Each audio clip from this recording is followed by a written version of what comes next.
Call this meeting of the Appropriations Committee to order. I'd like to welcome everyone to today's meeting. Today we'll be marking up our Labor, Health and Human Services, Education and Related Agency appropriation measure for fiscal year 2026. As with our previous markups, it's my intention to complete all of our work on this bill today. While we'll need to take a recess for floor votes as needed, we will otherwise be here today until our work is completed. I know it's going to be a long day for all of us given the number of amendments, so I know you guys will all be courteous and kind to one another. Anything we can do to move it along would be appreciated, but of course, everybody will have plenty of time to make their points. Our only order of business today is consideration of the Labor, Health and Human Services Education-Related Agencies Appropriations Bill for fiscal year 2026. I'll now recognize Chairman Adderholt to present the bill.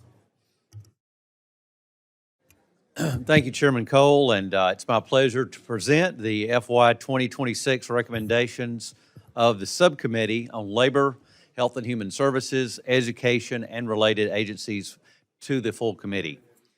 I would like to thank you, Chairman Cole, for your longstanding leadership on the Labor, Health and Human Services Subcommittee, and also to express my appreciation to Ranking Member DeLauro.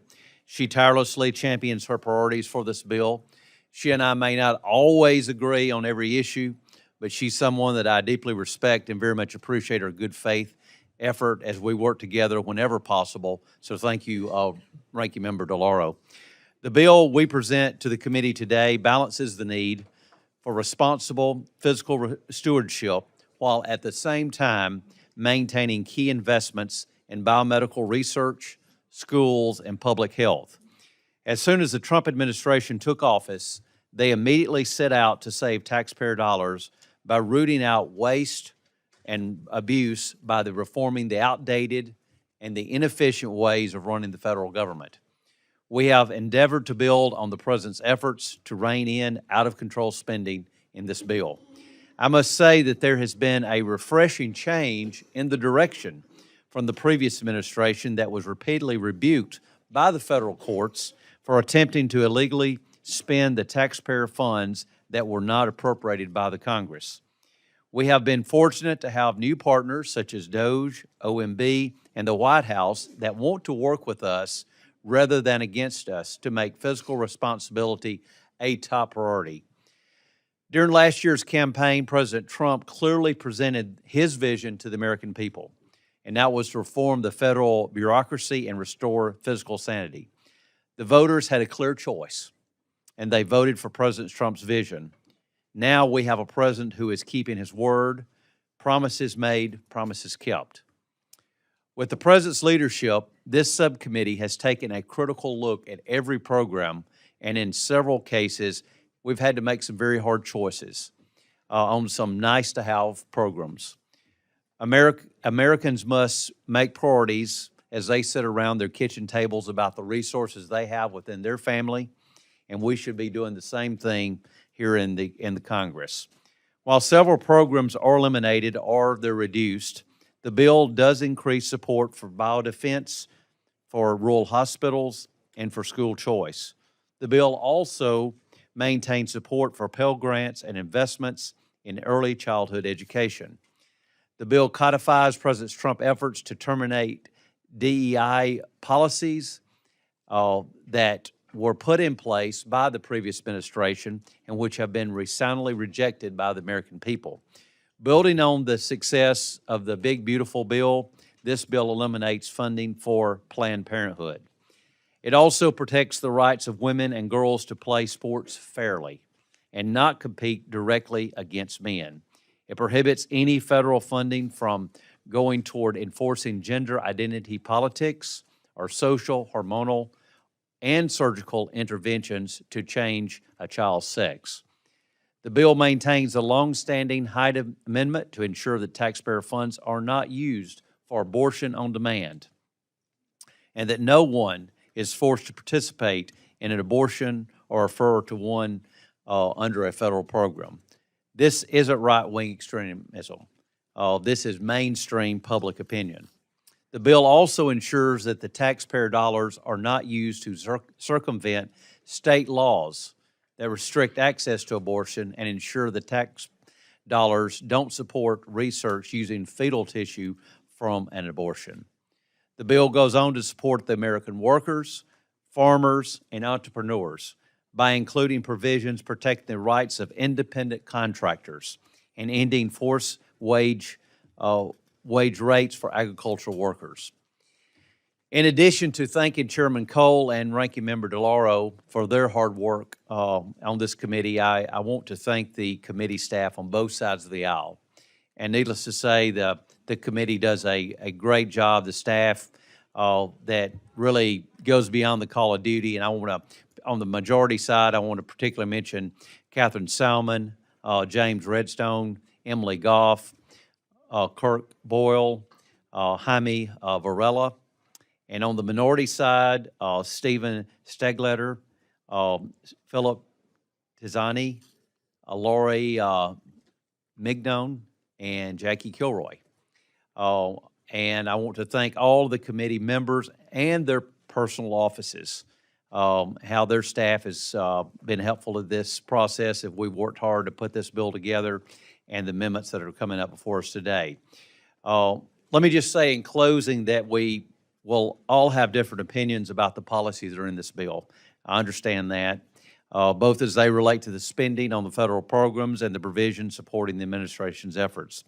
But certainly want to remind everyone that we all sincerely want to represent the views of our constituents respectfully. And I look forward to our robust conversations today and debate, but yet our cordial discussion today as we move forward. And with that, thank you, Mr. Chairman, and I yield back. I thank gentlemen very much, and I'd now like to recognize my very good friend, the ranking member of the full committee, Mr. Laurel, for remarks on the bill.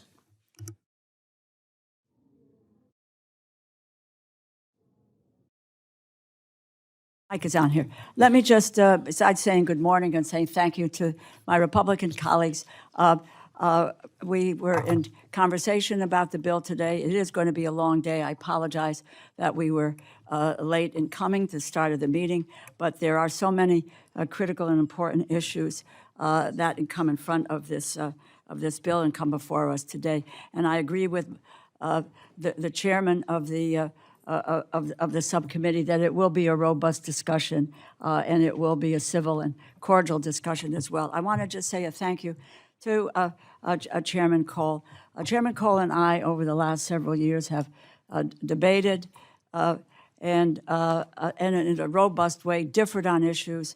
But with regard to labor H, we've come to a conclusion that we believe produce bills that were in the best interest of all our constituents and the country as well. And it's been a great opportunity for me to work with Chairman Adderholt as we do address these issues. This is a bill that affects people's everyday lives in very, very profound ways. And I think we all want to make sure that we are doing the right thing as we go forward. So I thank both Chairman Cole and Chairman Adderholt. Let me express my appreciation for the staff on both sides of the aisle. A thank you to Stephen Stegleiter, Philip Tizani, Jackie Kilroy, and Lori Mignon. On the minority staff, I also want to thank the majority staff, Catherine Salmon, Emily Goff, James Redstone, Kirk Boyle, Jaime Varela, and Matthew Kleinman. It will come as no surprise that I oppose the bill before us, which would cut funding for education, for health care and labor programs by $24 billion. That's more than 10%. But before I dive into the details of why this bill would be disastrous for American families, I want to talk about the bigger picture, about what is happening in the country at this moment. Right now, the actions of this malicious and vindictive administration are hurting the middle class, the working class, and the vulnerable across every single one of our districts and taking us back decades. Americans are struggling with the rising costs of everyday necessities. They are living paycheck to paycheck, but the president and House Republicans are not laser focused on the cost of living crisis. They are making it worse. Right now, the Trump administration and House Republicans are dismantling our health care and public education systems. In their first 6 months in office, Republicans passed a bill to cut nearly $1 trillion from Medicaid and the Affordable Care Act, which will take away health care coverage for more than 15 million people. A more than $500 billion cut to Medicare is approaching, harming America's seniors. They slashed nutrition benefits for poor families, which will lead to an additional 1 million kids going hungry, all to pass trillions of dollars in tax cuts for big corporations and billionaires, adding $4 trillion to the national debt over the next 10 years. At the same time, President Trump and House Republicans are marching toward their goal of shutting down the Department of Education and turning public education into a for-profit enterprise. In March, President Trump signed an executive order seeking to eliminate the Department of Education. Elon Musk and Doge fired or pushed out half of the Department of Education's workforce. OMB Director Russ Vought illegally froze billions of dollars in funding for education programs that every one of our districts rely on, like after-school learning programs, teacher training programs, English language learning, and school enrichment programs. And now, Republicans are eviscerating our public health system and promoting Secretary Robert F. Kennedy Jr. anti-vaccine ideology. The Centers for Disease Control and Prevention used to be the crown jewel of public health information and guidance on vaccines that saved so many lives. Now it is being taken hostage by liars and conspiracy theorists. On August 8th, the CDC, still reeling from mass layoffs, was horrifically attacked by a shooter whose mind had been twisted by misinformation about COVID vaccines. He murdered a police officer, Officer David Rose, a Marine veteran. During the attack, CDC staffers were picking up their children at daycare, laid on top of their kids to shield them from bullets. The police found more than 500 shell casings. Weeks later, there are still bullet holes in windows and shards of glass in CDC offices. How has RFK Jr. responded? Last month at a news conference in Texas, he doubled down on vaccine conspiracies and faulted CDC for listing vacancies among the top advances in medical science. And last week, RFK Jr. repeated his lies and misinformation about vaccines at a Senate hearing. He repeated his claim that there is no safe and effective vaccine. He claimed there is no data on COVID vaccines, which is false. There are dozens of studies on COVID vaccines, and we know that COVID vaccines saved millions and millions of American lives. RFK Jr. has no scientific or medical expertise. He pushes deadly conspiracies and spreads lies and misinformation. His latest response is that taking Tylenol during pregnancy causes autism, despite the fact that there is no clear evidence of this, period. We know his agenda. He wants to take away life-saving vaccines from kids and families. RFK fired all 17 independent scientific advisors on the Advisory Committee on Immunization Policy, or ACIP. He replaced them with anti-vaccine acolytes. He hired an unqualified and discredited vaccine skeptic as a top advisor on vaccine policy. 2 weeks ago, President Trump fired the CDC director, Dr. Susan Menares, for refusing to rubber stamp RFK Jr.'s anti-vaccine agenda that will hurt millions of our children. On the same night, 3 of CDC's foremost experts on influenza, respiratory diseases, and infectious diseases chose to resign rather than go along with RFK Jr.'s unscientific and dangerous demands to restrict access to life-saving vaccines for children. As Dr. Dimitri Deskalakis said in his resignation letter, and I quote, "Their desire to please a political base will result in death and disability of vulnerable children and adults," end quote. As Dr. Deborah Torrey said in her resignation letter, quote, "Vaccines save lives. That is indisputable, well-established scientific fact," end quote. And according to a bipartisan group of 9 former CDC directors who served under both Democrats and Republicans, and I quote them, "Families with low incomes who rely most heavily on community health clinics and support from state and local health departments will have fewer resources available to them. Children risk losing access to life-saving vaccine because of the cost. This is unacceptable, and it should alarm every American, regardless of political leanings," end quote. ACIP is scheduled to meet this month to consider recommendations for a variety of vaccines, including hepatitis B, COVID, RSV, and a combination vaccine for measles, mumps, and rubella. Senator Cassidy, chairman of the Senate Help Committee has called for the ACIP meeting to be postponed. Senator Cassidy said, and I quote, "If the meeting proceeds, any recommendations should be rejected as lacking legitimacy given the seriousness of the allegations and the current turmoil in CDC leadership," end quote. I agree. The ACIP meeting must be postponed. All original ACIP members must be reinstated. Moreover, if they are not, it is imperative that RFK Jr.'s handpicked anti-vaccine members of the committee be replaced immediately by true immunization experts. RFK Jr. was never qualified to be Secretary of Health and Human Services. He should be fired immediately. Now we have the fiscal year 2026 appropriations bills before us, which continues the Republican assault on education, health care, and workers. Once again, this bill decimates support for public schools, students, and K-12 school teachers, and it abandons college students and lower-income workers trying to gain an education or advance their career for their chance at the American dream.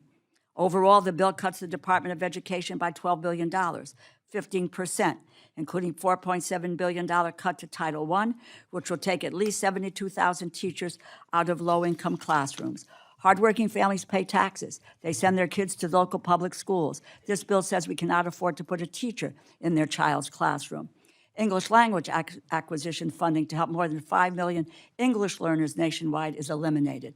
Disadvantaged and discriminating against students who primarily speak another language, hurting their future ability to compete and succeed in the American economy. Supporting effective instruction state grants, which provide professional development opportunities for educators, are completely gone. Work-based financial aid from Federal Work Study for 222,000 students who needed to help finance their post-secondary education is cut by $450 million, limiting their potential earnings and future success in the job market. And need-based financial aid for more than 1.6 million low-income students who use the Supplemental Educational Opportunity Grants to finance their education is completely eliminated. I find it ironic that this bill was released on Labor Day.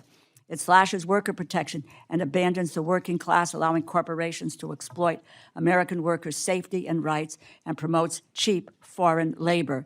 Overall, it cuts the Department of Labor by 30%. Eviscerating job training programs by more than 50%, and eliminating funding for the adult job training, youth training, and the Job Corps program, destroying job training and career development opportunities for more than 300,000 adults and more than 150,000 young adults. And once again, the majority's bill will harm women's health, children's health, and public health, surrendering the safety and well-being of the American people to multiple health crises. It completely eliminates funding for HIV/AIDS prevention at CDC, a cut of more than $1 billion, and cuts HIV/AIDS treatment under the bipartisan Ryan White program by more than $500 million. The first Trump administration proposed a new initiative to end the HIV epidemic, and the second Trump administration, on the other hand, has abandoned the fight. The bill would eliminate funding for Title X family planning, which would be the end of support for preventive health services, including contraception and cancer screenings for 2.6 million low-income women and men. And it would eliminate funding for the Teen Pregnancy Prevention Program. Also eliminated tobacco prevention programs, as well as gun violence prevention research, just days after a horrific school shooting while children were praying in church. The bill cuts NIH research funding by nearly $500 million. This comes as Russ Vought has canceled previously awarded grants, throwing away potential life-saving cures or treatments and wasting millions of dollars in the process. It is sad because it was not long ago that I worked on a bipartisan basis with Chairman Tom Cole for 8 straight years to provide annual funding increases for NIH research. We did it. Biomedical research used to be a bipartisan priority in Congress. Sadly, those days seem to be gone. And in keeping with the majority's other partisan bills, this bill includes the usual poison pill riders, including multiple provisions that target abortion rights, reproductive health care services. Policy riders in the bill create an open season for discrimination against LGBTQ individuals, and they prohibit policies and programs intended to promote diversity in the federal government. I'm really exasperated that the majority is taking the subcommittee, the Congress, and the American people down this path once again. I would urge my Republican colleagues to say enough. Stop supporting anti-vaccine vaccine lies, stop cutting Medicaid, stop destroying public education, stop hollowing out our health care and our public school systems. This 2026 Labor, Health, and Human Services and Education bill only deepens the harm wrought on the middle class, the working class, and vulnerable Americans. I cannot support this never-ending attack on our health care and our public school system. I urge my colleagues to vote no. I thank you, and I yield back. Thank the gentlelady, and thank you, Chairman Adderholt. Thank you, Ranking Member Delora, and all the members of the committee for being here today. Our markup work continues with a bill of critical importance to Americans and to our nation. The legislation before us funds the operations of the Department of Labor, Health and Human Services, Education, and other related agencies. From biomedical research to our classrooms, the impact of this measure on public health and education is one of great importance. As the former chair of this subcommittee, I know firsthand the responsibility that comes with writing this bill. These agencies reach into every community, supporting students, advancing groundbreaking research, and helping families prepare for the future. And it's exactly why Chairman Adderholt and this committee have made disciplined choices to ensure we are laying a foundation for a healthier, better skilled, and more competitive America. We are providing appropriate and responsible funding to ensure these departments can continue to perform their core missions while also safeguarding American taxpayer dollars. This bill reflects a strong commitment to fiscal accountability while ensuring critical services are carried out effectively. It recognizes the need to foster medical research and innovation, strengthen our workforce, and ensure that education is preparing the next generation for success. The legislation maintains funding for important education programs such as TRIO and Gear Up and Pell Grants. It supports rural hospitals, public health programs, and robust funding for biomedical research. It invests in the nation's biodefense infrastructure and maintains safeguards for vulnerable populations such as Americans with disabilities and seniors. Importantly, the bill supports the Trump administration's effort to eliminate out-of-touch progressive policies. It takes important steps to end the weaponization of government and preserve parental rights. All in all, I'm proud to reiterate what's been previously stated. This measure enhances support for school choice, rural hospitals, and biodefense. Further, we uphold the right to life, safeguard fair competition for girls and women in sports, and support American workers and farmers. Each dollar is directed toward initiatives that truly help our community, students, families, and workforce. I want to thank Chairman Adderholt, Ranking Member Delora, and the majority and minority staff for their hard work, and I look forward to consideration of this bill. With that, I yield back. Are there other members wishing to make general comments about the bill? Chairman Rogers. Mr. Chairman, Excuse me, let me go, I'll come back immediately. I'm sorry. A gentleman from Georgia, Mr. Bishop's recognized for opening comment. Thank you very much for allowing me this time. I just wanted to take a moment to thank Chairman Cole, Chairman Adderholt, and Ranking Member Delora and their staffs for all of the hard work that has gone into this bill. While it purports to cut wasteful and abusive spending with targeted cuts allegedly consistent with the administration's priorities, I have to submit that this is actually just another example of their being penny wise and pound foolish. Therefore, regretfully, I'll have to oppose this measure, and I'm especially troubled by the 50% cut to the Job Corps program, which has long received significant bipartisan support on Capitol Hill for its outstanding track record in providing effective career and technical education to the most vulnerable Americans in our communities. In May, the Trump administration targeted the program for closure. While I'm grateful that the House Appropriations Committee has rejected this drastic step, a 50% cut still would result in the closure of many Job Corps centers, result in the layoffs of Job Corps staff, and place at risk the dreams and aspirations of thousands of promising students. it is vital that we fully invest in Job Corps. For over 60 years, it has paid tremendous dividends in terms of ensuring that young people can become productive members of the labor force and not be reliant on public benefits.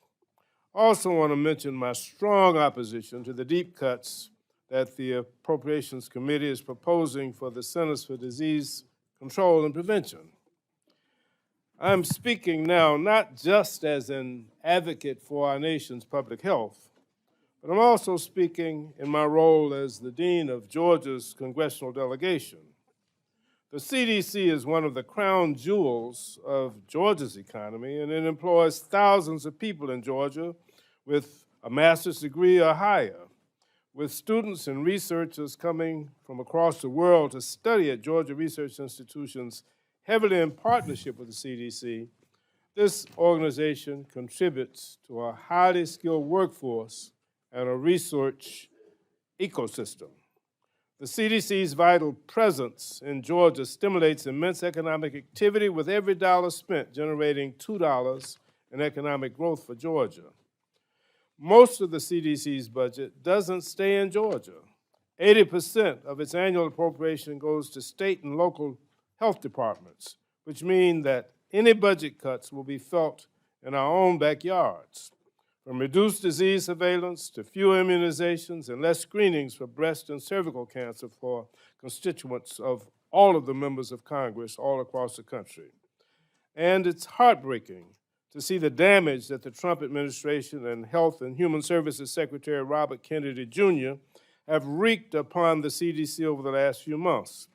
The firings of high-profile resignations of top CDC leadership, the departure of experienced health professionals, the politicization of scientific guidance, and now the 23% cut in CDC budget as proposed do not bode well for our nation's ability to respond to current emerging public health threats at home and abroad. President Kennedy, HHS Secretary Robert Kennedy's uncle, once said that the time to repair the roof is when the sun is shining. Sadly, that's a lesson that he and the House Appropriations Committee appear to have forgotten. We don't want to wait for another pandemic to begin to make investments in our public health infrastructure. We want to do it now when the conditions are favorable so that we're not caught unprepared. I also strongly oppose the amendment that would make cuts to the Department of Education Title I funds. These vital funds, which are cut by $3.78 million from fiscal year 25 levels, help ensure that all children, regardless of their income or status, receive high-quality education. There's a profound need in our country to close this gap, particularly in rural communities. These funds are critical to ensuring that there are enough well-prepared teachers to support the services in these schools. I hope that the Appropriations Committee will reconsider these unwise cuts into all of these programs that will have an adverse impact on the health care, the education, the workforce development, and the overall economic well-being of the American people. Until then, I urge my colleagues to oppose this bill. I yield back. Thank the gentleman. The chair now recognizes the distinguished Dean of the House and Chairman Emeritus Committee, Mr. Rogers, for opening remarks on the bill. Thank you, Mr. Chairman, for yielding me this time.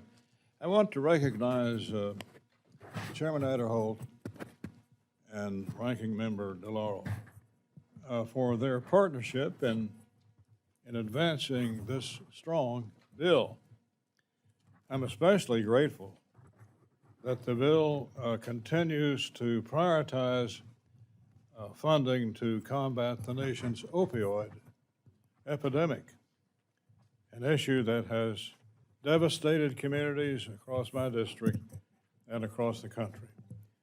Last year, more than 80,000 Americans lost their lives to overdose. And those numbers aren't just statistics. They represent families torn apart, families and state governments besieged. And they represent families torn apart, communities struggling to recover. As I've often said, and I think many of you have as well, this epidemic requires a comprehensive response: prevention, treatment, and long-term recovery. I'm encouraged that this bill provides $3.9 billion for treatment and $205 million for prevention programs like UNITE, the national anti-drug fight that I would like for you to join. The next summit of that group will be in April in Nashville, Tennessee, and I hope you can come. These investments help communities expand access to treatment, strengthen prevention for youth, and ensure states have the tools and data needed to respond effectively. I also want to thank the committee for maintaining the Hyde Amendment, a long-standing bipartisan provision that ensures taxpayer dollars are not used to fund abortions. So, I look forward to working together as we move this process forward. And I thank the chairman, the big chairman, and the subcommittee chair, again, for leadership. And so I thank you for your work, and I yield back. Thank the gentleman. The chair now recognizes the distinguished gentleman from Maryland, Mr. Hoyer, for opening remarks on the bill. Thank the gentleman for yielding. And I thank the chairman and the ranking member. I'm not sure they were partners on this bill, my friend, but they both were on the committee. There are 63 of us on this committee, 35 Republicans and 28 Democrats. And we are here presumably because we're going to appropriate money that will be spent for the objects that we believe are priorities for our country. Mr. Aderholt said he appreciated DOGE. I condemn DOGE for taking action, the consequences of which it had no knowledge. It knew how to cut, it didn't know the ramification of those cuts. And certainly, Mr. Vogt does not believe he's our partner. In fact, he wants to make this a more partisan process. That's a quote from him. And he believes it is but a suggestion to the executive department as to how money ought to be spent or could be spent. In fact, he does not believe that he's a partner. He believes he's an arbiter. The definition of arbiter is one who settles a dispute and has ultimate authority in a matter. That's who Mr. Vogt thinks he is, and that's who he thinks the president is. Trump's political appointees tell our doctors and scientists that their research can continue so long as it's scientifically justifiable in the minds of non-scientists. Was it scientifically justifiable to terminate the NIH effort to develop an HIV vaccine after investing decades of time and hundreds of millions of dollars in the program? What about this administration's cuts to research grants aimed at cutting sickle cell anemia? Was that based on scientific merit? Was Trump scientifically justified when he ended funding for the Pediatric Brain Tumor Consortium or the CDC's 9/11 World Trade Center Health Program? Earlier this month, members of the committee, the Trump administration canceled hundreds of millions of dollars for vaccine research that has great potential for curing various forms of cancer. In fact, this administration and these bills that we are adopting cut over $400 billion of money that we appropriate. The bills don't. money that we previously appropriated and dedicated to certain objectives that we thought were important. $400 billion plus has been arbitrarily, capriciously, and without constitutional authority failed to be expended.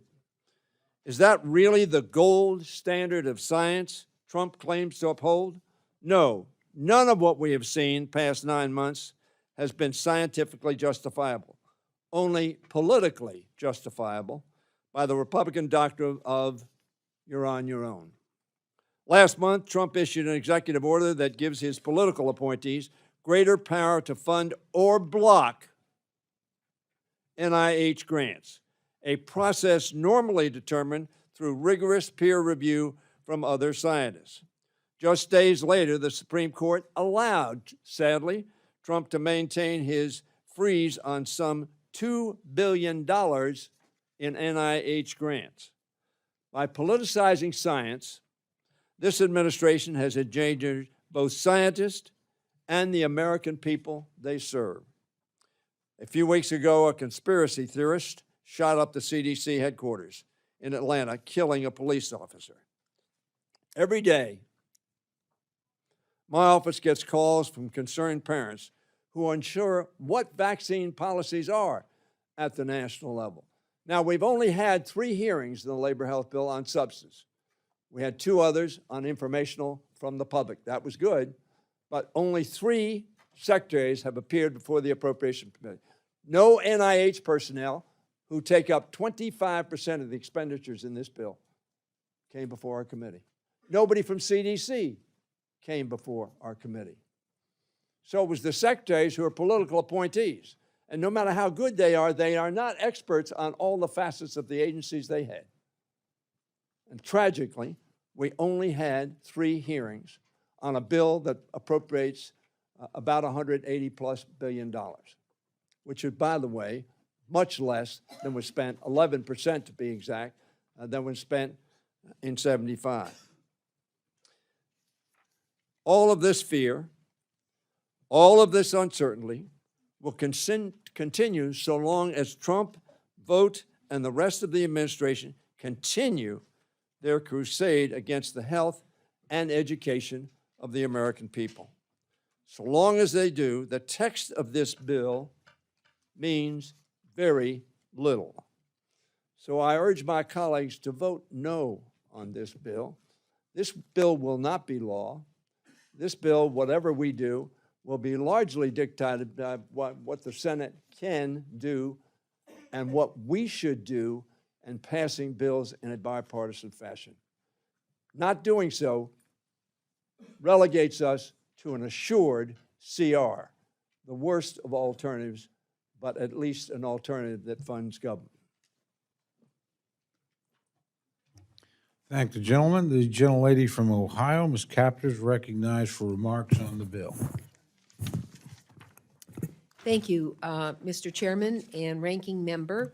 I see no evidence in this year's Labor, Health, and Human Services and Education Appropriations Bill to vote for it. Even though we have an America First agenda, let's think about it.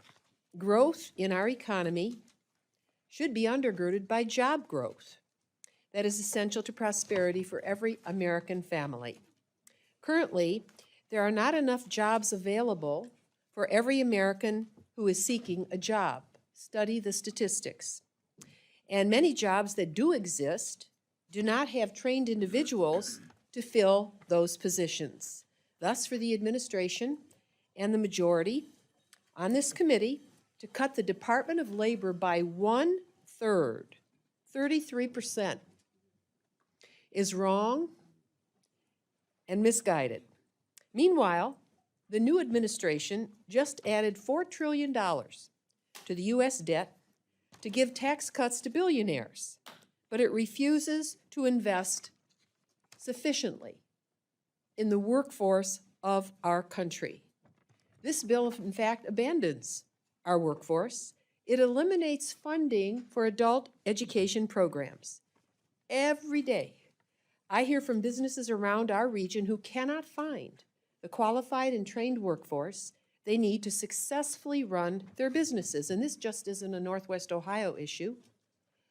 Our Republican colleagues are turning their back on the industrious Americans who elected each of us to the positions we hold. And when you look around, how many seniors do you know who are seeking work? Why? Rent has just gone up and they can't afford to pay it, so they have to work. The adult education programs of the Labor Department allow the training of Americans who want to work, including those who are on Social Security. The number of seniors is growing. If you look at the birth rate of our country, we need every worker. And with many of those who are being deported from the United States, who are working in slaughterhouses and car factories and putting roofs on and planting in the fields, they're gone now.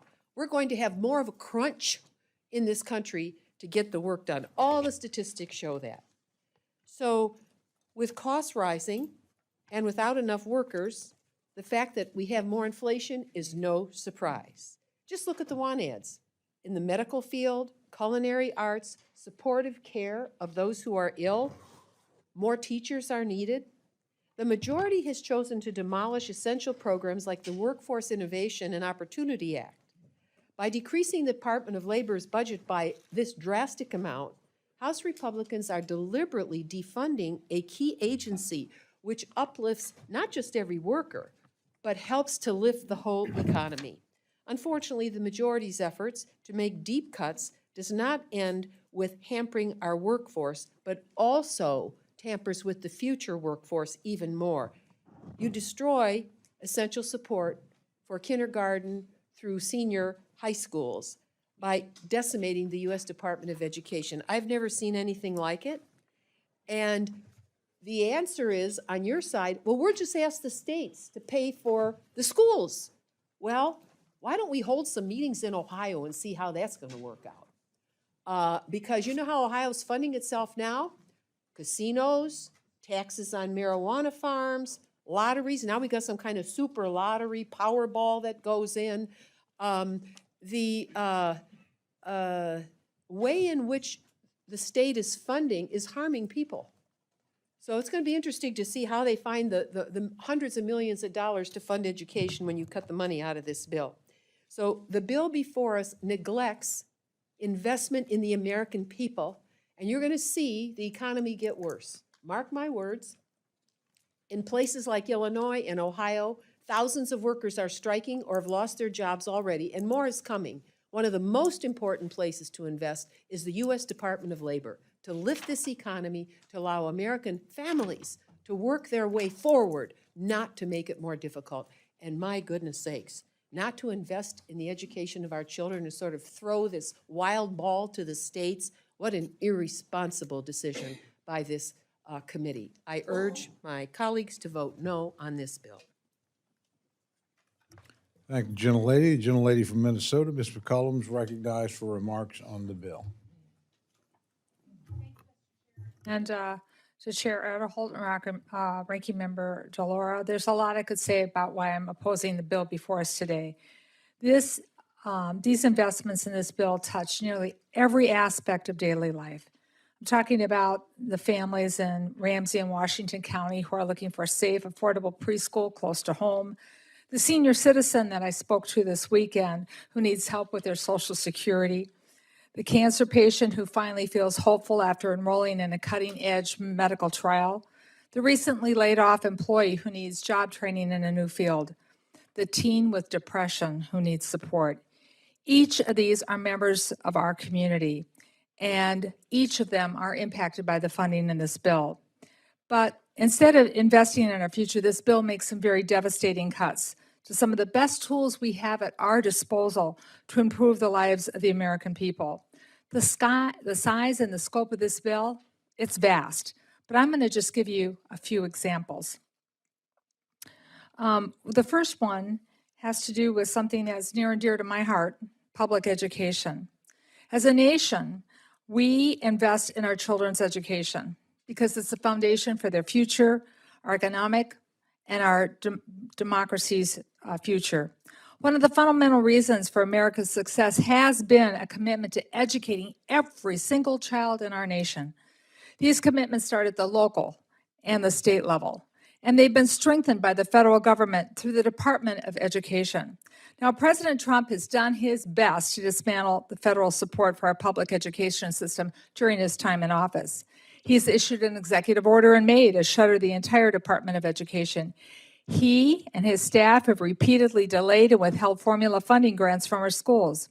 For example, Ready to Learn, which we voted on in 2025. $31 million canceled, frozen, just disappeared, you could call it. And what does that funding do? It helps children through educational programming learn and be prepared to be better students in the future. And if a student needs extra help in the classroom, will they have it? Well, let's see. Another example would be the cuts to the school's mental health programs. 30,000 mental health professionals won't be available to help students in our classrooms.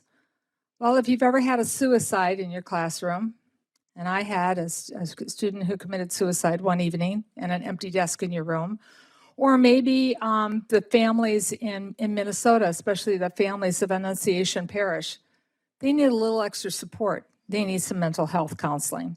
Trump's One Big Beautiful Bill created a giant loophole, however, for private school vouchers. And what does that mean? It means less money for our public schools. And DOJ's layoffs. They've already pushed out most of the staff who protect the civil rights of students with disabilities. College students are already finding it harder to get help. And the One Big Beautiful Bill made really ugly changes to student loans. So the Department of Education, cut by 15%, is going to be felt in every single level of our child's education. These grants that have been cut, funds that have been frozen, that we just appropriated, all gone, have had an impact in our school districts right now. And I'm sure you're hearing from your educators. I'm going to give one example close to home. Minnesota's in the middle of a 3-year grant right now, and this bill would help pull the funding that has helped us cut the funding that has helped us tackle the child care crisis that our state is facing so more people can get back to work. But the most devastating cut I will close with will be felt in the K-12 schools, where students from our communities get that little bit of extra support in the federal government in forms of Title I funds. This bill cuts the equivalent of over 730 teachers in Minnesota schools. And how are states supposed to cover the difference? Well, they can't. If we want to support our economic future, if we want to have everyone have a chance at the American dream, if we want to protect our democracy, we must protect public education, and this bill fails to do so. I yield back. Thank the gentlelady. The gentlelady from Florida, Ms. Wasserman Schultz, recognized for opening comments on the bill. Thank you, Mr. Chairman. I rise today, again, disappointed that we're considering a highly partisan and dangerous funding bill. The Labor, Health, and Human Services and Education Appropriations Bill is one of the most consequential pieces of legislation that we consider each year. It's supposed to strengthen the pillars of our society: healthcare, education, opportunity. It's supposed to lift up seniors, children, people with disabilities, families in rural America, and our underserved communities. But once again, Republicans chose extremist politics over people. Instead of keeping promises, this bill breaks them. Instead of investing in families, it abandons them. Instead of protecting health and safety, it strips them away. Since day one, this administration has taken a chainsaw to public health, slashing programs with no logic, no compassion, and no plan. Now, just weeks from a Republican-manufactured shutdown, they bring forward a partisan bill full of poison pills that put ideology ahead of lives and science. I am deeply disappointed, because in many ways, there are pieces of this bill worth fighting for, programs for which I have long championed. It includes funding for drowning prevention and the U.S. National Water Action Safety Plan. It includes investments in early cancer detection, like my PALS Act to guarantee access to annual mammograms at 40, my Early Act to educate young women and health providers about breast cancer, and it expands cancer prevention in vulnerable communities through the Alcee Hastings program, as well as new support for mobile screening. It also includes directives to strengthen survivorship care, with funding for the CDC and NIH, a landscape analysis of young adult survivorship research, and stronger leadership from the Office of Cancer Survivorship. And I appreciate the committee working with my team to include additional survivorship language in the manager's amendment. These are all critical victories, and I appreciate their inclusion.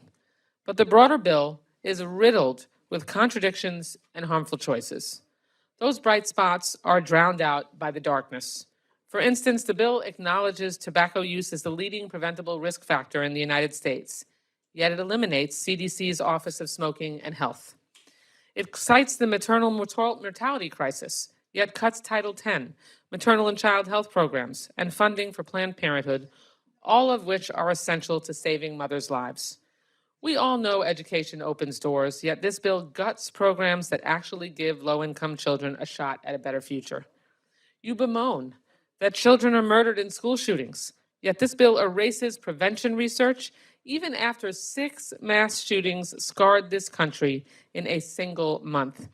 These are not minor cuts, and this is not governing. This is heartless cruelty parading as policy. This bill acknowledges the crisis, yet cuts the solutions needed to solve it. It should not be this hard. Tobacco kills. Guns kill. Women and children need health care. Families need schools and a shot at opportunity. But Republicans would rather protect big tobacco, gun lobbyists, and their big donors over protecting the American people. And let's be clear, this isn't about fiscal responsibility. If it were, Republicans wouldn't hand tax breaks to billionaires while cutting cancer screenings for working moms. This is about appeasing the far right, no matter how many lives are lost in the process. So long as Republicans continue this crusade to dismantle life-saving programs, programs that prevent death, protect health, and give families hope, they will not have my support. My support belongs to the most vulnerable, to working families, and to children. That is where my values lie, and that is where this Congress should place its focus. But this debate is not just about this bill. It reflects a broader agenda, one that poses grave risks to public health. Just yesterday, I led a letter to Florida's governor opposing his reckless decision to remove all vaccine requirements, including in schools, a decision that is unsafe and irresponsible. Eliminating vaccine requirements isn't just bad policy, it's an open invitation to disease outbreaks and preventable deaths. We cannot allow fringe ideology to dictate public health. We cannot allow misguided leadership to endanger lives. And we should not allow appropriations bills meant to strengthen America's health and education systems to be used as vehicles for cruel cuts and partisan agendas. I urge my colleagues to work with us to craft a bipartisan bill that prioritizes our families and restores programs that saves lives and strengthens communities. Hopefully we have a chance at that with the Senate bill. Without that, I cannot support this one, though. I yield back. Thank the gentlelady. The gentleman from Wisconsin, Mr. Pocan, is recognized for opening comments on the bill. Thank you, Mr. Chairman. Unfortunately, this bill shows the GOP priority for programs that help real people. This was left for the end with the leftover funds, much like the leftovers in your refrigerator. It shows when we see a quarter of the cuts to the Health and Human Services budget are coming out of funding for HIV and AIDS alone. One wonders what the explanation for that can be. And regardless of the chaotic and strange leadership that's at HHS right now, these cuts are really deep. In fact, they even cut in the HIV area, a program that President Trump himself started in the last administration that's helped reduce new HIV cases by 21% in the areas that receive the funding, which is 3.5 times more effective than the areas that didn't. And yet you cut President Trump's own program. When it comes to Healthy Start, a program that helps prevent infant deaths and cares for expectant mothers, particularly in underserved areas, you cut that funding as well. Now MAGA's against babies. You put our children's health at risk. You eliminate funding for the firearm injury prevention at a time when guns are the leading cause of death for children and teens. And you eliminate the Division of Tobacco Prevention Control. I guess part of the MAHA lifestyle includes lung cancer. And if all these cuts weren't bad enough, you create a $100 million slush fund for MAHA activities with no transparency, no oversight, no purpose, and you're defunding life-saving programs, but you're creating a mystery fund with taxpayer dollars. Where is Elon Musk when we need him? Well, I guess we'd never really need him. When you look at the Department of Labor, you've cut it by an astonishing 30%. All sorts of programs that help with jobs training. The Job Corps was cut in half. It's a bipartisan program that gives homeless and disenfranchised youth the training they need to build a better future. It's one of the most respected workforce programs we have. You eliminate all the WIOA adult and youth job training programs. So at a time when employers are desperate for skilled workers, this budget tells Americans, as Mr. Hoyer might say, you're on your own. It eliminates the Senior Community Service Employment Program, which has served low-income, unemployed older adults over 60 years old. That helps seniors gain new skills and reenter the workforce with dignity. And it cuts the National Labor Relations Board by a third, gutting an agency that allows workers to have a voice in their workplace. It's not about saving money. This is about silencing workers. And then finally, the Department of Education, you cut that by 15%, a further attempt to dismantle the Department of Education. Cut $9.2 billion out of K-12 education alone, including nearly $5 billion from the Title I grants that support disadvantaged students and the complete elimination of the English language acquisition and teacher training grants. You strip $1.4 billion from the federal student aid programs with a devastating 40% cut to federal work study and the total elimination of supplemental education opportunity grants. And this bill is full of contradictions.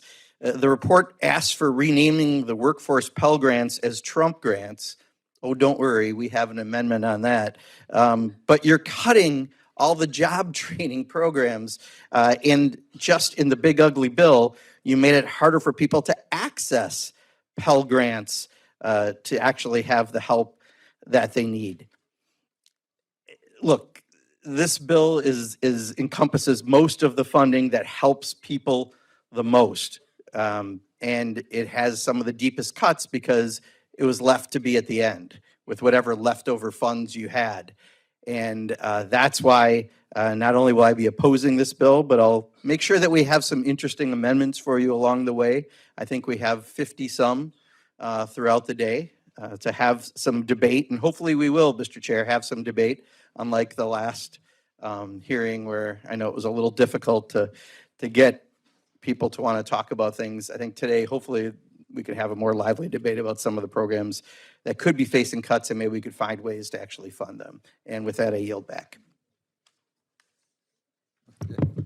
Thank the gentleman. The gentlelady from New Jersey, Ms. Watson Coleman, is recognized for opening comments about the bill.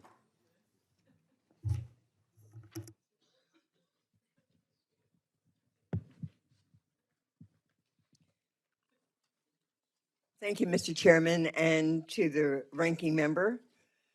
I must rise in opposition to this bill today. While I am appreciative the majority included my common sense amendment containing an mRNA vaccine research, there are too many other cuts and program eliminations that I cannot support. This bill guts funding for the Department of Education, slashing resources for K through 12 education programs, and stripping support for students and with disabilities. As the cost of living crisis in this country continues to worsen under this president, this bill shifts even more of the financial burden of educating America's children onto individual teachers. Teachers already spend $750 of their own money on average every year on school supplies for their students. Some teachers spend into the thousands. And because of this administration's incompetent policies, the prices of these supplies are going to be up even more. When we fund public education, we invest in the future of our country. We plan for the long term. We think in terms of generations instead of election cycles. Cutting this funding will come back to haunt us. This bill cuts funding for the Job Corps in half, pulling employment opportunities even further away from Americans seeking work. We got a small taste of what's coming with last week's dismal job report. Unemployment is going to rise. This bill today proposes to rip away job placement resources that will become even more important in the months to come. We're staring down the barrel of an economic catastrophe of the president's own making. And this bill not only fails to prepare us for it, but actively makes us more vulnerable. It's more than short-sighted, it's reckless and irresponsible. This bill completely eliminates funding for HIV/AIDS prevention and treatment under the CDC, including funding for Ryan White grants to states and to cities. If Ryan had lived, he would have been 53 years old today. This is not an epidemic of a bygone era. In fact, there are still 40 million people living with HIV/AIDS globally. Eliminating the CDC's funding for HIV/AIDS treatment and prevention will cause this disease to spread further. More people will be infected, more cases will go untreated, and more people will die. This is pointless and cruel policy that pulls back the progress that we've made towards eradicating this devastating disease once and for all. The proposal before us today slashes funding for the Office of Minority Health by $30 million, a 40% cut from current levels. Now, I suspect that this particular office was targeted to lose funding because it contains the word minority. And this administration, it doesn't like to acknowledge that minorities exist or that they have any value if they do exist. But despite their ignorance, minorities do exist, and we suffer radically disparate health outcomes compared to our white peers. There are many reasons for this disparity.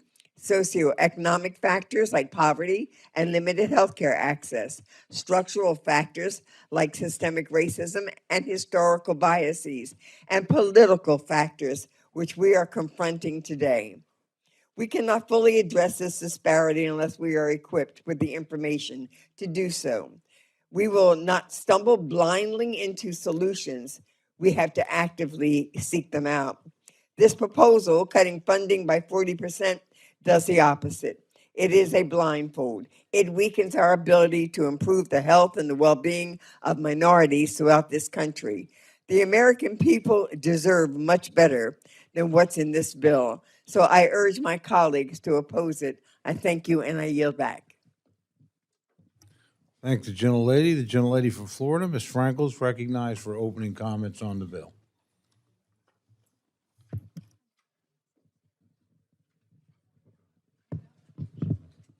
Thank you, Mr. Chair. Members, I rise in opposition to the 2026 Labor, H, and Human Services Education-related Appropriations Bill. Instead of protecting families, this budget bill exudes cruelty and denies common sense. It wipes out CDC programs that fight HIV, measles, and tuberculosis. It eliminates funding for Planned Parenthood and slashes family planning, cancer screenings, and other basic health services. It eliminates protections against job discrimination and erases the Women's Bureau. It reduces funding for fighting bigotry on college campuses. It rips teachers out of the classrooms and tells kids in the poorest schools their futures don't matter. It guts investments in the workplace, programs that help train people for good jobs and lift families into the middle class. Colleagues, these cuts are not just numbers on a spreadsheet. They're the mom who misses her cancer diagnosis, the worker who can't get the skills to find a better job, the student who is afraid to cross a violent protest to get into her college class, and the child who's left behind without a teacher. Budgets reflect our values, and this one says to seniors, women's, working families, students, and children, you are on your own. This is the Trump age of survival of the fittest. Colleagues, I believe we can do better, and I hope that together we can shape this bill into something worthy of the American people. And I yield back. Thank you, gentlelady. The gentleman from New York, Mr. Espaillat, is recognized for opening comments on the bill. Thank you, Mr. Chairman. I rise in opposition to this bill, which is full of harmful provisions, severe cuts, as it will stun the education of our kids, undermine frontline workers, deteriorate the public health system, decimate critical research efforts. Net, this bill will cut $24 billion in funding to our federal education, labor, and health programs. We're talking about a 10% cut here to education and health. This is remarkable. We just came out of a deadly pandemic. And as I respond, my colleagues decided to weaken our biological research and funding and undermine life-saving vaccination. This bill, of course, is a direct affront to women and families as well. It has disastrous riders that limit access to reproductive health services and cuts funding for child care. One of the most serious needs in our nation is the ability for family to have child care. Many women and men decide to stay at home and not seek a job because it is so expensive to have child care. So they stay home. They stay out of our workforce. It also destroys programs that are critical to the LGBTQ community, shutters agency field offices, greatly rolls back Medicare, and makes major cuts to Meals on Wheels. This is a disaster. This bill cuts lunches for kids, slashes education funding by 15%, hollows out Medicaid for our nation's most vulnerable, totally eliminates funding for English language learners. We ask immigrants to learn English and to learn our history so they could become citizens of this great nation. And so what do we do for kids that are English language learners? We zero them out. Unbelievable stuff. And cancels out job training programs for over 300,000 Americans. I could keep on going with this, but you get the point. This bill is anti-American. You would think that Vladimir Putin wrote this bill himself, and somehow it still throws gas on the fire and adds to our national debt. The legislation we are making up today is a disaster. It is anti-American, it is anti-students, anti-women, anti-LGBT, anti-worker, anti-everybody. I strongly oppose it and urge my colleagues to do the same. Thank you, Mr. Chairman, and I yield back. Thank you, gentlemen. Gentlelady from Illinois, Ms. Underwood, is recognized for opening comments on the bill.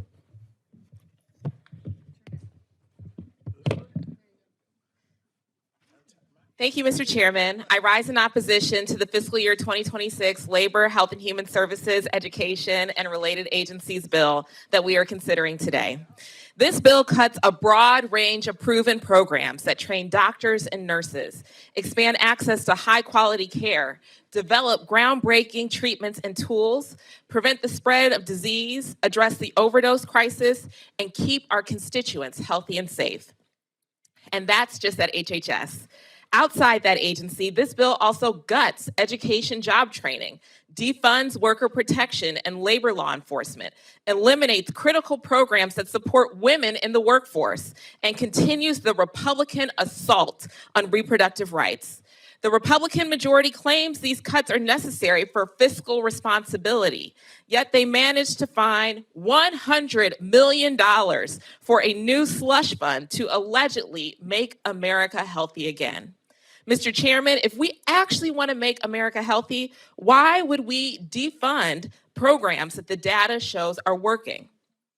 And why would we hand over our power of the purse to some slush fund run by the wildly unqualified HHS secretary? This committee should be demanding Mr. Kennedy's resignation, not bankrolling his reign of terror. Instead of solving our maternal health crisis or fulfilling Donald Trump's broken promise of IVF for all, Mr. Kennedy's primary goal seems to be taking America's healthcare backwards.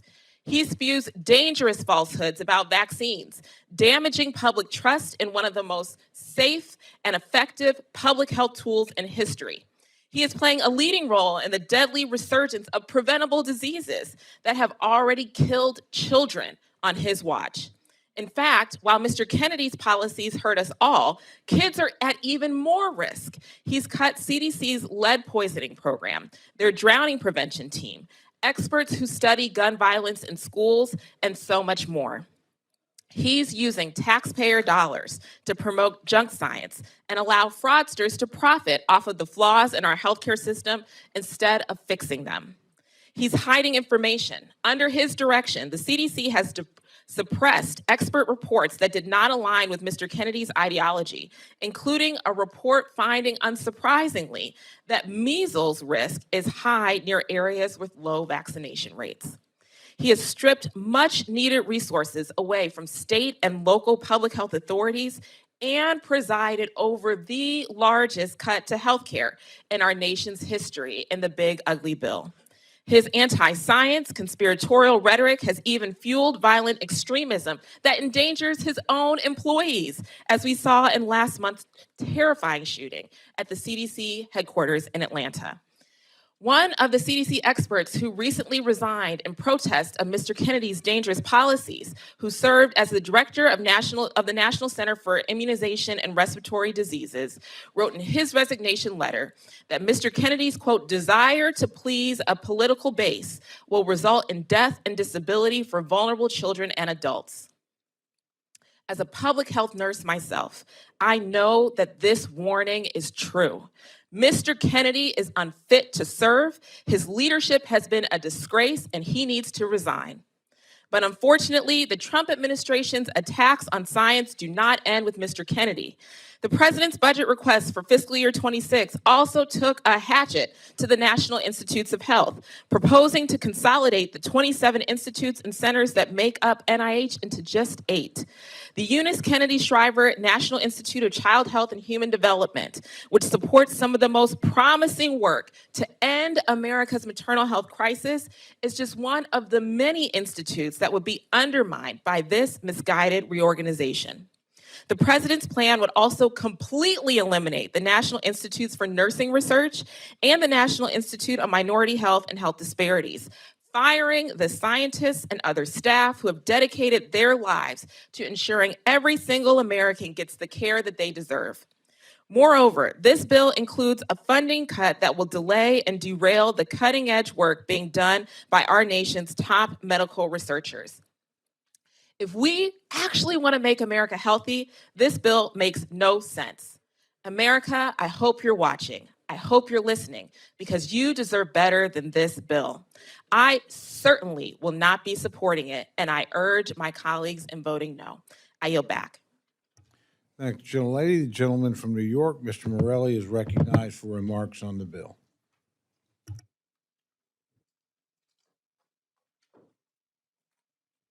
Mr. Chairman.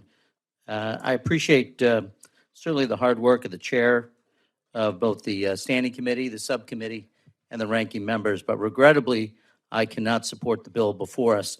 America's working families are facing a cost of living crisis. They need affordable health care, strong public schools, and real pathways to good paying jobs. Unfortunately, this is not a budget that supports working families. It's a budget that abandons them. Instead of telling families we are here to help them, it tells them they're on their own. This bill shortchanges our schools, our teachers, our children by slashing funding for low-income students, teacher training, and after-school programs. The result? Larger class sizes, fewer resources, and fewer opportunities for kids whose parents are already stretching every available dollar. For working parents, it eliminates community schools and child care support, making it even harder for parents trying to get ahead. The bill also undermines our nation's workers. It cuts job training and adult education, the very tools people need to achieve higher wages and to compete in today's economy. It even cuts workplace safety, enforcement, putting workers at greater risk. This bill helps perpetuate the false narrative that families who struggle are fully to blame for their own circumstances, that there are no external challenges or obstacles to overcome. None of this helps working families pay their bills, put food on the table, or afford health care. This bill tells them that their government will only help the wealthy, the well-off, and the well-connected. We should be doing just the opposite, investing in schools, expanding job opportunities and training, lowering health care costs. That's how we lift American families up and build a stronger middle class. And I hope we can support many of the amendments that will be offered throughout the course of the day. But without those amendments, I fear this bill and urge its defeat. And with that, I yield back, Mr. Chairman. Thank the gentleman. The gentlelady from Maine, Ms. Pingree, is recognized for remarks on the bill. Thank you very much, Mr. Chair. And I, too, will be joining the number of people who are saying they're not supporting this bill. It has a variety of really terrible cuts that will impact all of our districts. And we will be proposing amendments all day and all night. And I think it will be a long day talking about the challenges that are in this bill. But a few of the worst things about it are that it really cuts into support for children in K through 12 elementary schools. Huge cuts to Title I teachers. In my state, that means $15 million in cuts and about 250 teachers. That's a very substantial number in a state as small as mine. It slashes research at the NIH and ARPA-H and so many agencies that we continue to depend on for life-saving research, cancer cures, childhood cancer, so many diseases that we're hoping to eliminate in the future. That research funding is being eliminated. Harms women's health, of course, going after that right away. And it abandons our college students and low-income workers, cutting college student support as well as workforce training. It also goes into funding for the CDC and SAMHSA, cutting programs we've come to depend on over the years, tobacco prevention, HIV/AIDS, substance use disorder, mental health treatment. And I want to talk about just one of these issues that our state will be facing. Huge cuts to the CDC funding, and we've heard a lot about the damage that's been done there. But I want people to understand that 80% of the funding that goes to the CDC comes directly to our state. So that means in a state like mine, we're losing a tremendous amount of funding, already have lost a lot of our staff there, and we're also losing the expertise at the CDC headquarters. So we have these drastic cuts in our states, and then we also don't have the expertise to turn to when we're going through infectious diseases and other challenges. One of those examples, it was one that occurred in Bangor, Maine. We had an HIV outbreak that started in 2023. This year, there are 28 confirmed cases. Now, Maine is a low-incidence state, and that might sound like a low number, but remember, we only have 1.3 million people. And we didn't have a lot of expertise in this area, so we were able to call on the United States CDC for epidemiological support, for our data infrastructure, and for best practices on how to control and contain the disease. But this bill completely eliminates funding for domestic HIV and AIDS programming at the US CDC. So we will no longer be able to go to them, and we will also be having the cuts at our state level. So we have to reinvent the wheel, know how to do all of these things ourselves with less people and less money. That just means more people will get sick and die, and each state will have to waste precious resources trying to figure out their own programs. This bill also completely eliminates funding for the Ryan White early treatment and intervention programs at HRSA. Why are we giving up prevention programs, which we know that it will cost us so much more when people get sick? It takes $300 million out of SAMHSA's budget. We know that mental health programs are vital. They keep vulnerable people healthier, and we're losing that as well. And also in the big ugly bill, of course, we've taken $900 billion in Medicaid cuts. All of this will compound the programs that we currently have. These are disasters for small rural states like mine. It's one more example of chaos that's being done with no scientific data behind it, no actual theory, no understanding of what the American people expect of us, and really denying and disagreeing with the things that people want us to do every day. So I can't say enough, frankly, bad things about this bill. We will have all day to continue doing it, but I wanted to make that point of just one example of what will happen in a small rural state like mine. And I yield back and encourage my colleagues to say no on this bill. Thank you, gentlelady. The gentleman from California, Mr. Levin, recognized for remarks on the bill. Thank you, Ranking Member DeLauro, and thank you, Chairman Adderholt, as well. I want to begin by saying I have great respect for you, my friend, Mr. Chairman, and I know you take these responsibilities very seriously, and I appreciate your leadership. Unfortunately, I can't support the bill as written. The legislation, as some of my colleagues have pointed out, makes some of the deepest cuts we've seen to programs that serve our children and shape America's future. I want to focus on just a few examples because they go to the heart of whether this bill is consistent with the values that we all say we share. First, the bill cuts $4.7 billion from Title I schools across the country, and I'm the proud parent of 2 kids in Title I public schools, so I know what that means firsthand. Title I is going to ensure that schools serving children from low-income families can provide smaller class sizes, more individualized support, and a fair chance at success. Take away that funding, and you'll see overcrowded classrooms, diminished opportunity, and even lower pay for teachers who already sacrifice so much. And this comes at the worst possible moment. The new report card, the nation's report card, which if you haven't seen, I do hope you see, tells us that student achievement is already slipping. Since 2019, 8th grade science scores have dropped 4 points. 12th grade math and reading scores are down 3 points. Scores for our lowest performing students are at historic lows. This isn't just a statistic, it's a flashing red warning light. Colleagues, many of us went to public schools. Many of us have kids or grandkids there today. We know those schools are the backbone of our communities. If we defund them at a time when scores are falling and our students are struggling to catch up, we're not being good stewards of the responsibility voters entrusted to us. Our public schools are also central to our economy and our national security. Let me explain. They're where the next generation of engineers, scientists, small business owners, and service members come from. If we shortchange them now, we undermine our own competitiveness against nations like China, and we weaken the very foundation of American strength. I'm also deeply concerned that this bill eliminates funding for firearm injury and mortality prevention research. I know we don't all agree on gun policy, but surely we can agree that preventing accidental shootings is common sense.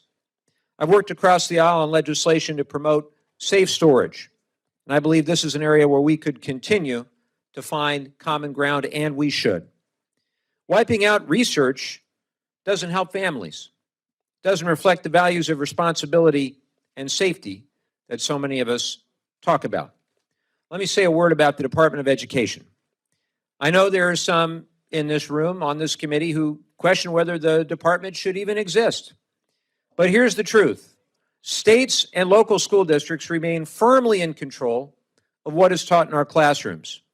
The Department of Education's role is not to dictate curriculum, it's to ensure accountability. It's to collect and share vital data, like the nation's report card that I just mentioned to you. And it's to help states and schools serve disadvantaged students, students with disabilities, and veterans pursuing education. Those are goals we should all support. Finally, let me say this. Our oath is to the Constitution. Article 1 gives Congress the power of the purse, not the executive branch. And I don't mean to be a broken record, but I'm going to say it again today. That power comes with a duty to invest in the people and the institutions that will keep this nation strong. We can and should debate priorities, but by stripping Title I, by hollowing out education, by eliminating research that saves children's lives, none of this squares with our duty or with the values that many of you and I share as parents or grandparents.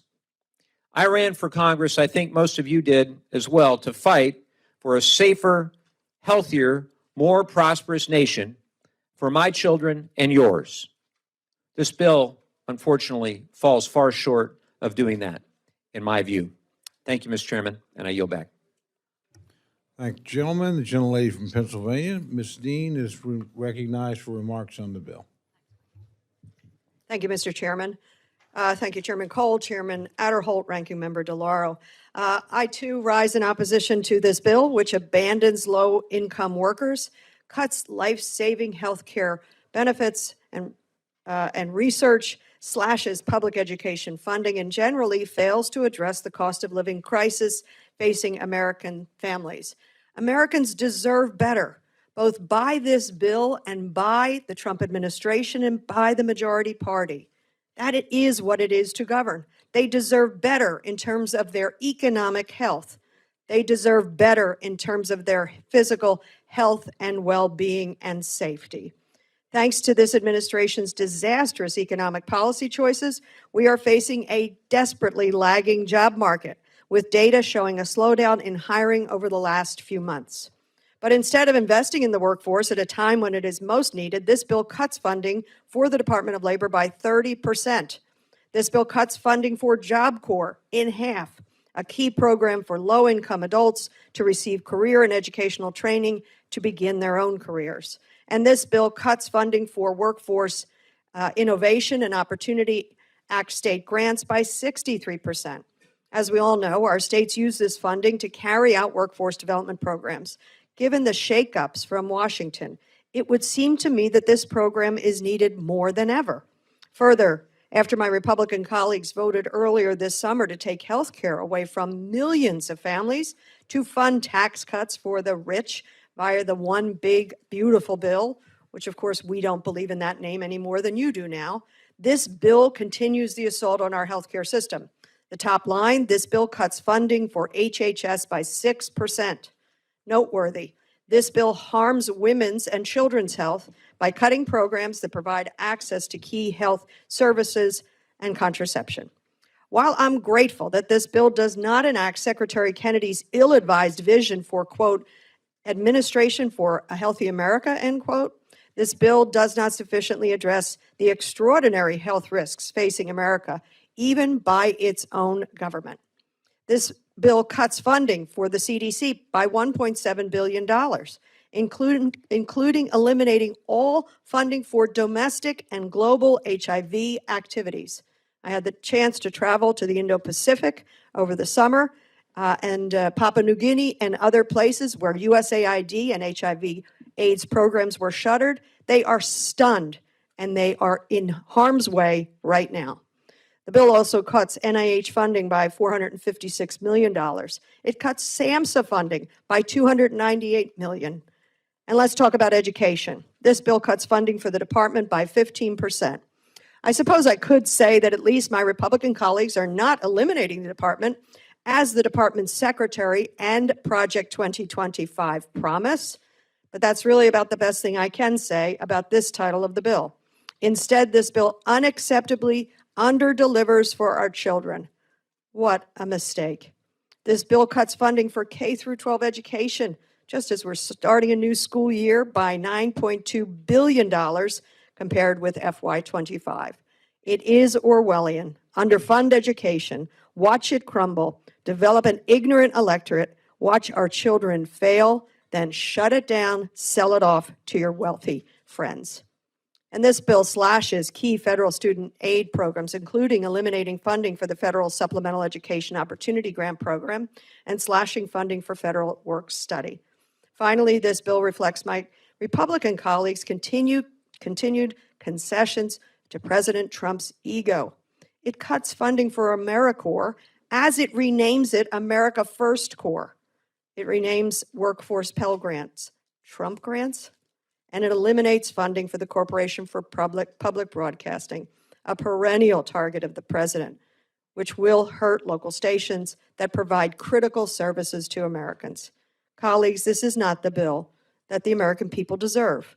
We must and we can do better by their health, by their economic health, by their physical health, their well-being, and their safety. I urge my colleagues to join me in opposing this bill. Mr. Chairman, I yield back. Thank you, gentlelady. The gentleman from Indiana, Mr. Mervan, is recognized for comments on the bill.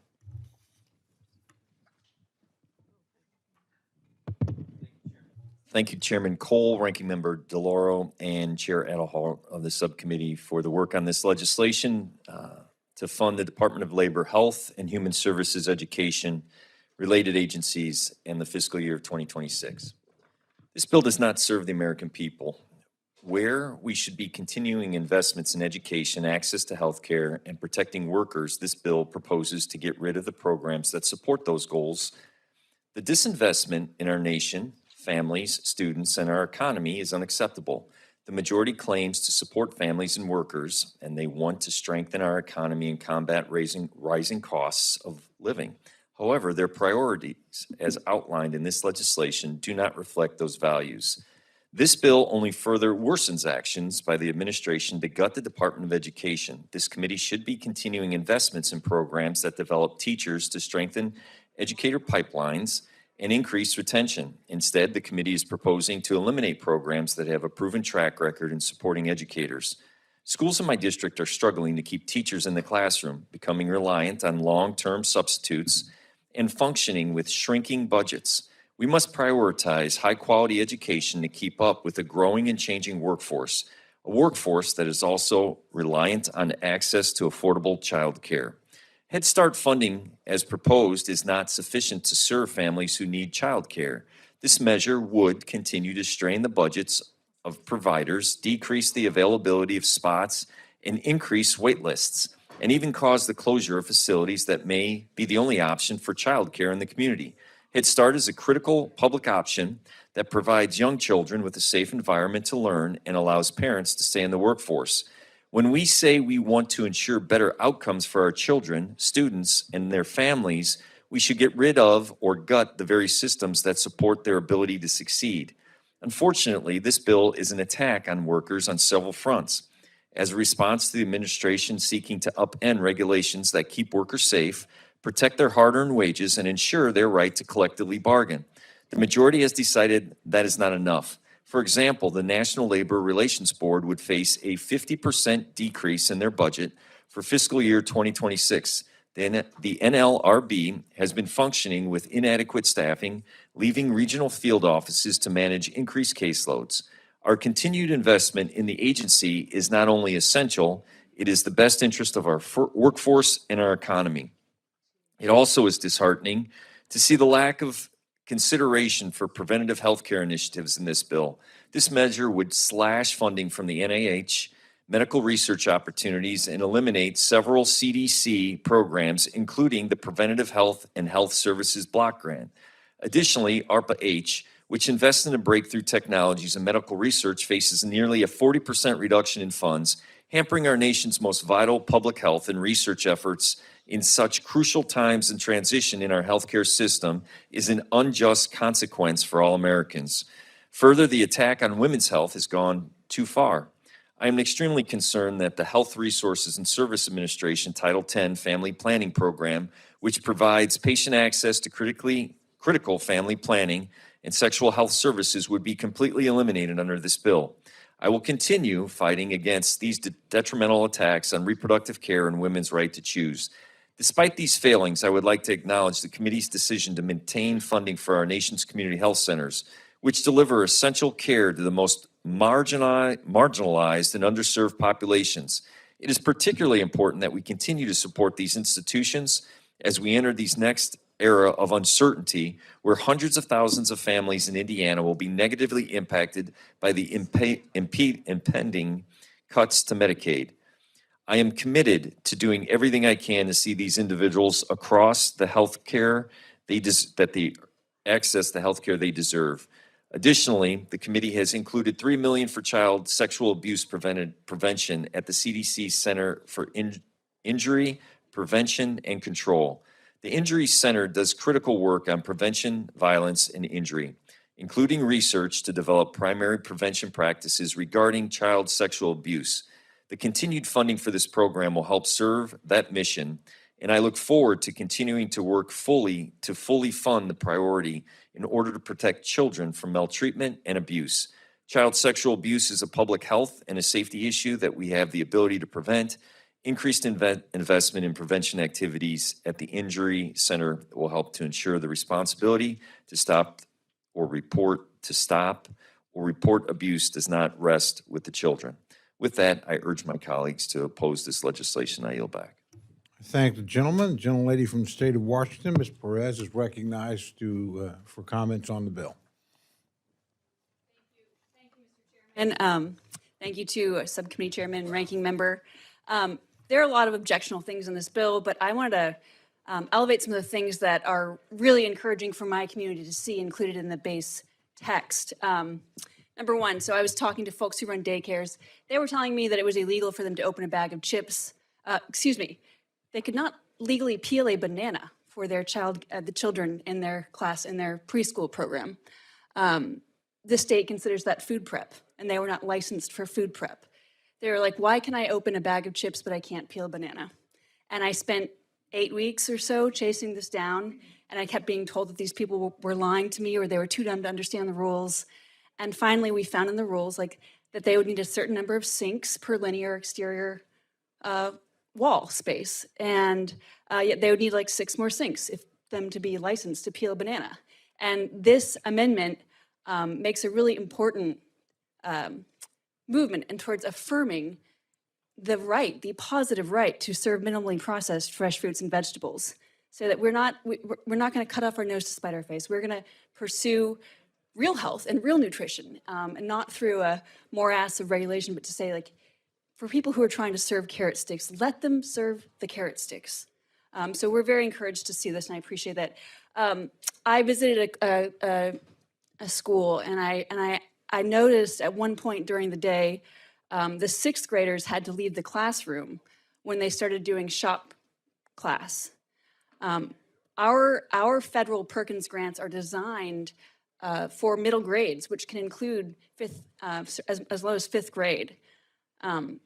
But our state had outlawed that. And so this amendment clarifies that these dollars should be eligible starting in the middle grades. And I think this is a really critical thing, because this is the point where kids start to feel like school doesn't make sense for them. The academics are the only thing that matters, and that their gifts and abilities, their kinetic intelligence, their spatial genius, whatever it is valuable and worthy of investment.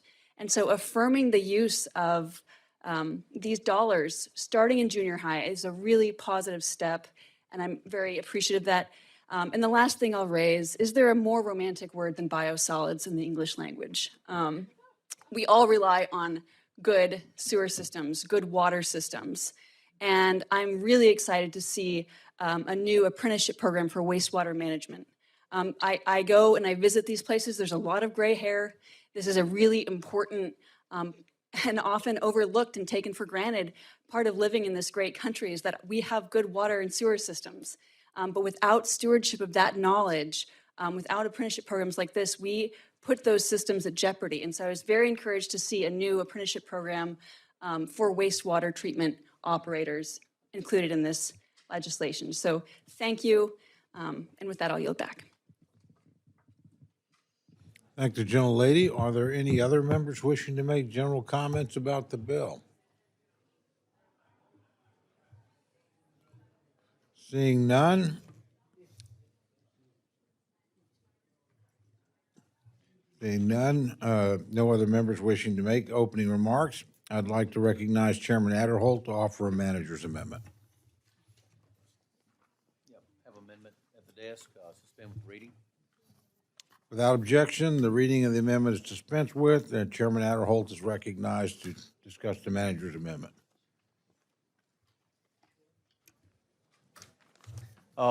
Very briefly, this amendment includes language that's been agreed upon by the majority and the minority for the report, and so with agreement, I would recommend a yes vote.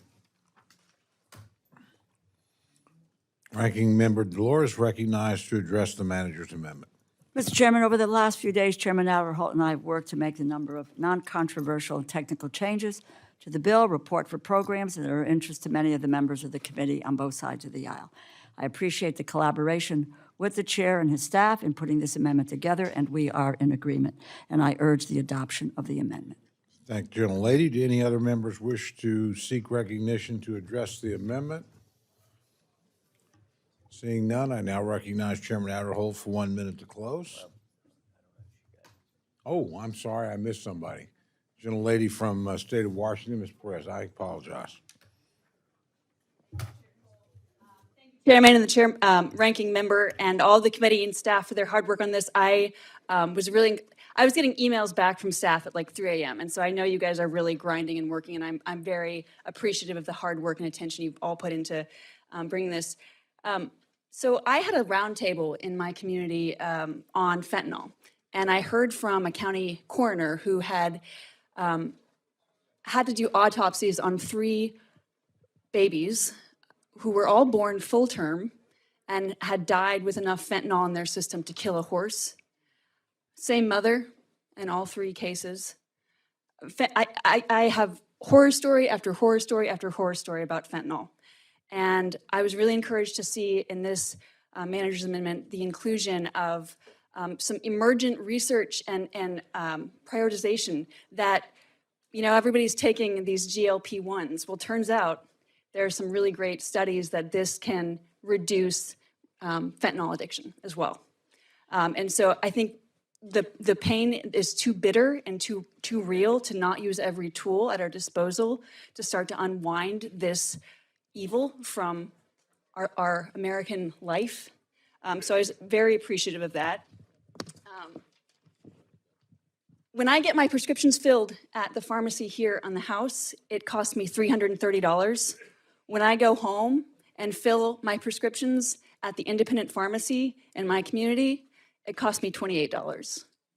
That is what PBMs are doing to Americans all over the country. And so I was really encouraged to see some language in here about PBMs reform in our system.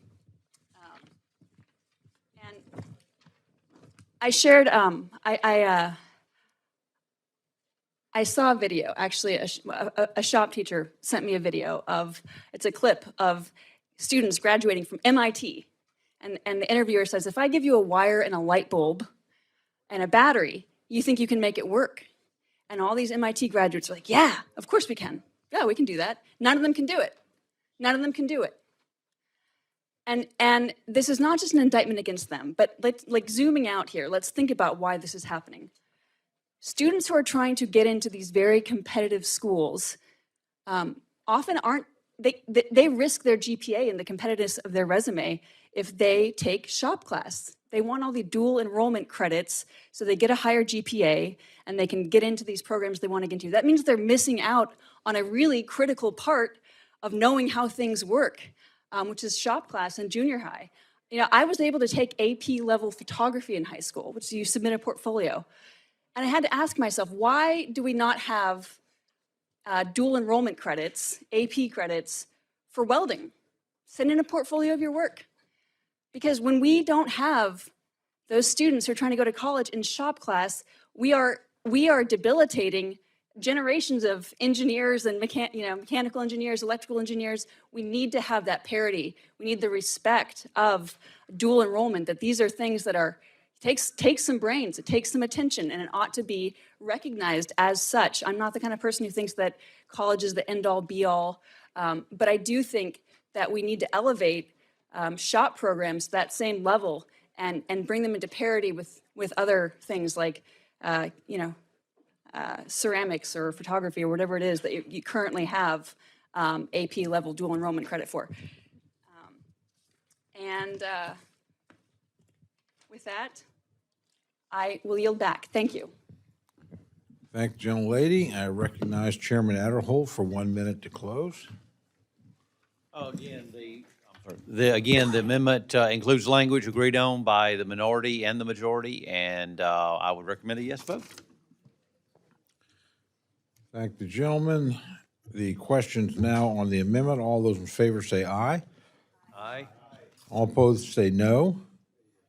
The opinion of the chair, the ayes have it. The amendment is adopted. I'll turn to the gentlelady, the ranking member, full committee. Mr. Laura is recognized for an amendment. Thank you, Mr. Chair. I have an amendment at the desk, and I ask unanimous consent that the reading of the amendment be dispensed with. Without objection, the reading of the amendment is dispensed with, and the gentlelady is recognized for remarks on her amendment. Thank you. I rise to offer an amendment to protect access to childhood vaccines. This amendment is straightforward.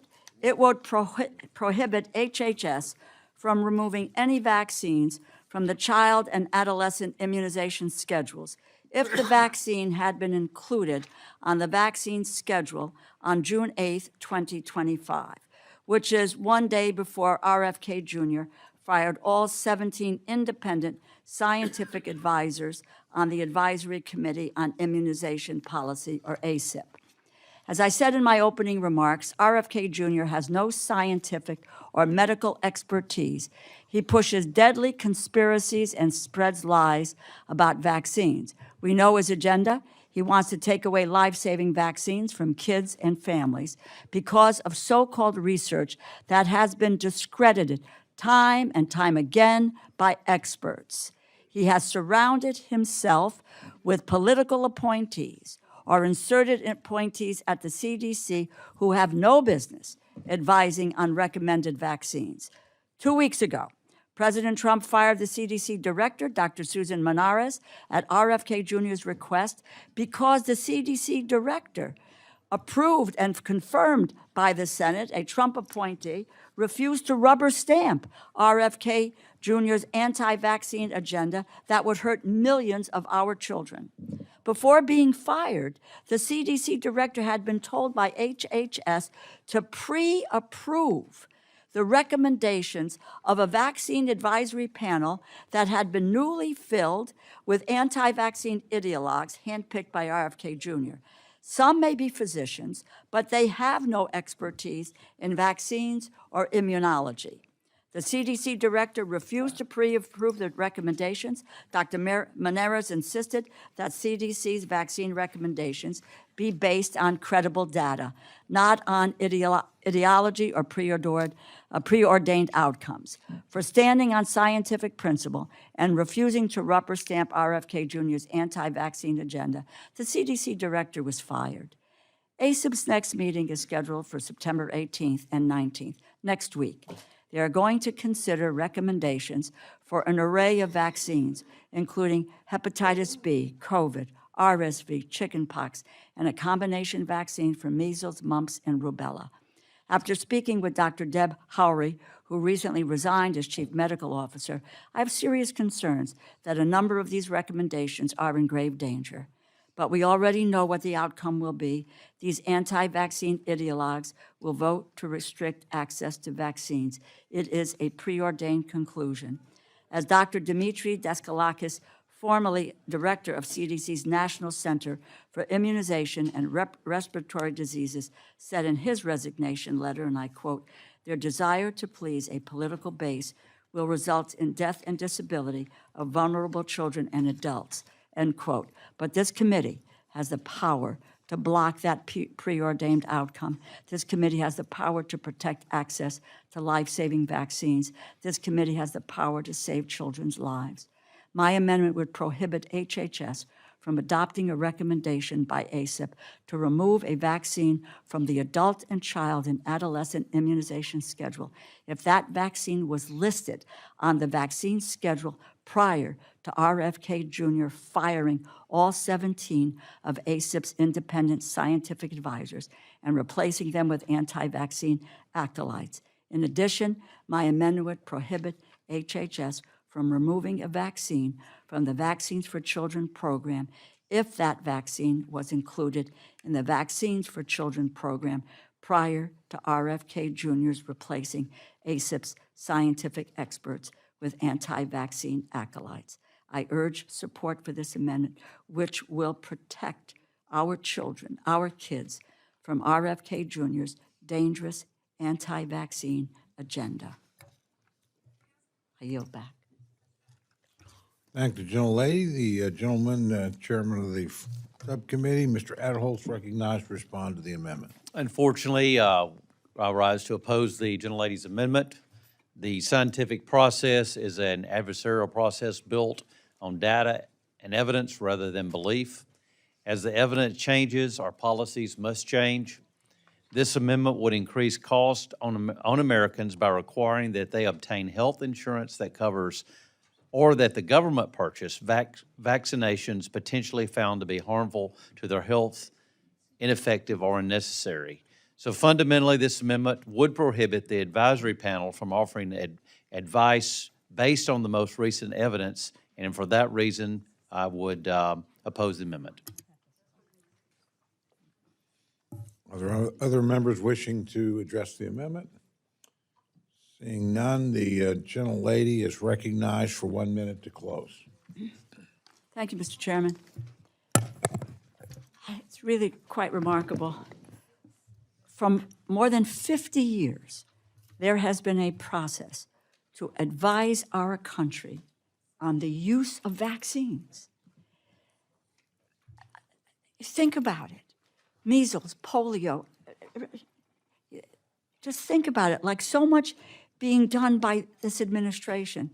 The Advisory Committee on Immunization Practices is now in a state of chaos. The Secretary has stacked the committee with people who do not have the expertise in vaccines and immunology. And what we are trying to do here is to, with this amendment, is to reclaim science. There is a process, there is a procedure. The advisory committee, it is an advisory committee. It makes a recommendation to the CDC, and it makes these recommendations for children and for adults. It does guidance that affects insurance coverage and vaccine access. And to dismiss those 17 people and replace people without actually having vetted them, and they may be physicians, as I've said, but they don't have any immunology background or vaccine medical backgrounds, and to even have asked that the director preordain and pre-approve of what they were doing is beyond belief. I urge my colleagues to support this amendment and reclaim science for our children's sake. Questions now on the amendment offered by the gentlelady from Connecticut. All those in favor say aye. Aye. All those opposed say no. No. Opinion of the chair, the noes have it. Recorded. Roll call has been requested. Sufficient show of support is evident. Clerk will call the roll. Mr. Adderholt. No. Mr. Adderholt, no. Mr. Aguilar. Mr. Alford. Mr. Alford, no. Mr. Amadei. Mrs. Bice. Mr. Bishop. Aye. Mr. Bishop, aye. Mr. Calvert. No. Mr. Calvert, no. Mr. Carter. Mr. Carter, no. Mr. Case. Mr. Siscomani. No. Mr. Siscomani, no. Mr. Klein. Mr. Cloud. No. Mr. Cloud, no. Mr. Clyburn. Aye. Mr. Clyburn, aye. Mr. Clyde. Mr. Cole. No. Mr. Cole, no. Mr. Cuellar. Mr. Cuellar, aye. Ms. Dean. Ms. DeLauro. Oh, Ms. Dean, aye. Ms. DeLauro. Aye. Ms. DeLauro, aye. Mr. Diaz-Balart. No. Mr. Diaz-Balart, no. Mr. Edwards. Mr. Edwards, no. Mr. Elzey. Mr. Elzey, no. Ms. Escobar. Ms. Escobar, aye. Mr. Espaillat. Mr. Espaillat, aye. Mr. Fleischman. Mr. Fleischman, no. Ms. Frankel. Ms. Frankel, aye. Mr. Franklin. Mr. Franklin, no. Mr. Gonzalez. Mr. Gonzalez, no. Mr. Guest. Mr. Guest, no. Mr. Harder. Mr. Harder, aye. Dr. Harris. Dr. Harris, no. Mrs. Henson. Mrs. Henson, no. Mr. Hoyer. Aye. Mr. Hoyer, aye. Mr. Ivy. Mr. Joyce. Mr. Joyce, no. Ms. Capter. Ms. Capter, aye. Mr. Lalota. Mr. Lalota, no. Ms. Lee. Ms. Lee, aye. Ms. Letlow. Mr. Levin. Mr. Levin, aye. Ms. Malloy. Ms. Malloy, no. Ms. McCollum. Aye. Ms. McCollum, aye. Ms. Ming. Ms. Ming, aye. Mr. Molinar. Mr. Molinar, no. Mr. Moore. Mr. Moore, no. Mr. Morelli. Mr. Morelli, aye. Mr. Mervan. Mr. Mervan, aye. Mr. Newhouse. Mr. Newhouse, no. Ms. Perez. Ms. Perez, aye. Ms. Pingree. Mr. Pocan. Mr. Pocan, aye. Mr. Quigley. Mr. Quigley, aye. Mr. Reschenthaler. Mr. Rogers. Mr. Rogers, no. Mr. Rutherford. Mr. Rutherford, no. Mr. Simpson. Mr. Simpson, no. Mr. Strong. Mr. Strong, no. Mrs. Torres. Mrs. Torres, aye. Ms. Underwood. Ms. Underwood, aye. Mr. Valadeo. Mr. Valadeo, no. Ms. Wasserman Schultz. Ms. Wasserman Schultz, aye. Mrs. Watson Coleman. Mrs. Watson Coleman, aye. Mr. Womack. Mr. Womack, no. Mr. Zinke? Mr. Zinke, no. Are there any members wishing to record their vote or change their vote? Gentlelady from Maine. Ms. Pingree, aye. Gentleman from Hawaii. Mr. Case, aye. Gentleman from California. Mr. Aguilar, aye. Gentlelady from Oklahoma. Mrs. Bice, no. Gentleman from Kentucky, Mr. Rogers. He's recorded as a no. Rogers. He's recorded as a no. Oh, our gentleman's recorded as a no, I'm sorry. Gentleman from Georgia. Mr. Clyde, no. Gentleman from Virginia. Mr. Klein, no. Gentleman from Pennsylvania. Mr. Reschenthaler, no. The gentleman from Washington voted. Okay. Are there any others wishing to record their vote or change their vote? Clerk will tally.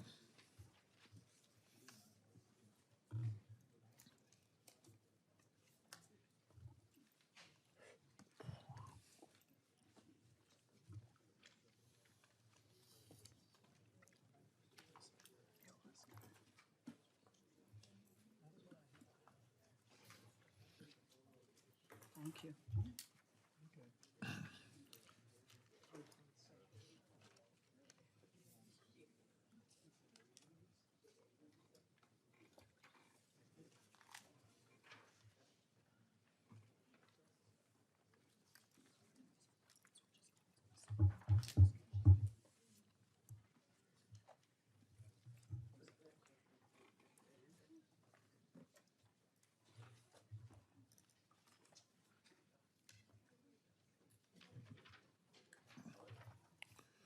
On this vote, the ayes are 27, the noes are 33. The amendment is not adopted. Is there any further amendment or discussion?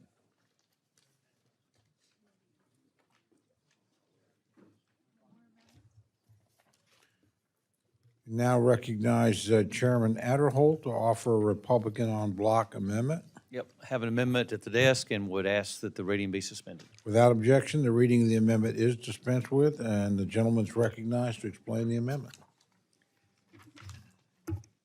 Just want to thank the member offices for providing these important amendments to the underlying bill and the report. And with these changes, we're asking for a yes vote, and I yield back. Excuse me, the ranking member, Delora, is recognized to address the amendment. I rise in opposition to the amendment. The Republican en bloc amendment would add yet another rider to the bill to block biomedical research. In this case, a prohibition on research to study the effects of interventions that disrupt the body's development, inhibit its natural functions, or modify its appearance to no longer correspond to its biological sex. This rider is clearly another targeted at prohibiting research that could be beneficial to trans individuals. As I said in my opening remarks, it is truly exasperating that the majority is taking the Labor H bill down this path again. I urge my colleagues to oppose the amendment. Thank you, gentlelady. Do any other members seek recognition to address the Republican en bloc amendment? Seeing none, I recognize Chairman Adderholt for 1 minute to close. Again, I want to thank our member offices again for submitting some important amendments that needed to be addressed in this bill. And with that, I would ask all the members to vote yes, and I yield back. The question is on the amendment. All those in favor say aye. Aye. All those opposed, nay. No. The opinion of the chair, the ayes have it.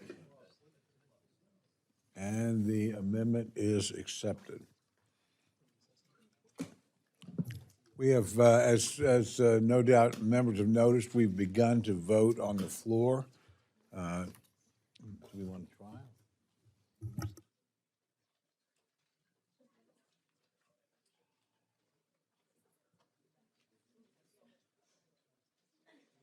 You want to try and get one more?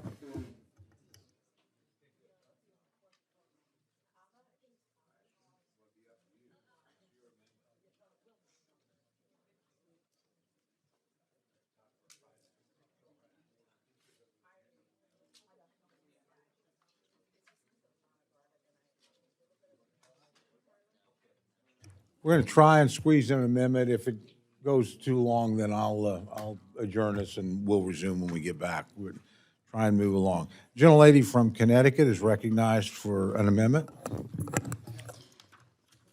Chair, I have an amendment at the desk, and I ask unanimous consent that the reading of the amendment be dispensed with. Without objection, the reading of the amendment is dispensed with, and the gentlelady is recognized for remarks on her amendment. I rise to offer an amendment to maintain no-cost coverage of vaccines by federal and private health insurance plans. This amendment would prohibit HHS from making any changes to the child and adolescent immunization schedule that would result in a loss of coverage of vaccines by federal or private health insurance plans. As you know, almost all health insurance plans are required to cover recommended vaccines at no cost. This is true for Medicare, Medicaid, employer-sponsored plans, and private insurance plans. And the Vaccine for Children program provides recommended vaccines for free to children who are Medicaid eligible or uninsured. In almost every case, these no-cost vaccine coverage requirements are linked to recommendations from ACIP, ACIP, or CDC.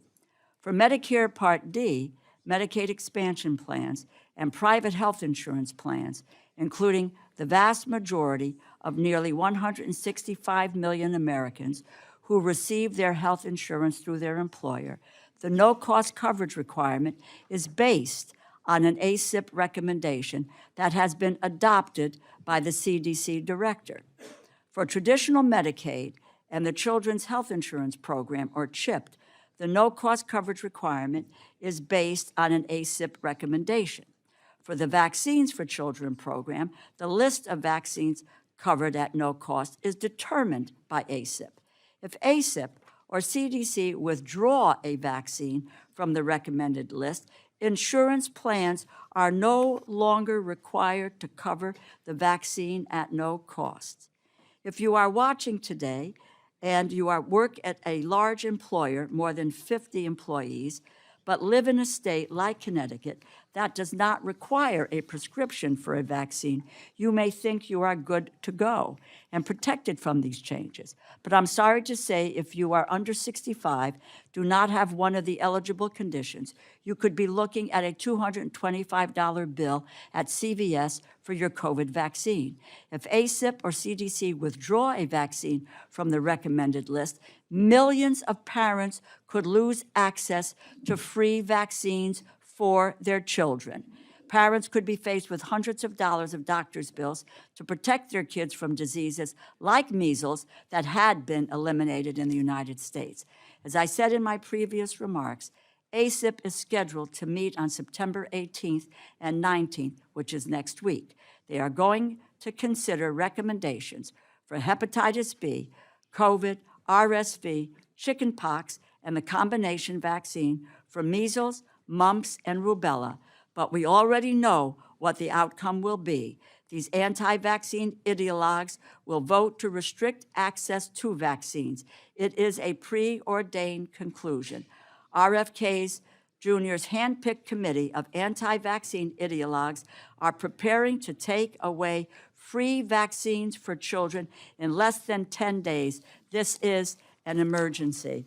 As Deb Howery, former deputy director of CDC, said in her resignation letter 2 weeks ago, quote, vaccines save lives. This is an indisputable, well-established scientific fact, end quote. President Trump agrees. Last week, he was asked about vaccines. His response, quote, pure and simple, they work, end quote. This committee has the power to block RFK Jr.'s anti-vaccine agenda. This committee has the power to ensure that millions of parents can choose to vaccinate their children at no cost. This amendment would prohibit HHS from making changes to child and adolescent immunization schedules that would result in a loss of no-cost coverage by vaccines by Medicare, Medicaid, the Vaccine for Children program, employer-sponsored health plans, or private health insurance plans. I urge support for this amendment, which will maintain no-cost coverage of vaccines by federal and private health insurance plans, so millions of parents are not stuck with a bill for choosing to vaccinate their kids. Yield back. Thank you, gentlelady. The chairman of the subcommittee, Mr. Ed Holtz, recognized to address the amendment.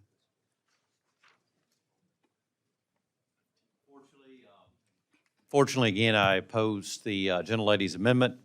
The scientific process, again, is an adversarial process, and it is built on a process that we have to have the data and evidence rather than belief.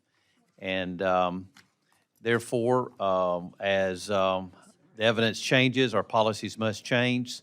So again, as I had mentioned earlier, the amendment would prohibit the advisory panel from offering advice based on the most recent evidence, and for that reason, I must oppose it. Now yield back.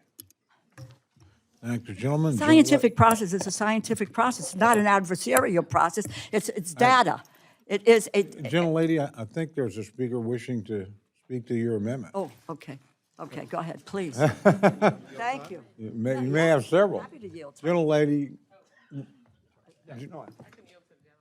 whichever. I was just simply going to yield to.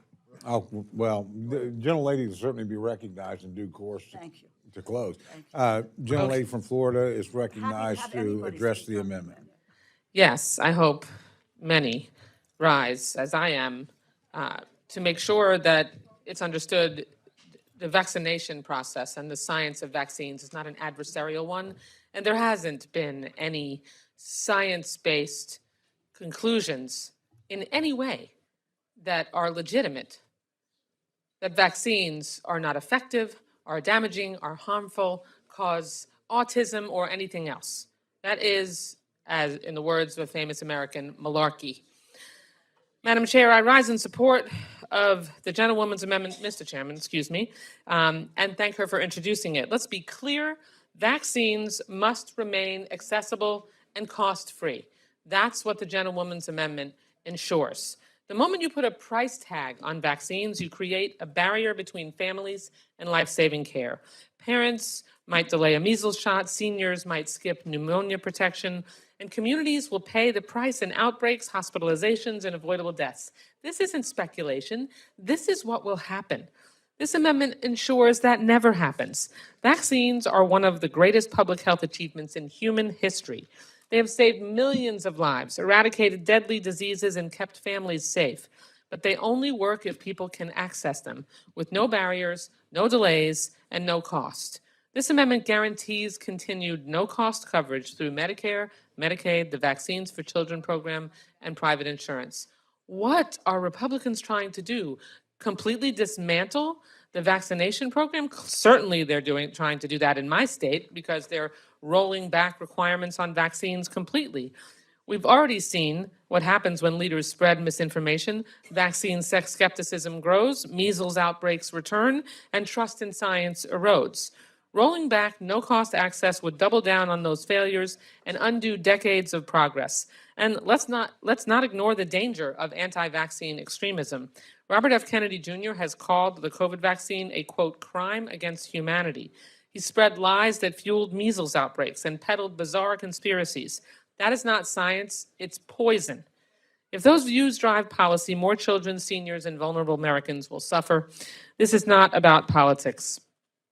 It is about protecting families and keeping vaccines free, accessible, and grounded in science. I urge my colleagues to support this amendment and stand against extremism that threatens the health and safety of every American. And I yield the balance of my time to the gentlewoman from Connecticut, who will also have a minute to close, but in case she needs it, it's all yours. Gentlelady's recognized, or we can move to close. And I assume, Mr. Hoyer, you did not need time? Well, okay, and certainly we can.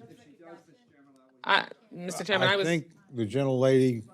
I was yielding the gentlewoman from Connecticut. Well, I know, that's why I asked. Do you want that time or do you want to close? Whichever you want to do, but I think the gentlelady from Illinois would also like to speak. And then, okay, I can't reserve my time, so, okay, then I yield back. believe me, she's going to have an opportunity to have her say.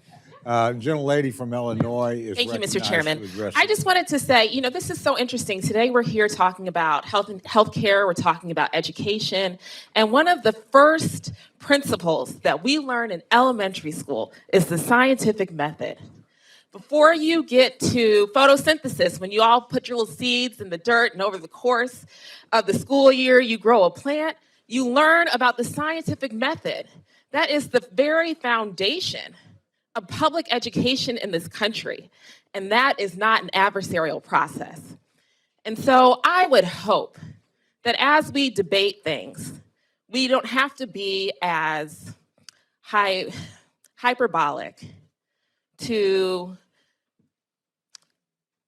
advance misinformation and sow seeds of doubt on things where we all should be able to just acknowledge our foundational principles that our society as Americans, but I would say Western society, is really built upon. No matter how you feel about vaccines, we should be able to acknowledge that the foundation of a rigorous scientific process includes asking a question, doing some research, forming a hypothesis, conducting your project to get the data, doing the analysis, and sharing the results. Friends, that's it. Nothing adversarial there, nothing partisan there, nothing controversial there. And so I hope that the chairman of the subcommittee perhaps just misspoke in his comment about the scientific process being adversarial. Perhaps he might want to clarify at a later date. Maybe he meant a certain committee is adversarial, or maybe certain leaders are adversarial. But I do think that it is really damaging to the future of our great country to make a statement like that as a basis for policymaking. I yield back.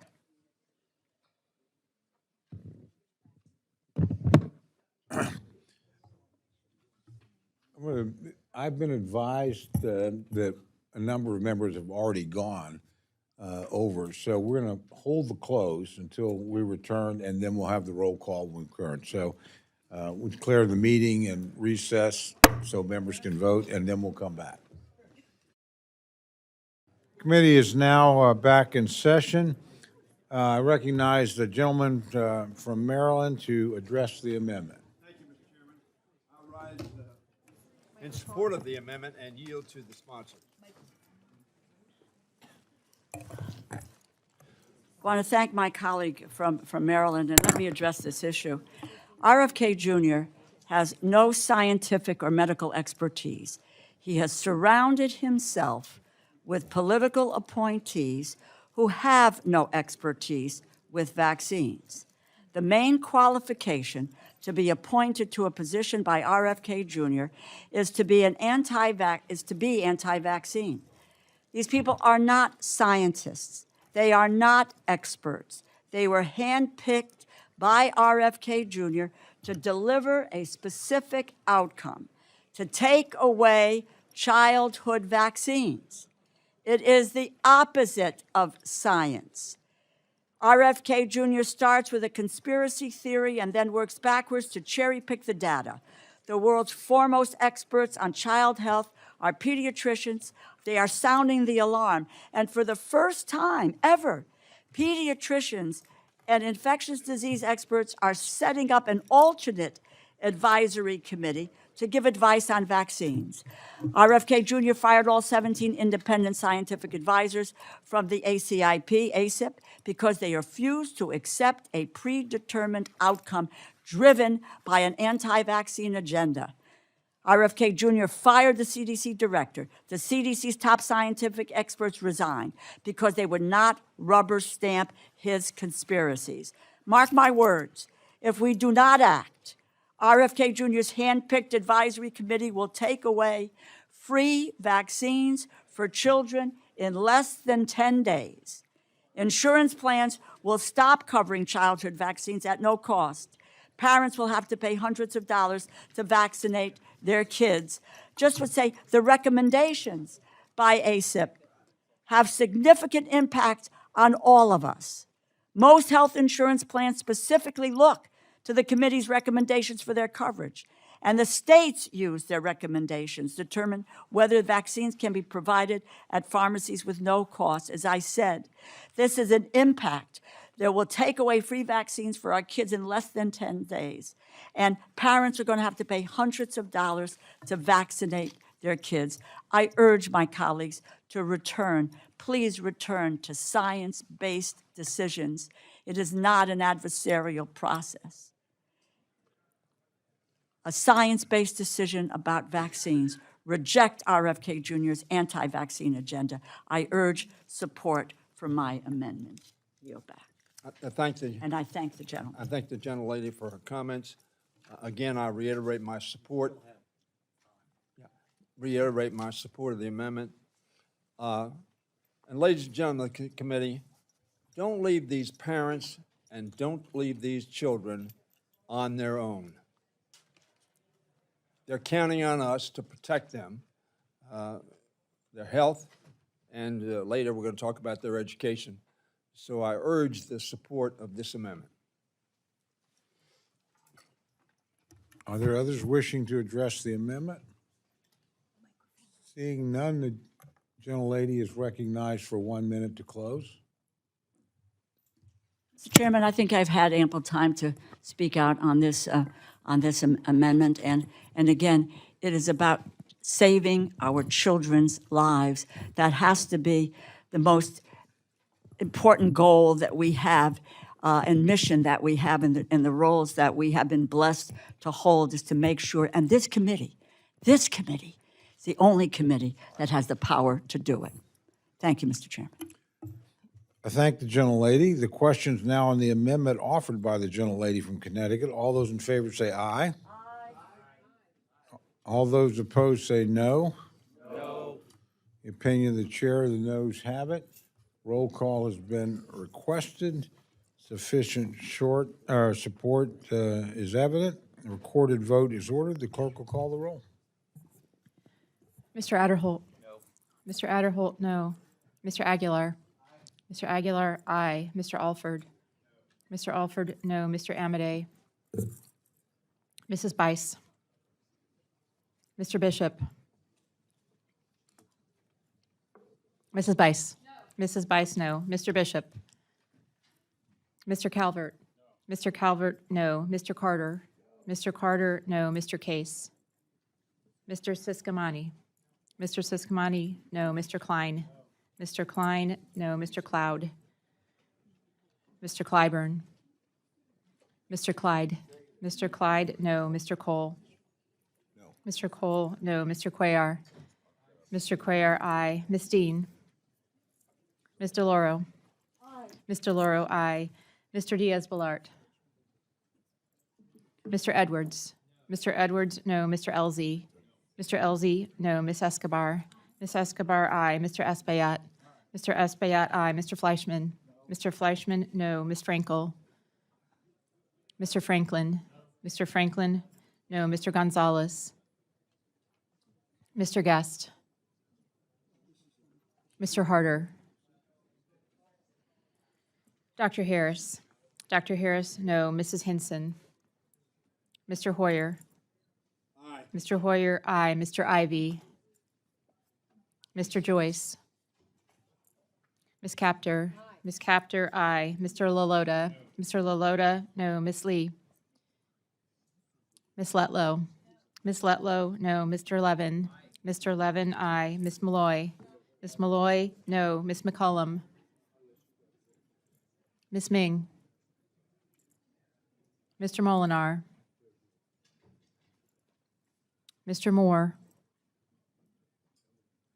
Mr. Morelli? Mr. Morelli, aye. Mr. Mervan? Mr. Newhouse? Mr. Newhouse, no. Ms. Perez? Ms. Perez, aye. Ms. Pingree? Ms. Pingree, aye. Mr. Pocan? Mr. Pocan, aye. Mr. Quigley? Mr. Reschenthaler? Mr. Rogers? Mr. Rogers, no. Mr. Rutherford? Mr. Rutherford, no. Mr. Simpson? Mr. Simpson, no. Mr. Strong? Mr. Strong, no. Mrs. Torres? Mrs. Torres, aye. Ms. Underwood? Mr. Valadeo? Mr. Valadeo, no. Ms. Wasserman Schultz? Mrs. Watson-Coleman? Mrs. Watson-Coleman, aye. Mr. Womack? Mr. Zinke? Mr. Zinke, no.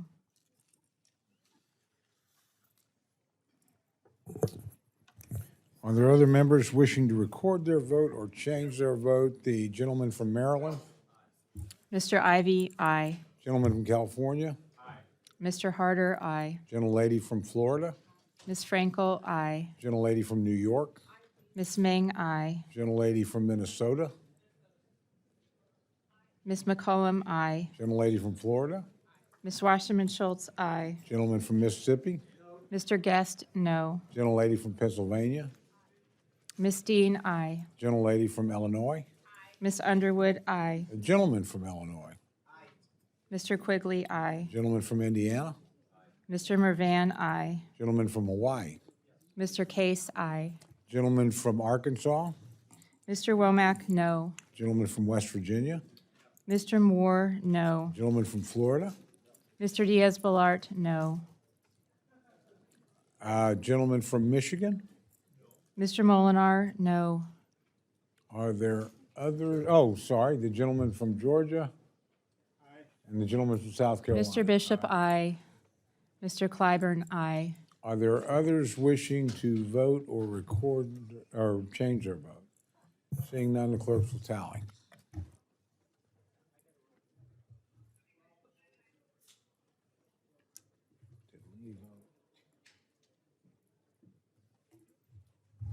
Do you have a chance?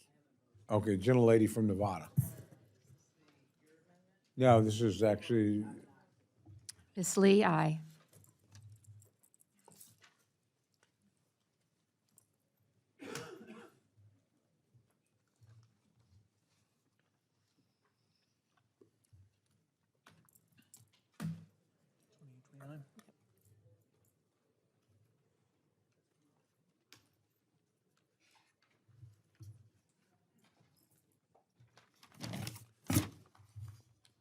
on this vote, the ayes are 28, the noes are 29. The amendment is not adopted.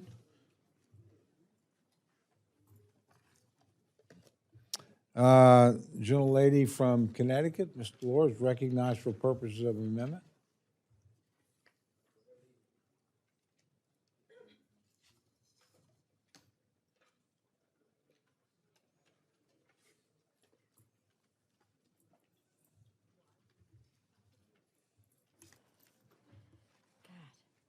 Following that. Mr. Chair, I have an amendment at the desk, and I ask unanimous consent that the reading of the amendment be dispensed with. Without objection, the reading of the amendment is dispensed with, and the gentlelady is recognized for remarks on her amendment. I rise to offer an amendment to protect our teachers from getting fired by House Republicans. In my opening remarks, I walk through Republicans' plans, years in the making, to destroy public education in our country, denying opportunities for students to learn and succeed in life. But with this amendment, my Republican colleagues have an opportunity to reverse the most egregious of these plans in their 2026 Labor H bill. Their $4.7 billion cut to Title I, which would kick 72,000 teachers out of classrooms nationwide. Make no mistake, Title I, which provides additional academic support to students from low-income backgrounds, is the cornerstone of our federal investment in public education.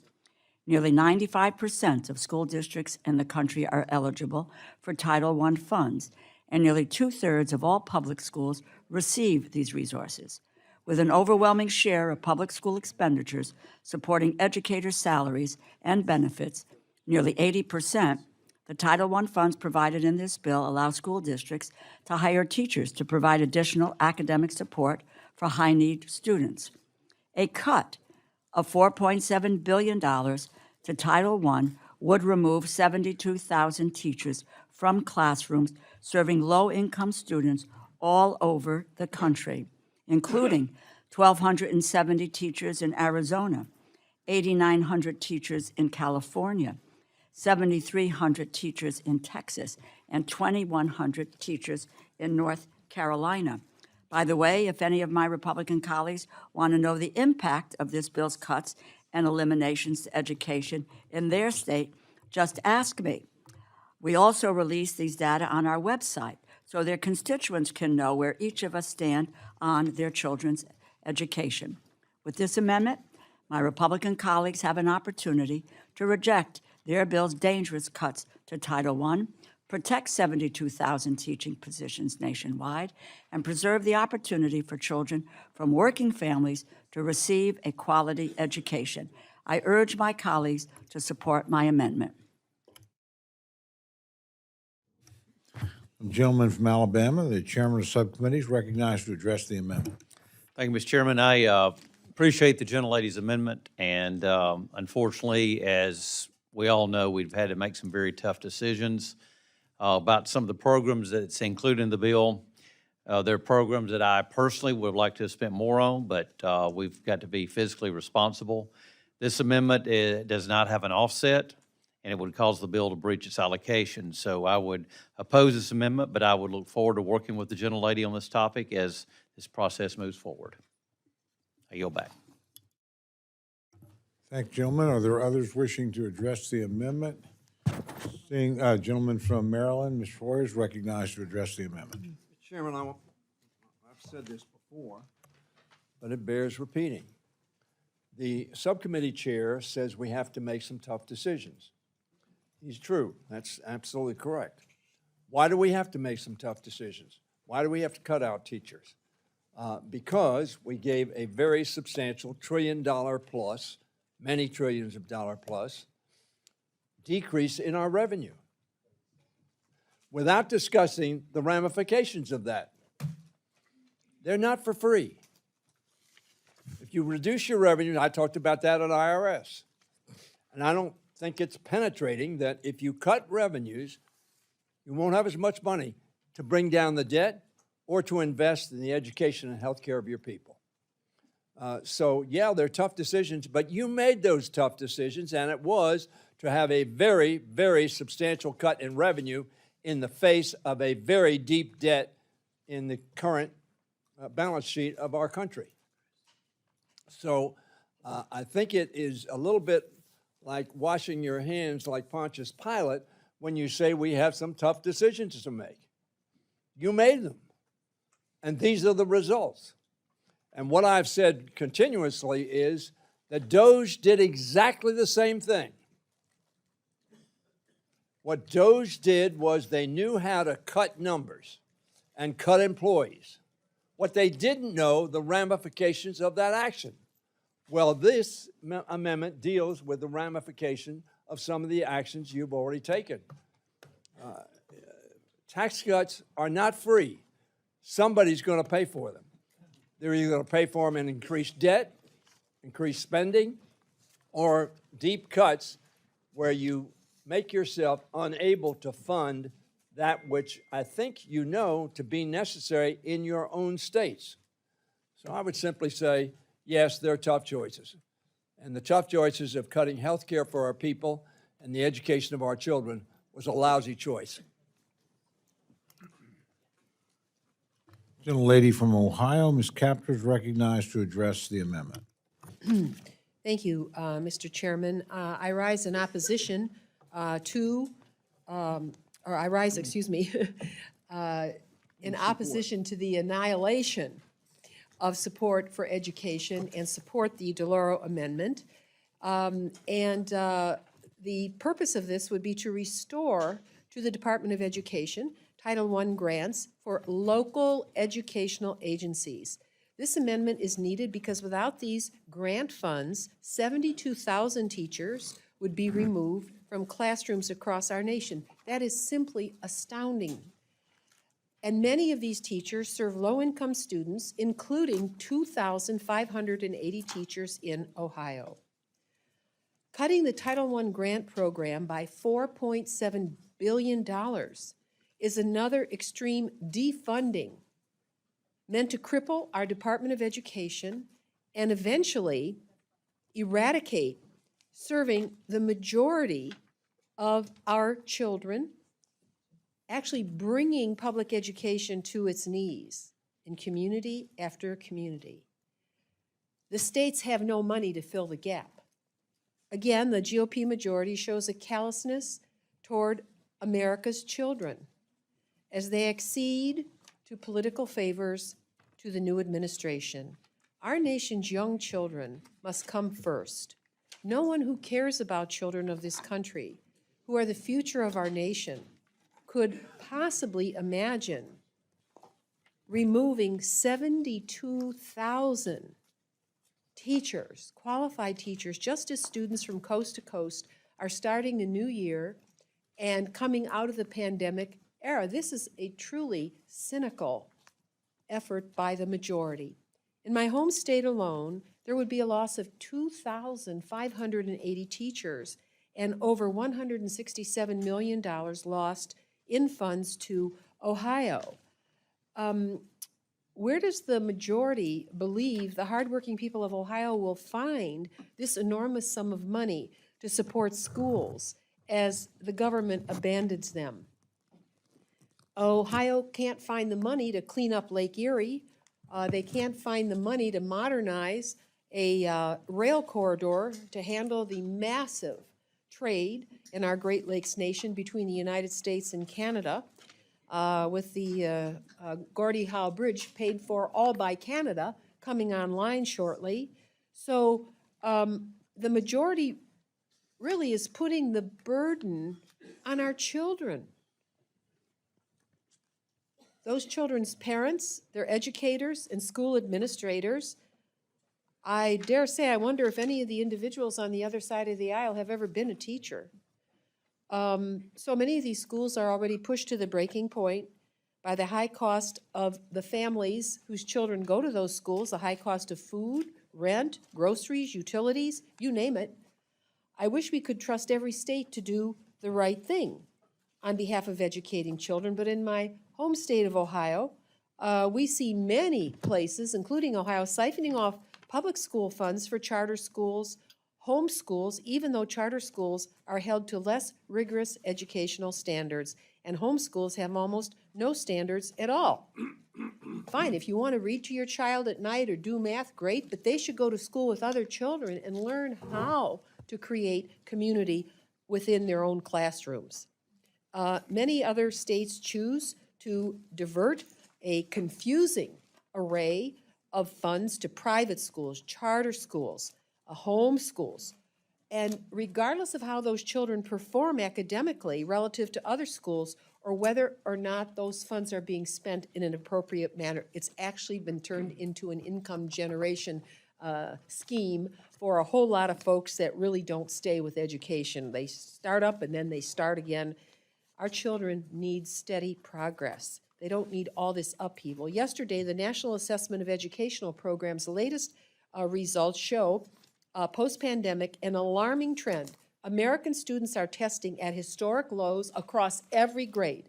So now is clearly not the time to pull the rug out from under them, to dismantle or defund public education and the Department of Education.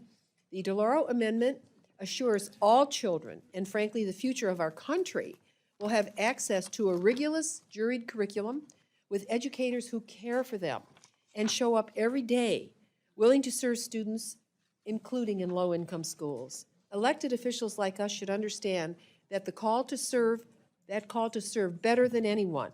We should not stand in the way of children getting the best possible education.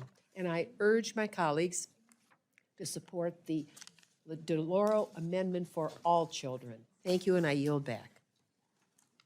Thank you, gentlelady. The gentlelady from Pennsylvania is recognized to address the amendment.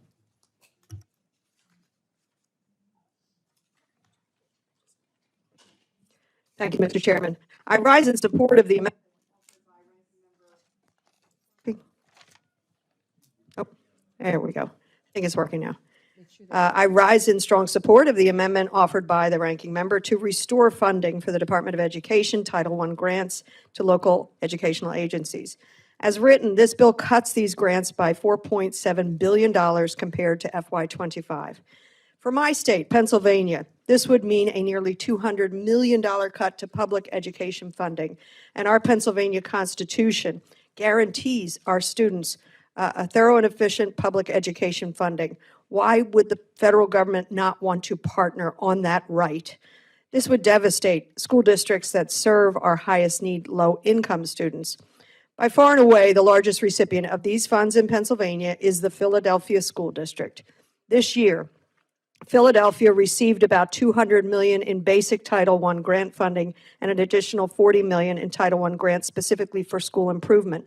Cutting this funding would be devastating for Philadelphia public schools and their students as they struggle with investments in our students. And this comes after the administration is already illegally withholding education funding from school districts. I have to ask my Republican colleagues, what is the end goal here? The only answer I can come up with is that this administration, and with the help of the Republican majority, wants an uneducated and undereducated electorate. They want education to be a privilege rather than a right. That's not just morally wrong, but quite frankly, un-American, unconstitutional. It is not good for our future. How we educate our kids will determine their future, and it will determine yours and mine as well. I urge my colleagues to join me in supporting this amendment, and I yield back. Thank you, Mr. Chairman. Thank you. The gentlelady from Texas, Ms. Escobar, is recognized to address the amendment. Thank you, Mr. Chairman, and I rise to sound the alarm. I hope each and every one of us understands the consequences of what this budget does to public education. And I am willing to bet that most of us in this room very likely are the product of a public education. I can tell you in my state, the state of Texas, we have a state legislature that has been slowly but surely over time starving public education. And I don't know about you all, but I meet regularly with the superintendents in my district, and they are extremely worried about their ability to educate the future. They are extremely worried about how politicians are abandoning public education and the children of America. In Texas, in the last state legislature, the legislature passed a funding scheme that overwhelmingly benefits charter schools, private schools, homeschooling over public education. And I do not understand it. I do not understand why we wouldn't come together to not just adequately fund public education, but fully fund public education. The loss of Title I funding could mean the loss of up to 1,000 teachers in my district alone. And these are not just employees of the school district. These are public servants who go to work and take care of children and teach children in an environment that I think none of us would recognize. They have to worry about mass shootings. They have to worry about cell phones. They have to worry about kids' mental health. They have to worry about social media. And they have to buy supplies on their own dime. And we're not going to give them the support that they need, especially with Title I funding, which helps fund some of the poorest districts in America. This is really, really shameful. And I rise not just to support this amendment, but I rise to support our teachers and our superintendents and everyone who goes to work every single day to teach the future. The reason why we invest in public education is so that we have a strong and vibrant economy in the future. We should want the best educated workforce in America. And that means investing in kids, investing in their education. Unless we don't want a competitive country, unless we don't want well-educated children, unless we don't want to support teachers, well, I know on this side of the room, that's exactly what we want. We want to support those teachers. We want to support those school districts. We want to make sure those kids are ready for the future.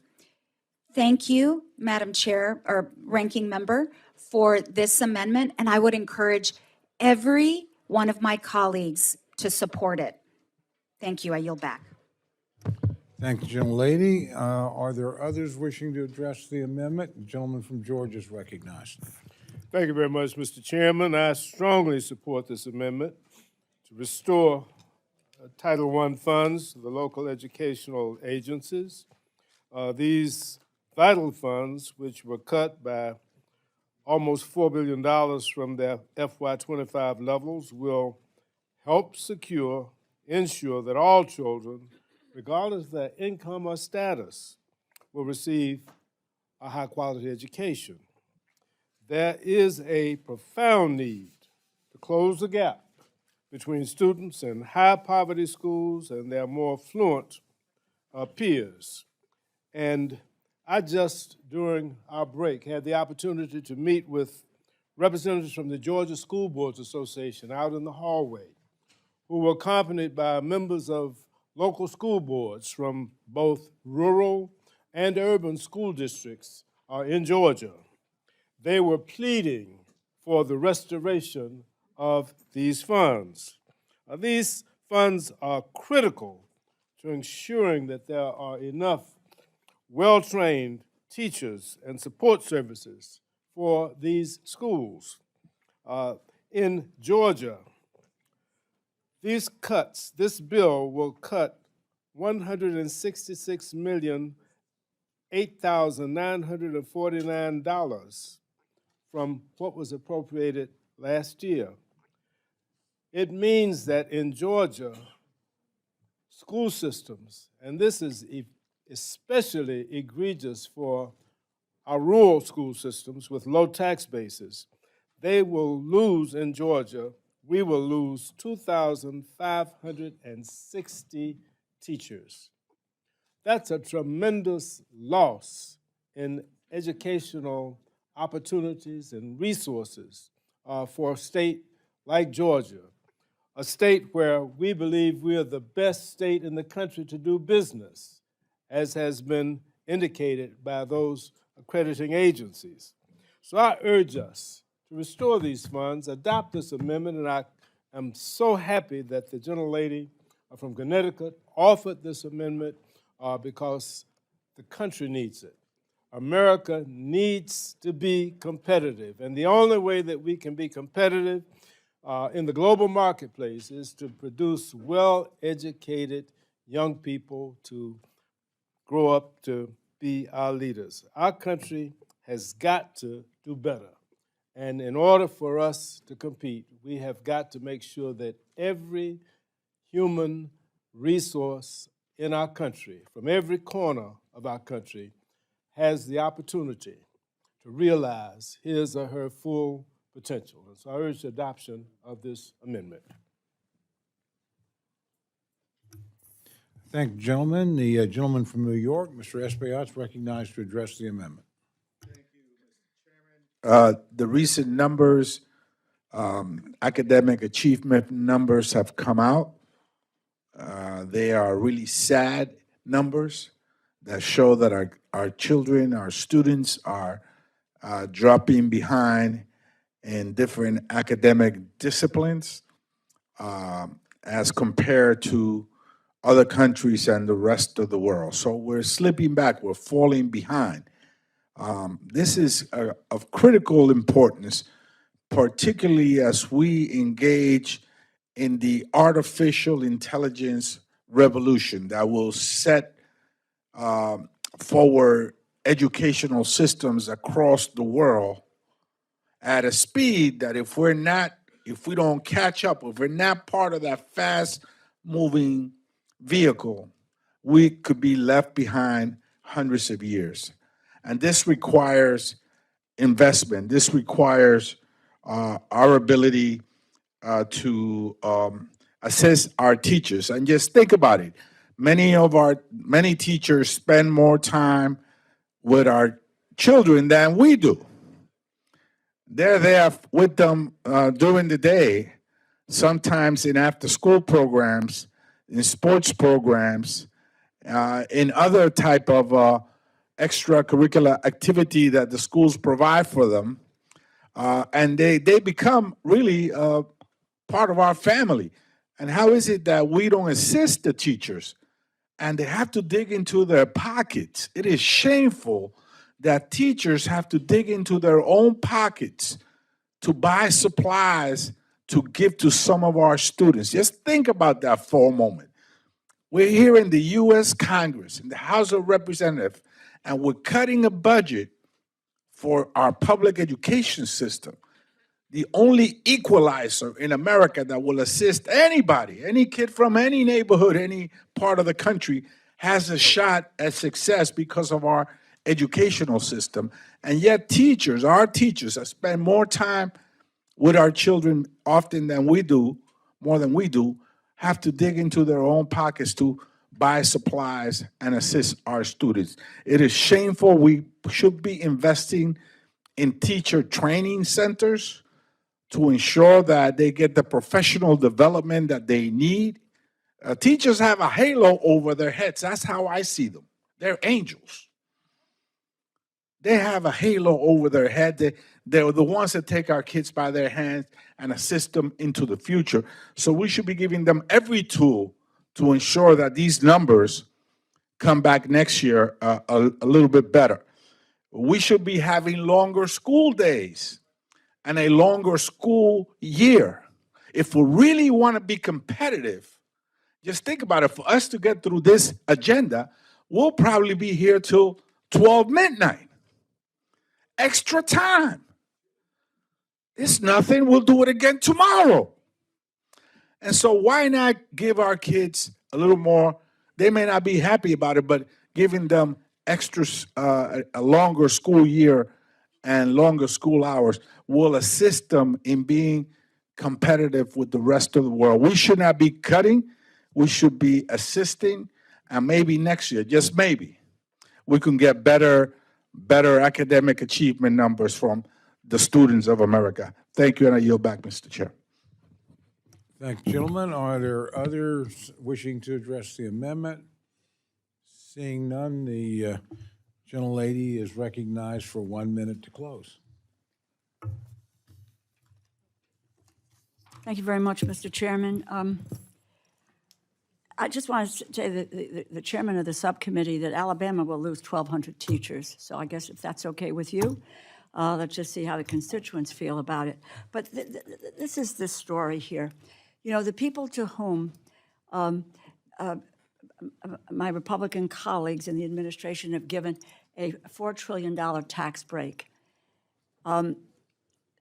Their kids, their grandkids, our kids, the people in this room, our kids, our grandkids are going to be able to get the education that they need. We're going to make sure that that happens. But it is so that the wealthiest are going to be able to take care of their kids, give them that opportunity for education and for success. But it's about the millions and millions of kids all over this country who are not going to be able to get that opportunity. And what is this institution about? This institution, its principle is to create opportunity for people. We are going to deny kids the opportunity to realize their own dreams and their own aspirations. We can turn this around. We have the power to be able to turn this around. In January, after school districts nationwide were reeling from the uncertainty created by OMB's funding freeze, the White House backtracked. They said, we're going to protect Title I.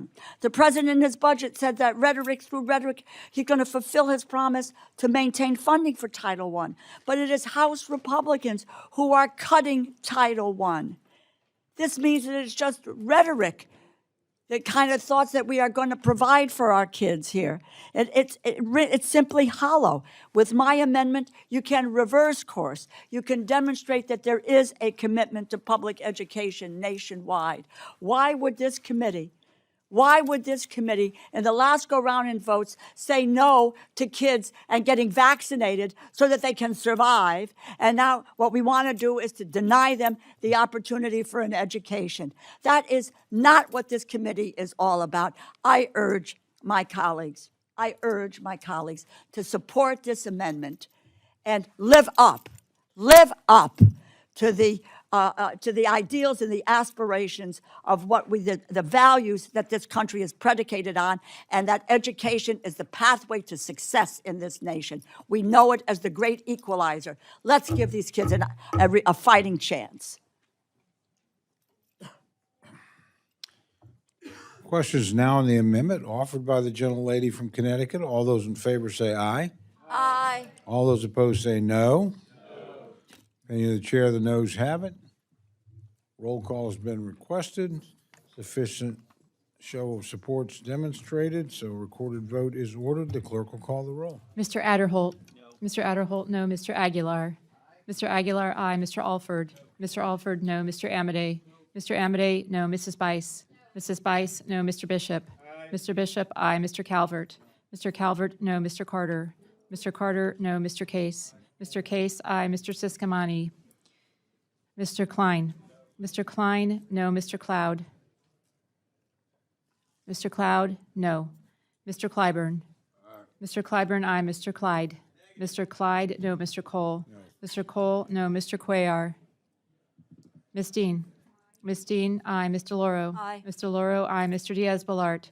Mr. Diaz-Balart, no. Mr. Edwards. Mr. Edwards, no. Mr. Elzey. Mr. Elzey, no. Ms. Escobar. Ms. Escobar, aye. Mr. Espaillat. Mr. Espaillat, aye. Mr. Fleischman. Mr. Fleischman, no. Ms. Frankel.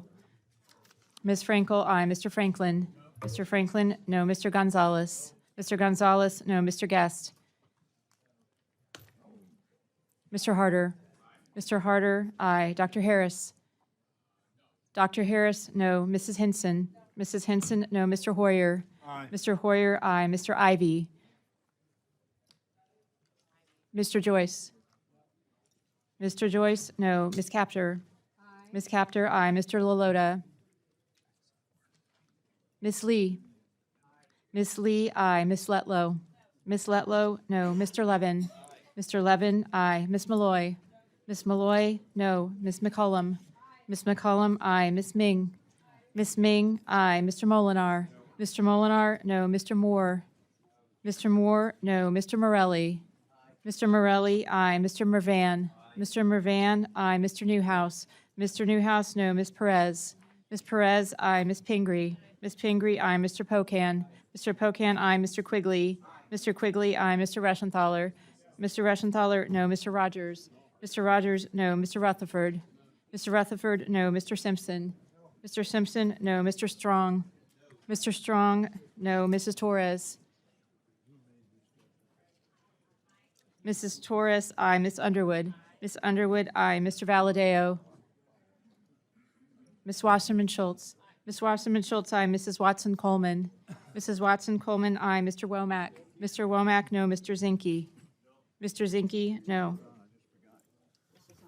Are there any members wishing to record their vote or change their vote? Gentleman from Maryland? Mr. Ivy, aye. Gentleman from Texas? Mr. Cuellar, aye. Gentleman from Mississippi? Mr. Guest, no.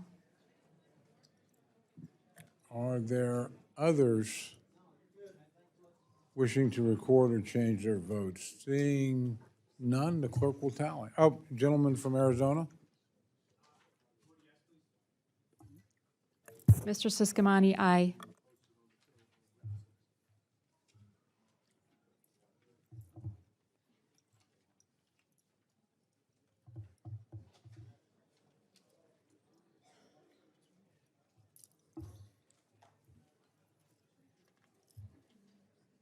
Oh, gentleman from California? Mr. Valadeo votes aye.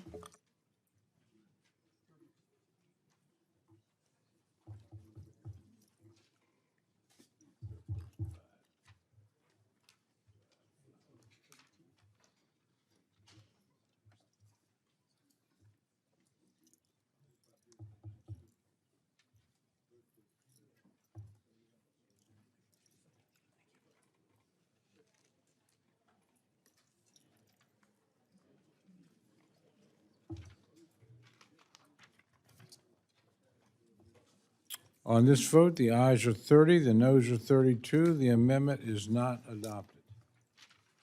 Gentleman from Maryland, Mr. Hoyer, is recognized for an amendment. Thank you very much, Mr. Chairman. Would the I'm not going to gentleman- ask that the would amendment be read. Gentlemen, okay. I'm not going to ask the amendment. Without objection, the reading of the amendment is dispensed with, and the gentleman's recognized to address his amendment. And the reason I didn't ask it to be read, there are two parts of this amendment, and it's relatively long, I mean, a paragraph, and they're in the report. And they deal with the National Institutes of Health, and all we ask them to do is brief us. Now, some time ago during this hearing, I said that we had no hearings on NIH specifically. Secretary Kennedy testified, he mentioned NIH, but there was no one from NIH who testified, either on what was proposed or the consequences of those propositions. I rise to offer this amendment to require the National Institutes of Health to brief this committee within 60 days on the politicization of American science and its impact on ongoing clinical trials and biomedical development. Frankly, NIH ought to have briefed this committee, as I said, long ago, but my colleagues across the aisle did not have a hearing. Last month, Trump issued an executive order that gives his political appointees greater power to fund or block NIH grants. That's what I mean by the politicization of this process. It is a peer review, historically, process. It is now a much more political process, a process that was normally determined through rigorous peer review from other scientists. This ought to be a pressing concern for every member of the committee. The NIH has been a major engine of innovation and economic growth in America. Virtually every medication you see at the pharmacy started with NIH funding. The Trump administration is putting all of that innovation at risk right now. He is laying waste to an entire generation of our brightest scientists and doctors. Many of them are now taking their talents to abroad. China, in fact, has help wanted signs for all of these folks' opportunity.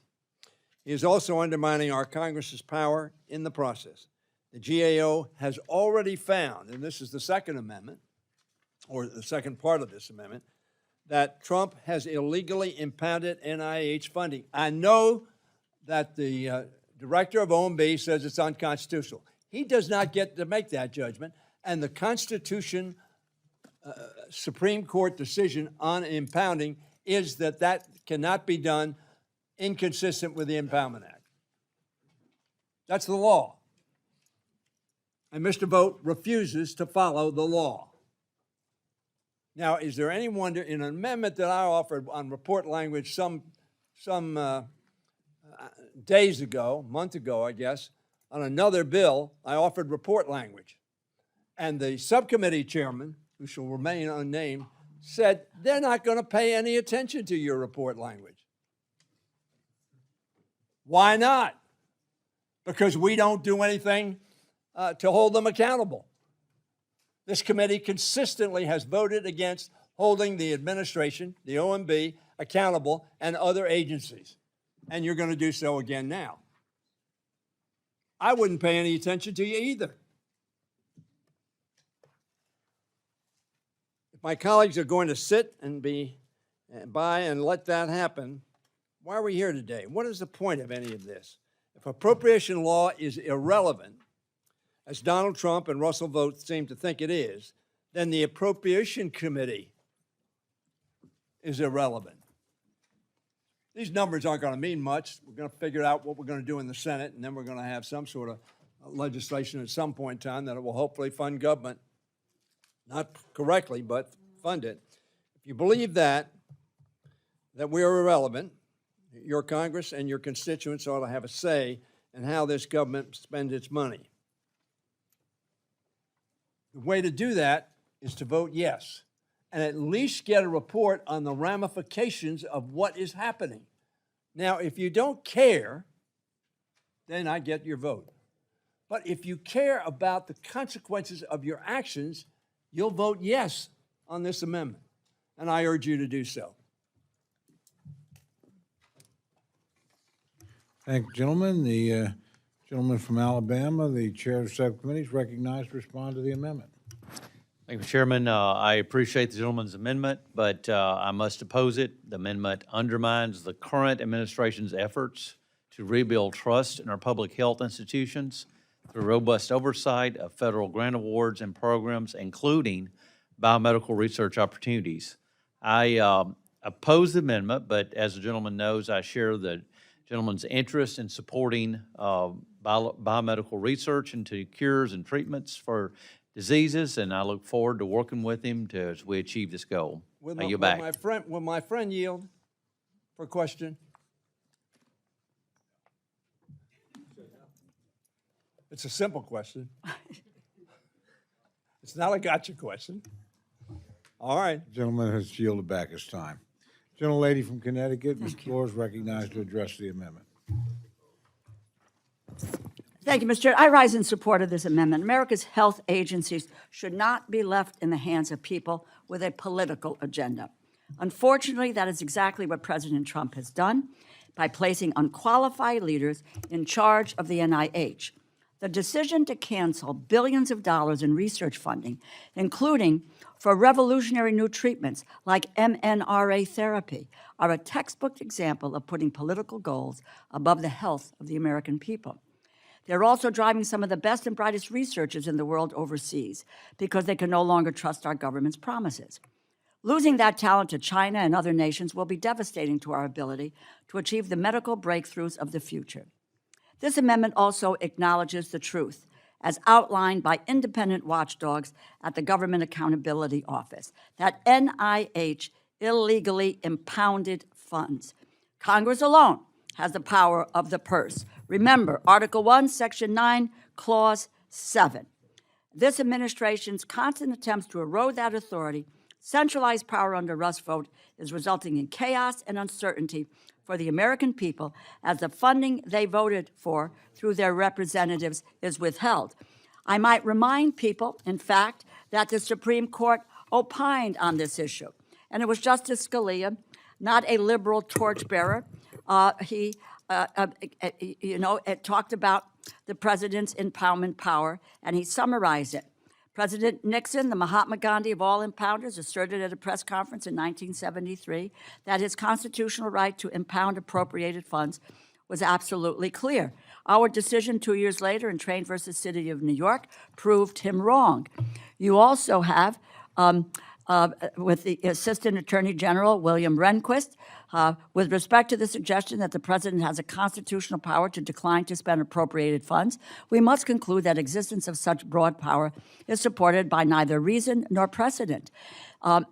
The Office of Legal Counsel said the office has long held that the existence of such a broad power is supported, a broad power of being able to impound is supported by neither reason nor precedent. There is no textual source in the Constitution for any inherent authority to impound. GAO, the Constitution grants the president no unilateral authority to withhold funds from obligation. It was the framers of the Constitution who determined this, and if we really want to serve on an Appropriations Committee and be appropriators, let us reclaim our authority as appropriators. We must recognize, call out when the Trump administration is breaking the law. That is what this amendment does. I urge my colleagues to support this amendment, and I yield back. Thank you, gentlelady. Gentlelady from Ohio, Ms. Capter, is recognized to speak to the amendment. Thank you, Mr. Chairman. I rise in support of the Hoyer Amendment that calls for a briefing to our committee within 60 days on the radical and extreme polarization of the scientific process, including the cancellation of National Institute health grants and the loss of scientists. This amendment also acknowledges that GAO found that the National Institute of Health violated the Impoundment Control Act during fiscal year 25. This amendment is needed because the current leadership at the National Institute of Health illegally froze $1.5 billion in funding for life-changing medical research, funding Congress had passed. So, the Trump regime has provided $4 trillion more in tax breaks for billionaires while gutting groundbreaking medical research, taking money from medical research that saves lives. What's pro-life about that? For almost 140 years, the National Institute of Health have led generation after generation into groundbreaking medical discoveries. Last year alone, the NIH published research findings that sound like the impossible, but they were achieved. For example, NIH developed a simple skin test which could lead to earlier and more accurate diagnoses of Parkinson's disease. They also discovered a protein that clears cataracts, first in small mammals, paving the way for a drug treatment strategy for people. Imagine that. Over 20 million Americans have a cataract in one or both eyes. The NIH has just found a pathway and potential cure. This study could have global impacts, and our nation, the United States of America, would be at the forefront. This is how NIH research and discovery pushes forward medicine and healing. It is how we advance the health of every American and how we put America first. NIH is involved in kidney transplant research and cancer treatments. NIH gives hope to all of us who have loved ones who have fallen ill. The NIH invests almost all of its budget each year into medical research. It aims to improve quality of life for all Americans and reduce illness and disability. Any administration of HHS, its secretary, or anyone who fails to grasp all of this should not be allowed to stop medical breakthroughs in their tracks. We need to move America forward. And that is why no administration is allowed to impound money authorized and appropriated by Congress. By freezing $1.5 billion of NIH support, you prevent humanity from moving forward. I'm not a betting woman, but if I were, I would bet that the work of the NIH has positively impacted every person in this room. And that is why this briefing and report is vital. We as Congress and the American people as a country need to better understand how we got to such a polarized and politicized state of the world of science and medical research. The taxpayers have a right to know. Therefore, I urge my colleagues to support this amendment. We must be honest by providing a conversation with the American people about the impacts of freezing $1.5 billion in funding for life-changing medical research. Particularly compelling as these funds have been transferred to more than $4 trillion in permanent tax breaks for billionaires. You know what, folks? They don't need any more. They need to get on their knees once in a while. May I observe this Trump administration death march is truly anti-life. Support the Hoyer Amendment. Thank you, gentlelady. Gentlelady from Minnesota, Ms. McCollum, is recognized to address the amendment. At any point to Chairman Adderholt, if I have not heard you correctly, please stand up and correct me. But I believe that you said it was up to the administration to do oversight. I don't think it was your intention to say that we shouldn't be doing oversight as well. Is that correct? Would you yield? I don't think I said that it was their sole responsibility to do oversight. Okay, thank you. I wanted to have that clear between the two of us before I spoke, so I thank you so much for doing that. Oversight comes in many different ways. We need the authorizers to do oversight. We need to do oversight. The administration certainly has the right to do oversight over its agencies, but it's a combination of the three that leads to good outcomes. It isn't one independently doing its own oversight and then tells the rest, well, we've made a decision because this is the bias we had when we looked at it, or this is the material we looked at it. You know, we have an obligation when we do oversight to look at how is this impacting our district, how this is impacting our state, how is this impacting our nation, how this is impacting us, you know, in a worldwide situation. And, you know, if we were really and I'll use the Department of Defense as a clear example and kind of get us out of the discussion on some of the oversight conversations that we've had when it comes to vaccine and vaccine doing it. You know, only the Marine Corps has done an audit. And when you talk about a gold standard for the Defense Appropriations Committee to start looking at doing oversight, it's getting audits. And so as far as I'm concerned in this one arena, the administrations, plural, both Democratic and Republican, have failed to do their obligation in getting audits done. So until I know exactly what is being used, and I haven't been impressed with what's being used for the healthcare, for the vaccines, for making the decisions on that, I think it's really incumbent for us to fulfill our oversight role. And when we just let empowerment go unchecked, we fail to do our oversight role. The authorizers aren't doing their oversight role. We have a committee with oversight in the title. And I haven't seen any of that happening in the Appropriations Committee and in the Authorizers Committee, where we've really dug in on some of these things where funds have been impounded, frozen, and denied, and did our due diligence on oversight. So I thank the gentleman for his amendment. I yield back.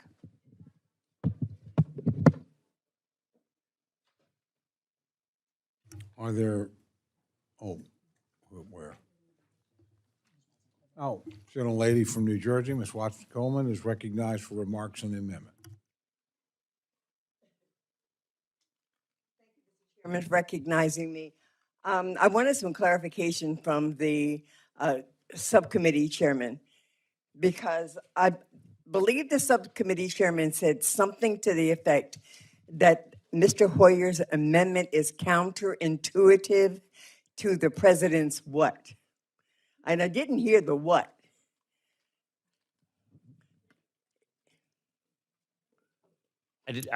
I said this amendment undermines the current administration's efforts to rebuild the trust in our public health institutions. Thank you, sir. Thank you. I think that's exactly what I want to get at. First of all, I want to say that I do support this amendment. I think that this amendment is simply trying to get at information. And I don't know how information can be harmful to building the trust of the people in this country. If anything, I think that the people in this country do not trust this administration in particular because of the way it operates with its one day on, one day off, one day this story, the next day a counter story. So I believe that this amendment simply is helping us to ensure that we will get a briefing and an understanding of the implications of the decisions that are being made by this administration in this very important office, the NIH. I don't know what we're afraid of if we are operating under truth. But it seems that every time an issue of an oversight issue comes up, a watchdog issue comes up, an inspector general issue comes up, in this case, a simple briefing comes up, my colleagues on the Republican side oppose it. What are we afraid of? If you believe in what this president is doing as he's dismantling government, taking away important research dollars, taking away important services, disrespecting whole communities of people, if you're okay with that, the militarization of our military on domestic land, our fear that guns are going to be put in the hands of everyday people, irrespective of whether or not they should have. If you believe in that stuff, then why don't you just let us bring forth every opportunity to have a briefing on the implications and the outcome of those actions? What do we fear? Certainly, we don't fear the truth. And so I stand in support of this amendment, and I thank you, Mr. Hoyer, for raising it, because I do believe that we have a responsibility as Congress to get the information. But I believe that the people of the United States of America have the right to understand how their government is operating, how their government is spending and wasting their taxpayers, and make a decision as to whether or not they want to continue to move in what is such an autocratic dictatorship that makes this country absolutely unrecognizable. Thank you. I yield back. There are other members wishing to address the amendment. Seeing none, the the gentleman is recognized for 1 minute to close. I don't know that I could say it better than Ms. Coleman has just said it.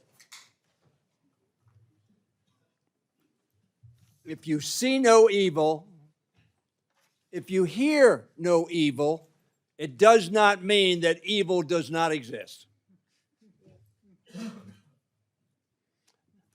The subcommittee chairman, I wanted to ask him a question. How does this undermine the administration in any way by A, following the Impoundment Act? Now, if we don't believe in it, maybe I'll give you an opportunity to vote on the Impoundment Act and whether it ought to be scrapped. But getting information, which is what the first part of this amendment asked for, from NIH of the ramifications, the consequences, the what's happening as a result of our actions is somehow undermining the administration.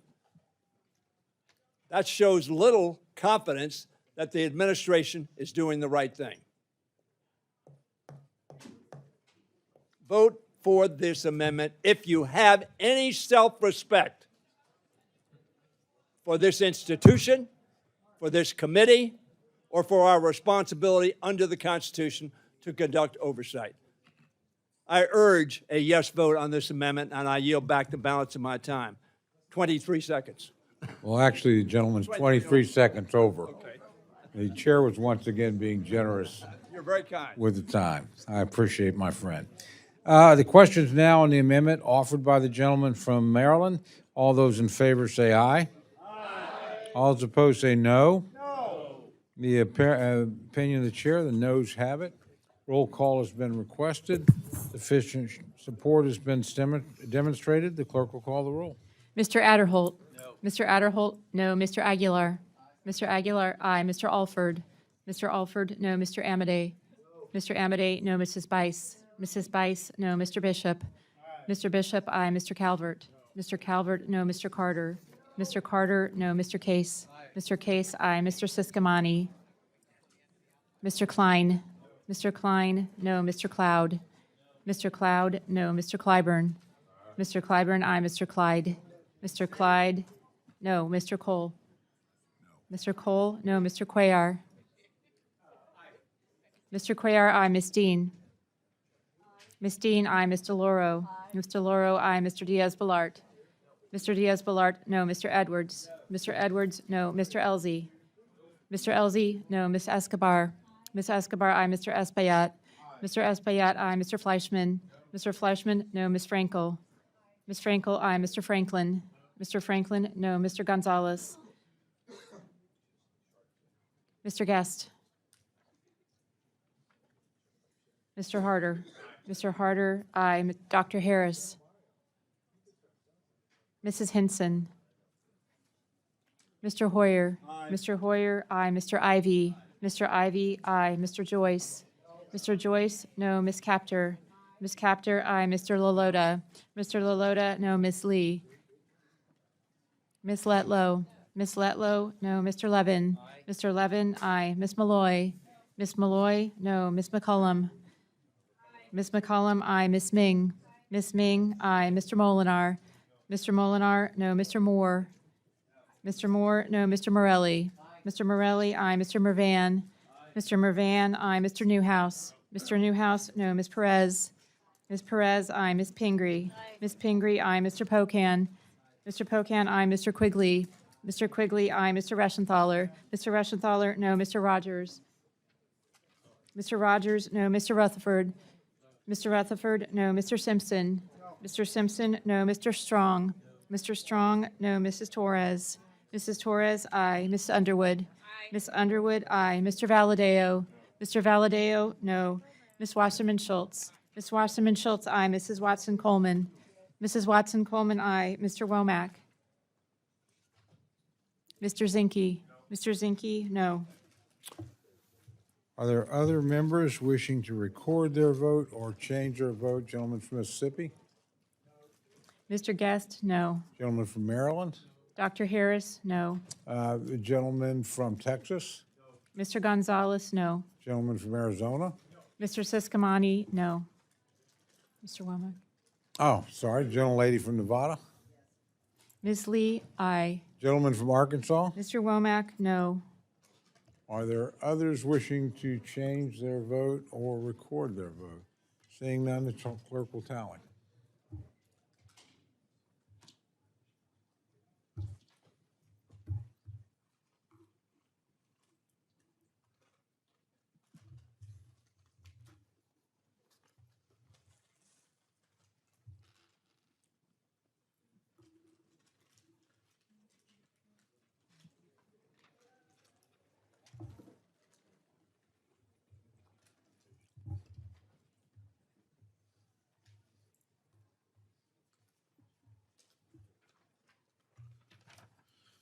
On this vote, the ayes are 28, the noes are 34. The amendment is not adopted. Gentleman from Maryland, Mr. Hoyer is recognized for an amendment. Unanimous consent to a suspended. Without objection, the reading of the amendment is dispensed with. The gentleman is recognized for remarks on his amendment. Mr. Chairman, I rise to offer this amendment as the sponsor of the Americans with Disabilities Act signed by George H.W. Bush on July 20th of 1996. Excuse me. This amendment prohibits the administration from using funds in the bill to dismantle Section 503 of the Rehabilitation Act. The Rehabilitation Act was the act on which the ADA was based and from which drew much of its instruction. The administration has recently taken an aim at Section 503 requirement that contractors give applicants the opportunity to self-describe their disability. Give them the opportunity to do so. Clearly, that was the intent of the Disabilities Act. That is absolutely crucial to measuring disability employment, which is still far too low, and to ensuring the federal government is a model employer. The Trump administration claims that these requirements are inconsistent with the Americans with Disabilities Act. That is absolutely incorrect. I have a letter here, and we don't have a record, otherwise I would insert it as a record, but this is a letter from Bobby Scott, the ranking member of the Education and Workforce Committee that has authorization authority over the ADA, and he says this: the ADA prohibits pre-employment inquiries regarding disability, but there is ample evidence this prohibition was not intended to prohibit applicants from voluntarily disclosing their disability status or prevent employers from inviting voluntary disability. In other words, do you have a disability? The administration wants to prohibit that. The administration's attack on Section 503 is what is inconsistent, frankly, with the ADA. Mr. Chairman, I urge my colleagues from both sides of the aisle to join me in supporting this amendment and standing against disability discrimination in our government and anywhere in our country. This amendment only says that a person can voluntarily describe the disability they have in an employment interview. How can we prevent people from saying that? That I have I have a hearing disability, therefore I need an amplifier on my phone. That's called a reasonable accommodation. A bill overwhelmingly adopted, signed in 1990 by George H.W. Bush, and he heralded it as one of the great civil rights bills of our time.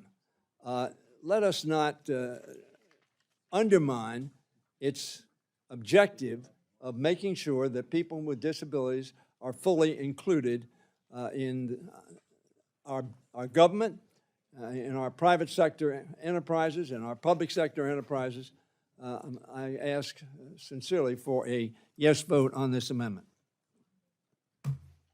Thank the gentleman. The gentleman from Alabama, Mr. Adderholt, Chairman of the Subcommittee, is recognized to respond to the amendment.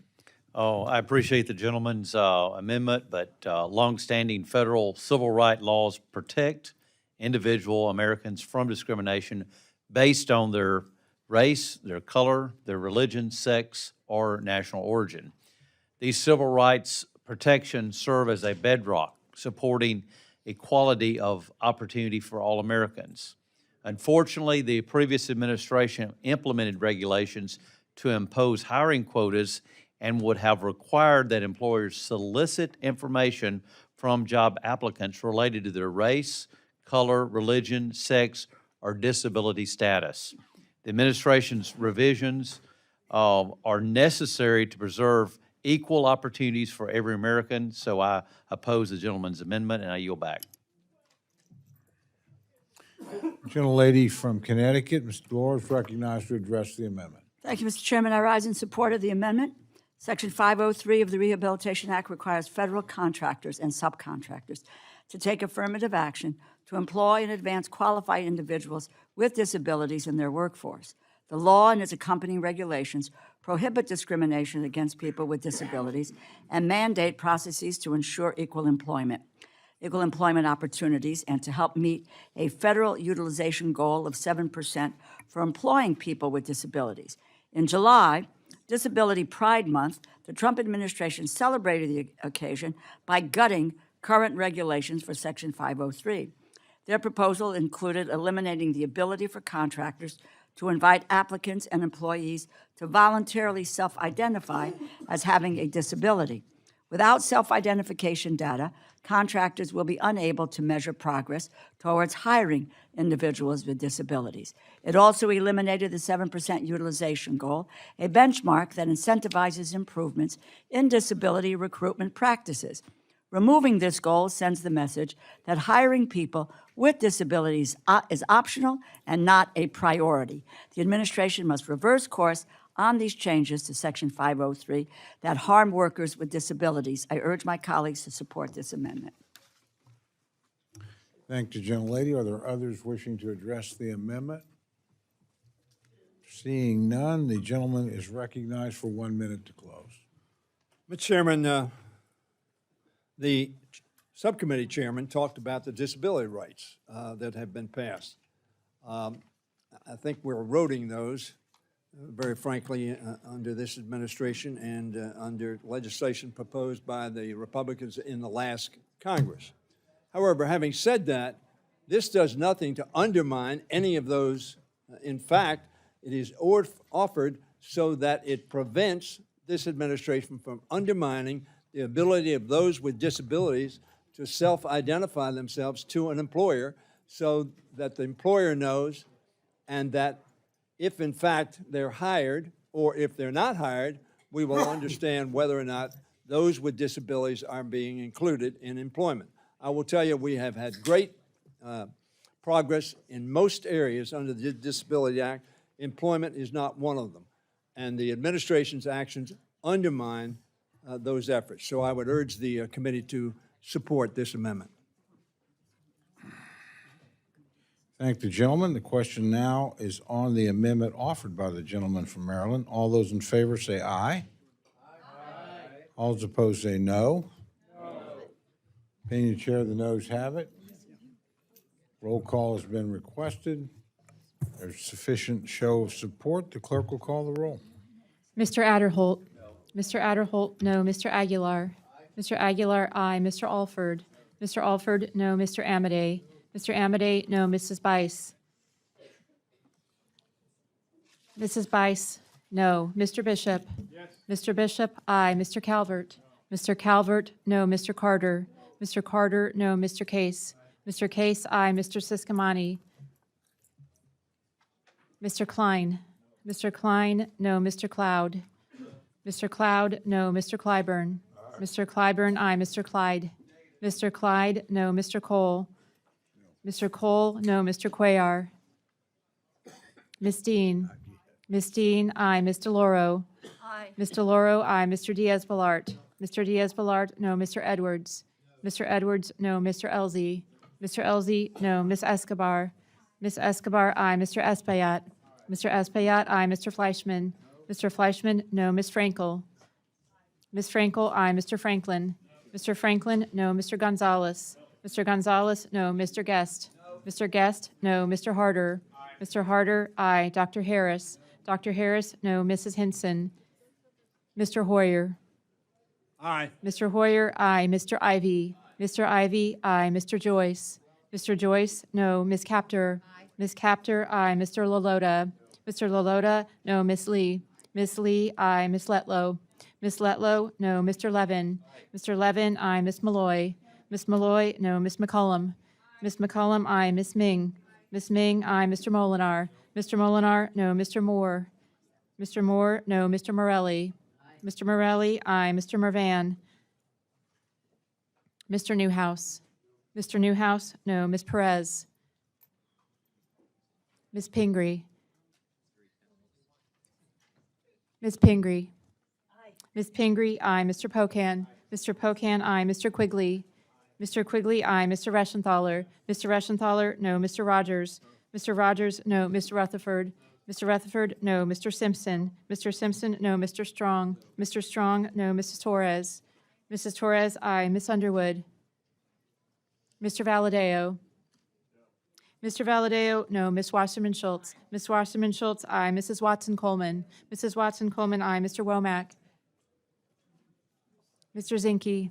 Mr. Zinke, no. Are there members wishing to record their vote or change their vote?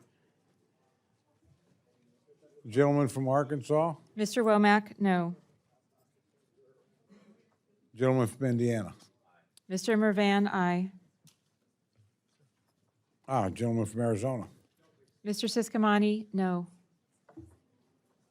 Are there others wishing to change or record their vote? Seeing none, the clerk will tally.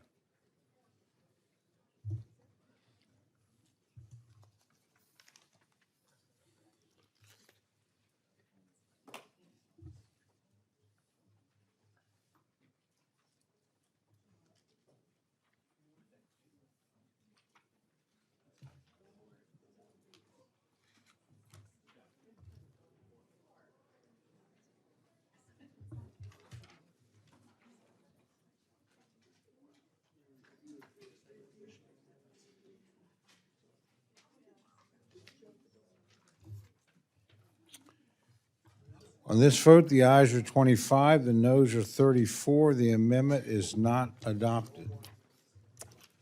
Gentleman from Maryland, Mr. Hoyer is recognized for an amendment. Thank you, Mr. Chairman. I ask for unanimous consent to suspend with the reading of the amendment. Without objection, the reading of the amendment is dispensed with, and the gentleman is recognized for remarks on his amendment. Again, this is report language, which apparently asks for more information, asks for integrity in the information that is given by the Bureau of Labor Statistics, and it asks that those reports continue to be monthly. The administration wants to have it bi-monthly. The problem with doing it bi-monthly is therefore businesses who rely very heavily, and investors rely very heavily on these statistics on a monthly basis, would be less informed for a longer period of time. I rise to offer this amendment that expresses my concern that the administration will tamper, frankly, with jobs data at the Bureau of Labor Statistics. This month's report is out, 22,000 new jobs. The latest figures I have are that there were about 450,000 less jobs created than the last 8 months of the Biden administration and then the first 8 months of this administration, a very substantial figure indeed. Job market has been floundering under this administration. BLS recently found through an objective and thoroughly reviewed process that the American economy actually gained about 258,000 less jobs over the summer than previously thought. That led Donald Trump to fire the agency's commissioner, Erica McEntry, on the completely baseless allegation that she somehow manipulated those statistics. Clearly, firing the commissioner didn't change the job market's poor showing in August, with only 22,000 jobs added. Additionally, that was inconsistent, I think, with a mandate, by the way, that the president got to us to create jobs and bring prices down. Additionally, there was another revision which found that U.S. employment fell by 13,000 jobs in June, the first net loss since the peak of the pandemic. I haven't heard a lot of talk about jobs lately. Trump may lie, but the data does not. The American economy is in a perilous position. The only person Trump has to blame himself. Mr. Chairman, this data is gathered and analyzed by a vast team of some of the best statisticians on the planet. They rigorously and transparently gather, analyze, and fact-check their data, no matter who is in the Oval Office. Sometimes I don't like the figures, but I don't shoot the messenger. Sadly, we've seen that the retribution of other agencies, including the Federal Trade Commission, where Trump fired Chair Rebecca Slaughter, saying that her service was inconsistent with the administration's priorities. Now, ladies and gentlemen, I've got a couple of minutes. I'd like you to listen to this because I think it ought to be of great concern to us on both sides of the aisle. What the administration has done and what the Supreme Court has allowed them to do up to this point. We have many commissions that have 5 members, 3 of the majority party and 2 of the minority party. Clearly, the reason we have adopted those as such are to make sure that minority views are heard. Not necessarily followed, but at least heard. Now, if the president can fire, as Mr. Vogt says he can, anybody on these commissions that were designed by Congress to be bipartisan, with 2 minority members and 3 majority members, if the 5 members can all be fired if they don't have views consistent with the president's, that seems to me to be diametrically opposed to the premise on which we adopted 3 and 2 so that we would have balance and, as someone had mentioned previously, an adversary system, a system where both sides would be heard. If the president can fire all of them because their views are inconsistent, then we are in a bad place, in my opinion. We ought to care whether our nonpartisan federal workers service is consistent, that is the BLS, with the law, the truth, and the needs of the American people and American business, not the whims of the president. That's the entire point of our independent, merit-based civil service system. I know you're not going to vote yes on the other side. We're going to lose 34-27 or 34-28. That's the way it is. Just roll it out. But, my friends, at some point in time, we got to start thinking. Vote yes. Gentleman from Alabama, the chairman of the subcommittee, Mr. Adholz, recognized to respond to the amendment. Yeah, the reality is that changing the survey response rates and their effect on the validity of the data may adversely affect public confidence in BLS to an extent that the administration must consider changes to the rate of publication, and for that reason, I oppose the amendment. And just to note, this bill does include increased funding for BLS specifically in response to these challenges. I yield back. Thank the gentleman. Are there other members wish? Oh, gentlelady from Connecticut is recognized to address the amendment. Mr. Chair, I rise in support of the amendment. Americans are living paycheck to paycheck, but the President and House Republicans are not laser focused on the cost of living crisis. They are making it worse. So when nonpartisan statisticians at the Bureau of Labor Statistics released monthly job report figures confirming what Americans already know, that it is getting harder to find and hold on to a good-paying job, President Trump was unhappy with the news, so he fired the BLS's commissioner. Forget about fighting for American workers and families. President Trump would rather go to war with our federal labor market data. To that end, he nominated an unqualified partisan ideologue to lead BLS, who baselessly claims that the monthly jobs report is, quote, unreliable, end quote, and that BLS should suspend it. Presumably, he'd like the public to be able to avoid receiving data that is unflattering. to the Trump administration while he develops a novel way to juice the numbers. Just a note about the gentleman, Mr. E.J. Antoni, who has been appointed to head up the BLS. He made remarks about about intelligence in a discussion with summer interns at Heritage in 2024. He said that women's IQs generally clustered around average scores, while men's IQs varied more between, quote, geniuses and low intelligence individuals, okay? Whoa, this is a guy in charge of BLS. Further, he also, I just would repeat, separate from his remarks about IQ, some economists have expressed concern with Antoni's qualifications. BLS leaders have traditionally been statistical experts with CVs full of peer-reviewed academic studies. Antoni has produced only one such work, his doctoral dissertation. His work at Heritage and his frequent media appearances have been largely political rather than analytical. Whoa, okay? He's in charge. We cannot allow this lawless administration to destroy the independence of BLS surveys and data. Congress, policymakers, and businesses rely on fair, unspoiled BLS job reports. Those must continue on a monthly basis as they have always been. I urge my colleagues to support this amendment. Thank the gentlelady. Are there other, gentlelady from Ohio is recognized to address the amendment. Thank you. Mr. Chairman, I rise in strong support of Mr. Hoyer's amendment. It aims to protect the integrity of our nation's jobs data. His amendment would assure that the Bureau of Labor Statistics continues to issue monthly job reports and notify Congress before making any change in methodology or frequency. These reports are not just numbers on a page. Families, businesses, workers in our districts, policymakers, mayors rely on the Bureau's data to plan for the future. These reports undergird some of the most important economic decisions in our nation.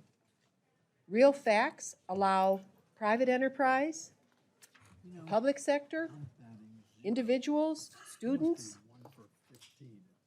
to react appropriately to a constantly changing national economy. Hard statistics don't lie. Some people want to cover them up, not anybody offering this amendment or their supporters. From Federal Reserve policy to the way seniors on fixed incomes depend on labor statistics to determine their cost of living adjustments for Social Security. If these numbers are delayed, manipulated, or inaccurate, or obfuscated, the harm falls hardest on working families and retirees. We cannot allow sinister political agendas and know-nothings to manipulate job reports. The American people deserve nonpartisan, objective data, and anything less undermines trust, and false data destabilizes our economy. Look at where we stand today. We're witnessing the worst jobs report since the COVID-19 pandemic, so of course they want to hide it. This month's job report is a stark warning and invaluable in understanding how Trump and his administration's policies are affecting everyday working people and companies. Reckless tariffs and tax policies continue to wreak havoc, certainly in the Great Lakes nation up where we are. Our largest trading partner is Canada, causing chaos, driving up costs, and plant closures, plant strikes, plant layoffs, leading to massive job loss. Since January, we've lost 78,000 manufacturing jobs alone. Youth unemployment stands at a crushing 10%, leaving too many young people without opportunity or hope. Economics isn't destiny, but it is 85% of it, and of course they want to hide it. As President Franklin Roosevelt warned during the Great Depression, no country, however rich, can afford the waste of human resources. Demoralization caused by vast unemployment is our greatest extravagance. So they want to cover it up. This amendment is about honesty and accountability. Protecting monthly job reports ensures Congress and our business community, and importantly, our people, can make decisions based on the truth, not on politics. I urge my colleagues to support this amendment, and I yield back. Thank the gentlelady. Are there other members wishing to address the amendment? Seeing none, the gentleman is recognized for 1 minute to close. This is about whether we want the truth or whether we want falsehoods. Simple as that. Give your answer. Questions now, I thank gentlemen. The questions now on the amendment offered by the gentleman from Maryland. All those in favor say aye. Aye. All those opposed say no. Opinion of the chair, the noes have it. And the amendment is not accepted.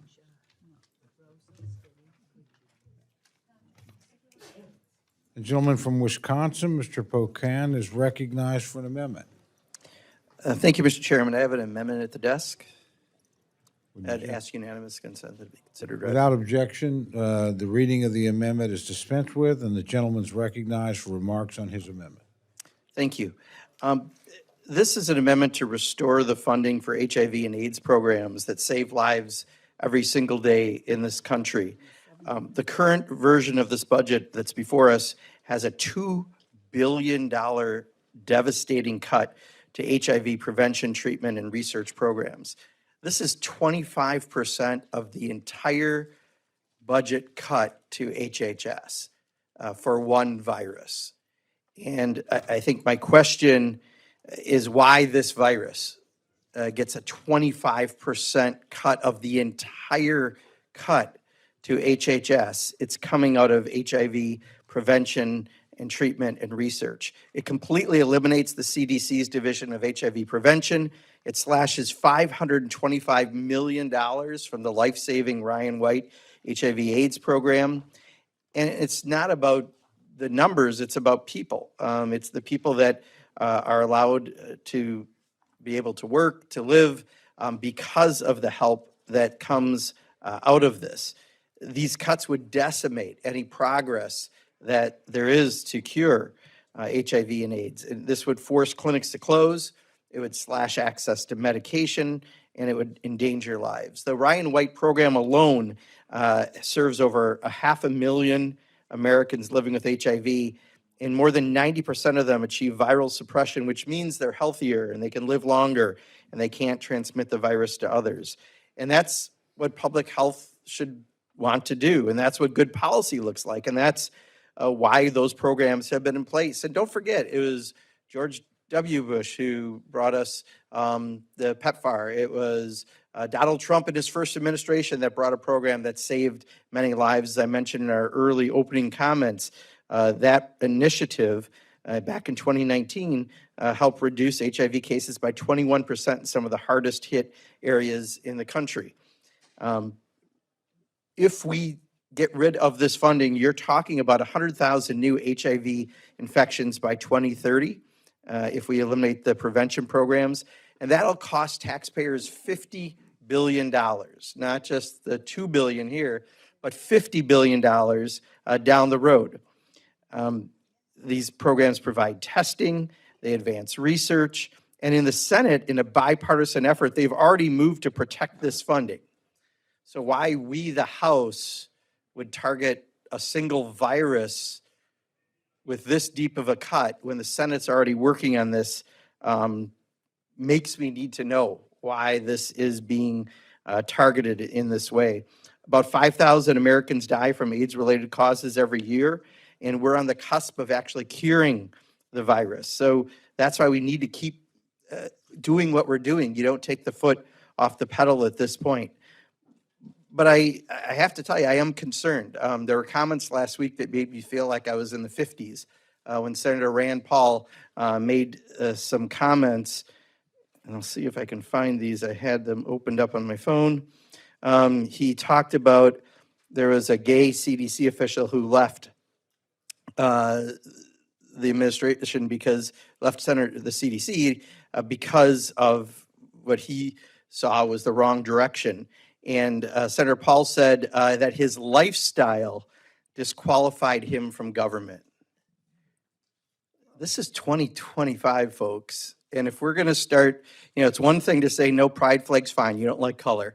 It's one thing to say no drag shows, fine, you don't like entertainment. This is people's lives. And this is about costing us a whole lot more money down the road. So targeting a single virus and having people like Senator Paul, I'm going to write him a letter. I want to know what he meant. I sat next to him at a dinner one night. We had a nice conversation. But that's a weird thing he had to say. And unfortunately, a lot of what we're doing in this area is pretty weird. There's a lot of amendments before the NDAA that are pretty weird when it comes to discrimination against people. So I would hope that has absolutely nothing to do with this, but it is odd that one virus, I'm assuming there's some great scientific research that can explain why this cut needs to happen, but short of that, that's the concern many of us have, that this is nothing but a continuation, a scary downward spiral of the discrimination that we've seen, unfortunately, through this Congress. So I look forward to hearing the reasons why that this is up, and I will yield my 5 seconds back. Thank the gentleman. The gentleman from Alabama, Mr. Adderholt, the chairman of the subcommittee, is recognized to respond to the gentleman's amendment. Thank you, Mr. Chairman, and I certainly appreciate the gentleman's amendment. And unfortunately, as I said this morning, we've had to make some very tough choices in this among programs that are located in this bill. That said, we have maintained a significant investment in over $2 billion in funding of the Ryan White program in this bill. And if you recall, the transportation HUD bill provided another $500 million in funding to address housing needs for low-income persons living with HIV/AIDS. So, but this amendment, the bottom line, is not offset, and it would cause the bill to breach its allocation. And so I will oppose the amendment. But let me say to the gentleman from Wisconsin that I look forward to working with him on this important issue as we move forward in this process. And I yield back. Thank you, gentleman. The gentlelady from Connecticut, Mr. Delores, recognized to address the amendment. Mr. Chairman, I rise in support of the amendment, and I thank my colleague for offering it. The majority's bill cuts domestic HIV care, treatment, and prevention programs by at least $1.7 billion. These cuts clearly tell us that the goal is not to, quote, make America healthy again, end quote, but rather to leave many Americans on their own and allow HIV infections to rise. 1.2 million in the United States people in the United States are living with HIV, and more than half rely on domestic HIV programs for treatment through HRSA's Ryan White program. In addition to helping people with HIV avoid HIV-related serious illness, treatment medications virally suppress HIV, which reduces transmission. There are at least 32,000 new HIV cases each year, all of which are avoidable with prevention interventions and available medication. Yet, the bill eliminates all HIV prevention programs at the Centers for Disease Control and Prevention. These programs are the foundation of our nation's comprehensive HIV prevention and treatment programs, which are primarily carried out by state and local health departments and community-based organizations that receive nearly 90% of the funding. We are on the cusp of ending the HIV epidemic with a twice-yearly injectable HIV prevention drug called lenacapavir that experts have called a game changer. Yet, this bill would reverse decades of efforts in the United States.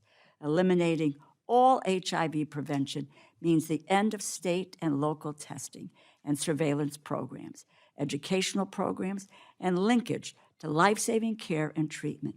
It will translate into an increased number of new infections, which will be costlier to treat in the long run. I urge my colleagues to support the amendment and to restore funding for these essential programs. If I might, I'm hearing an awful lot about something that isn't bill or something, a program that's not being offset. You know, the majority chose to cut this bill by $24 billion below current level. There's no reason for that cut. This bill is not going to go to the floor. There is no top-line cap at the moment. Democrats care more about offering the amendment to lower costs and improve the quality of life for our constituents than an arbitrary and unnecessarily low subcommittee allocation. Once again, I urge my colleagues to support the amendment to restore funding for these essential programs. Yield back. Thank you, gentlelady. The gentlelady from Pennsylvania, Ms. Dean, is recognized to address the amendment. Thank you, Mr. Chairman. And I thank Representative Pocan for bringing forward this important amendment that I hope we can get bipartisan support for. I rise in support of this amendment because the bill as written incomprehensibly to me cuts $1.7 billion for HIV programs. It eliminates, I'm hoping I'm wrong, but as I looked it up, it eliminates funding for the CDC's global HIV/AIDS program funded in FY25 at $128.9 million, the global portion. I think I'm right about that. It's so upsetting. And I have to tell you, I just came back from an Indo-Pacific trip where I met with a USAID woman who was running an office there, and the cut to HIV/AIDS programs there, PEPFAR, is devastating, and people were immediately suffering infection and just the shuttering of that. And it was only for a short time. They were able to get it restarted. Injured people there. But let's talk about here. This includes a $525 million cut from the Ryan White HIV/AIDS program. As my colleagues before me have said, Ryan White maintains access to highly effective HIV care, particularly for individuals, for people who otherwise do not have access to care. It saves on costs. It is much more expensive to treat people in later stages of HIV than it is to provide preventative and early stage care. Every new HIV case prevented saves at least $500,000 in lifetime healthcare costs. In my home state of Pennsylvania, there are an estimated 40,000 people living with HIV. In FY24, Pennsylvania received $80 million through the Ryan White program. Cutting this funding will be devastating for the health of Pennsylvanians and your state as well. And it will result in higher healthcare costs down the line. This is just another example of how short-sighted the majority is in drafting such a bill. Investing in preventative care and health research is not only the humane thing to do, it's fiscally responsible. It saves lives. I urge my colleagues to join me in supporting this amendment, and I yield back. Thank you, gentlelady. Are there other members wishing to debate the issue? Seeing none, the gentleman's recognized for 1 minute to close. Thank you, Mr. Chairman. Unfortunately, my question wasn't answered. I'm asking why this one virus is taking the hit of 25% of all the cuts to the Department of HHS. Why one virus? And what could be that reason? And you're eliminating, I'm glad we have some funding for housing and for other things to help, but this is eliminating all prevention funding whatsoever. So when you do that, you're talking $50 billion down the road. It's obviously short-sighted. So I just really just want to know why this virus is taking 25% of the cut. That's the simple question, just so I can get clarification. But unless I can get a convincing answer, I would urge people to vote to restore the funding, and I yield back. Thank the gentleman. The question is now on the amendment offered by the gentleman from Wisconsin. All those in favor say aye. Aye. All those opposed say no. No. Paying the chair, the noes have it. Roll call has been requested. Sufficient support has been demonstrated. The clerk will call the roll. Mr. Adderholt. No. Mr. Adderholt, no. Mr. Aguilar. Mr. Alford. Mr. Alford, no. Mr. Amade. Mr. Amade, no. Mrs. Bice. Mrs. Bice, no. Mr. Bishop. Mr. Bishop, aye. Mr. Calvert. Mr. Calvert, no. Mr. Carter. Mr. Carter, no. Mr. Case. Mr. Siscomani. Mr. Siscomani, no. Mr. Klein. Mr. Klein, no. Mr. Cloud. Mr. Cloud, no. Mr. Clyburn. Mr. Clyburn, aye. Mr. Clyde. Mr. Cole. Mr. Cole, no. Mr. Cuellar. Ms. Dean. Ms. Dean, aye. Mr. Loro. Aye. Mr. Loro, aye. Mr. Diaz-Balart. Mr. Diaz-Balart, no. Mr. Edwards? Mr. Edwards, no. Mr. Elzey? Mr. Elzey, no. Ms. Escobar? Ms. Escobar, aye. Mr. Espaillat? Mr. Espaillat, aye. Mr. Fleischman? Mr. Fleischman, no. Mr. Frankel? Ms. Frankel, aye. Mr. Franklin? Mr. Gonzalez? Mr. Gonzalez, no. Mr. Guest? Mr. Guest, no. Mr. Harder? Dr. Harris? Mrs. Henson? Mr. Hoyer? Aye. Mr. Hoyer, aye. Mr. Ivy? Mr. Joyce? Mr. Joyce, no. Ms. Capter? Ms. Capter, aye. Mr. Lalota? Ms. Lee? Ms. Lee, aye. Ms. Letlow? Ms. Letlow, no. Mr. Levin? Mr. Levin, aye. Ms. Malloy? Ms. Malloy, no. Ms. McCullum? Ms. McCullum, aye. Ms. Ming? Ms. Ming, aye. Mr. Molinar? Mr. Molinar, no. Mr. Moore? Mr. Moore, no. Mr. Morelli? Mr. Morelli, aye. Mr. Mervan? Mr. Mervan, aye. Mr. Newhouse? Mr. Newhouse, no. Ms. Perez? Ms. Perez, aye. Ms. Pingree? Ms. Pingree, aye. Mr. Pocan? Mr. Pocan, aye. Mr. Quigley? Mr. Quigley, aye. Mr. Reschenthaler? Mr. Reschenthaler, no. Mr. Rogers? Mr. Rogers, no. Mr. Rutherford? Mr. Rutherford, no. Mr. Simpson? Mr. Simpson, no. Mr. Strong? Mr. Strong, no. Ms. Torres? Mrs. Torres, aye. Ms. Underwood? Ms. Underwood, aye. Mr. Valadeo? Mr. Valadeo, no. Ms. Wasserman Schultz? Ms. Wasserman Schultz, aye. Mrs. Watson Coleman? Mrs. Watson Coleman, aye. Mr. Womack? Mr. Zinke? Mr. Zinke, no. Are there any members wishing to vote or change their vote? Gentleman from Georgia. Mr. Clyde, no. Gentleman from California. Mr. Harder, aye. The other gentleman from California. Mr. Aguilar, aye. Gentleman from Maryland. Dr. Harris, no. Gentleman from Hawaii. Mr. Case, aye. Gentleman from Arkansas. Mr. Womack, no. Gentleman from Florida. Mr. Franklin, no. Are there other members wishing to record their vote or change their vote? Seeing none, the clerk will tally.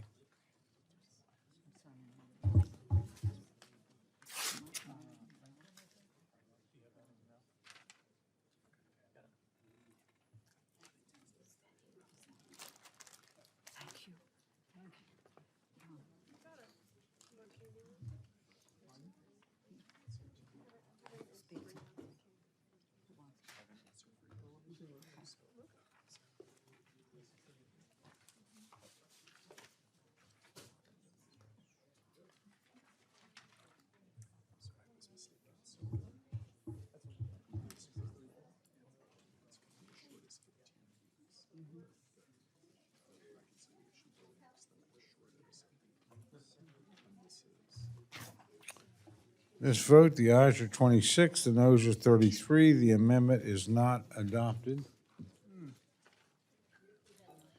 Gentleman from Wisconsin, Mr. Pocan, is recognized for an amendment. I have an amendment at the desk, and I ask that it be considered read. I just want to clarify also the subject. Without objection, the reading of the amendment, did the gentleman ask that it be read? Or? No, I just wanted to clarify, you've got the one, Meals on Wheels? Is that the one in front of you? We were changing the order. Let me check real quick, sorry. Which one is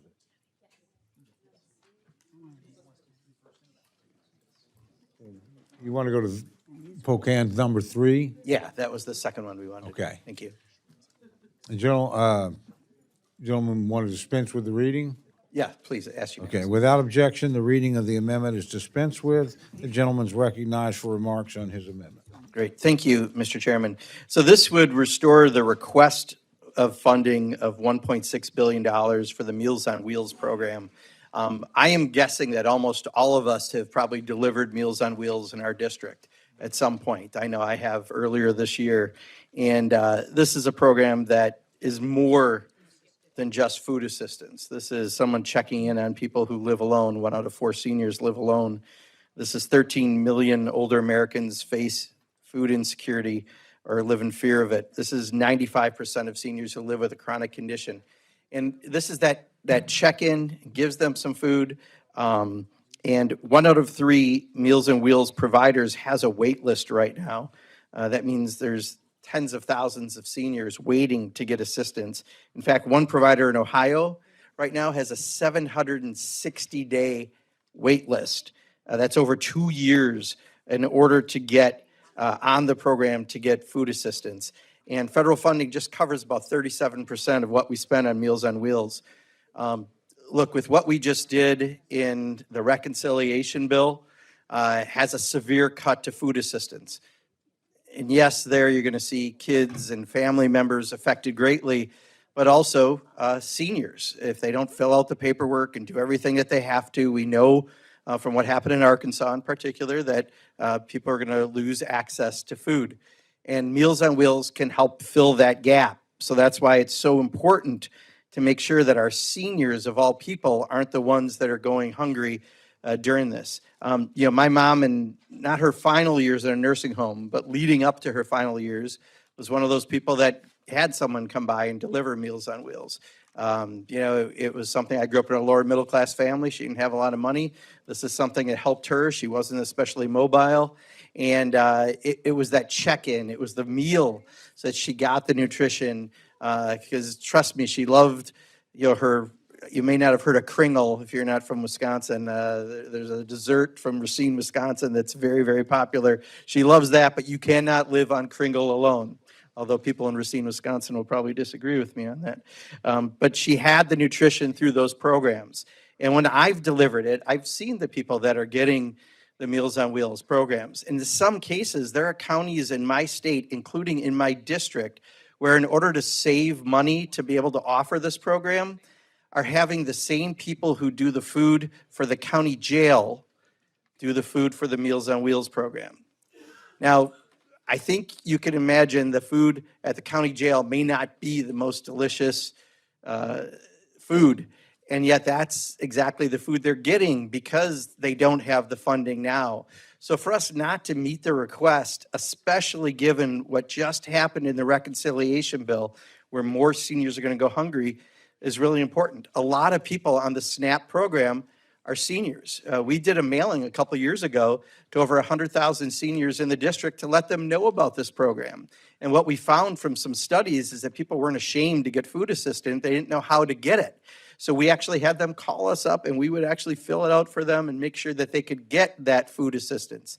But to cut the funds for the most needy seniors in this country, especially after we just did a bill that's going to make even more seniors go hungry, and now we're not adding a penny to the program, is really draconian. So I understand there's less money because we're the last bill up. I understand. We got the crumbs and all the good stuff went to defense and everyone else. I get that. But this should be a priority for every single member of Congress. And just remember when you've done that door, when you've done those Meals on Wheels deliveries, and you saw the folks that are getting it. These aren't folks living in a very wealthy environment. This is people who need that extra check. They need the human contact. It's an important program.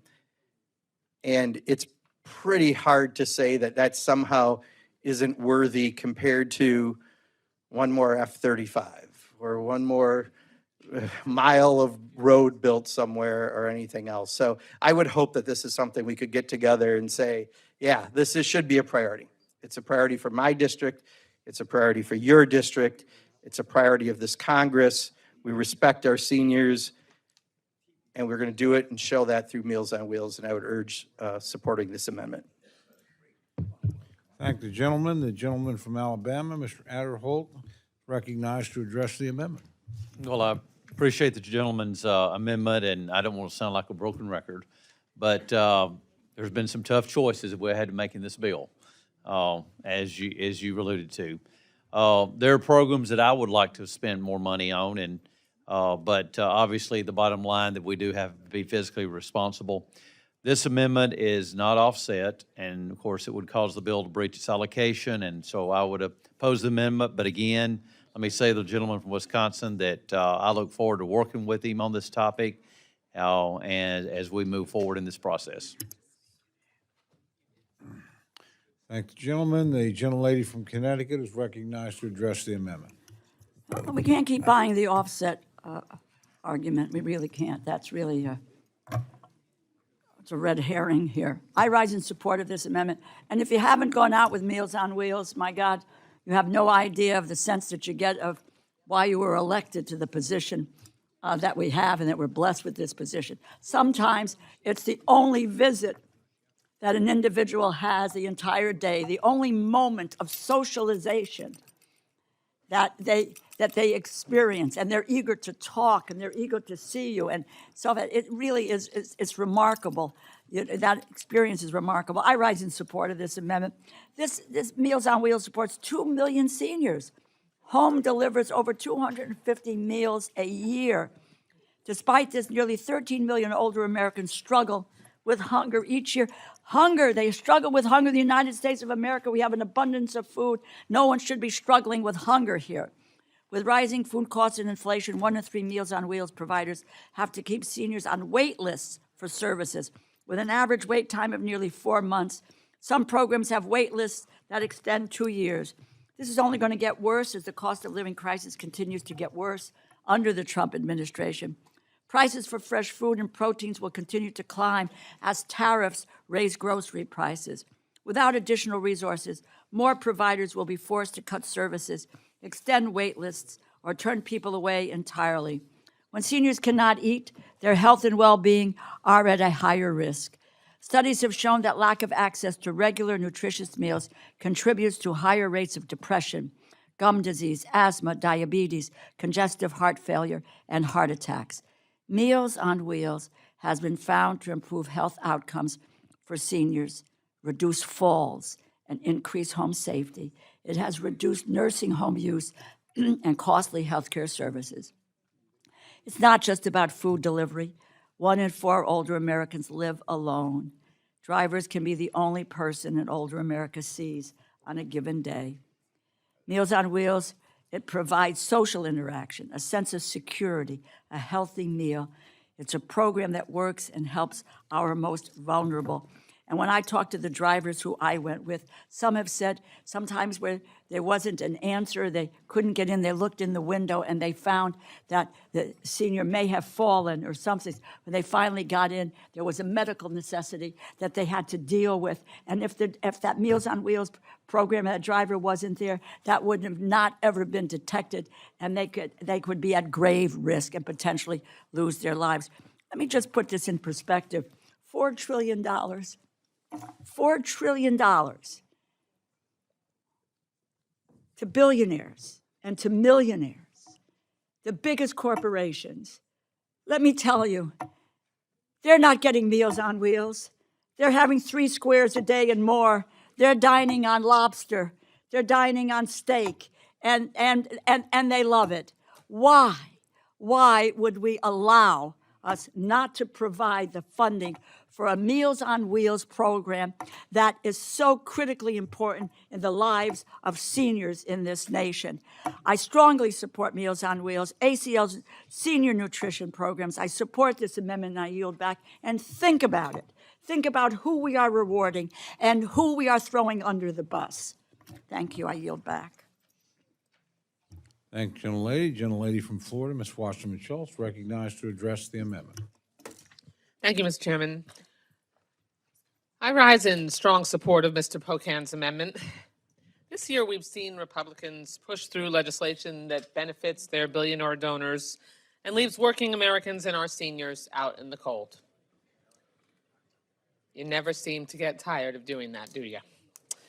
Instead of investing in programs and offices that support seniors, we've seen this administration push Social Security to lay off or force out thousands of employees.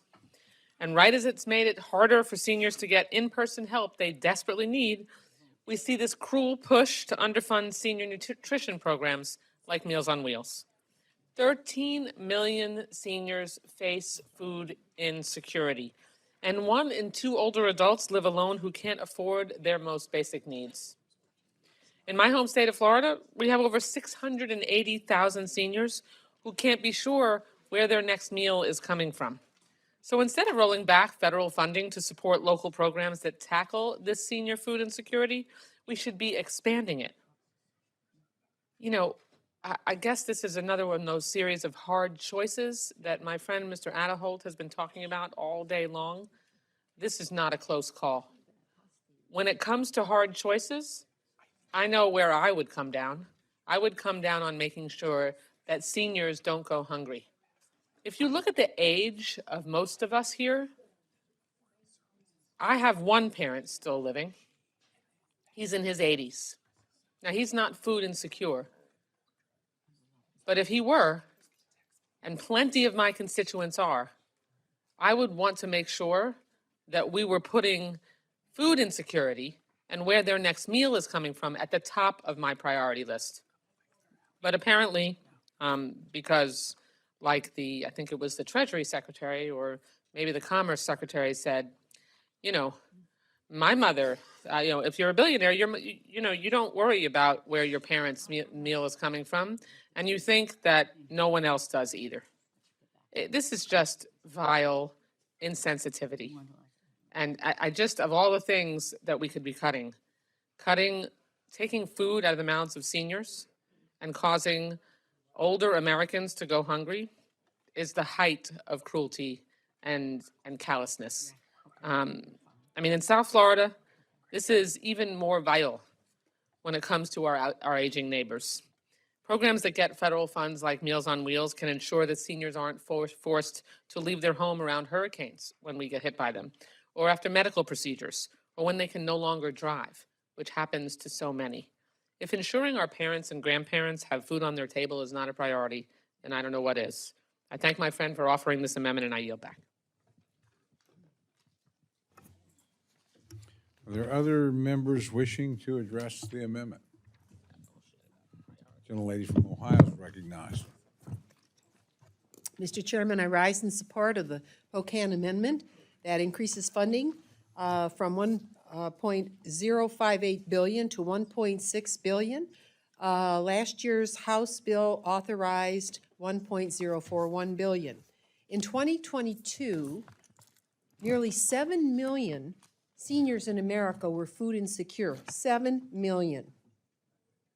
In Ohio alone, over 130,000 households are projected to lose an average of $96 a month in SNAP benefits because of the big ugly bill. I can't thank the gentleman enough for offering the amendment. That's more than $1,100 a year ripped away from rural and urban families already struggling to get by, including seniors who rely on nothing more than Social Security to make ends meet.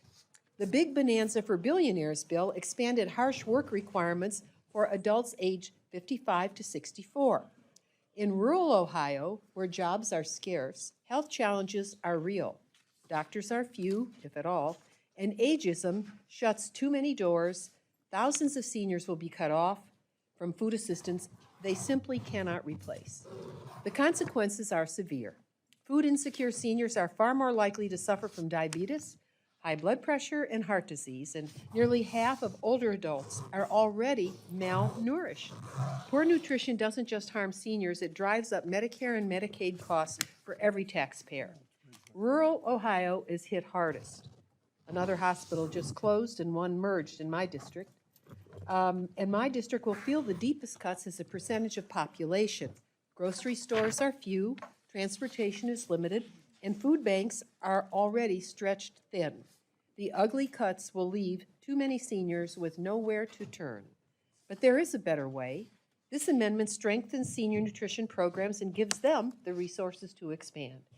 And they could buy USDA, hello, they could buy local produce, local beef, local pork, local chicken, local fruits and vegetables, local honey. Programs like Meals on Wheels would have more leverage to feed our seniors with food from our own farmers, producers, and growers rather than importing product from these outfits that serve such unappetizing trays.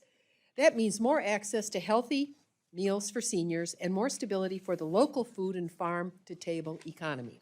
Hear that, folks? Farm-to-table economy. We need to focus there, USDA. Hello, are you listening? By investing in senior nutrition, we not only keep seniors fed, we can support the very family farms who built America's rural economy. This keeps our farms family-owned, away from corporate control, and our seniors healthy and independent. It's a win-win for both sides of rural life. More funding for senior nutrition, if executed properly by this administration, could save farms as well as seniors. And actually, if you marry the senior food programs and the school programs for food for kids, you got a home run if you've got rural America, if you're surrounded by rural America. But it requires a commitment to source locally, cut red tape, and make sure dollars reach both the dinner tables of our citizens and the barns and fields of our farmers, producers, and growers who make and grow what makes and grows America. The billionaire tax breaks bill took food off the plates and tables of seniors and revenue out of the pockets of farmers. This amendment is a course correction. It keeps farms run by local farmers, keeps seniors fed, and keeps taxpayer dollars working in our communities, for me, Northwest Ohio, and communities across our Buckeye state and nation. This amendment is not about partisanship, it's about dignity for seniors, stability for farmers, and responsibility to taxpayers. Nutrition is prevention. Nutrition is prevention. And nutrition is prosperity. I urge my colleagues to stand with the American people and stand with our seniors and farmers together and support this amendment, and I yield back. Thank you, gentlelady. Are there others wishing to debate the amendment? Seeing none, the gentleman is recognized for 1 minute to close. Thank you, Mr. Chairman. I think the dichotomy of what we did for the wealthiest in this country through the reconciliation bill and a tax break versus not funding seniors, I think you just got to look at Saturday night at the White House. In the newly paved over Rose Garden, they had a 3-course dinner, a fancy, extravagant dinner with a Rose Garden salad. I guess that's where all the things that were growing where the Rose Garden was wound up. Steak and a fudge-filled 7-layer cake was on the menu. So on one hand, the administration is having extravagant 3-course dinners, and on the other side, we can't even feed seniors in this country. And that's the message coming out of this Congress. Do we really want the message to be let them eat cake? I think not. I would urge we support this program, and I yield back. The question's now on the amendment offered by the gentleman from Wisconsin. All those in favor say aye. Aye. All those opposed say no. Opinion of the chair, the noes have it. Roll call has been requested. Sufficient support has been demonstrated. The clerk will call the roll. Mr. Adderholt? No. Mr. Adderholt, no. Mr. Aguilar? Mr. Aguilar, aye. Mr. Alford? Mr. Amade? Mr. Amade, no. Mrs. Bice? Mrs. Bice, no. Mr. Bishop? Yes. Mr. Bishop, aye. Mr. Calvert? Mr. Calvert, no. Mr. Carter? Mr. Carter, no. Mr. Case? Mr. Case, aye. Mr. Siscomani? Mr. Siscomani, no. Mr. Klein? Mr. Cloud? Mr. Cloud, no. Mr. Clyburn? Mr. Clyburn, aye. Mr. Clyde? Mr. Clyde, no. Mr. Cole? No. Mr. Cole, no. Mr. Cuellar? Mr. Cuellar, aye. Ms. Dean? Ms. Dean, aye. Mr. Loro? Aye. Mr. Loro, aye. Mr. Diaz-Balart? Mr. Diaz-Balart, no. Mr. Edwards? Mr. Edwards, no. Mr. Elzey? Mr. Elzey, no. Ms. Escobar? Ms. Escobar, aye. Mr. Espaillat? Mr. Espaillat, aye. Mr. Fleischman? Mr. Fleischman, no. Ms. Frankel? Ms. Frankel, aye. Mr. Franklin? Mr. Franklin, no. Mr. Gonzalez? Mr. Gonzalez, no. Mr. Guest? Mr. Guest, no. Mr. Harder? Mr. Harder, aye. Dr. Harris? Dr. Harris, no. Mrs. Henson? Mr. Hoyer? Aye. Mr. Hoyer, aye. Mr. Ivy? Mr. Joyce? Mr. Joyce, no. Ms. Capter? Aye. Ms. Capter, aye. Mr. Lalota? Mr. Lalota, no. Ms. Lee? Ms. Lee, aye. Miss Letlow? Ms. Letlow, no. Mr. Levin? Mr. Levin, aye. Ms. Malloy? Ms. Malloy, no. Ms. McCollum? All right. Ms. McCollum? Ms. McCollum, aye. Ms. Ming? Ms. Ming, aye. Mr. Molinar? Mr. Molinar, no. Mr. Moore? Mr. Moore, no. Mr. Morelli?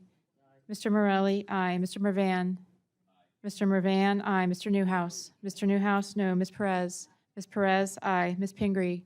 Ms. Pingree, aye. Mr. Pocan? Mr. Pocan, aye. Mr. Quigley? Mr. Quigley, aye. Mr. Reschenthaler.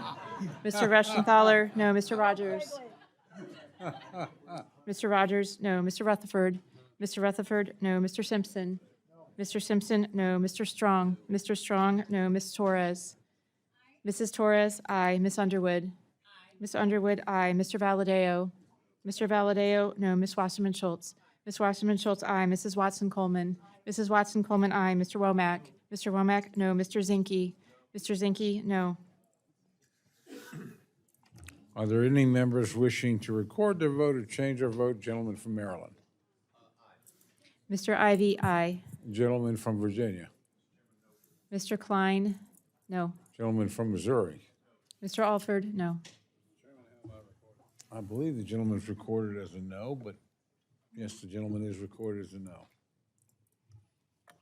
Are there others wishing to record their vote or change their vote? Seeing none, the clerk will tally.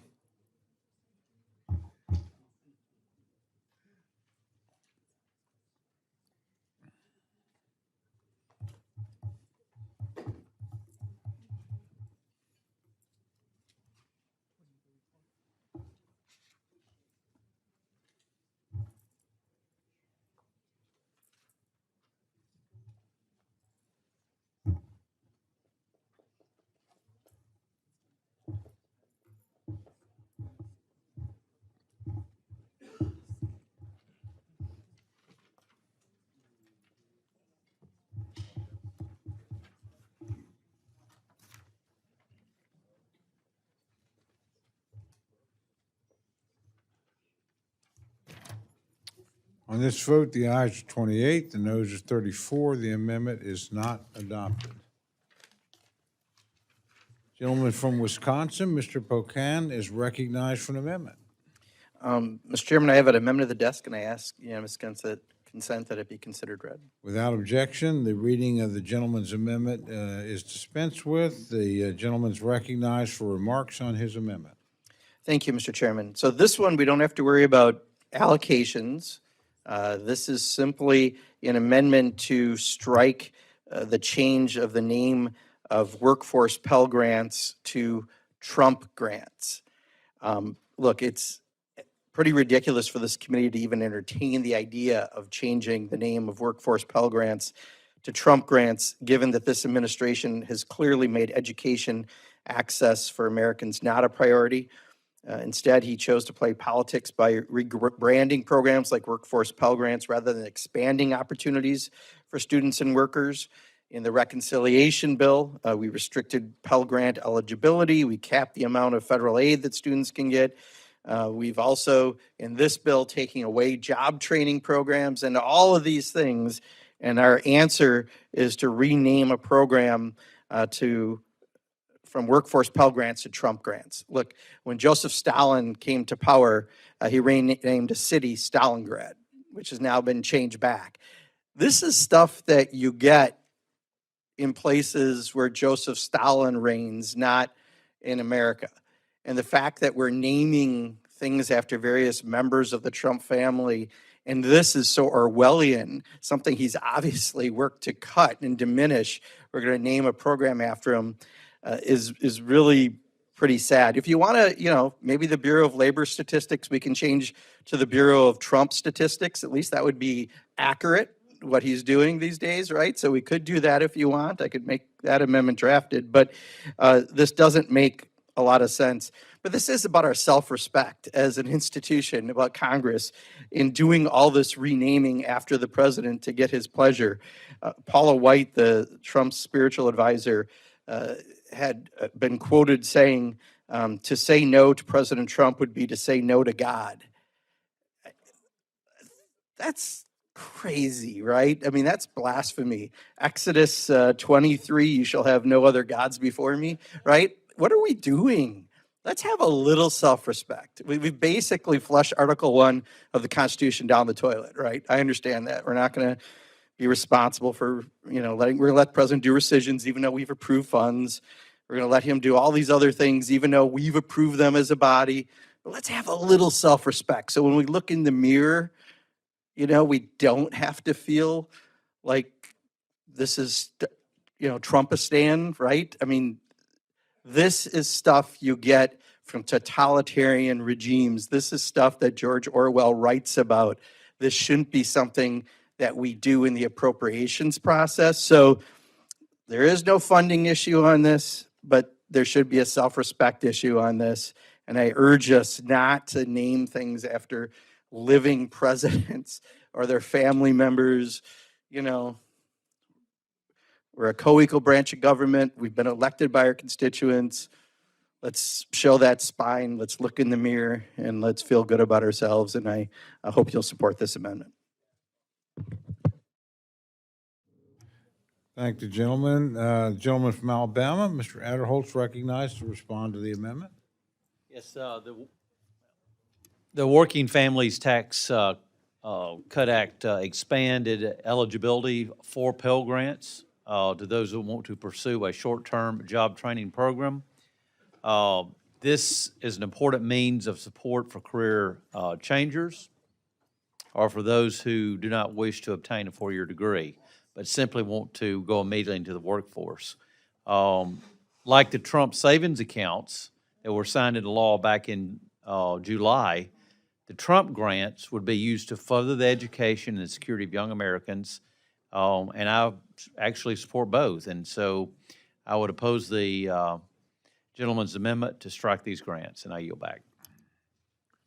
Thank you, gentleman. Gentlelady from Connecticut, Mr. Delora is recognized to respond to the amendment.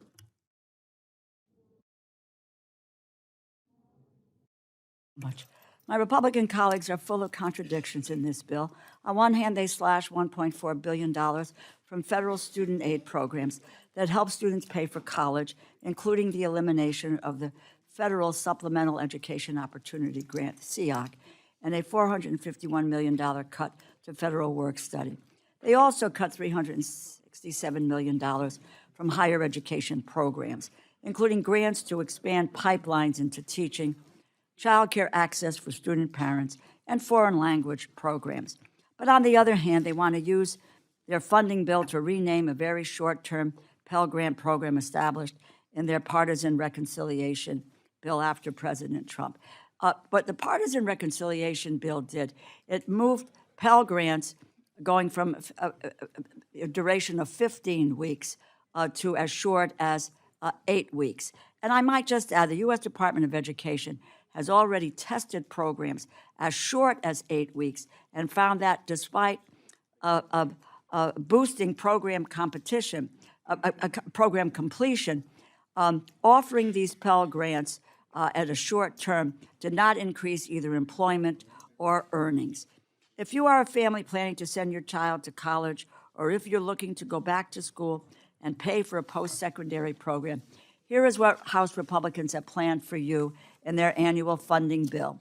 Nearly $2 billion in cuts to financial aid and higher education programs, and symbolic language to demonstrate fealty to President Trump. The American people are demanding help with the cost of living. House Republicans are not laser-focused on the cost of living crisis. The choices they make in this bill make it worse. I urge my colleagues to support the amendment. Thank you, gentlelady. Are there others wishing to debate the amendment? Seeing none, the gentleman is recognized for 1 minute to close. Thank you, Mr. Chairman. The subcommittee chair, I appreciate you mentioning the Trump saving grants. I forgot about those. Look, how many things are we going to name after the current president, right? I mean, this is something we don't normally do. I get it. It's a different time, right? I understand that, but we've given up so much of our Article I constitutional responsibilities, just having a crumb of self-respect by not naming everything after this president, I think would be a good idea. I would hope that you'll join me in not renaming the program after the president. I yield back. Thank the gentleman. The question is now on the amendment offered by the gentleman from Wisconsin. All those in favor say aye. Aye. All those opposed say no. No. Opinion of the chair, the noes have it. And the amendment is not adopted. Gentlelady from Florida, Ms. Frankel, is recognized for the purposes of amendment. Is this thing working? Oh, yeah. Thank you, Mr. Chair. I have an amendment at the desk. I ask unanimous consent that the reading of the amendment be dispensed with. Without objection, the reading of the amendment is dispensed with, and the gentlelady is recognized for remarks on her amendment. All right, please, repeat after me. My. Okay, here we go again, folks. This amendment would strike the very cruel and very unfair Hyde and Weldon provisions from the bill, provisions that attack the very core of women's freedom, dignity, and health. We know that Hyde simply punishes women for being poor because it prohibits the use of Medicaid funding for abortion care. It tells women who rely on Medicare that the right to control their own bodies counts for something less. Look, folks, if you have money, you can find care. But if you're a woman working 2 jobs, struggling to feed your kids, your own government tells you you are on your own. And then comes the Weldon Amendment, handing out a sweeping license to discriminate. It shields institutions and individuals who refuse to give women the care, referrals, or even the information they need. And picture this, a woman in a rural community standing in the only hospital for miles, being told that her pregnancy, her health, even her very life doesn't matter because of someone else's personal beliefs. That's not medicine. That's not compassion. It's pure and simply putting politics above patients. So listen, my amendment says enough is enough. Enough of these cruel backwards policies. Enough of politicians deciding whether women can start or grow a family. Women, not politicians, should make their own personal health care decisions. I urge my colleagues to support this amendment and stand for freedom, equality, and common sense. And I yield back. Thank you, gentlelady. The gentleman from Alabama, Mr. Adderholt, is recognized to address the amendment. Thank you, Mr. Chairman. The Hyde Amendment has been part of the Labor, Health, and Human Services Annual Appropriation Bill for, I think, over 50 years. And I would say that if you went back 50 years ago today when this bill was being debated, that an overwhelming number of both Democrats and Republicans would have supported this amendment. More than 20 peer-reviewed studies have shown that over 2 million people are alive today because of this very provision. The Hyde Amendment also reflects a longstanding compromise on controversial issues. And I think, to be honest, I think we have to recognize that even people who consider themselves to be pro-choice don't want their tax dollars to be used to pay for someone else's abortion. Likewise, the Weldon Amendment, which is also would be covered here, protects individuals who have moral or religious objections to abortions from being forced to participate in those activities. Both of these policies are important, and I would say that it's safe to say that these bills will never become law without these being included. So I oppose the amendment and yield back the balance of my time. Thank you, gentlemen. Gentlelady from Connecticut is recognized to address the amendment. Before I address it, and then I'm just going to be snarky for a moment. I don't think the American people view that their taxpayer dollars ought to be used for yachts or McMansions or anything else, which is where this bill is going. So I think we ought to talk to the American people about that as well. But I rise in support of this amendment. It strikes a discriminatory policy that has been perpetuated for over 40 years. The radical supermajority on the Supreme Court's ruling overturning Roe v. Wade was not about protecting life. It was all about stripping agency and dignity away from women. And that has been the result of the Hyde Amendment for decades. When Medicaid covers the costs of pregnancy-related care, including abortion, it means patients can make informed decisions. Currently, 17 states and the District of Columbia, though not by their choosing, deny state funding to women seeking access to abortion. As a result, millions of women in these states are hostage to their geography. With the radical Supreme Court decision, it is more important than ever that we act to empower all women to make these decisions. This amendment also strikes the Weldon Amendment, which prioritizes a health provider's beliefs over a patient's health needs. It gives power to determine women's health choices to institutions, for instance, insurance companies, hospitals, or any kind of healthcare facility or organization, rather than leaving that decision to a woman. The Weldon Amendment has been used to block efforts to expand abortion coverage by threatening critical federal health dollars. If this debate was truly about protecting life, every member in this room would vote against this bill. Why? It cuts funding for maternal health, for public health, for biomedical research, education, job training, and more. But the other side's interest in protecting life doesn't seem to extend beyond pregnancy. Arguing that these riders have been law for decades, and therefore we are prevented from making changes, is disingenuous. You know, the activist Supreme Court disregarded science, decades of legal precedents, and didn't care a whit. They didn't care about the will of the majority of American people to strip away a woman's fundamental and constitutional right to make her own health care decisions. The decision to get an abortion should be made by a woman and her family in consultation with her doctor and in accordance with her own faith. I urge my colleagues to support this amendment, and I yield back.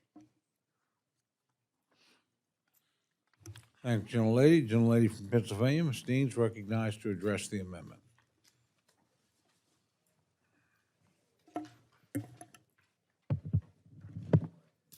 Thank you, Mr. Chairman. I rise in support of the amendment offered by Congresswoman Frankel, and I thank her for offering this amendment.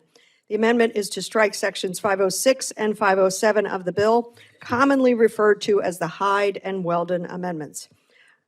I want to take an opportunity to speak about the Weldon Amendment specifically, which is the portion of the language that prohibits any state or local government that receives federal health care funding from, quote, discriminating against healthcare entities, including hospitals, health insurance plans, doctors, and nurses that refuse to provide, cover, pay for, or offer abortion. In reality, this amendment allows discrimination. It allows healthcare providers to discriminate against their patients, denying them access to care. In states where abortion is legal, and it's absolutely crazy that in 2025, we are back to abortion care not being legal in every state, but that is a problem for a different venue. Patients have a right to access to abortion services. After all, abortion care is health care. It is unjust for an individual healthcare provider to be able to deny them that right based on their personal beliefs. And I am deeply concerned about what this administration will do with this authority. In the Trump administration's first term, it used the Weldon Amendment to justify withholding Medicaid funds from states and to engage in rulemaking allowing healthcare providers to deny patients coverage. I can't imagine what more will happen within a second Trump administration. What the administration is claiming to do with authority, whether they have it or not. Colleagues, we all have daughters, granddaughters, sisters. Some of you have wives. Can you imagine deciding for them what should happen?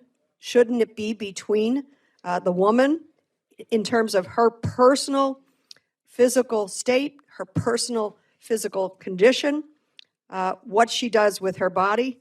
I don't understand how, thinking of your own daughters and granddaughters, how you can vote to support these kinds of restrictions on health care for women and girls.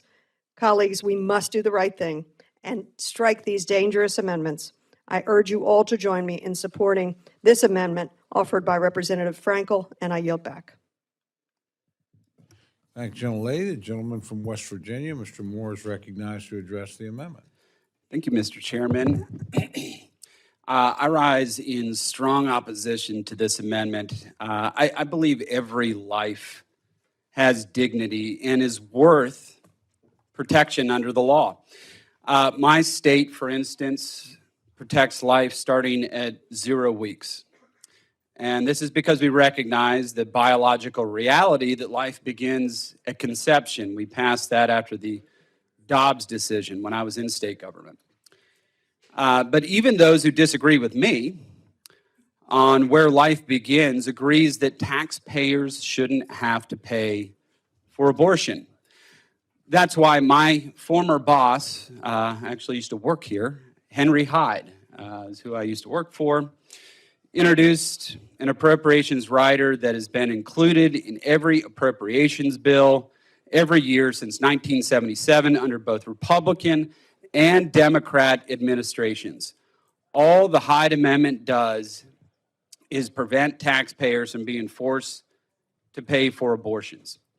It doesn't ban abortion. It doesn't prevent private entities from paying for abortions. It just says taxpayers shouldn't be forced to pay for abortion. And just a reminder, Hillary Clinton, Joe Biden, and Barack Obama all voted for this previously. This Hyde Amendment included when they were serving in the United States Senate. All three of them voted for this.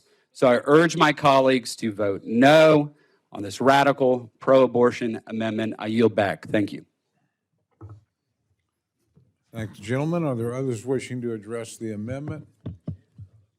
Seeing none, the gentlelady is recognized for 1 minute to close. Thank you. Just to remind my colleagues that the reason many Democrats have voted for these provisions in the past was to try to actually get a budget passed so that we didn't have to shut down government. But listen, I think it's ironic that this amendment is being opposed in the name of life. When you look at the bill, how much damage and deaths it's going to do. And it is not an American value to force women to bear a child. And especially when you think about the tax cuts for the wealthy, we didn't give any to the under-resourced women so that they could care for themselves. This is a good amendment. It's a fair amendment, and I urge its support.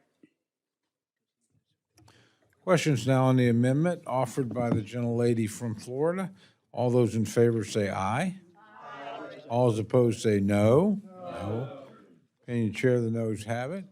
A roll call has been requested. Sufficient support has been demonstrated. The clerk will call the roll. Mr. Adderholt. No. Mr. Adderholt, no. Mr. Aguilar. Mr. Aguilar, aye. Mr. Alford. Mr. Alford, no. Mr. Amadei. Mr. Amadei, no. Mrs. Bice. Mrs. Bice, no. Mr. Bishop. Mr. Bishop, aye. Mr. Calvert. Mr. Calvert, no. Mr. Carter. Mr. Carter, no. Mr. Case. Mr. Case, aye. Mr. Siscomani. Mr. Siscomani, no. Mr. Klein. Mr. Klein, no. Mr. Cloud. Mr. Cloud, no. Mr. Clyburn. Mr. Clyburn, aye. Mr. Clyde. Mr. Clyde, no. Mr. Cole. No. Mr. Cole, no. Mr. Cuellar. Ms. Dean.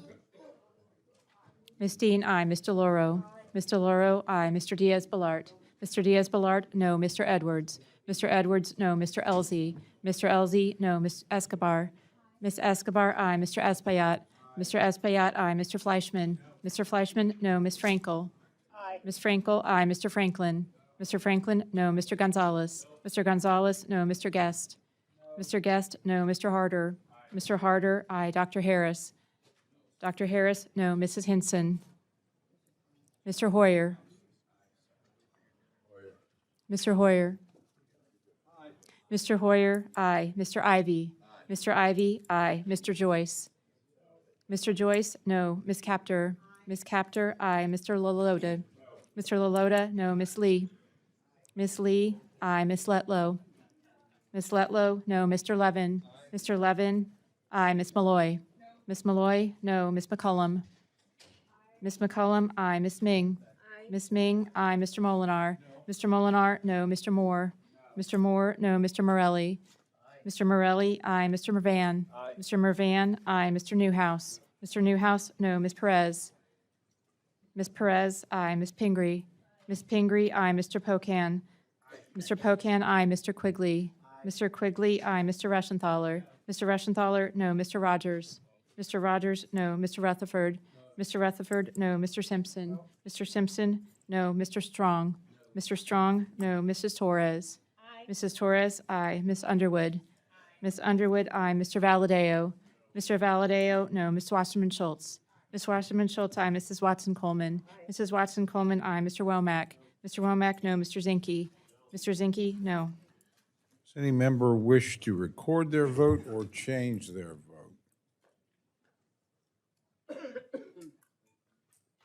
Seeing none, the clerk will tally.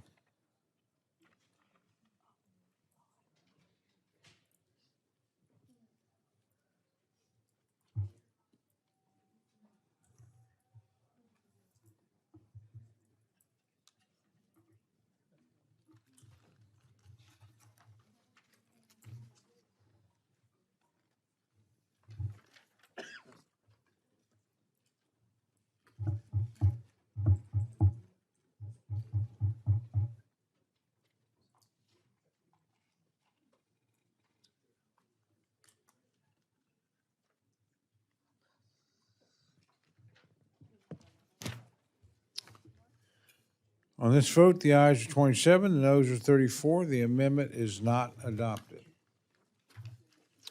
Gentlelady from Florida, Ms. Frankel, is recognized for an amendment. Thank you, Mr. Chair. I have an amendment at the desk, and I ask unanimous consent that the reading of the amendment be dispensed. Without objection, the reading of the amendment is dispensed with, and the gentlelady is recognized for remarks on her amendment. Mr. Chair, here we go again. This amendment is to strike the anti-freedom, anti-health care, anti-common sense provisions that the Republican colleagues have jammed into this bill. These provisions don't improve health. They weaponize bill as a part of an obsessive anti-abortion crusade. It's government intrusion on steroids, and the result will end lives, not save them. That's why we call them poison pills, because they kill. They are killer poison pills. Here's what they do. One writer would block life-saving biomedical research by banning the use of fetal tissue in science. This is research that has given us vaccines for polio and treatments for Parkinson's, Alzheimer's, and HIV. Cutting it off doesn't protect life. It condemns people to suffering and death. Another provision attacks medical education, making it harder for young doctors to learn how to treat pregnancy complications. Another provision strips funding from trusted providers like Planned Parenthood, clinics that millions depend on for cancer screenings, birth control, and preventive care. That means women in rural and low-income communities will simply go without care. Another provision repeals the Biden administration guidance clarifying that hospitals must provide emergency abortions to stabilize women, even in states with restrictive abortion laws. And then there's more. The bill gags doctors from giving patients full information about their reproductive options. It guts HIPAA privacy protection. It strips away clinic safety measures and even takes aim at women traveling across states for care. All while, and listen to this, this is, I think it's insane. This creates bounty hunter lawsuits to intimidate doctors, nurses, and anyone who cares to help. It's straight out of Texas playbook, deputizing strangers to sue doctors, providers, and even Uber drivers for helping a woman in crisis. It's cruel, it's extreme, and has no place in an appropriation bill. And let's be clear, these provisions undermine science, they restrict medical training, they censor doctors, they punish providers, and they deny patients the care they need. My amendment sweeps them out. Yes, that's what we need. We need to sweep it out, and we'll have a clean bill that invests in health and the well-being of the American people. I urge my colleagues to support this amendment. Let's put patients over politics, protect the doctor-patient relationship, and reject these dangerous, harmful riders. And I yield back. Thank you, gentlelady. Gentleman from Alabama, Mr. Adderholt's recognized to address the amendment.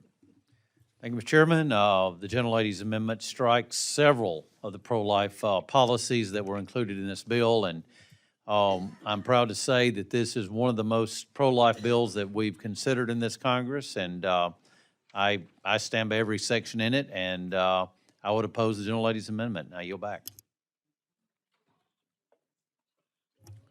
Gentlelady from Connecticut, Ms. Delors, is recognized to address the amendment.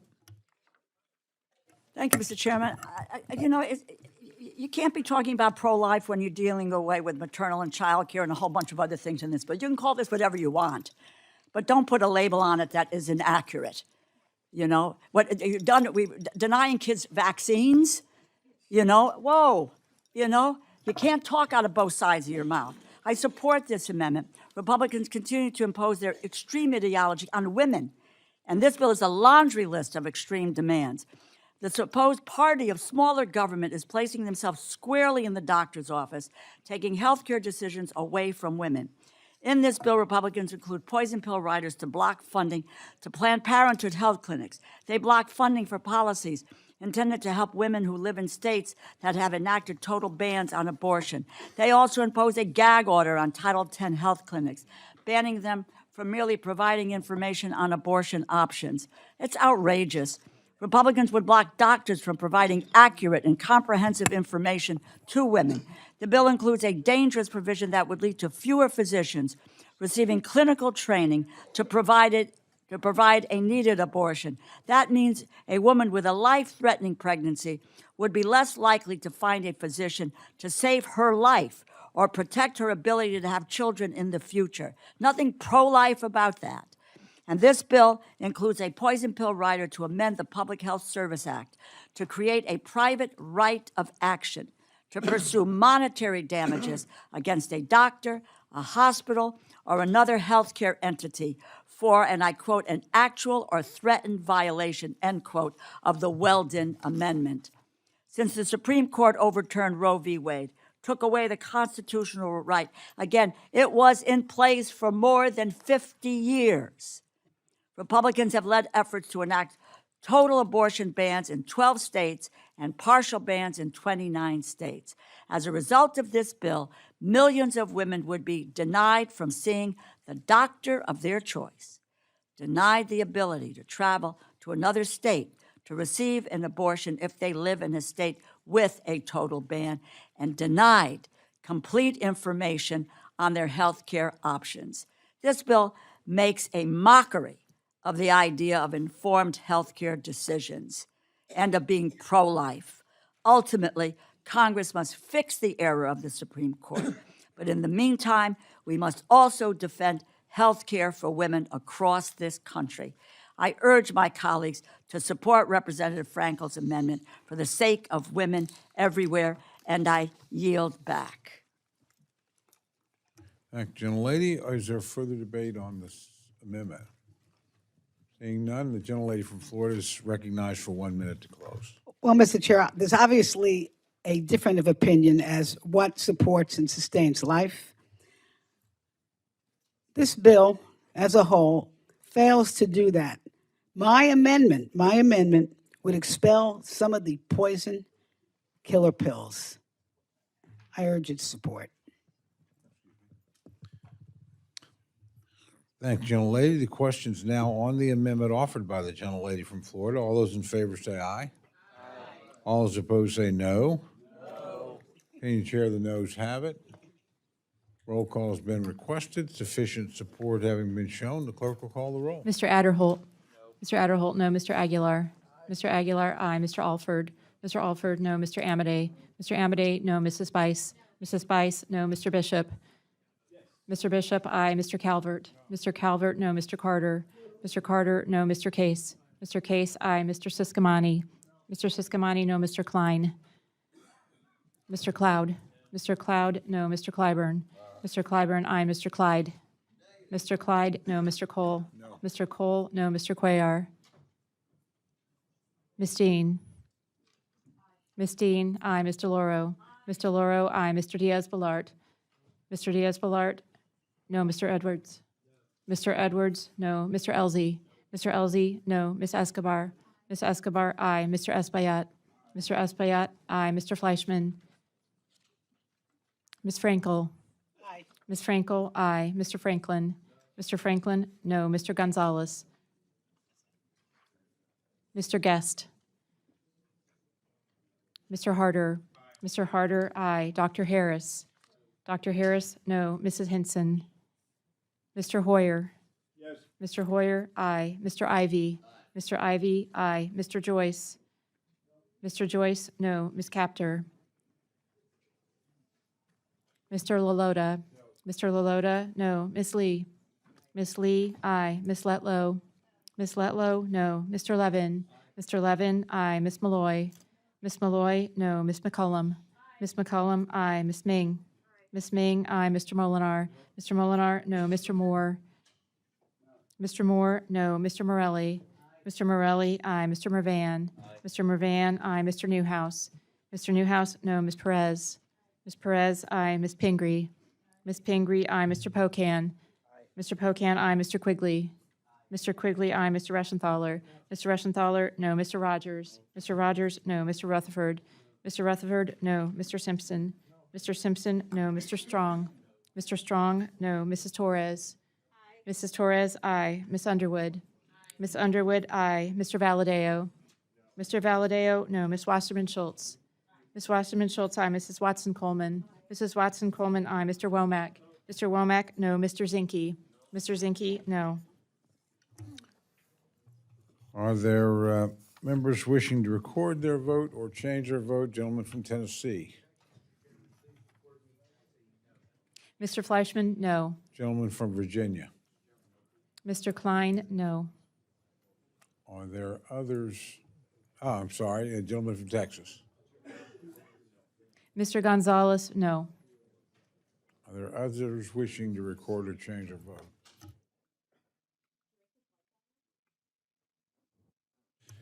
Clerk will tally.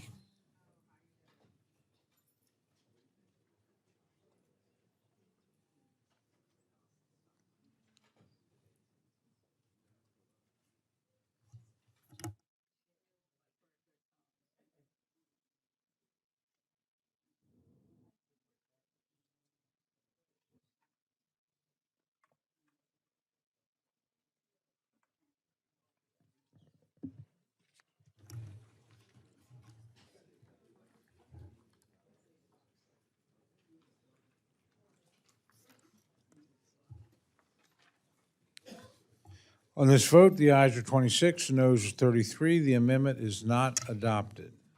Okay. Gentlelady from Florida, Ms. Frankel, is recognized for an amendment. Thank you, Mr. Chair. I'm pleased to keep trying. I have an amendment at the desk, and I ask unanimous consent that the reading of the amendment be dispensed with. Without objection, the reading of the amendment is dispensed with. The gentlelady is recognized for remarks on her amendment. All right, this amendment is very simple. It's very, very, very pro-life. So everybody listen to me, okay? It ensures that none of the funds in this bill may be used to reduce phone services for Social Security beneficiaries or to close Social Security field offices. Look, we all know that Social Security is not a luxury. It is a sacred promise. Millions of American workers contribute with every paycheck with the understanding that when the time comes, they can count on a retirement with dignity and some basic financial security. But listen, that promise is in danger. It was endangered due to the alternate reality of Elon Musk and his Doge boys. They announced plans to shut down 47 Social Security offices and lay off 7,000 employees. They even proposed ending phone services to millions of seniors with disabilities. Listen, probably everybody here you've talked to your Social Security workers. I have, and they have told me that the casework is becoming unbearable. Each staffer handling close to 1,500 cases at a time. Sometimes the wait time on the 1-800 number has stretched to 2 to 3 hours, and now the phone lines are closing early. And I don't know about you, but seniors are calling us in tears. So listen, because they're worried they're never going to get through. So listen, let's do this together. Let's not rob seniors of the security they spent their lifetime working for.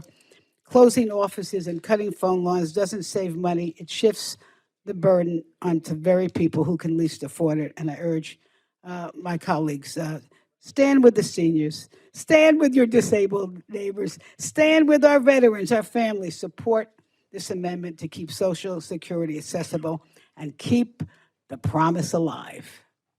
Thanks, gentlelady. The gentleman from Alabama, Mr. Adderholt, is recognized to address the amendment. Thank you, Mr. Chairman, and I thank the gentlelady for her amendment and appreciate her interest in this important subject. I share the gentlelady's support for maintaining critical field office, telephone services for Social Security, and so therefore I'm happy to stand with her and support this amendment. All right, I'll take it. Thank you, sir.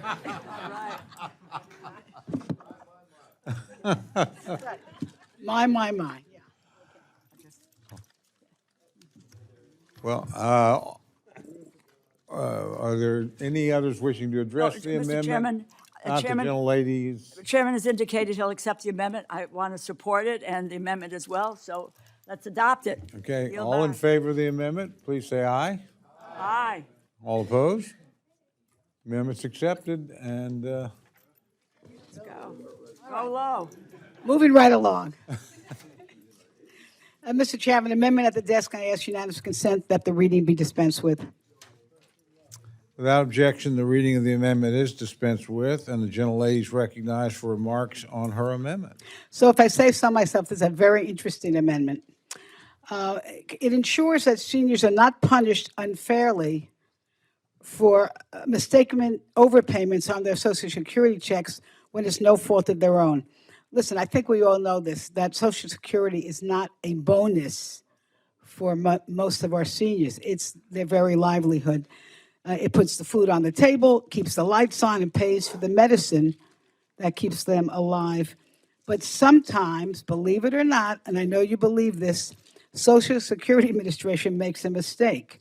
And a senior who may have followed every rule receives an overpayment without even knowing it. Hey, listen, don't you know, sometimes you get a notice they paid too little, some they paid too much, they too little. Anyway, but this is what happens. Sometimes years go by before a mistake is discovered, and even a few dollars a month can add up to thousands. So I'm going to tell you about one of my constituents. She was a postal worker. She injured her back, had no choice but to retire. She reported everything correctly to Social Security, but they miscalculated her benefits for 17 years. And when the mistake was finally caught, the agency admitted that it was not her fault. But what did they do? They withheld her entire benefit check. She had to sell her car. She had to sell her house. She was forced to leave her community. Everything she had worked for her whole life, she had to give up just to survive. So listen, I think something that we can agree on is that no senior should be forced into poverty because of a government error. Now, listen, under the previous administration, a sensible policy was in place, capping repayment at 10% of a senior's check. Yes, the senior will repay, but give him the time to repay it. This way, the debt can be repaid, but someone can still live with dignity. Now, unfortunately, Mr. Musk's Doge reversed the course. First, they said, no, the entire check. We're going to still take the entire check. There was a lot of yelling and screaming. So then they changed it to 50%. But listen, I think that's even too high. So my amendment restores fairness and common sense. It caps clawbacks at 10%, ensuring that seniors repay what's owed, but without being punished into destitution. I'm not trying to protect fraudsters, okay? We're talking about honest Americans who worked hard, played by the rules, hit by mistakes that they didn't make. The 10% rule is fair, it's reasonable, it's humane, and above all, it keeps seniors from being punished into poverty for a government error. I urge support of this amendment. I yield back. Thank the gentlelady. The gentleman from Alabama, Mr. Adderholt, is recognized to address the amendment. Thank you, Mr. Chairman, and I do thank the gentlelady for her amendment and appreciate her interest in this important matter. I would note that there are a number of safeguards that are already in place to address the gentlelady's concerns. The Commissioner of Social Security is already providing beneficiaries the opportunity to appeal overpayment decisions, including the amount of an overpayment. In addition, the commissioner is empowered to waive collection of overpayments for individuals whose overpayment was not their fault and who can afford to pay it and who cannot afford to pay it back. The agency does not pursue recoveries while an initial appeal or waiver of a request is pending. These are important safeguards, and I think we all would support these safeguards on behalf of our constituents. And I will note that the gentlelady's amendment proposes to authorize on an appropriation bill, and that falls squarely within the jurisdiction of the Ways and Means, and so therefore I would oppose the amendment, and I yield back. Thank you, gentlemen. The gentlelady from Connecticut is recognized to address the amendment. Thank you, Mr. Chairman. I rise in strong support of this amendment. No one wants the Social Security Administration to overpay someone, but overpayments happen, and many of these occur through no fault of the beneficiary who have been improperly paid. When a beneficiary is overpaid, even if it is due to an agency error, they must pay it back. But I was shocked last year when I learned that one of my constituents in Connecticut, who's a dear friend of mine, actually she took care of my mom for a number of years in her later years. And my mom had a dementia. But she was dealing with an overpayment in which the Social Security Administration was withholding her full Social Security check each month to recoup their overpayments. We looked into this, and every year, people are getting notices from Social Security demanding tens of thousands of dollars for overpayments that go unnoticed by SSA for years. In 2023, over 600,000 Social Security beneficiaries were repaying an overpayment out of their monthly benefits. My friend Phyllis was one of the 50,000 people who were having their full benefit withheld. Withholding large portions of a person's benefits can put some of these seniors at risk of financial calamity. I am proud of the work I did with Commissioner O'Malley last year to question this repayment approach, and the policy was changed. The Biden administration understood the overpayment issue and tried to balance the need to recoup overpayments with the need for compassion and, yes, for common sense. SSA reduced the withholding amount to 10% of the recipient's monthly check so that people could work with government to correct honest mistakes. Each of us in this room knows we have seniors in our districts relying on their monthly benefits. But the Trump administration does not understand the financial realities facing everyday Americans. They are making life harder for seniors, announcing they would eliminate this common sense change and go back to withholding 100% of a monthly benefit check because of a mistake and overpayment by SSA. They didn't cause this. Public outcry made the administration change course, and they lowered it to 50%, but that is still too high. Overpayment recoupments can be addressed with a 10% withholding policy. I'm pursuing every avenue possible to restore this common sense policy, to cap monthly withholdings, to protect seniors and other beneficiaries who face financial crises from large, unexpected demands for repayment due to agency errors. I strongly support this amendment on behalf of the beneficiaries in my district. I yield back. Thank you, gentlelady. Gentlelady from Minnesota, Mr. Cullums, recognized to address the amendment. I'm going to take this opportunity. You were on a streak, so I wasn't going to interrupt your flow on yours. And it doesn't, what I'm going to speak to fits in between what the two of you are talking about. This weekend, I ran into a constituent, and she's working with my office, and she received a form telling her she had to reapply for her Social Security disability. And she kind of wondered why, and she couldn't really get a hold of anybody. This is the St. Paul office, which I have to say, top-notch service the whole time I've been in Congress. But a couple things have happened. Doers has happened, the retirements have happened, and so all of a sudden my office is way down. So she's like, I've been writing a letter, I've been trying to get a hold of them, I've been trying to find out what I need to do, I'm filling out the forms, And I got another letter from the Social Security office telling me that, you know, geez, you didn't reply to our letter quick enough. If we don't hear from you, you know, we're going to cut off your Social Security disability. So she's in the process of, you know, getting a hold of somebody to talk to that, filling out the forms, doing everything she needs to do her disability to keep her disability payments. And then she gets another letter saying, you know, we're going to cut off your Social Security. So we were talking, and she got somebody to tell her offline, and my office is working with this.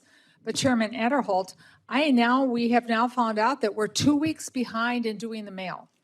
So, and we know that the mail service sometimes is kind of slow, and no one's necessarily answering the telephone on time. So we've got some real challenges at the Social Security departments, and having one at the St. Paul office, like I said, just really floored me. We're looking into it, but Chairman Adderholt, if they have asked everybody, and I haven't had a chance to talk to you or talk to the committee staff, for everybody in this country that they have to reapply, maybe they're randomly drawing people out, and you don't get back to people in a timely fashion, and then you get a letter threatening to cut off your lifeline, your Social Security disability check. I think that's a problem. And this is an opportunity for me to bring this forward here in the committee. I look forward to working with you, finding out the answer to that. I thank the chairman for recognizing me from the full committee. I yield back.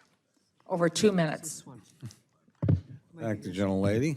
Are there others wishing to address the amendment? Seeing none, the gentlelady from Florida is recognized to close. Thank you, Mr. Chair. Listen, what happened to the president's promise he's going to cut costs on day one? This is not cutting costs for people on day one, but you know, I want to say this because I do fear, Mr. Chair, that you understand the dilemma here. But it seems to me that is a much less expensive way to go with the 10% rule than creating this brand new bureaucracy to figure out all these different things, which may take another 5 years, and then this adds up the mistake, and it just compounds the problem. So I would just say, let's keep it simple. If we go with the 10% rule, it's humane, we're protecting our seniors, and we all go home with a win. And I yield back. Thanks, gentlelady. The question is now on the amendment offered by the gentlelady from Florida. All those in favor say aye. Aye. All those opposed say no. The opinion of the chair, the noes have it. Roll call has been requested. Sufficient support has been shown. The clerk will call the roll. Mr. Adderholt. Mr. Adderholt, no. Mr. Aguilar. Mr. Aguilar, aye. Mr. Alford. Mr. Alford, no. Mr. Amade. Mr. Amade, no. Mrs. Bice. Mrs. Bice, no. Mr. Bishop. Yes. Mr. Bishop, aye. Mr. Calvert. Mr. Calvert, no. Mr. Carter. Mr. Carter, no. Mr. Case. Mr. Case, aye. Mr. Siscomani. Mr. Siscomani, no. Mr. Klein. Mr. Klein, no. Mr. Cloud. Mr. Cloud, no. Mr. Clyburn. Mr. Clyburn, aye. Mr. Clyde. Mr. Clyde, no. Mr. Cole. No. Mr. Cole, no. Mr. Cuellar. Mr. Cuellar, aye. Ms. Dean. Ms. Dean, aye. Ms. DeLauro. Mr. DeLauro, aye. Mr. Diaz-Balart. Mr. Diaz-Balart, no. Mr. Edwards. Mr. Edwards, no. Mr. Elzey. Mr. Elzey, no. Ms. Escobar. Ms. Escobar, aye. Mr. Espaillat. Mr. Espaillat, aye. Mr. Fleischman. Mr. Fleischman, no. Ms. Frankel. Ms. Frankel, aye. Mr. Franklin. Mr. Franklin, no. Mr. Gonzalez. Mr. Gonzalez, no. Mr. Guest. Mr. Guest, no. Mr. Harder. Mr. Harder, aye. Dr. Harris. Dr. Harris, no. Mrs. Hinson. Mr. Hoyer. Aye. Mr. Hoyer, aye. Mr. Ivy. Mr. Ivy, aye. Mr. Joyce. Mr. Joyce, no. Ms. Capter. Aye. Ms. Capter, aye. Mr. Lalota. Mr. Lalota, no. Ms. Lee. Ms. Lee, aye. Ms. Letlow. Ms. Letlow, no. Mr. Levin. Mr. Levin, aye. Ms. Malloy. Ms. McCollum. Ms. McCollum, aye. Ms. Ming. Ms. Ming, aye. Mr. Molinar. Mr. Molinar, no. Mr. Moore. Mr. Moore, no. Mr. Morelli. Mr. Morelli, aye. Mr. Mervan. Mr. Mervan, aye. Mr. Newhouse. Mr. Newhouse, no. Ms. Perez. Ms. Perez, aye. Ms. Pingree. Ms. Pingree, aye. Mr. Pocan. Mr. Pocan, aye. Mr. Quigley. Mr. Quigley, aye. Mr. Reschenthaler. Mr. Reschenthaler, no. Mr. Rogers. Mr. Rogers, no. Mr. Rutherford? Mr. Rutherford, no. Mr. Simpson? Mr. Simpson, no. Mr. Strong? Mr. Strong, no. Mrs. Torres? Mrs. Torres, aye. Ms. Underwood? Ms. Underwood, aye. Mr. Valadeo? Mr. Valadeo, no. Ms. Wasserman Schultz? Ms. Wasserman Schultz, aye. Mrs. Watson Coleman? Mrs. Watson Coleman, aye. Mr. Womack? Mr. Womack, no. Mr. Zinke? Mr. Zinke, no. Are there members wishing to vote or change their vote? Gentlelady from Utah. Ms. Malloy, no. Are there others wishing to change their vote or record their vote? Seeing none, the clerk will tally.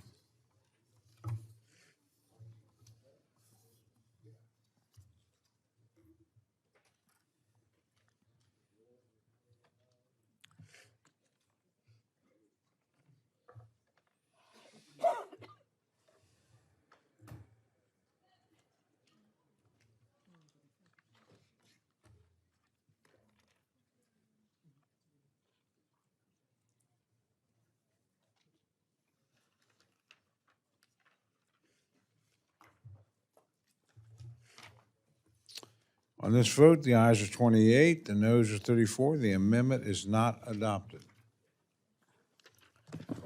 Gentlelady from Florida, Ms. Frankel, is recognized for an amendment. Thank you, Mr. Chair. An amendment at the desk. I ask unanimous consent that the reading of the amendment be dispensed. Without objection, the reading of the amendment is dispensed with, and the gentlelady is recognized for remarks on her amendment. This is a good one. You're going to like this one, I hope. This amendment prohibits any funds in this act from being used to implement a recently announced Medicare pilot program for 6 states. Here are the lucky states: New Jersey, Ohio, Oklahoma, Texas, Arizona, and Washington. Lucky states. Raise your hand if you represent one of those states. But anyway, what this amendment does, it prohibits any funds in the act from being used to implement this Medicaid pilot program that forces authorization requirements into traditional Medicare. Now, let's talk about what this means for real people.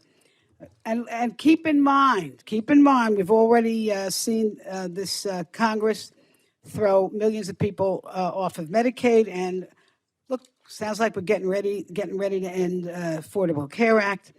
So, but listen, what this plan would do is create new roadblocks for seniors who depend on Medicare coverage, requiring them to get pre-approval from a bureaucracy before receiving certain Medicare procedures. Look, we know how this story goes. You go to the doctor, you get your diagnosis, and your doctor prescribes a test or a treatment. But instead of getting the treatment right away, you're told, wait. The government, or worse, a private contractor most likely, demands forms, faxes, phone calls, weeks of back and forth, deciding if you qualify. And let's be clear, this is not for frivolous procedures. The treatments on the list of prior authorization pilot programs include brain stimulation, a common treatment for Parkinson's disease, epidural steroid injections for seniors with crushing back pain. Well, I had one for my neck. I mean, it was... It's really life-saving. Nerve devices to help people with sleep apnea breathe at night, and even skin grafts and tissue substitutes to help wounds heal. For seniors living with Parkinson's, chronic pain, cancer, heart disease, or diabetes, every day matters. A delay in treatment isn't an inconvenience. It can mean worsening illness, loss of independence, or even death. I'm going to share you a story of a constituent. He was on a private Medicare plan that required prior authorization. A retired teacher from Green Acres, that's my hometown. He had Parkinson's disease. His tremors were so severe he couldn't hold a fork to feed himself. His doctor recommended deep brain stimulation, a procedure that has transformed lives of many patients. But before he could get it, he was forced to endure months of paperwork and appeals with his insurance plan. And during that time, his condition deteriorated, his independence shrank, and his family watched helplessly. And while he endured hours and hours on the hamster wheel, going back and forth between the insurance and the doctor, and my constituent told me that the red tape was almost worse than the disease itself. So listen, colleagues, let's not bring this this nightmare to Medicare, the one program that seniors still count on for guaranteed, straightforward care. Mr. Chair, this is not about waste. It's not about cutting care. It's about red tape disguised as reform, a backdoor to cut Medicare. A Medicare designed a program as a promise that after a lifetime of work, Americans would not face barriers to get the care they earned, and prior authorization shatters that promise. It puts artificial intelligence in charge instead of the doctor facing the patient. Look, artificial intelligence should be a tool of the doctor. The doctor should not be a tool of the artificial intelligence. And seniors don't need another maze of phone calls, paperwork. They want to see their doctor and get their treatment and know that the Medicare will be there for them. This amendment protects that promise, ensures that Medicare remains Medicare, not a federal government obstacle course. I urge my colleagues to support this very, very good, healthy, pro-life amendment. Thank the gentlelady. The gentleman from Alabama, Mr. Adderholt, is recognized to address the amendment. Thank you, Mr. Chairman. I appreciate the gentlelady's amendment, and more importantly, I accept it. Oh, wow, okay. This is my lucky day. I'm going to buy a lottery ticket right after this meeting. No, thank you, sir. I yield back. Just quick formal vote. All in favor of the amendment, say aye. Aye. Opposed, say no. Amendment's accepted. 2 for 4, Lo. Okay, here we go. Here's another one. Oh, my God. I think I'm almost on a roll. Okay. Gentlelady from Florida, Ms. Frankel, is recognized for an amendment. This is another very good one. So I say. Mr. Chair, I have an amendment at the desk, and I ask unanimous consent that the reading of the amendment be dispensed with. Without objection, the reading of the amendment is dispensed with. Gentlelady is recognized for remarks on her amendment. Thank you. This amendment requires a study on the economic impact of, if we failure to extend the enhanced premium tax credits for millions of Americans who rely on the affordable healthcare insurance marketplace. Look, we know this. The Affordable Care Act has been a lifeline for millions of families, helping people with pre-existing conditions, working parents, and small businesses owners access quality of care that they couldn't otherwise. It ended the days when insurance companies could deny coverage because of a cancer diagnosis or diabetes, or charge women just for being a woman. It allows young people to stay on their parents' insurance until age 26. It expanded Medicaid for low-income families, lowered prescription drug costs, and provided protections against surprised medical bills. See what else it did. And listen to this statistic. It's really amazing, if you ask me. Thank you for asking me. Today, more than 24 million Americans are enrolled in the ACA marketplace coverage. And I'm proud to say that Floridians were number one with 4.6 million Floridians in coverage. And listen, this 24 million now is the highest in number in history. And now listen to this. This is all important to know. 90% of them, that's about 17 to 18 million people, depend on the enhanced premium tax credit to keep their insurance affordable. So, and listen, it goes without saying that the ACA is not just about protecting individuals. It strengthens our healthcare system, and it keeps our economy going by keeping people insured, reducing uncompensated care, promoting preventative services, lowering medical debt, and helping people stay healthy, productive, financially secure. Now, this is a problem because of, and I don't mean to be, what do you call it, acrimonious, but I will for 1 minute. Because of the Republican mission to reduce federal spending to pay tax cuts for billionaires, there is rising concern that this Congress will fail to extend the enhanced premium tax credit, and this is going to have a devastating impact. It's unbelievable because the predictions is that the marketplace plans that their premiums are going to rise about 75% on the average. And that means the average enrollee would pay roughly $1,200 more a year and that's families. It could be another $3,000 or $4,000 annually. And so we're going to see premiums double all over the country, and it's estimated 4 million or more people are just going to completely lose coverage because they can't afford it. And listen, this is all, again, this all on top of the fact that we're throwing 18 million people off of Medicaid. And hey, listen, this is going to be a real mess, folks. It's going to be a real mess. So let's do this. Congress still has time to extend these tax credits.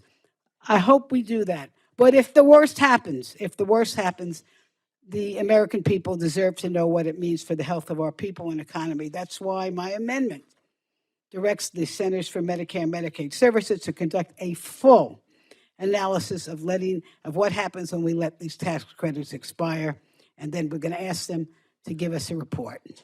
And I yield back.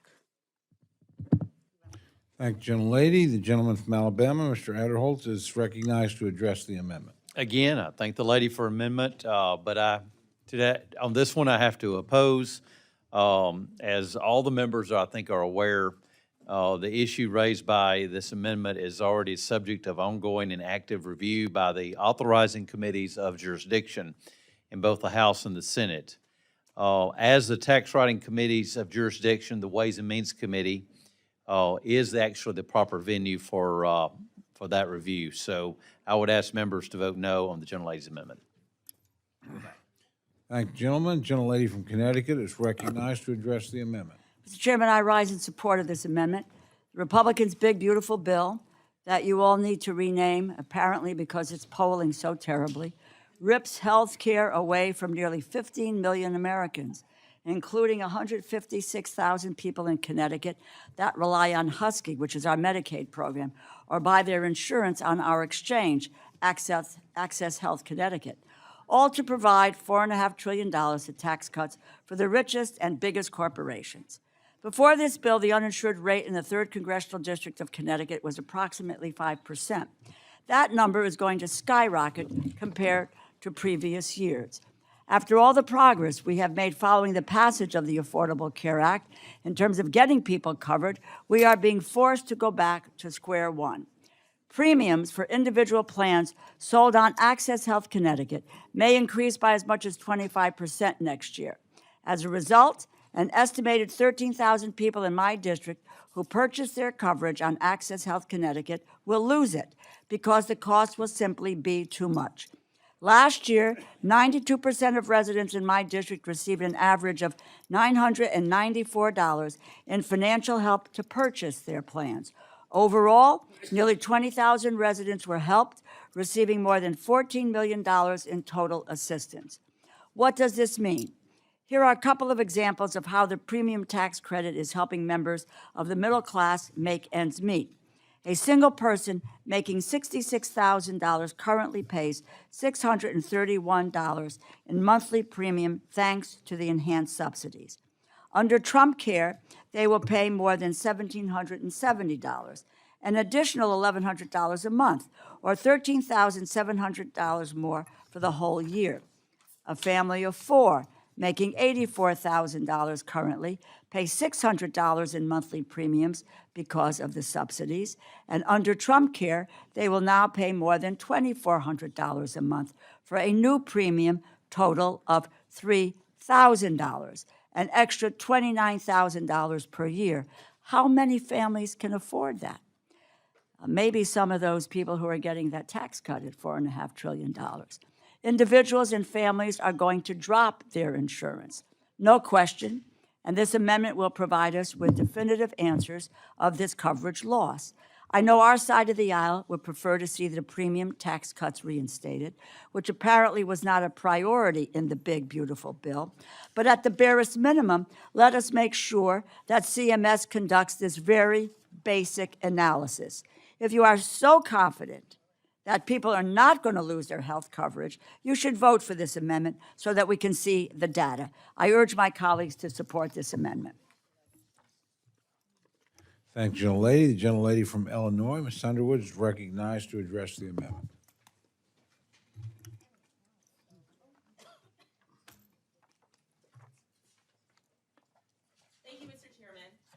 Hello. Okay, thank you, Mr. Chairman. These expiring tax credits are based on my bill, the Healthcare Affordability Act, which would make them permanent for the millions of American families who get their health care through the Affordable Care Act marketplace. I fought so hard to get these enacted during the pandemic because we know they work, both to lower costs and improve health outcomes. As a result, families of four who get their health care coverage through the marketplace are saving an average of $2,400 on their annual health care premiums. So it's no wonder that they're extremely popular, duh, and we've seen a record-breaking and life-saving expansion of coverage. More than 24 million people signed up for health care through the Affordable Care Act this year, including 3.2 million new people. The data is clear. These savings have been transformative for healthcare coverage in America. As a registered nurse, I know the real-life impact that these savings have on our communities. They're the difference between a working mom being able to take her sick kid to see the pediatrician or just giving her some Tylenol and hoping for the best. They're the difference between a family being able to focus on their dad's treatment after his cancer diagnosis or spending that precious time filing for bankruptcy and financial ruin. Nothing about this is abstract. As we debate this amendment today, families are getting these letters from their insurance companies telling them that the cost of their premium is about to skyrocket to completely unaffordable levels thanks to Republican cuts to health care. The average increase in states across the country is 18%. In my state, Blue Cross Blue Shield of Illinois has announced an average rate increase of 27% for individual plans. Now, on top of that premium costing more, Republicans are risking letting the subsidy that helps pay for it expire. Colleagues, in the Trump economy, families are struggling to afford groceries and other basics right now. Can we realistically expect people are prepared to take on thousands of new dollars and higher costs for their health care too? Are my colleagues on the other side of the aisle going to just stand by and do nothing when we have the power right now in this moment today to extend these savings and make sure that families can afford their health care? If we allow these tax credits to expire almost overnight, we will return to an America where millions of people simply go without coverage and all of the suffering that follows. Making sure that we understand the impact of letting these tax credits expire is a common sense step. And the next step must be to pass my legislation to make these popular tax credits permanent once and for all. I strongly support this amendment, and I urge my colleagues to do the same, and I yield back. Thank you, gentlelady. Are there others wishing to address the amendment? Gentlelady from Ohio. Thank you, Mr. Chairman. I rise in strong support of this amendment and by Congresswoman Frankel. And over the weekend, I met with cattlemen in my region. And the first issue they talked to me about wasn't the international markets, which is a big problem with tariffs and so forth. The problem they talked to me about was their health insurance. The farmer, his wife, and their kids, their bill every year is $30,000. I'm talking about family farmers, not some big conglomerate. And I wasn't expecting to hear that from them. So the issue of the Affordable Care Act, being able to buy insurance at affordable rates, and a job like that's a hard job. The farmer had one operation already. It's hard to work with cattle friends. They do odd things sometimes, and you can get injured. So we know that thanks to the Affordable Care Act, enhanced premium tax credits, which Democrats fought for during the pandemic, 24.3 million Americans can participate in the Affordable Care Act marketplace, giving them access to affordable health care. And as we say affordable, well, it's a struggle for every family just to be able to find the health insurance. And I couldn't be here for the discussion Congresswoman Frankel had offered and a discussion about phone service because I had to take a case call. My phone rang just now, and I had to go out there, and it was from a gentleman, 75 years old, who was he just got put back in his home. He lives alone in a wheelchair, and he'd fallen out of the chair, and all he has is his handheld phone. That is his. He doesn't have one of those things on his neck. He doesn't have one of those. And I said, what happened? He goes, well, I had to call the fire squad again to come and pick me up off the floor. But Marcy, I'm really calling you about my sister because she's been in the hospital. She's had 7 operations. And he said, I don't understand what we have to do. They want to discharge her from the hospital. And she's appealed it 5 to 6 times. He says, how am I supposed to help her? Where am I supposed to go? Thank God he has a telephone. And so we put our caseworkers on it right out in the district now. And he's facing a surgery. I've been working with that case for a month to try to get him in the hospital because he's swelling up. He's got fluid all over his body, and he needs another thing on his arm to keep the fluid down because the pacemaker wasn't put in the right way. I mean, it's so complicated. And these people are out there in every congressional district. So anything that would harm people at this moment in history and keep them away from their doctor. I mean, how many more appeals? I took care of my family members before their deaths, and I did the best I could, right? But you always have to appeal something to this person and that person, and while they're in very critical condition, I'm going, what kind of a system is this? When the perpetrant of the murder of the CEO of United Healthcare did that horrible act in New York, there's a reason the American people are so frustrated, because their loved ones can't get the care they need. So I support the gentlelady's every single amendment you've offered, and we shouldn't even be talking about that in this committee. We should have hearings and try to fix what's wrong with the system. And whether it's Medicare for all or whatever it is, we need to have a system in this country that doesn't put our people, hard-working people, this man that called, he's a veteran, 5 years, you know, and can't even get him decent care. This is terrible for our country. So I ask my friends on the other side of the aisle, find a different mechanism for us. Find a different way to talk about this so we don't have to, you know, put this on a bill late in the day when so many Americans are totally frustrated. If we had a call-in, I urge the chairman, you know what, Mr. Chairman, give us a whole set of phones. Let the American people call us. They'll tell us what they think about the current health care system. I support the gentlelady's amendment, and I yield back. Thank the gentlelady. Are there others wishing to address the amendment? Seeing none, the gentlelady from Florida is recognized for 1 minute to close. Thank you, Mr. And I thank the gentlelady from Ohio for your words. Now, listen, whether you like this amendment or not, that's almost not even the point.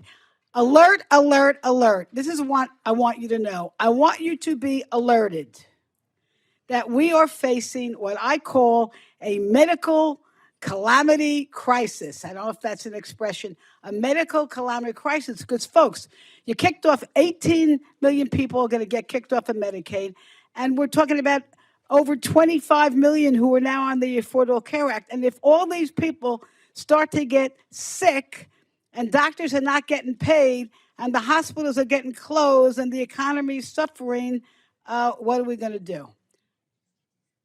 This amendment says, let's figure it out with a report. But in other words, alert, alert, alert. We got to head off this calamity, and I yield back. Thank the gentlelady. The question is now on the amendment offered by the gentlelady from Florida. All those in favor say aye. Aye. All those opposed say no. Opinion of the chair, the noes have it. And the amendment is not adopted. All right. Thank you, Mr. Chair. Gentlelady is from Florida. Ms. Frankel is recognized for the purpose of an amendment. Uh-oh. Where's Debbie Wasserman Schultz? I know she wants to be here. Her people should get her. Okay. Mr. Chair. Thank you, Mr. Chair. I have an amendment at the desk, and I ask unanimous consent that the reading of the amendment be dispensed with. Without objection, the reading of the amendment is dispensed with, and the gentlelady is recognized for remarks on her amendment. Okay. This amendment ensures that federal MAHA funds made available in SAC may not be awarded to any state or local entity that rescinds or fails to uphold immunization requirements established by the Advisory Committee on Immunization Practices. Let me be clear that this amendment is about keeping people alive and healthy, and it is surreal It is surreal that I have to offer this amendment. But here we are. Here we are. In my home state of Florida, the Surgeon General, Dr. Joseph Ladapo, backed by our governor, is actually now, I know you're not going to believe it when I say this, but I'm telling you, this is happening. They're leading a dangerous crusade to eliminate vaccine requirements across the board for K through 12 schools, daycares, college housing, and nursing homes. Florida would be the first state in the nation to take this reckless step. Folks from Texas, you better watch. You know they're in a race. But listen, what exactly are they trying to wipe away? Life-saving vaccines that every other state requires to protect children and families. Here's what they are. Polio. Let's get rid of the vaccine for polio. Once 35,000 cases a year in the United States. Now it is eradicated. The measles. Let's get rid of the measles vaccine, says our Surgeon General. The measles global deaths were cut by 90% since 2000. Mumps, once a leading cause of childhood deafness. Rubella, no longer causing thousands of babies to be born with devastating birth defects. The vaccine that shields kids from diphtheria, whooping cough, and tetanus. Wants to get rid of that one. Wants to get rid of the vaccine that cuts chickenpox hospitalizations, and it's cut them by 93%, kids under 4. Hepatitis B, let's get rid of that, he says, protecting infants from a virus that can cause lifelong liver disease. And also HIB, once the top cause of deadly meningitis in toddlers, has now nearly been eliminated. Oh, but that's not all. Pneumococcal, protecting seniors and children alike from pneumonia and bloodstream infections. The boosters that keep teenagers and adults safe from deadly disease. You know what? It is crazy. You're looking at me like, no, this is not happening. Yes, it is. We're not talking about experimental shots. These are time-tested, proven vaccines that have saved millions of lives and spared countless families grief. And now in Florida, we're talking about Florida. It could happen in your place too. 4.5 million children, 7 million seniors, and nearly 150 million tourists who visit Florida their lives or and well-being are put at risk. You think you're going to bring your children to everybody comes to Disney World, really? You're going to come to, if you want to get the measles, polio, the mumps, chickenpox, come to Florida. You're not only going to get a ride on the roller coaster, you can pick up some diseases. All right. Listen, this is not public health. It's reckless disregard for science and safety. And, so this is what Dr. Lapito says. He calls vaccine mandates immoral, and he even compared them to slavery. And in a recent interview, he admitted that his team didn't even study the impact of any vaccine mandates because, in his words, it's about parental choice.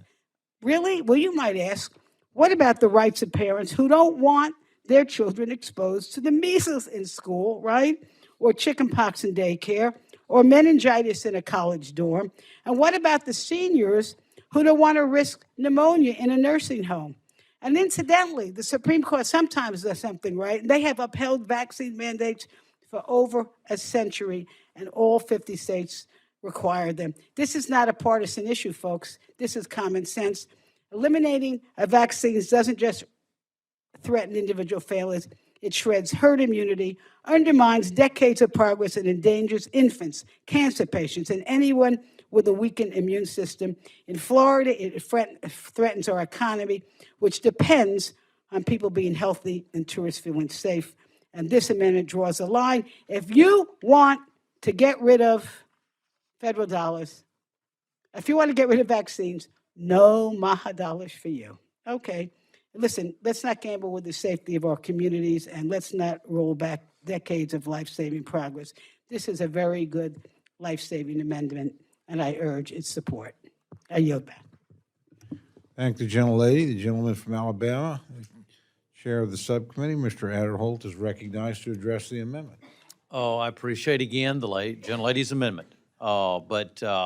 This amendment would turn public health recommendations into a one-size-fits-all mandate that would eliminate the ability of state and local governments to respond to unique needs of their particular communities. The United States faces a crisis of public trust in requiring that American parents place the health of their children in the hands of unelected, unaccountable bureaucrats is a surefire way to further undermine this trust. So for that reason, I will have to oppose the gentlelady's amendment, and I yield back. Thank the gentleman. The gentlelady from Connecticut, Mr. Laura, is recognized to address the amendment. I rise in support of this amendment. This amendment is another approach to one of the amendments that I offered regarding vaccines. I understand that for my colleague from Florida, changing vaccine policy is not a hypothetical scenario. The Florida Surgeon General is calling to end vaccine mandates, including for children enrolling in school. Ending the requirement that children get vaccinations before enrolling in schools will lead to the spread of more infection diseases, not only among children, but throughout communities.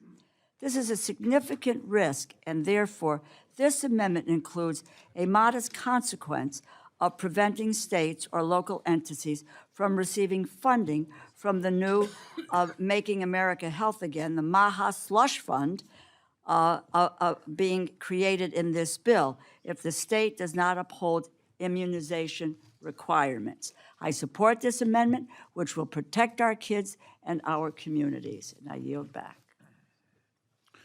Thank the gentlelady. The gentlelady from Florida, Ms. Wasserman Schultz, is recognized to address the amendment. Thank you, Mr. Chairman.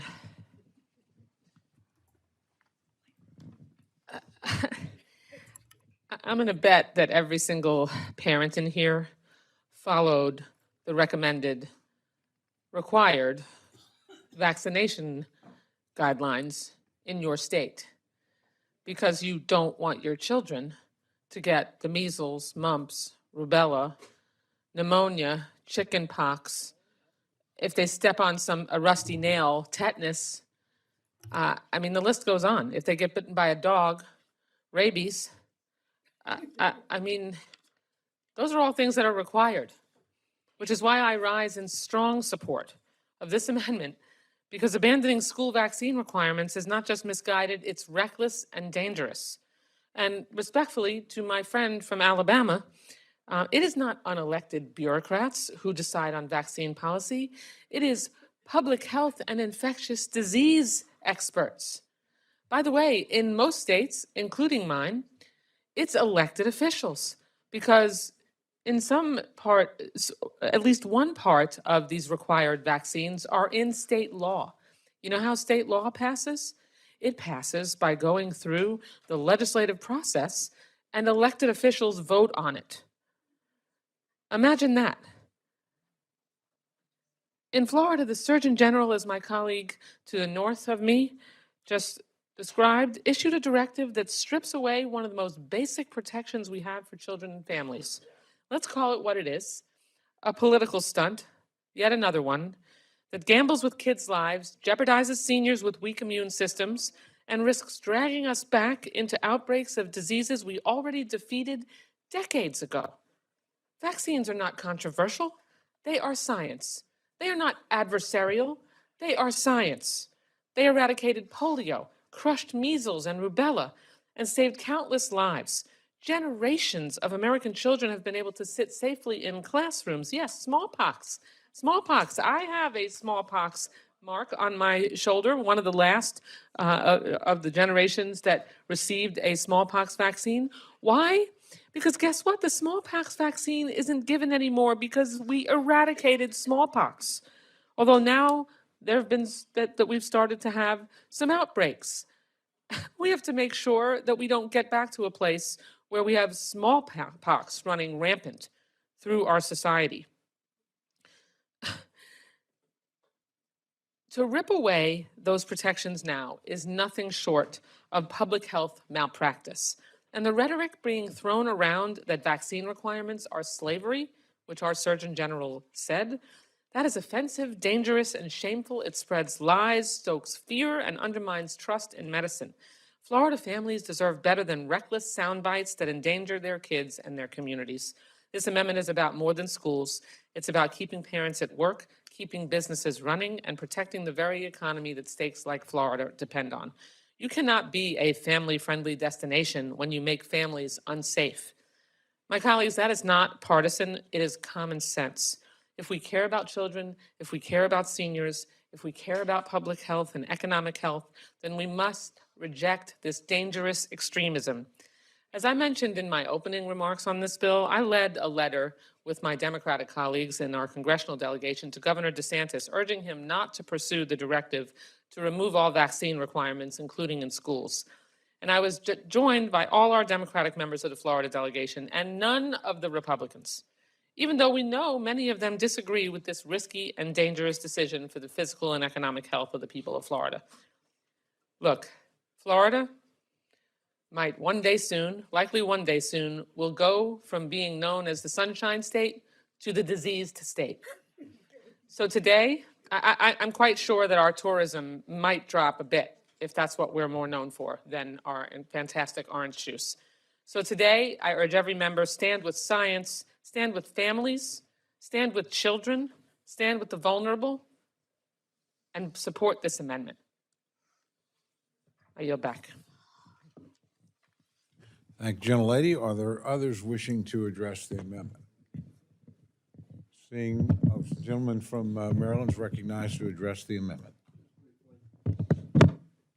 Mr. Chairman, it's hard for me to believe that the base of either of our parties supports the lack of medical science that is being applied too often now in our policies.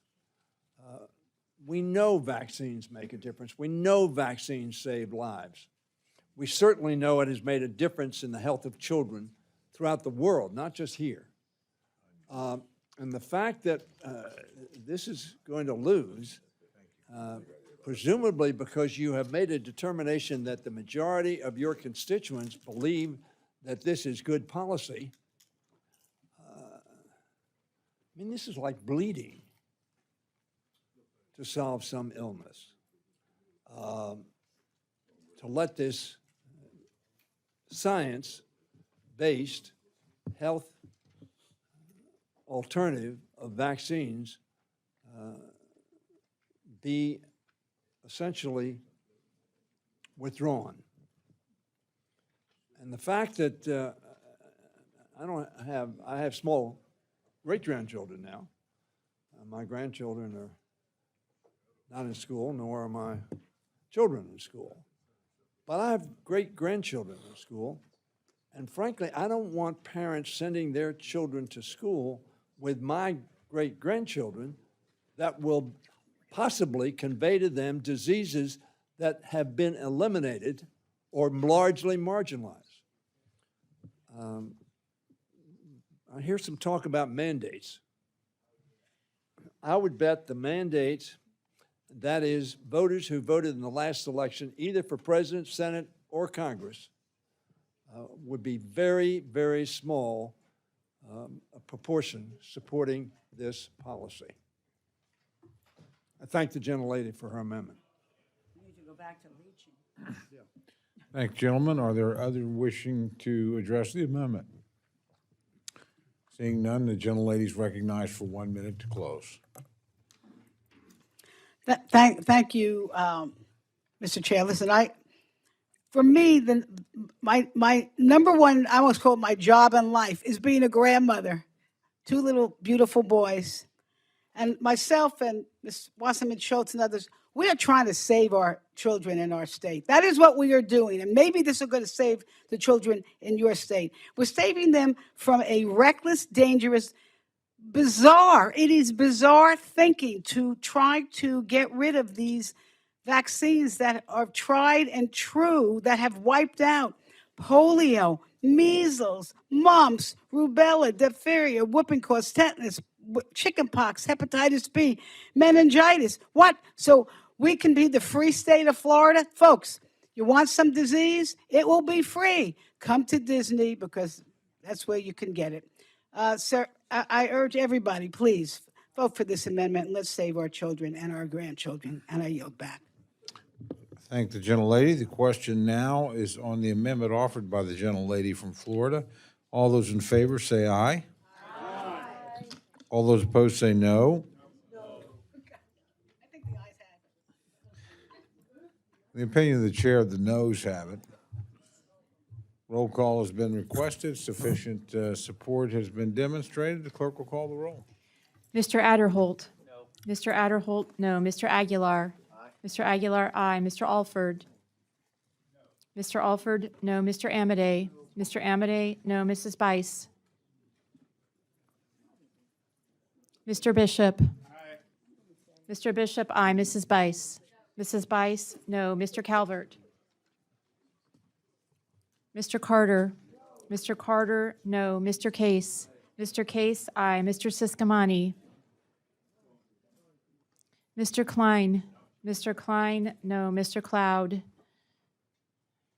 Mr. Clyburn? Aye. Mr. Clyburn, aye. Mr. Clyde? Mr. Clyde, no. Mr. Cole? No. Mr. Cole, no. Mr. Cuellar? Mr. Ms. Dean? Ms. Dean, aye. Ms. DeLauro? Aye. Ms. DeLauro, aye. Mr. Diaz-Balart? Mr. Edwards? Mr. Edwards, no. Mr. Elzey? Mr. Elzey, no. Ms. Escobar? Ms. Escobar, aye. Mr. Espaillat? Mr. Espaillat, aye. Mr. Fleischman? Mr. Fleischman, no. Ms. Frankel?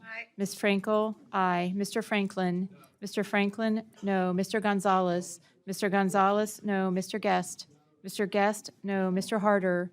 Mr. Harder, aye. Dr. Harris? Dr. Harris, no. Mrs. Hinson? Mr. Hoyer? Aye. Mr. Hoyer, aye. Mr. Ivy? Aye. Mr. Ivy, aye. Mr. Joyce? Mr. Joyce, no. Ms. Capter? Aye. Ms. Capter, aye. Mr. Lalota? Mr. Lalota, no. Ms. Lee? Ms. Lee, aye. Ms. Letlow? Ms. Letlow, no. Mr. Levin? Mr. Levin, aye. Ms. Malloy?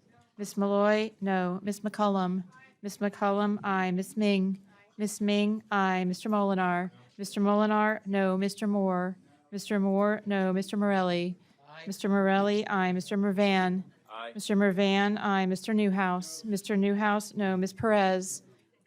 Ms. Perez, aye. Ms. Pingree? Ms. Pingree, aye. Mr. Pocan? Mr. Pocan, aye. Mr. Quigley? Mr. Quigley, aye. Mr. Reschenthaler? Mr. Reschenthaler, no. Mr. Rogers? Mr. Rogers, no. Mr. Rutherford? Mr. Rutherford, no. Mr. Simpson? Mr. Simpson, no. Mr. Strong? Mr. Strong, no. Mrs. Torres? Ms. Underwood? Ms. Underwood, aye. Mr. Valadeo? Ms. Wasserman Schultz? Ms. Wasserman Schultz, aye. Mrs. Watson Coleman? Mrs. Watson Coleman, aye. Mr. Womack? Mr. Womack, no. Mr. Zinke? Mr. Zinke, no. Are there members wishing to cast their vote or change their vote? Gentleman from California. Mr. Calvert, no. Gentleman from Arizona. Mr. Siscomani, no. Gentlelady from California. Are there others wishing to cast their vote or change their vote?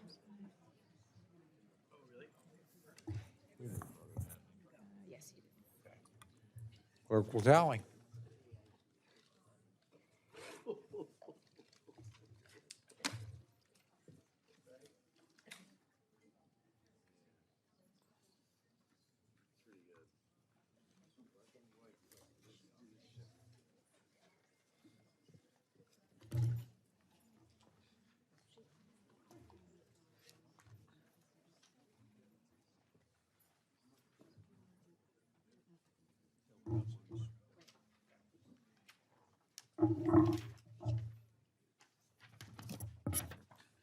On this vote, the ayes are 27, the noes are 31, and the amendment is not adopted. Gentlelady from Florida, Ms. Frankel, is recognized for an amendment. Thank you, Mr. Chairman. Amendment at the desk, and I ask unanimous consent that the reading of the amendment be dispensed. Without objection, the reading of the amendment is dispensed with, and the gentlelady is recognized for remarks on her amendment. Thank you, Mr. Chair. I know you'll be pleased to know this is my last amendment for the day. And I think it's something we can all agree on because it fixes something that I think was inadvertently left out of the bill. And I bring this amendment as the proud mother of a United States Marine veteran. And I'm honored to offer this amendment to restore $19 million in funding for the Centers of Excellence for Veteran Student Success at the Department of Education. I'll explain what that is, but first I just want to thank, I know we have a lot of people in this room who served our country in the military. I want to thank you very, very much for your patriotism. And what these student centers do is what happens with a lot of our men and women who come out of the military. There is sometimes a very difficult transition period for them. And since 2020, this program, Centers of Excellence for Veteran Student Success, has supported over 70 veteran student success centers across the country. It provides academic support, career guidance, and most importantly, a sense of belonging for veterans pursuing higher education. Every year, roughly 200,000, this is some statistic, 200,000 service members transition from active duty to civilian life. And many go to college using the post 9/11 GI Bill to build new careers and new futures. And I think, let's be clear, I think many of you probably know this, the transition is not always easy. Veterans face real challenges, some PTSD, some physical injuries, the loss of structure and camaraderie that they had when they had the uniform. And on campus, many feel isolated from their younger peers. So these centers are much more than help desks. They are lifelines offering connection, counseling, and community. I'm going to just tell you about one of my constituents, David, a 4-year Army veteran, graduate of Palm Beach State College. He dropped out of college in his 20s. He later enlisted and was a communications security expert in Afghanistan. But when he returned home, he's told us he felt lost, struggling in school, unsure about his future. And then he found the Military and Veteran Service Center at Palm Beach State College, and there he got help navigating his VA benefits. He reconnected with fellow veterans, and he earned his degree, and today he's paying it forward. He's working as a student advisor and guiding other veterans to success. And that's what this program does. It turns struggle into strength, and it transforms service into new beginnings. Mr. Chair, I think that the bill must have been an inadvertent mistake because it's $9 million. That's not that it's a little money, but certainly I think the members of this Appropriation Committee will understand how worthy these centers are. So I just say, look, let's not turn our backs on the very people who have stood up for us. And Mr. Chair, I'm just hoping, I'm going to withdraw the amendment. I'm not going to call for roll call. I think there's some question about how we're going to fund this. But Mr. Chair, I'd love to work with you as we go forward to make sure that this gets back into the bill in a way that we can support the funding. I know the Senate has it in their bill. And so with that, I yield back. Thank the gentlelady.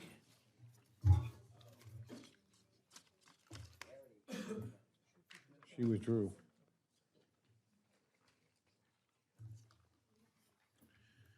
Gentleman from New Jersey, Ms. Watson Coleman, is recognized for the purpose of an amendment.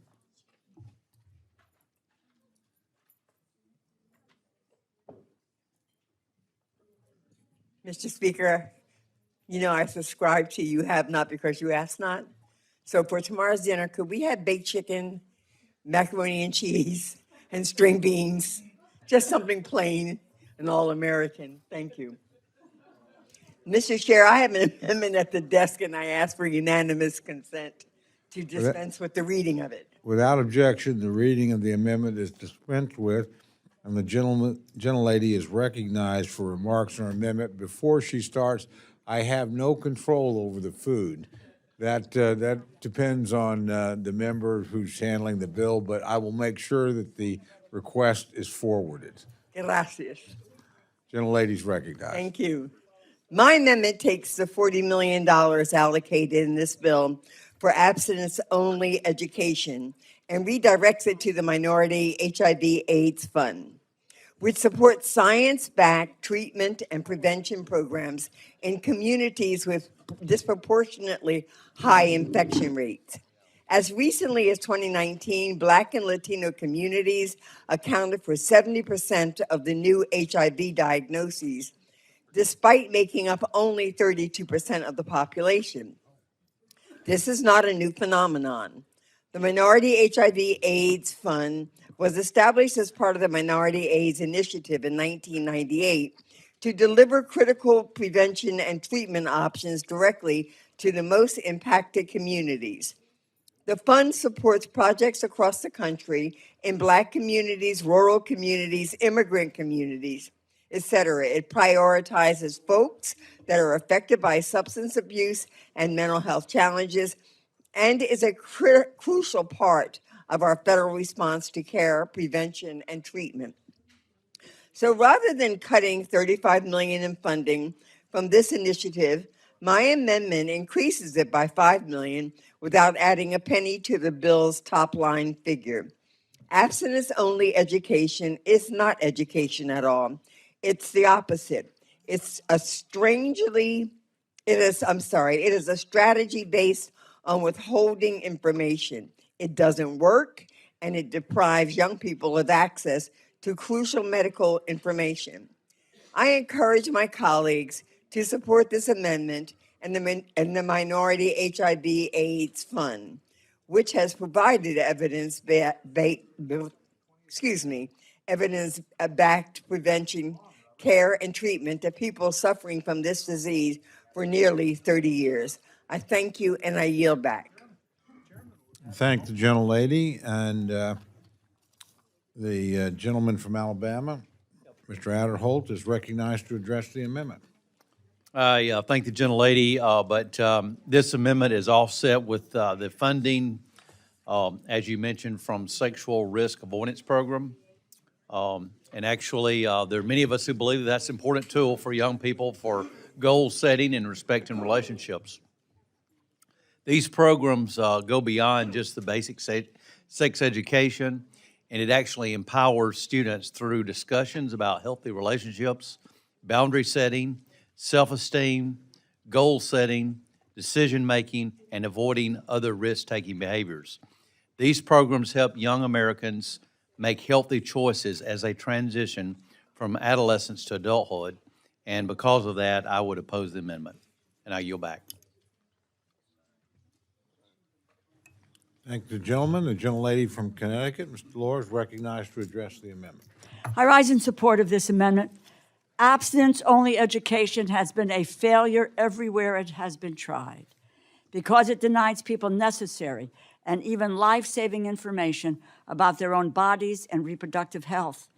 Research in the American Journal of Public Health has shown that not only does federal abstinence-only funding fail to lower teen birth rates, the more that state policies emphasize abstinence-only programs, the higher the incidence of teen pregnancies and birth.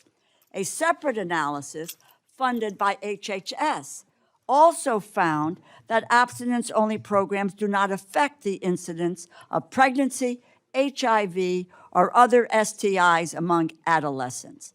By contrast, the Minority HIV/AIDS Initiative has been extremely effective at improving access to care and reducing disparities in health outcomes among populations that have been hit the hardest by HIV/AIDS.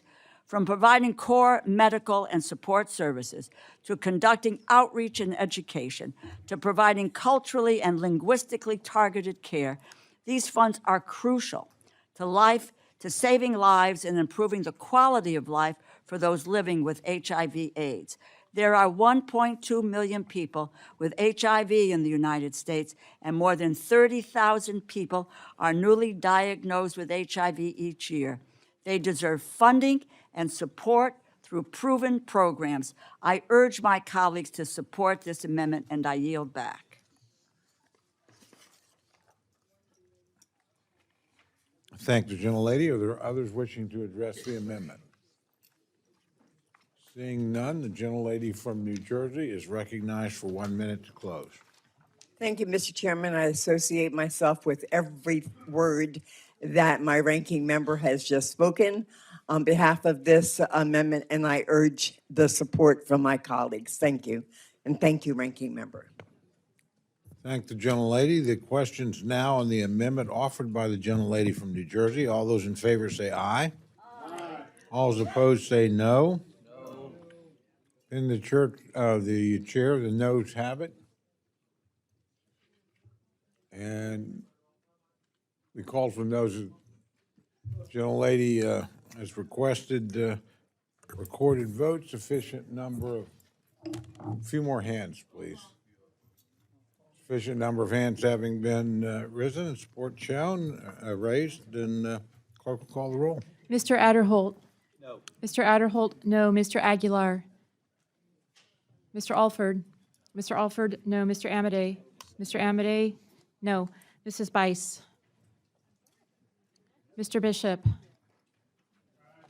Mr. Bishop, aye. Mrs. Bice? Mrs. Bice, no. Mr. Calvert? Mr. Calvert, no. Mr. Carter? Mr. Carter, no. Mr. Case? Mr. Case, aye. Mr. Siscomani? Mr. Siscomani, no. Mr. Klein? Mr. Klein, no. Mr. Cloud? Mr. Cloud, no. Mr. Clyburn? Mr. Clyburn, aye. Mr. Clyde? Mr. Cole? No. Mr. Cole, no. Mr. Cuellar? Ms. Dean? Ms. Dean, aye. Ms. DeLauro? Mr. Lauro, aye. Mr. Diaz-Balart? Mr. Edwards? Mr. Edwards, no. Mr. Elzey? Mr. Elzey, no. Ms. Escobar? Ms. Escobar, aye. Mr. Espaillat? Mr. Espaillat, aye. Mr. Fleischman? Mr. Fleischman, no. Ms. Frankel? Ms. Frankel, aye. Mr. Franklin? Mr. Franklin, no. Mr. Gonzalez? Mr. Gonzalez, no. Mr. Guest? Mr. Harder? Mr. Harder, aye. Dr. Harris? Dr. Harris, no. Mrs. Hinson? Mr. Hoyer? Mr. Hoyer, aye. Mr. Ivy? Mr. Ivy, aye. Mr. Joyce? Mr. Joyce, no. Ms. Capter? Ms. Capter, aye. Mr. Lalota? Mr. Lalota, no. Ms. Lee? Ms. Lee, aye. Ms. Letlow? Ms. Letlow, no. Mr. Levin? Mr. Levin, aye. Ms. Malloy? Ms. Malloy, no. Ms. McCullum? Ms. McCullum, aye. Ms. Ming? Ms. Ming, aye. Mr. Molinar? Mr. Molinar, no. Mr. Moore? Mr. Moore, no. Mr. Morelli? Mr. Morelli? Mr. Morelli, aye. Mr. Mervan? Mr. Mervan, aye. Mr. Newhouse? Mr. Newhouse, no. Ms. Perez? Ms. Pingree? Ms. Pingree, aye. Mr. Pocan? Mr. Pocan? Mr. Pocan, aye. Mr. Quigley? Mr. Quigley, aye. Mr. Reschenthaler? Mr. Rogers? Mr. Rogers, no. Mr. Rutherford? Mr. Rutherford, no. Mr. Simpson? Mr. Simpson, no. Mr. Strong? Mr. Strong, no. Mrs. Torres? Ms. Underwood? Oh. Mrs. Torres, aye. Ms. Underwood? Ms. Underwood, aye. Mr. Valadeo? Ms. Wasserman Schultz? Ms. Wasserman Schultz, aye. Mrs. Watson Coleman? Mrs. Watson Coleman, aye. Mr. Womack? Mr. Womack, no. Mr. Zinke? Mr. Zinke, no. Are there members wishing to cast their vote, record their vote, or change their vote? Gentleman from Arkansas? Gentleman from Arkansas? He's recorded. Oh, is he recorded? Okay. Gentleman from Georgia? Mr. Clyde, no. Gentleman from Mississippi? Mr. Guest, no. Gentleman from California? Mr. Aguilar votes aye. Gentlelady from the state of Washington? Ms. Perez, aye. Gentlelady from New York, are you recorded? Are there others wishing to change their vote or record their vote? Did you make that? Okay. Clerk will tally.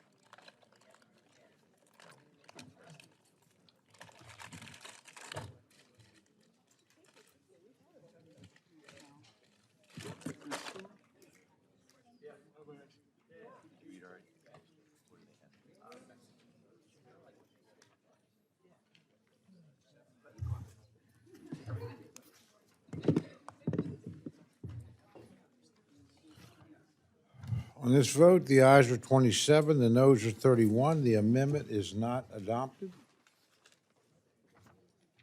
The gentlelady from Pennsylvania, Ms. Deans, recognized for the purposes of amendment. I thank Mr. Chairman. I ask unanimous consent to dispense with the reading of the amendment. Without objection, the reading of the amendment is dispensed with. The gentlelady is recognized for remarks on her amendment. Thank you, Chairman Cole. I have an amendment here that I think will, I hope, gather some bipartisan support. I rise in support of my amendment number 1, which would restore funding for several critical programs related to homelessness and SAMHSA. And let me begin by offering a few sentences out of a recent statement made by President Trump. It is a presidential message. This was September the 2nd of this year, a presidential message on National Alcohol and Drug Addiction Recovery Month. The president begins this statement: "Every day, drug and alcohol addiction shatters families, destabilizes neighborhoods, derails careers, and steals the lives of countless Americans." He goes on to say, tragically, tens of millions of Americans live with substance abuse disorders, a crisis that reaches every community, crosses every generation, and leaves no corner of our nation untouched, just as Chairman Rogers said earlier in the day. Though addiction is a disease, recovery is achievable. And he concludes partly by saying, again, this is Mr. Trump, "For this reason, my administration is committed to making it easier for victims of substance abuse to totally and fully recover." I could not agree more with the president on those matters.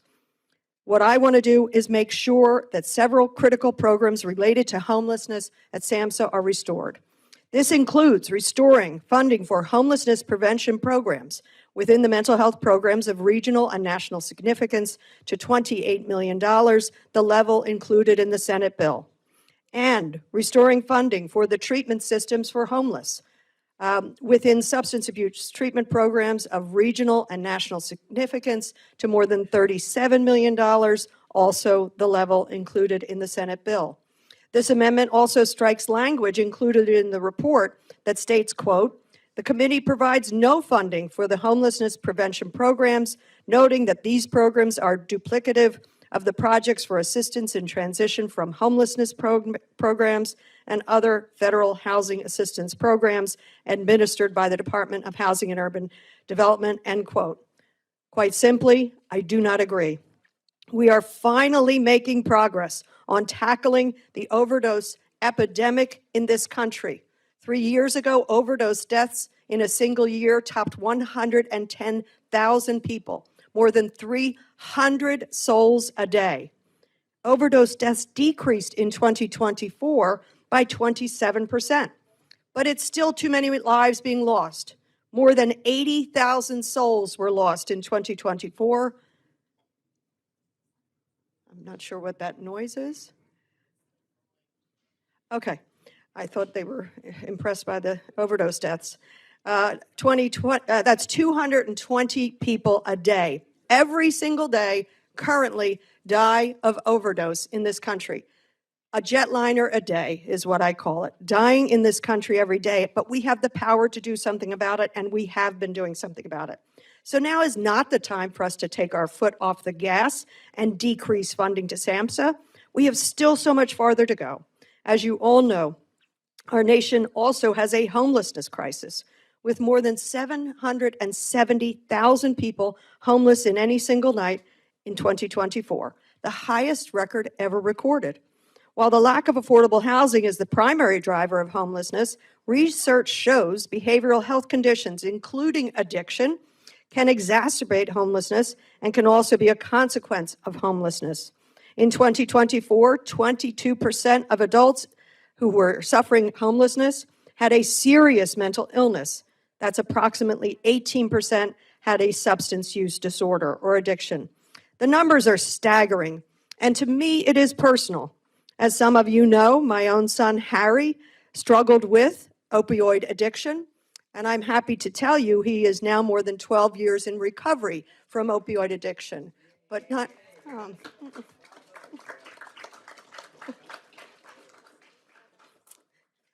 But not every family is that fortunate. Every family should get to recovery. There are millions of Americans in recovery. And I can tell you that Harry worked hard. It's a family disease, frankly. I had the love and support, but every child, every adult should have that. Services that reach out for too many people suffering from addiction and homelessness in this country are cut under this bill. The research irrefutably shows that safely and securing housing for people who are both homeless and suffering from behavioral health issues such as substance abuse disorder or addiction often requires supportive services in addition.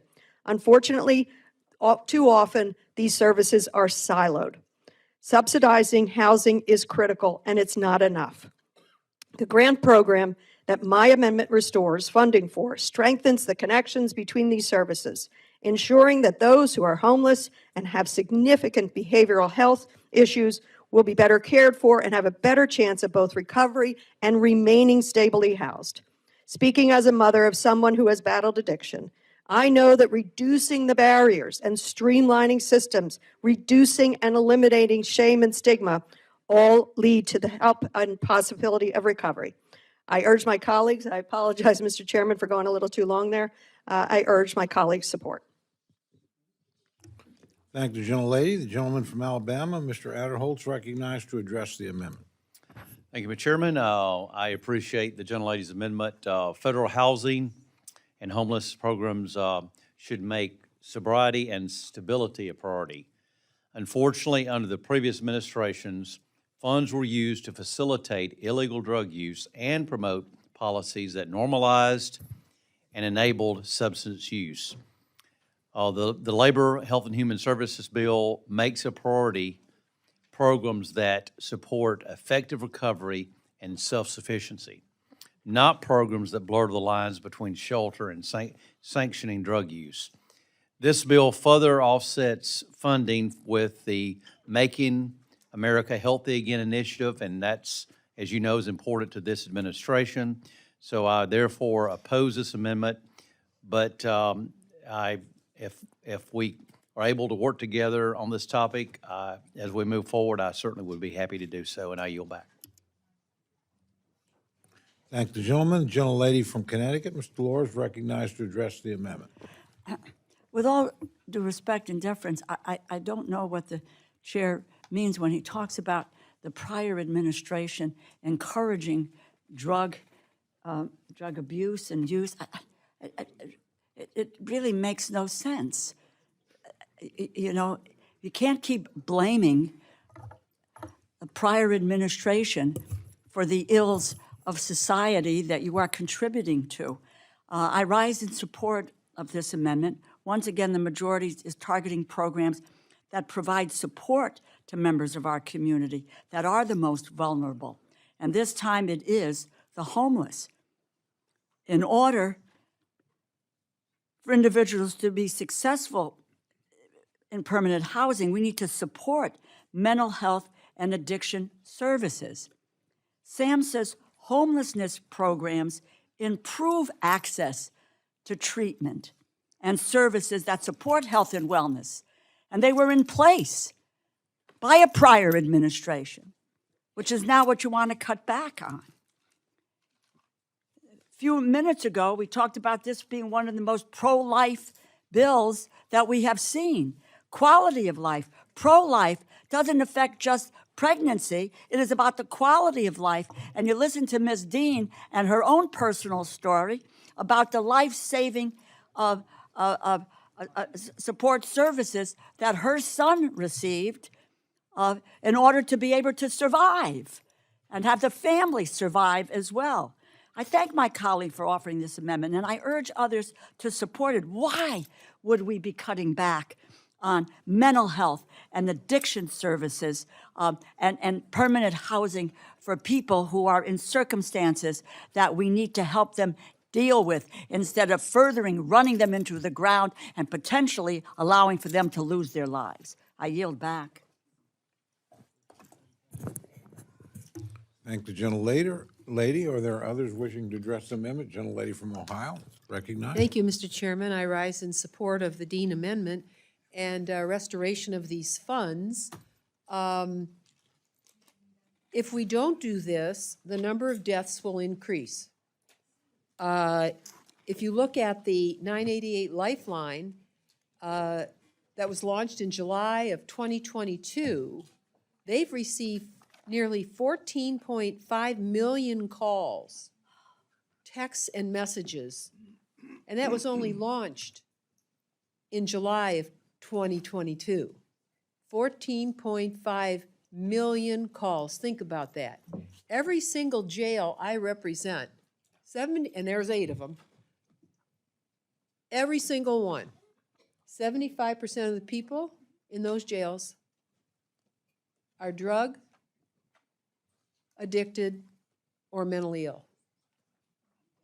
So when the mentally ill were released by Ronald Reagan, all right, they've landed in places like the parks here in Washington, D.C. I asked the question I will ask again that I asked this morning. So where are those people? Where are they here in Washington? Are they being, did they export them to Maryland? I mean, I don't know. I don't live in Washington. But we can't seem to deal with fragile humans that need some attention. So I think that this is really important. And my neighbor is now drug-free for about, I think, 6 years. I watched what happened to that family, and they never gave up. And that young individual is leading a more productive life now. But many of these individuals, if they're mentally ill, they are so vulnerable to traffickers. And there's a percentage of the population that are. And they really need help. Housing and a transitional shelter situation is the best way to go. I'm just amazed at the people that work with these individuals. I think that they're extraordinary human beings, and I'm proud that they're Americans. A couple weeks ago, I spoke with local health officials from one of the counties I represent, Sandusky County, and they there, with some help we brought them, have been able to cut overdose deaths in half. In half. That's better than the national average. I know there are members on the other side of the aisle that have devoted a lot of their careers to the opioid epidemic, and we've brought down nationally, maybe I don't have the exact right numbers, from about 122,000 down to about 86,000 or 82,000, whatever the number is. But it's headed in the right direction, so why take your foot off the accelerator? Now, we need to strengthen these organizations at the local level, and they're doing God's work. I mean, this is something that's been ignored for a half a century. And coming out of the pandemic, we know that the challenge got a little bit harder. So I support the gentlelady's amendment. I commend her for doing it and for taking what hurt your heart into a proactive stance to make it better for others, not just your own family, but others. So I support her amendment and urge passage. Thank you, gentlelady. Are there others wishing to address the amendment? Seeing none, the gentlelady from Pennsylvania is recognized for 1 minute to close. Thank you, Mr. Chairman, and I thank my colleagues for the conversation around this important issue. And I do know, and I've spoken with many of you on the other side of the aisle, your communities, your families are touched by addiction and have been ravaged by it. And now with fentanyl, we know it is even more deadly. My son Harry and I talk about it. If he were using now, if he were in active use now, he most likely would not be here. When he was in active addiction, fentanyl was not a thing, or at least not in his world. Let's build on the progress of the previous administration. The previous administration made great progress. This administration came in saying, let's shut down SAMHSA. Fortunately, I think they're trying to pull it back from saying that. Let's build on the progress. 27% downward trend. We can do better. And I want to mention that if you take a look in this bill, the supplemental funding provided for SAMHSA via the American Rescue Plan, what happened here? $1 billion canceled or terminated. That's the 988 suicide line you were talking about, Ms. Capter. Thank you for raising that. Take a look at this one. Frozen, $150 million in SAMHSA substance use prevention funding. This is the wrong direction to go, and our own president recognizes that. I'll close with his final sentence in this statement that, as I say, he put out 3, 4, 5 days ago. During National Alcohol and Drug Addiction Recovery Month, we renew our resolve to build a future where every American has a chance to live free from addiction and to lead long, happy, hopeful, vigorous American lives. Please support my amendment.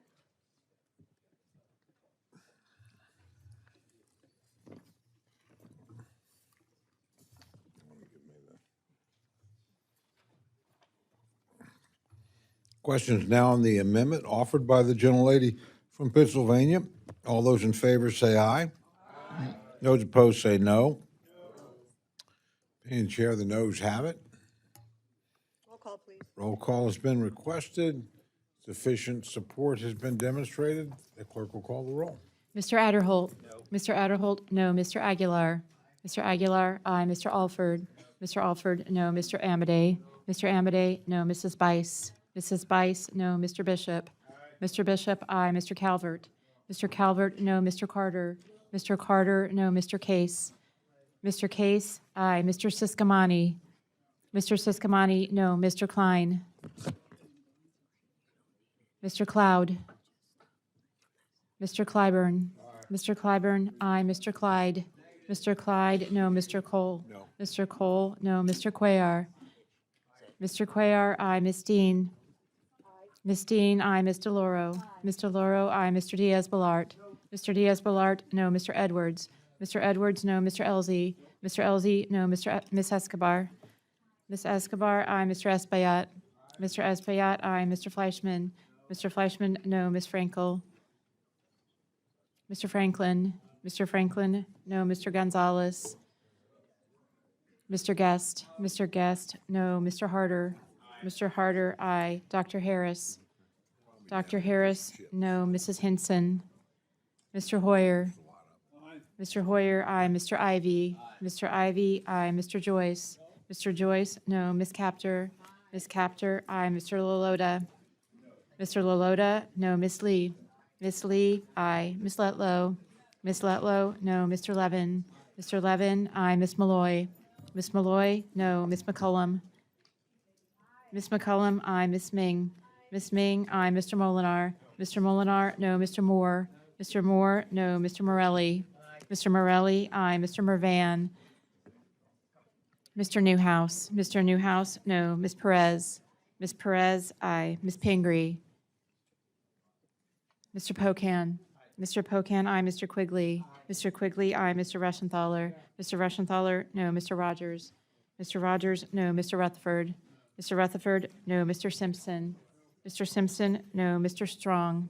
Mr. Strong, no. Mrs. Torres. Mrs. Torres, aye. Ms. Underwood. Ms. Underwood, aye. Mr. Valadeo. Ms. Wasserman Schultz. Mrs. Watson Coleman. Mrs. Watson Coleman, aye. Mr. Womack. Mr. Womack, no. Mr. Zinke. Mr. Zinke, no. Are there any members wishing to record their vote or change their vote? Gentlelady from Maine? Ms. Pingree, aye. Gentlelady from Florida? Ms. Wasserman Schultz, aye. Gentleman from Indiana? Mr. Mervan, aye. Are there others wishing to record or change their votes? Seeing none, the clerk will tally.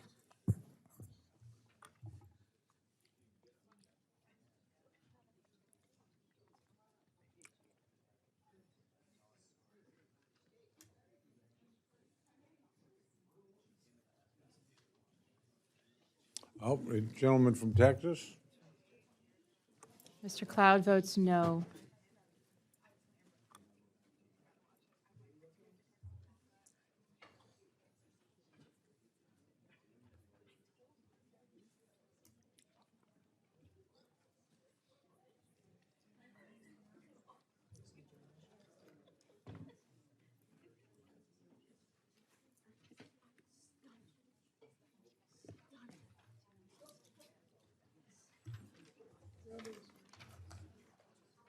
On this vote, the ayes are 27, the noes are 31. The amendment is not adopted.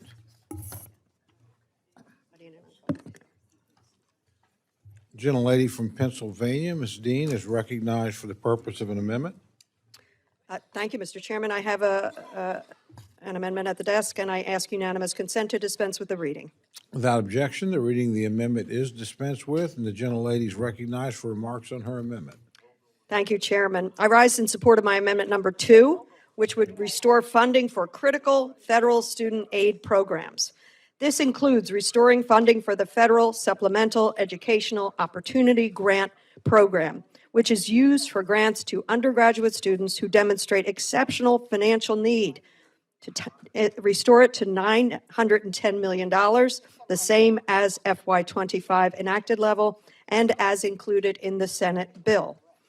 As written, the bill eliminates funding for this program. This amendment, my amendment, also restores funding for federal work study, which, as we all know, provides part-time jobs for undergraduate and graduate students with financial need. $1.23 billion, the same as FY25 enacted level, and the same as included in the Senate bill. As written, the bill funds federal work study at only $779 million. As a former college professor, this is an interest near and dear to my heart.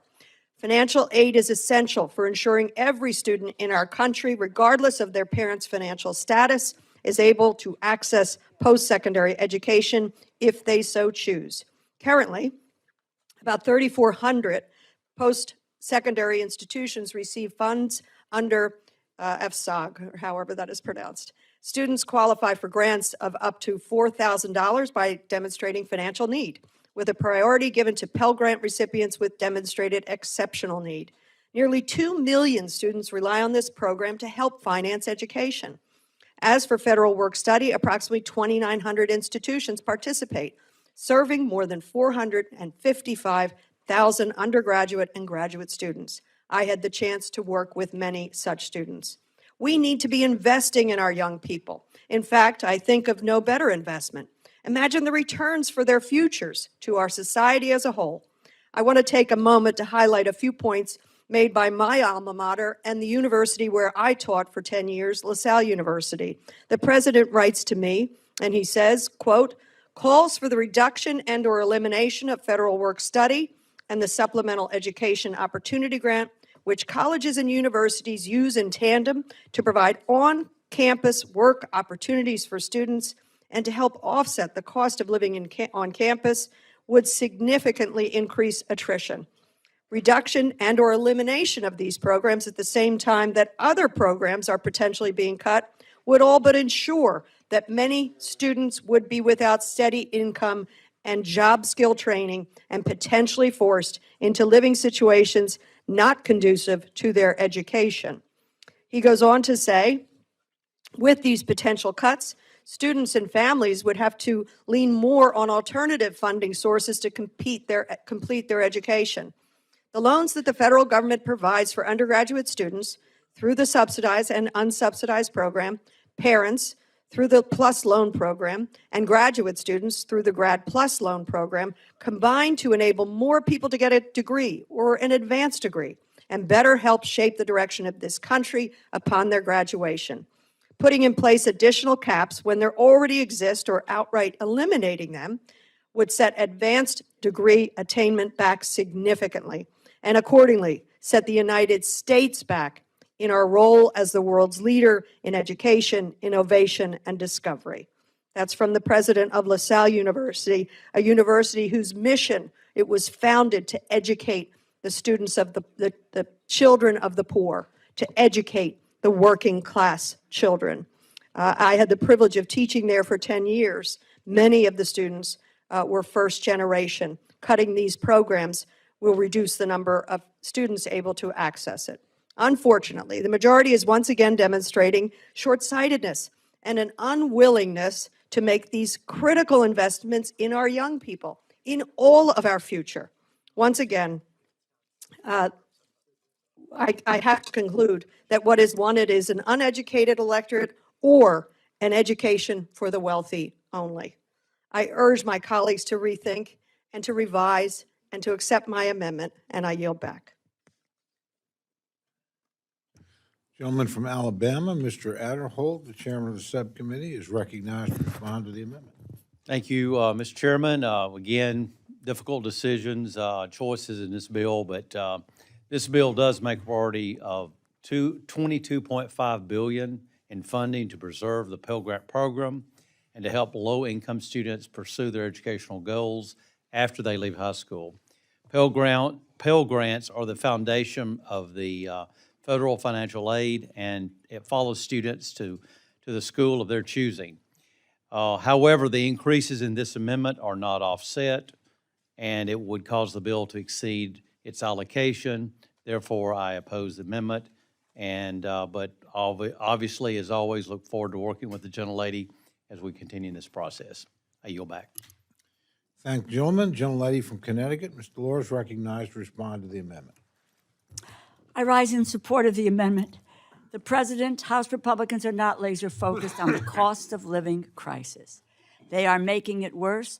Nowhere is this more apparent than in their approach to post-secondary education and student financial aid. This bill slashes $1.4 billion from federal student aid programs that help kids pay for college, including the elimination of the Federal Supplemental Educational Opportunity Grant, SEOG, and a $451 million cut to federal work study. Again, this offset response is really spurious. The majority chose to cut this bill by $24 billion below current levels. No reason for the cut. This bill is not going to the House floor. There's no top-line cap. What are we doing but trying to offer opportunity, quality of life for our constituents and their families? The elimination of SEOG will take away need-based financial aid for more than 1.6 million low-income students who use these grants to finance their education. What are we about if we're not helping people who can't afford it to finance their education? The cuts to federal work study will take away work-based financial aid for 220,000 students who need it to help pay for their post-secondary education. These are students from working-class families. They are, yes, working their way through college. You know, some families do not need financial assistance to go to college. That's your crowd of the millionaires and the billionaires and the people who run the biggest corporations. They got $4.5 trillion. They're not worried about paying the tuition for their kids. You see the kids in the library sitting at the desk and working?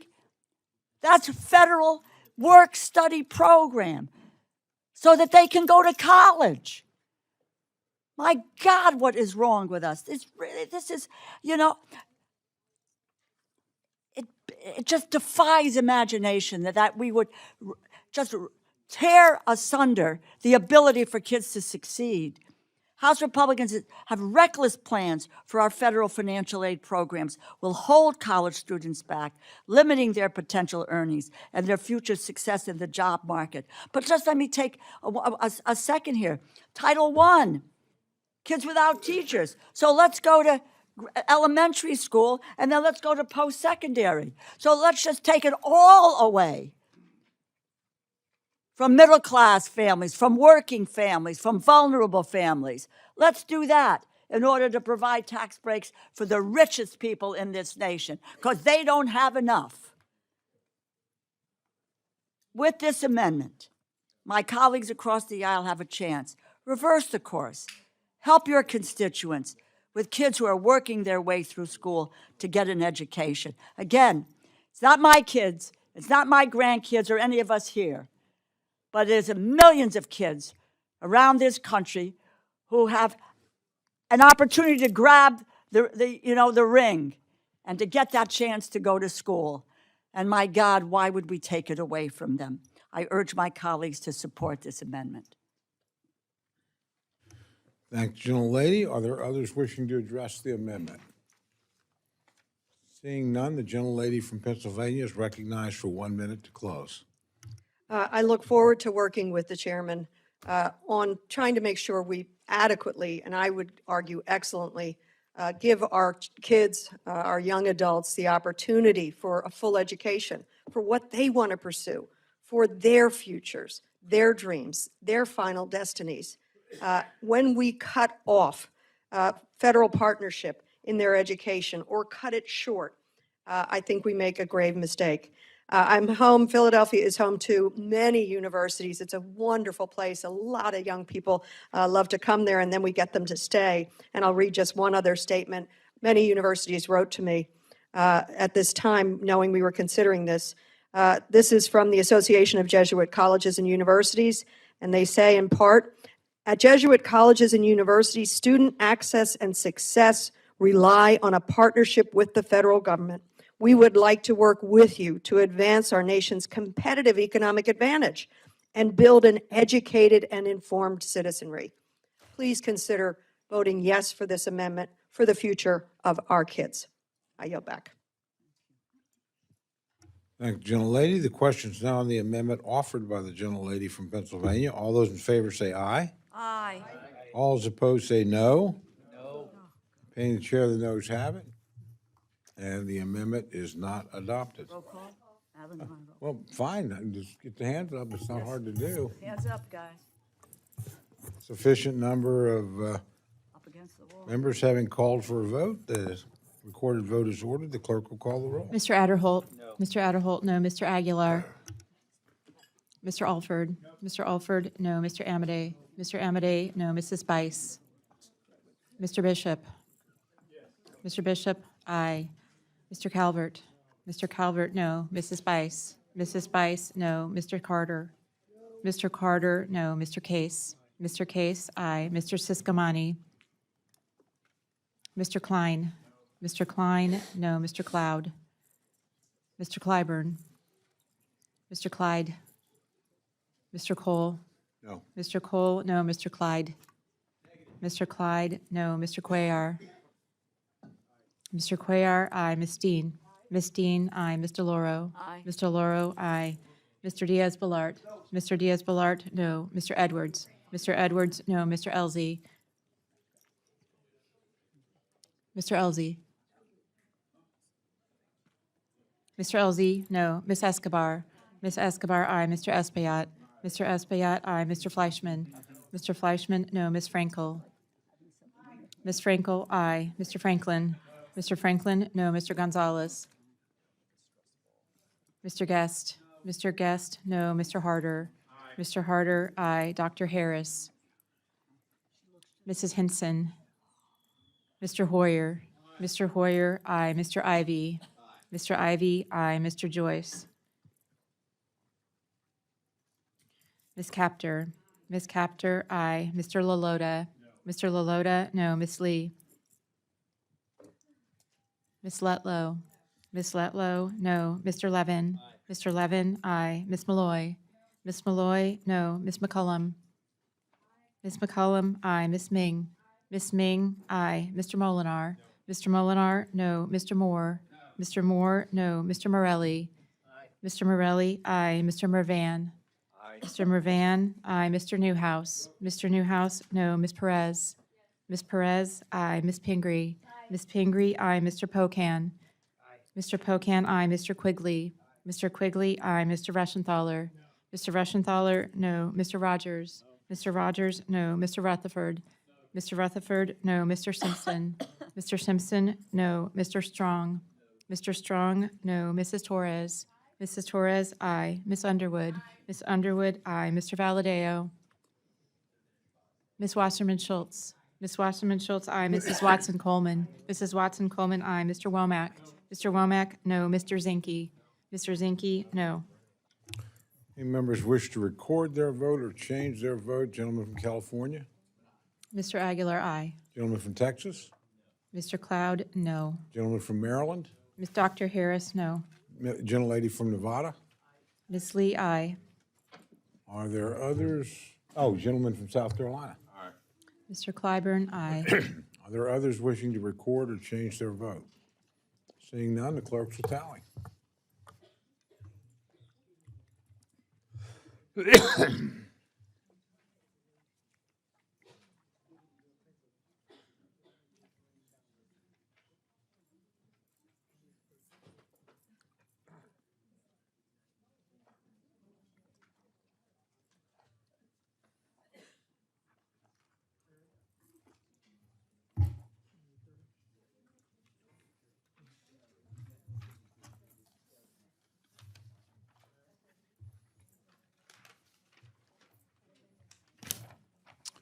This vote, the ayes are 28, the noes are 30. The amendment is not adopted. Gentlelady from Pennsylvania, Ms. Dean, is recognized for an amendment. Thank you, Mr. Chairman. I have an amendment at the desk, and I ask unanimous consent to dispense with the reading. Without objection, the reading of the amendment is dispensed with. The gentlelady is recognized for remarks on her amendment. Thank you, Chairman Cole. I rise in support of my amendment number 3, which would increase funding for the Women's Bureau at the Department of Labor to $23 million, the same as is included in the Senate bill. As written, our bill does not provide any dedicated funding to the Women's Bureau. The Women's Bureau was established by statute in 1920 and is the only federal agency mandated by Congress to represent and promote the interests of women in the U.S. labor force. Let me say that again. Established by us in 1920 to represent and promote the interests of women in labor. The Bureau has played a pivotal role in the research, formulation, and implementation of landmark bipartisan policymaking with major implications for gender equality, equity, including the Equal Pay Act, the PUMP Act, the Pregnant Workers Fairness Act. The Bureau also administers programs with strong bipartisan support, like the Women in Apprenticeship and Non-Traditional Occupations, WANTU, grants that help women get into high-paying trades jobs while helping American employers meet rising workforce demand. The Bureau also manages the national database of child care prices and provides technical assistance for states to expand paid leave programs, among other key initiatives. This work not only helps working men and women, it strengthens our economy at a time when our economy needs greater strength. Yet the administration has called for the elimination of the Women's Bureau, with the Department of Labor stating, and please listen to these words that are shocking to me, quote, "The budget eliminates the Women's Bureau, an ineffective policy that is a relic of the past. The department will work with Congress to craft a repeal package of the Women's Bureau organic statutes, including Women in Apprenticeship and Non-Traditional Occupations Grant Authorization. Apprenticeship work will be handled by the Employment and Training Administration," end quote. A relic, doing the powerful work that they have done for more than a century. The administration does not have the authority to eliminate the Women's Bureau without our approval. It was congressionally established. Yet this seems to be what they are planning to do, with reports of decreased staffing. Cut the funding, decrease the staffing, make it untenable, and then shutter it. To me, this is unacceptable. While the administration claims the Bureau is no longer necessary, since, quote, women's participation in the labor force has increased and changed dramatically in the 105 years since its founding, I think what this administration really wants to do is to take us and to take women back in time, to when women were not so welcome in the workplace. Women are gaining fewer jobs than men right now, and the gender wage gap has widened for the first time in 2 decades. Women are facing real economic headwinds, quite frankly, including in this administration. I urge my colleagues to support my amendment, support the Women's Bureau and the work that it does, and I yield back. Thank the gentlelady. The gentleman from Alabama, chairman of the subcommittee, Mr. Adholz, recognized to address the amendment. Yes, this amendment would reduce funding for the Make America Healthy Again account by $23 million. It would also undermine the ability of the Department of Health and Human Services to support chronic disease prevention, chronic care, and nutrition services in rural America. As a member that represents rural district, the proposed amendment would adversely affect my constituents, and I would oppose the amendment, and I go back. Gentlelady from Connecticut, Ms. Delores, recognized to address the amendment. I rise in support of the amendment. Congress created the Women's Bureau in 1920 at the Department of Labor to take on critical needs of working women. Over a century later, while women have made progress in many regards, we know far too many critical disparities persist. Across the United States, women still earn just 75 cents for every dollar paid to a man. That results in a gap of $14,170 every single year, a wage gap that costs women in the United States nearly $1.7 trillion a year. A lack of a national comprehensive paid family and medical leave policy benefit forces workers to choose between caring for their families or themselves and keeping their jobs. That's a dynamic that disproportionately harms women. We know that the United States would add $775 billion to its GDP per year if women participated in the labor force at rates similar to those in comparable countries with more robust work-family policies. For over a century, the Women's Bureau has been the federal government's brain trust, grappling with these urgent issues that impact women in the workplace. I had the opportunity to chair this subcommittee and to chair this full committee a number of years ago, and during that time, we were able to almost double the amount of money that was provided to the Women's Bureau. We cannot allow House Republicans to turn their backs on working women by eliminating the Department of Labor's Women's Bureau. But let's just take a look overall at this bill with regard to women. We are looking at denying services with regard to maternal and child health for women. We are eliminating reproductive health services for women. There are cuts to the Office of Women's Health at HHS. We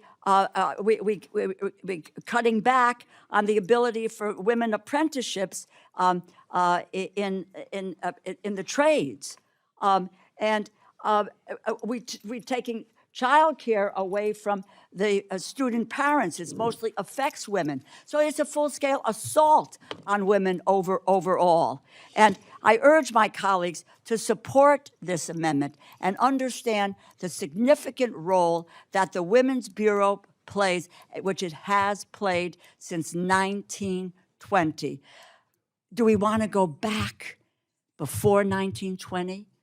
That is really pretty incredible. I yield back. Support Ms. Dean's amendment. Are there other members wishing to address the amendment? Seeing none, the gentlelady from Pennsylvania is recognized for 1 minute to close. I thank you, Chairman Cole, and I thank the ranking member for your comments in support of my amendment. And let's just keep this in perspective.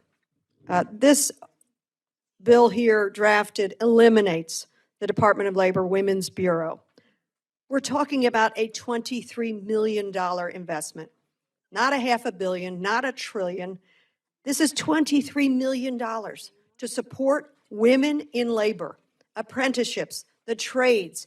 We are making progress with more and more women coming into labor, especially as a result of the passage of and the implementation of the bipartisan infrastructure bill, which I notice Mr. Trump is taking credit for on multiple projects. Good. Let's keep labor going. Let's keep the building going. Let's support women in labor. And yet you are right, this would take from the MAHA slush fund, and I think that's an appropriate place. I ask for support of this. I ask for support of working women, and I yield back. Thanks, gentlelady. The question is now on the amendment offered by the gentlelady from Pennsylvania. All those in favor say aye. Aye. All those opposed say no. No. Opinion of the chair, the noes have it. And the amendment. Any more hands, please? Thank you very much. Roll call has been requested. Sufficient support's been shown. Clerk will call the roll. Mr. Adderholt? No. Mr. Adderholt, no. Mr. Aguilar? Mr. Aguilar, aye. Mr. Alford? Mr. Alford, no. Mr. Amade? Mr. Amade, no. Mrs. Bice? Mrs. Bice, no. Mr. Bishop? Yes. Mr. Bishop, aye. Mr. Calvert? Mr. Calvert, no. Mr. Carter? Mr. Carter, no. Mr. Case? Mr. Case, aye. Mr. Siscomani? Mr. Siscomani, no. Mr. Klein? Mr. Klein, no. Mr. Cloud? Mr. Cloud, no. Mr. Clyburn? Mr. Clyburn, aye. Mr. Clyde? Mr. Clyde, no. Mr. Cole? No. Mr. Cole, no. Mr. Cuellar? Ms. Dean? Ms. Dean, aye. Ms. DeLauro? Ms. DeLauro, aye. Mr. Diaz-Balart? Mr. Diaz-Balart, no. Mr. Edwards? Mr. Edwards, no. Mr. Elzey? Mr. Elzey, no. Ms. Escobar? Ms. Escobar, aye. Mr. Espaillat? Mr. Espaillat, aye. Mr. Fleischman? Mr. Fleischman, no. Ms. Frankel? Ms. Frankel, aye. Mr. Franklin? Mr. Franklin, no. Mr. Gonzalez? Mr. Guest? Mr. Guest, no. Mr. Harder? Dr. Harris? Mrs. Henson? Mr. Hoyer? Mr. Hoyer, aye. Mr. Ivy? Mr. Ivy, aye. Mr. Joyce? Mr. Joyce, no. Ms. Capter? Ms. Capter, aye. Mr. Lalota? Ms. Lee? Ms. Lee, aye. Ms. Letlow? Ms. Letlow, no. Mr. Levin? Ms. Malloy? Ms. Malloy, no. Ms. McCollum? Ms. McCollum, aye. Ms. Ming? Ms. Ming, aye. Mr. Molinar? Mr. Molinar, no. Mr. Moore? Mr. Moore, no. Mr. Morelli? Mr. Morelli, aye. Mr. Mervan? Aye. Mr. Mervan, aye. Mr. Newhouse? Mr. Newhouse, no. Ms. Perez? Ms. Perez, aye. Ms. Pingree? Ms. Pingree, aye. Mr. Pocan?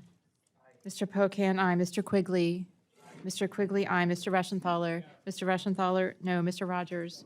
Mr. Rogers, no. Mr. Rutherford? Mr. Rutherford, no. Mr. Simpson? Mr. Simpson, no. Mr. Strong? Mr. Strong, no. Mrs. Torres?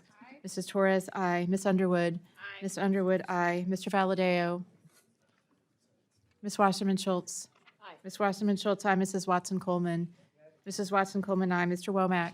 Mr. Womack, no. Mr. Zinke? Mr. Zinke, no. Any members wishing to record their vote or change their vote? Gentleman from Maryland? Dr. Harris, no. Gentleman from California? Mr. Harder, aye. Gentleman from Texas? Mr. Cuellar, aye. Are there others wishing to record or change their vote? Seeing none, the clerk will tally.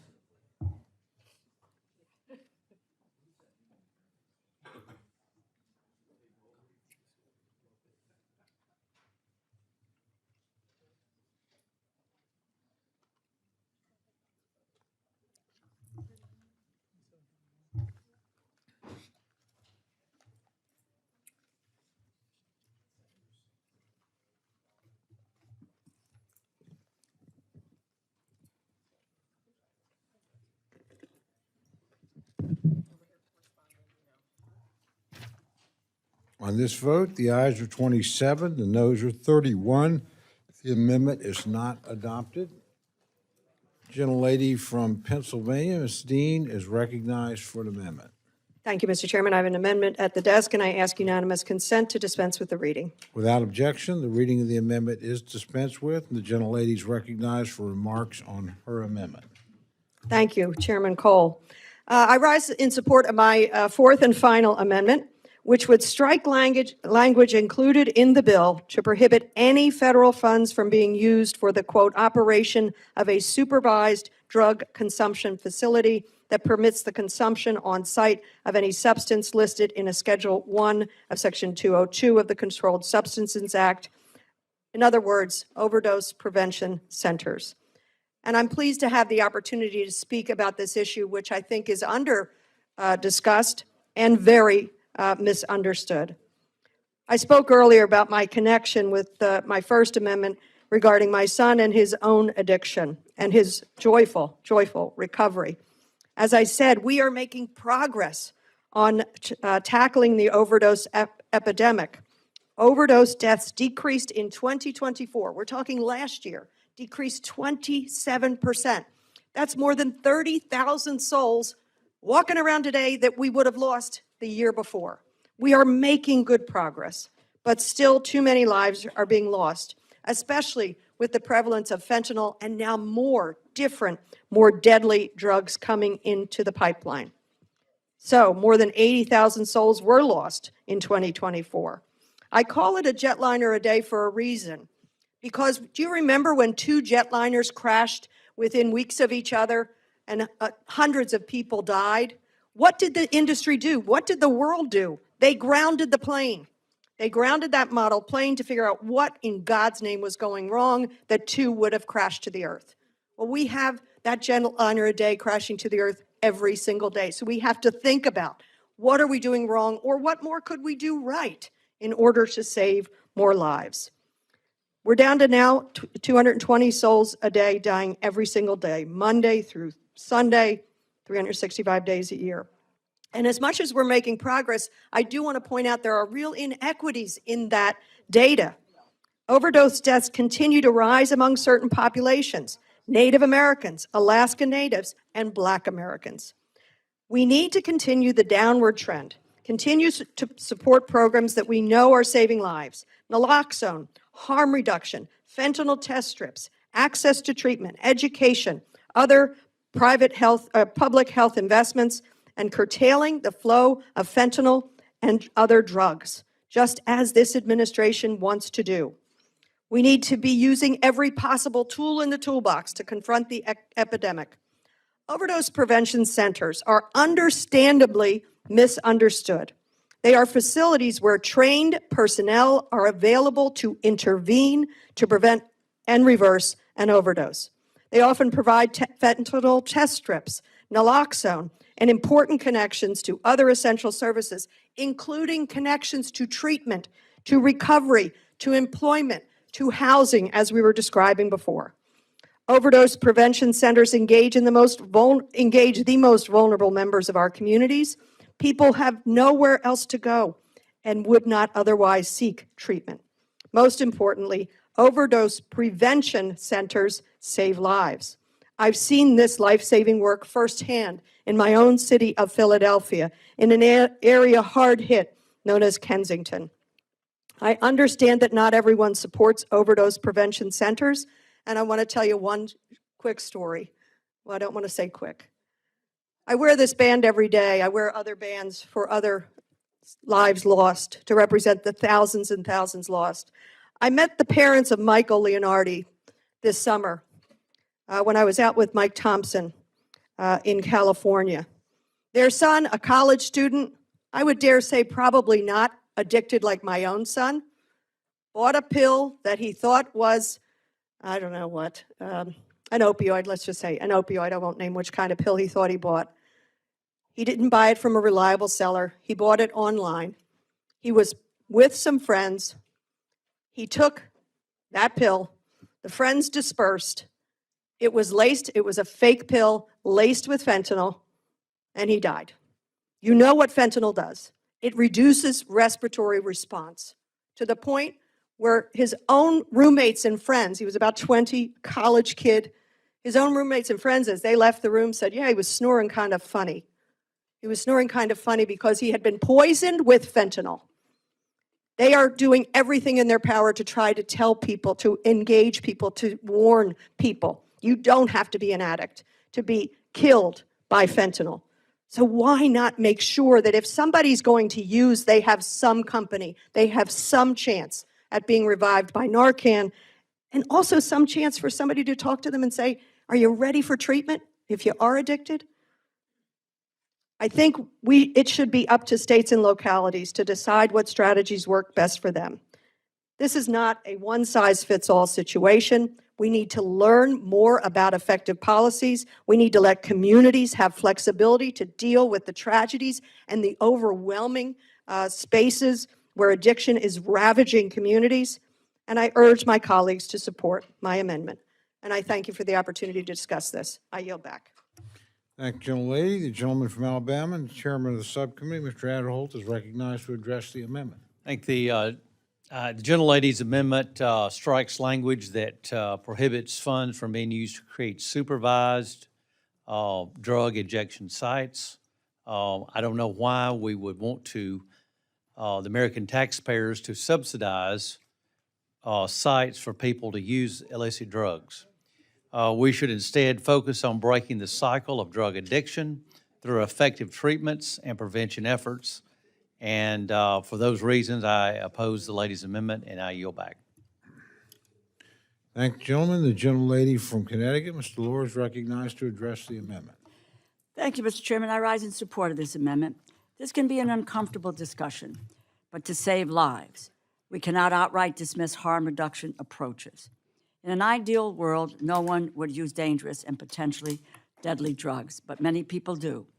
The opioid epidemic continues in the United States, and we need to be open to evidence-based programs. Lives depend on it. We should not place limits on an evidence-based program that has the potential to save lives in the midst of an unprecedented overdose crisis. We need to be open to the ideas on how to save lives, and thereafter, I support this amendment. I yield back. Thank the gentlelady. Are there others wishing to address the amendment? Seeing none, the gentlelady is recognized for 1 minute to close. I thank you, Mr. Chairman, and I thank the chairman of the subcommittee for your response. I would like the opportunity in the future to discuss this more, because it surely seems like an ugly thing, a place where drug addicts are just using, but that's not really what it is. Drug addicts are going to use. They're going to continue to use. It's a place where their lives could potentially be saved. I remember when I was in the State House and we were discussing Narcan availability. And I remember colleagues on my side of the aisle saying, Narcan, you're going to make it available? What do you want to do, just enable these folks? Narcan saves lives. We've learned a lot in the last 12 years about how that saves lives. But what I will say, I'll end with what a drug treatment specialist doctor said to me. I can't treat someone who is dead from an overdose. Let's give addicts a chance to survive and to get to treatment and recovery. I yield back. Thank the gentlelady. The question is now on the amendment offered by the gentlelady from Pennsylvania. For all those in favor, say aye. Aye. All those opposed, say no. Opinion of the chair, the noes have it. And the amendment is not accepted. Just for information purposes, the gentlelady from Florida had to step out. We're going to move past her. We'll come back when she's able to get back to the markup. Gentleman from Texas, Mr. Cuellar, is recognized for the purpose of an amendment. Thank you, Mr. Chairman. I have a Cuellar number 1 amendment at the desk and ask that we dispense with the reading. Without objection, the reading of the amendment is dispensed with. The gentleman is recognized for remarks on his amendment. Thank you, Mr. Chairman. Members, this is the amendment I've been asking everybody to look at, and hopefully at the appropriate time we'll do that. As members of this committee, we have a responsibility not only to appropriate, but also to provide oversight to make sure that the agencies are measuring the right things, making sure that we look for cost savings in a sensible way, identify cost savings, and making sure that we look at rules that might be outdated or duplicative. And again, members, I ask you that we consider this at the appropriate time. With that, Mr. Chairman, I offer and I withdraw this amendment. Thank the gentleman very much. Chairman, I have Cuellar number 2 at the desk, and I ask that we dispense with the reading. Without objection, the reading of the amendment is dispensed with, and the gentleman is recognized for remarks on his amendment. Mr. Chairman, members, this has to do with 2 areas that we've been funding for many years. One of them is the Hispanic Serving Institutions, and the other one has to do with a program that we're familiar, and that is Gear Up. First of all, this amendment, what it does is to make sure that we don't delay the funding that we already appropriated, and because that will cause problems for the universities and the schools that are working with this.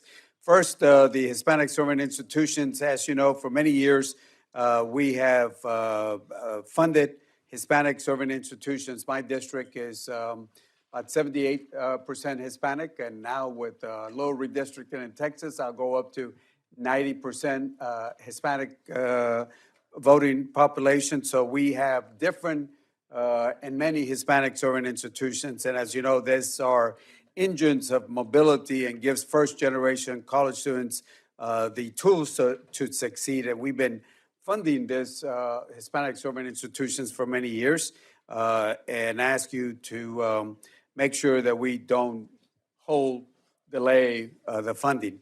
The second one has to do with Gear Up, and I think everybody's pretty much familiar with Gear Up. This program helps prepare low-income students for college all across the United States. Starting off in middle school, following them through high school graduation, Gear Up has opened up the doors for many students that otherwise would have not seen college as a possibility. Again, we cannot allow this bureaucratic delays to interrupt this pipeline of hope and preparation. Gear Up is making sure that the students and the parents can count on this funding year after year as long as Congress appropriates them, and making sure that schools plan out and plan the programs. If this funding stalls, then opportunities will disappear, and we want to make sure that we do this. So this amendment just basically says for those two programs that we don't stop the funding, and as long as Congress appropriates the funding on that. So that is my very simple amendment. Thank the gentleman. The gentleman from Alabama, the chairman of the subcommittee, Mr. Adholt, is recognized to respond to the amendment. Yes, thank you, Mr. Chairman. I appreciate the gentleman's amendment, and we are prepared to accept his amendment. And I look forward to continue to work with the gentleman in the future regarding funding for institutions of higher education programs such as Gear Up that would help low-income students be prepared to pursue and succeed in education after high school. Mr. Chairman, I support the amendment. No need to speak. Thank you very much. Gentleman is recognized for 1 minute to close. Well, I've learned when your amendment's accepted, you say thank you, and I'll sit down. Actually, I do have another amendment before I sit down. I know, but the gentleman's a very wise man. We'll, of course, have our vote. All those in favor of the amendment say aye. Aye. Opposed? The amendment's accepted. The gentleman from Texas, Mr. Cuellar, is recognized for the purposes of an amendment. Mr. Chairman, thank you. I have an amendment at the desk, Cuellar number 3, and ask that we dispense with the reading. Without objection, the reading of the amendment is dispensed with, and the gentleman is recognized for remarks on his amendment. Mr. Chairman, I will offer and withdraw this amendment. I do know that half of the amendment was added to the manager's amendment, so I want to say thank you for adding part of the amendment, of my amendment to the manager's amendment. Look, Job Corps is a program that I think almost everybody has a Job Corps. I used to have 2 Job Corps in San Marcos, Texas, and then in Laredo. Right now, I just represent the Laredo one. But Job Corps are just an opportunity to give members, young kids that might have gotten in trouble, but they need a second chance on this. I don't need to go into this, but I think everybody pretty much has a Job Corps in their district or close by with that. Just giving some of the young kids an opportunity to be able to succeed. I've seen the ones in Laredo. They do a great job. I've seen the Gary Job Corps in San Marcos, and it is amazing what they do with kids that need that second help. So again, Mr. Chairman, part of the amendment got accepted in the manager's amendment. I say thank you. And the second part on the funding, I would ask you all to consider at the right time funding this program when we get to the right timing to do this. Thank the gentleman, and gentleman withdraws, is that correct? You withdraw the amendment, that correct? Yes, and I look forward to working with the chairman. Yes, we look forward to working we look forward to working with you on that. Thank you. Gentleman from Georgia is recognized. Thank you, Mr. Chairman. I'd like to rise in support of the gentleman's amendment, and I appreciate the cooperation in working to try to deal with this issue. I happen to be the co-chair of the Congressional Job Corps Caucus, and I think this is a valiant effort to try to restore these funds, and I look forward to working to see how we can do that. I yield back. Appreciate the gentleman's remarks. I will allow, in wake of the conversation, the gentleman to have 1 minute to close if he cares to use it.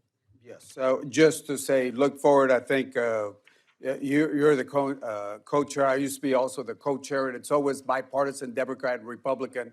And again, look forward to working with you. With that, say thank you and withdraw my amendment. I thank the gentleman. Chair now recognizes the gentlelady from Maine, Ms. Pingree, for the purposes of an amendment. Thank you, Mr. Chair. I have an amendment at the desk, and I move the reading be dispensed with. Without objection, the reading of the amendment is dispensed with, and the gentlelady is recognized for remarks on her amendment. Thank you, Mr. Chair. My amendment tonight is about the Corporation for Public Broadcasting. So remember the Corporation for Public Broadcasting?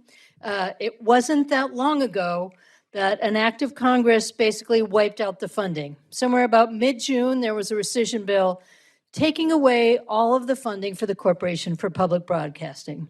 But the good news is this amendment is here tonight. So for all of those of you who went back to your district, maybe got some complaints from your constituents, or are regretting that vote, this is your chance to turn it around. So my bill supports funding again for the Corporation for Public Broadcasting. And another bit of good news is it doesn't start until 2028. So it is advance funding. It would give them the assurance that funding is coming, but you don't have to worry about the fiscal impact in this bill. It's kind of like free money because it's in the future. So you just get to do this today, vote on the right thing, and support the Corporation for Public Broadcasting. Now, the Corporation for Public Broadcasting, in case you've forgotten, includes the National Public Radio and PBS, two beloved institutions that have a huge impact on our country and in our state.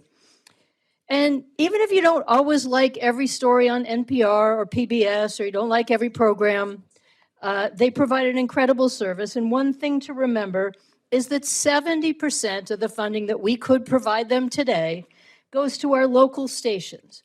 Now, these local stations are in serious trouble without this funding. There are about 1,500 of them around the country, and if you come from a rural state like I do, they perform a vital service, and you're probably already hearing a lot of concern about what is going to go away when this funding is gone.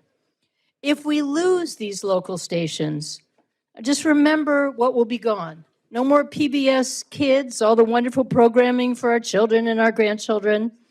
No high school sports coverage. Like in my state, we wait for the basketball tournament every year. Can't wait to sit down and watch all the high school teams that compete from around our state at the civic centers in our state. And it's all covered by public broadcasting, local public broadcasting. There are also the emergency alert system. How often are we dealing with disasters, flooding, tornadoes, hurricanes, all the things that we depend on an emergency alert system that is part of their job? And I know in my state, they do one of the most important services, which is local news. They provide excellent news coverage in our state, and with the diminishment of newsrooms and a local coverage opportunity, they provide a very important service. There were huge concerns about what would happen to many of the tribal communities when these local stations went away. And while there were promises to protect them in one of these bills or some coverage somewhere, none of that has come through, and there's been no sign of a follow-up. So now that I've reminded you of all those vital services that you're able to receive because of these local stations and because of the money we invest, I just want to give you this opportunity again. This funding does not count against the bill allocation. It doesn't require an offset. It provides an incredibly important service to all of our states, even more important in rural states, many of the states that you all represent, as I do. So I hope you will support this amendment, see the value of this, and see the opportunity to mend your ways and undo the bad vote that we took last June. That, Mr. Chair, I yield back. Thank the gentlelady. The gentleman from Alabama, Mr. Adderholt, is recognized to address the amendment. Thank you, Mr. Chairman. Let me say, first of all, that this amendment provides a 2-year advance funding for the Corporation for Public Broadcasting in FY 2028. And I think that needs to be clarified. Congress and this administration has spoken clearly on this matter back just earlier this summer when a 2-year funding advance was rescinded for CBP. Although I support, and let me just clearly say, I support Alabama local television and radio stations, but objectionable and controversial programming has been produced by NPR and by PBS. and therefore the CPB should no longer be subsidized by the American taxpayer. It makes no sense to fund these programs 2 years in advance. No other program in this bill enjoys this sort of advanced treatment. And so, like I said, while I support local Alabama public television, I must oppose this amendment, and I yield back.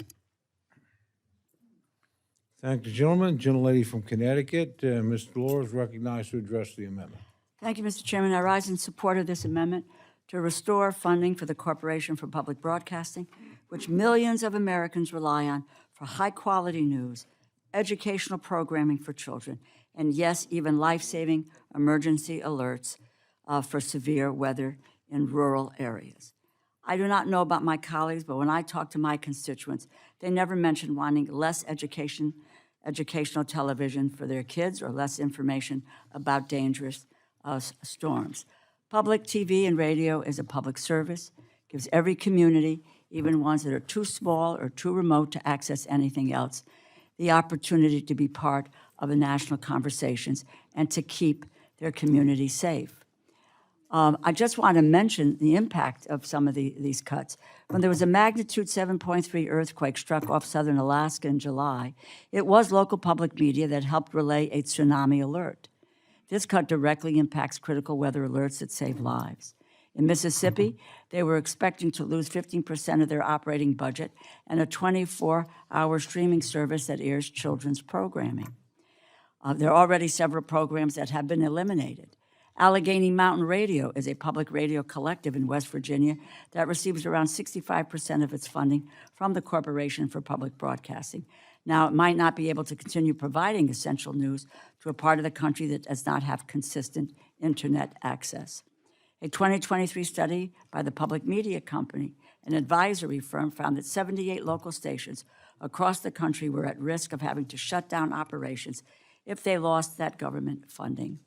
This bill continues the Republicans' campaign to shut down rural television and radio stations, cutting off coverage of local news, eliminating emergency information, as I mentioned, severe weather alerts, jeopardizing access to kids' programming, canceling educational programs, and making it more difficult to receive life-saving emergency alerts does not create efficiency, nor does it help the American people. And I would love for my colleagues on the other side of the aisle to demonstrate which of the programs that have been offensive or do not follow some policy that the administration may have come up with. The work that public television has been doing has been nothing but successful in, as I say, educational programming, alert, weather alert, and getting to the remotest areas of the country and providing them with access to news. I urge my colleagues to support this amendment, and I yield back.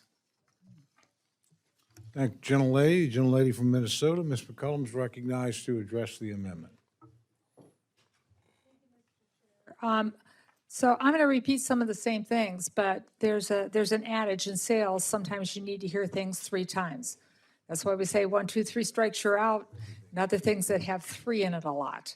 So here I go for the 3rd time. You know, eliminating the Corporation for Public Broadcasting, 50 years of high-quality programming, free programming for children, and programming now for seniors. We were working on that at my local public television station, working with how to age gracefully, what to do about your health, the things that you need to do to put your life in order, the things you need to think about as you're getting older to prepare yourself and your family. But I want to talk of a few examples. So maybe some of you remember Newton's apple. It's not on anymore, but the Congress decided to digitize it. Newton's apple is math and science.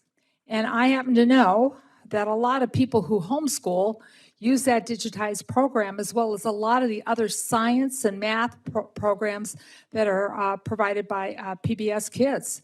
Educators use it in public and private schools. In fact, if I was to go back and start teaching again, I think about pulling out Ken Burns and some of the things that he worked on. Think about our national parks. baseball, the Dust Bowl, the West.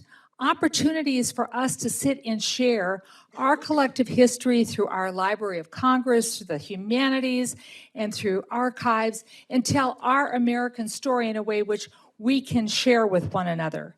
Ready to Learn is a recent example of an educational tool which creates opportunity programming for low-income children. That's also eliminated in this bill. It's been one of the most reliable forms of communication when an emergency strikes. Ms. Pingree pointed out, flooding. Well, after flooding happens, after the tornado, after the big heavy rainstorms, how do you find out when a local bridge has been washed out or a road isn't passable? It's neighbors calling into their local public broadcasting station that's on live. Because a lot of the radio stations, if you think about it, not only in big metropolitan areas, but throughout rural America now are owned by these big corporations and everything's automated. There's nothing out there except your local station. And our tribal nations are very concerned that they're going to lose their chance to communicate with their constituents. It's not only at times of emergency, but other things that are going on because quite frankly, how many of you have local newspapers anymore? It's your local radio station, public broadcasting, that's giving that all of that. So I had a listening session at my state capitol, and I heard from, I heard from my Twin City station, NPR. Yes, they're cutting programming. I wish that they weren't. But what really, really sunk into my heart is when I heard what was happening at the local public broadcasting radio stations and what was going to be disappearing. So the rescission package was, a death blow. This is a chance to restart the heart. And I really hope that we can do something about this in the future. So the administration was kind of talking, at one point in time, like, well, maybe we can make sure that these services are provided. So when I wrote to the administration to ask them how they plan to make up for lost services, well, I'm still waiting to hear back. I yield back. Thank you, gentlelady. The gentleman from Nevada, Mr. Amade, is recognized to address the amendment. Thank you, Mr. Chairman. I want to, this is kind of a strange thing to start with. I want to kind of look at the political history of this as is short. And I want to start with, I guess, the three things, like my colleague from the Twin Cities said. It's local, it's local, it's local. I understand why when we did the rescissions bill, the first two things that were put up were, hey, we're going to get rid of that thing in the State and Foreign Ops Subcommittee. And let's just be blunt, the administration wasn't real pleased with the national folks coming out of the East Coast and their editorial policy. Okay, fine. But I think there was collateral damage in that lust to get after those, no offense to those of you who represent, east of the Rockies, in the lust to get after those folks and that editorial policy. And it's a fair question. Why are we using taxpayer dollars to have people disagree with me politically? Okay, I get that.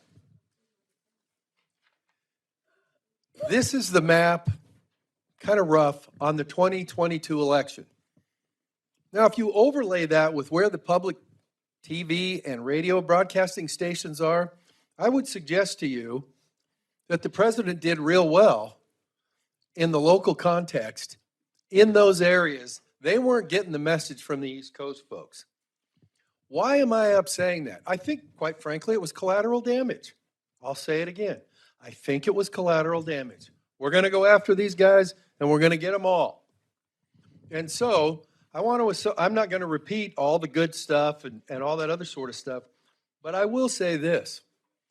It's a fair question for all of us to ask, where's the value in spending public dollars to give to those local stations?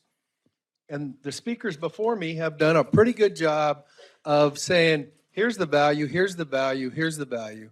And it does nothing. Not one of them talked about, hey, I think they're right on the editorial stuff, let's give the shank to the other side. There's value in those things that have been talked about. And to make them collateral damage, listen, the Corporation for Public Broadcasting on a national basis, or shut down as of a week ago or something like that, at least for our funding. I am not here saying we ought to give them their money back. Let me repeat it again. It's local, and it's local. My colleague from Maine, it's like that deal about 28 is interesting. My colleague from the Twin Cities, when she says, I think we can work on the future, remember that bill passed by 2 votes over here. I think that there were discussions had with people to get us past that rescission package that are still in the works in terms of when we get to conference. And God knows I'm not an expert on conference. It sounds like something interesting, but anyhow, hopefully we'll get more interest in that as we go on. I don't think this dog has run its last lap. And so while I'm not going to support the idea of my colleague from Maine, I fully support the idea of we really ought to make sure, and this is an opportunity, the reason I'm standing up now is this is an opportunity to send a message to those folks at OMB and whatever. It's like, I get if some people want to take editorial policy personally, but you know what? The locals didn't do that to anybody personally. They didn't do that editorial policy, and we really ought to think long and hard before you say, well, we'll just do that emergency. Oh, by the way, we have spent a lot of money with those stations so they can broadcast after the grid gets taken down or a hurricane or a flood blows things up. That money, it's like, well, what are we going to do with that in terms of those resources, in terms of continuing to update those and that? And so I'm here to help deliver the message of we really need to go back, because when you say, well, how come you did that to the locals? I'll just conclude with this. Really didn't get an answer. Here's why the locals should be defunded. Here's why there's no value in local stations, radio, and TV. And so I'll just say this. I fully support exploring how we get money back to the locals because I think it's the right thing to do and they provide valuable value to the taxpayers in all the areas that they serve. Thank you, Mr. Chairman. I yield back. Thank you, gentlemen. The gentlelady from Pennsylvania is recognized to address the amendment.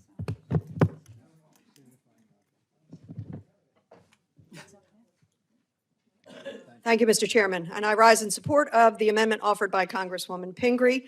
And I almost thought Mr. Amadei too, but alas, let's work with him and see if we can't get this stuff restored. We need to provide advance funding for fiscal year 2028 for the Corporation for Public Broadcasting. A thriving and well-funded public media system is essential to a healthy democracy. This administration's effort to end federal support for NPR and PBS is an attack on the foundations of that democracy, an attack on the First Amendment, an attempt to destroy any media that might hold the president accountable or who simply might be critical. As written, this bill includes no funding for the Corporation for Public Broadcasting, CPB. And this comes after the administration and the majority voted to rescind $1.1 billion in federal funding in July. For many Americans, public media is a lifeline. We're all talking about that. They give 99% of the U.S. access to public broadcasting, and 3 in 4 Americans say they rely upon their public radio for alerts and news for their public safety. In the most remote areas of this country, FM radio signals are often available even when there is no cell service. In fiscal year 2024, my state of Pennsylvania received nearly $15 million from funding from the Corporation for Public Broadcasting. Of that, $10 million supports public television, almost $3 million supports public radio, $500,000 supports television programming, $184,000 goes to system support. WHYY, the public radio station serving Philadelphia, that beautiful East Coast city, and my district, was one of CPB's first partners, as well as a founding member of NPR and the PBS networks. Public media plays a critical role in ensuring Americans, no matter their registration, no matter where they live, have access to information they need to stay safe and engaged with their communities. I urge my colleagues to join me in supporting the gentlelady's terrific amendment, in supporting this amendment, and I yield. Are there other members wishing to address the amendment? Gentlelady from Ohio is recognized. Thank you very much, Mr. Chairman, and I thank the gentlelady from Maine for offering this amendment, and I'm proud to support her. Our office has received hundreds and hundreds and hundreds of communications about PBS in our region. They've come with phone calls, they've come with letters, they've come with texts, they've come with emails. For us, in 8 counties in Northwest Ohio, PBS helps to define our community. And there's so much local programming that nobody in Washington cares about. Okay, I'm with it, you know. But we need to protect local stations and public media systems nationwide. And this amendment, the Pingree Amendment, reaffirms that public broadcasting must remain independent, accountable, and accessible to every American. For millions of Americans, particularly in rural counties and underserved communities, which I represent, public radio and television are the only trusted sources for local news, farm reports, emergency alerts, local high school sports, and children's educational programming. I was at a fair the other day, and we're sitting there having hamburgers, and locally raised, locally processed, and these 2 women from across another table are yelling at me, "Save PBS, save education." They're, you know, and I said, "Thank you, ladies, I'm hearing what you're saying." Stripping funding will silence local voices and deepen news deserts. And look at the garbage that's on our media today. It's amazing anybody thinks in a sane manner. So public broadcasting is different. It's real.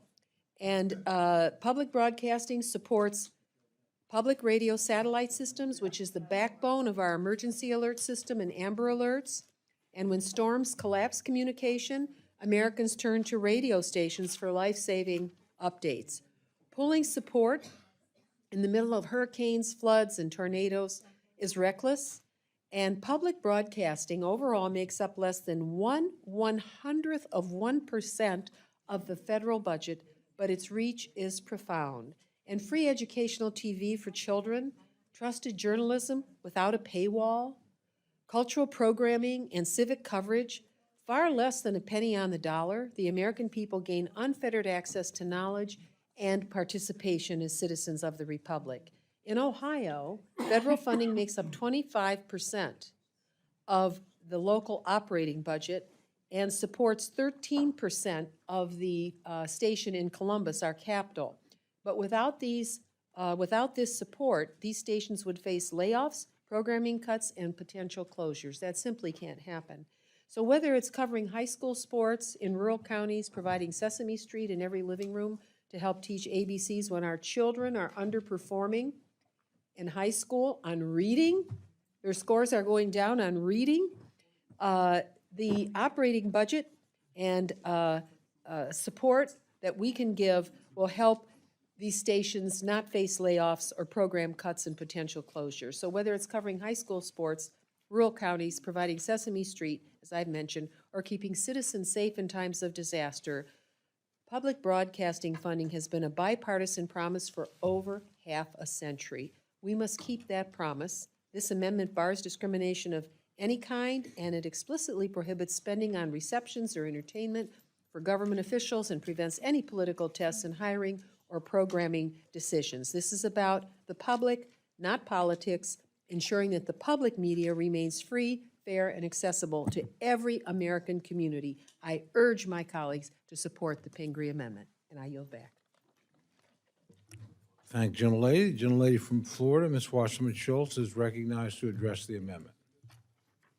Thank you, Mr. Chairman. I wholeheartedly support the gentlelady from Maine's amendment, and I yield her the balance of my time. Thank you to the gentlelady for yielding. I'm back. I just had a brilliant thought that I knew I needed to share with all of you, and I really appreciate Mr. Amadei, who I know has been a strong supporter of this, sort of laying out this issue of if we have political differences against PBS, was it worth throwing everything out there? And the idea that some people don't like the coverage.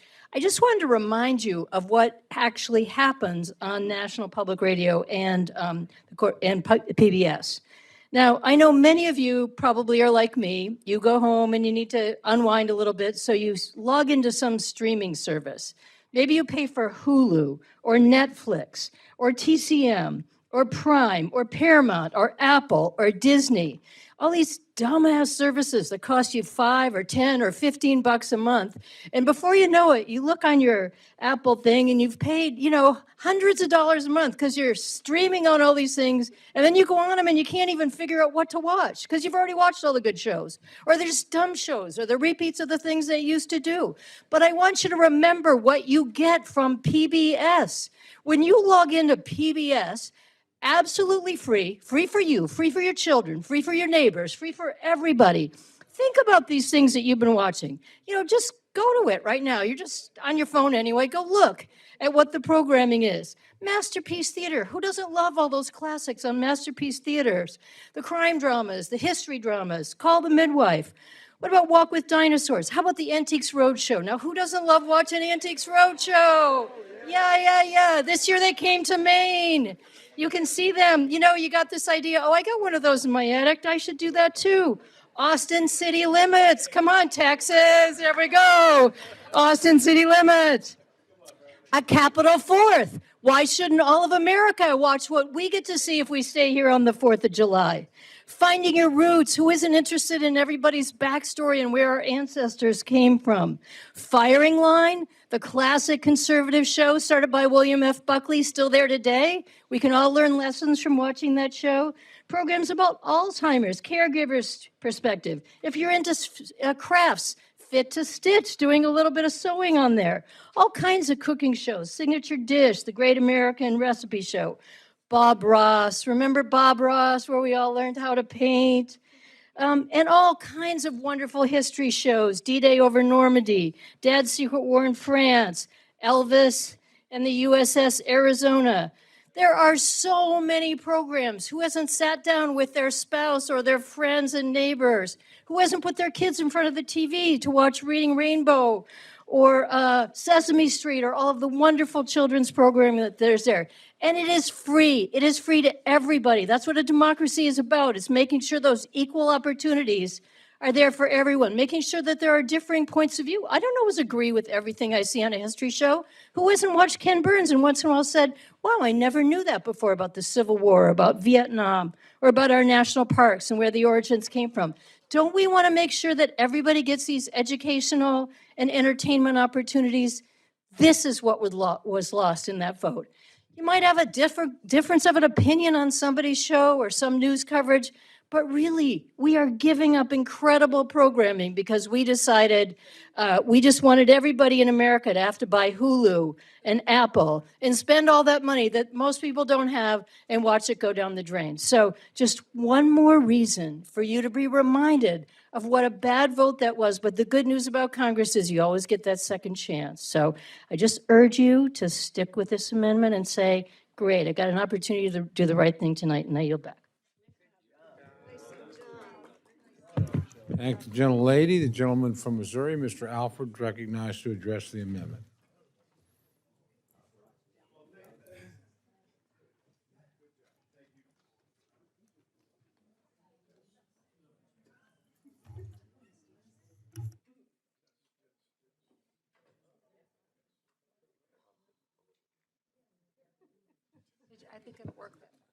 Thank you. I will take the Democrat mic. So no telling what's going to come out now. Hey, I appreciate that. Thank you, Chair, for that recognition. Mr. Chair, ladies and gentlemen, I rise in opposition to this amendment as a former broadcaster with 35 years' experience. Okay. I rise in opposition of this amendment to provide advanced funding for the Corporation of Public Broadcasting based on fiscal responsibility, market realities, fairness, and their violation of non-commercial principles. Now, I do acknowledge that they produce quality programming. That's not the question. but they can monetize it commercially, like selling advertising or licensing for films, and I'll get into that in just a second. NPR and PBS already rely heavily on private support. NPR's budget is 60% non-federal. PBS thrives on viewer pledges. They can survive without taxpayer money. Secondly, the media landscape has changed. When these outlets began, broadcast options were limited. Today, streaming platforms, podcasts, independent creators offer endless educational content. PBS's viewership has fallen 20% since 2010, showing audiences do have alternatives. Public broadcasters should compete, not depend on taxpayer subsidies. Taxpayers should not be funding content that often leans ideologically. 60% of Americans, per a 2022 Pew survey, see public media as left-leaning. It's unjust to make all taxpayers subsidize programming that may not reflect their views. Either way, a free market should rule here and let consumers choose content aligned with their own values. Finally, NPR and PBS often blur the line between public and commercial media. Their underwriting spots and sponsor messages often mimic ads promoting brands like Audible with polished call to action despite FCC rules requiring non-promotional content. This undermines their non-commercial status and claims taxpayer funding. There are quality programs on PBS, but they can sell those programs outright. How many of you watched Downton Abbey that ended in 2015? I did. I love Downton Abbey.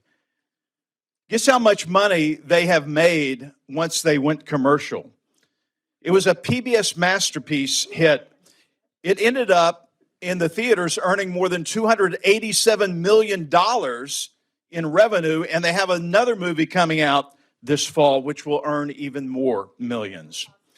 You mentioned Bob Ross. I love watching him create those little happy clouds. Guess what? He has his own channel now. He's no longer with us, but his family owns the rights to that, and they are making a lot of money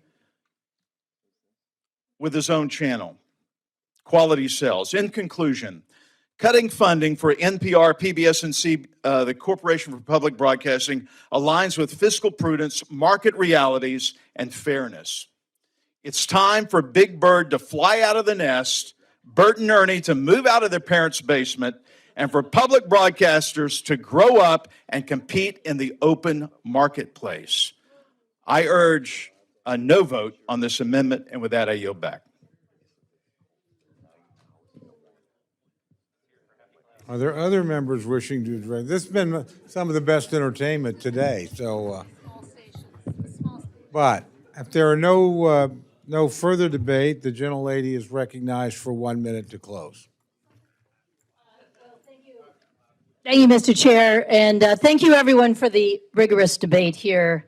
I just want to emphasize one last time, and I appreciate the thoughts of the gentleman who just spoke, but the idea that you're a fan of Masterpiece Theater and Downton Abbey, all good, all very good, and a good Bob Ross plug, although you should watch the documentary. I'm not sure his family got all the money. But anyway, I just want to be reminded, though, yes, we could monetize everything here. But it's just like, should we have public education? Why not have public education and entertainment for adults? Because as I said earlier, you can monetize everything, but then you got to pay every time you want to watch something on a streaming service. And that doesn't make this an opportunity for everybody in America. Maybe they have to pick and choose how much programming they can really watch, how much entertainment they could provide for their families. And what if we don't have children's programming? They got to pay for everything, every cable service. And if you looked at your cable bill lately, that's not cheap either. So let's support this. Let's support this opportunity for all Americans. And I hope you will all vote yes on my amendment. I yield back. Thank the gentlelady. The question is now on the amendment offered by the gentlelady from Maine. All those in favor say aye. Aye. All those opposed say no. No. The opinion of the chair, the noes have it. Roll call has been requested. Sufficient support has been demonstrated. The clerk will call the roll.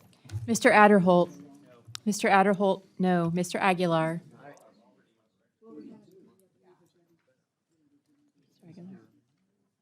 Mr. Aguilar.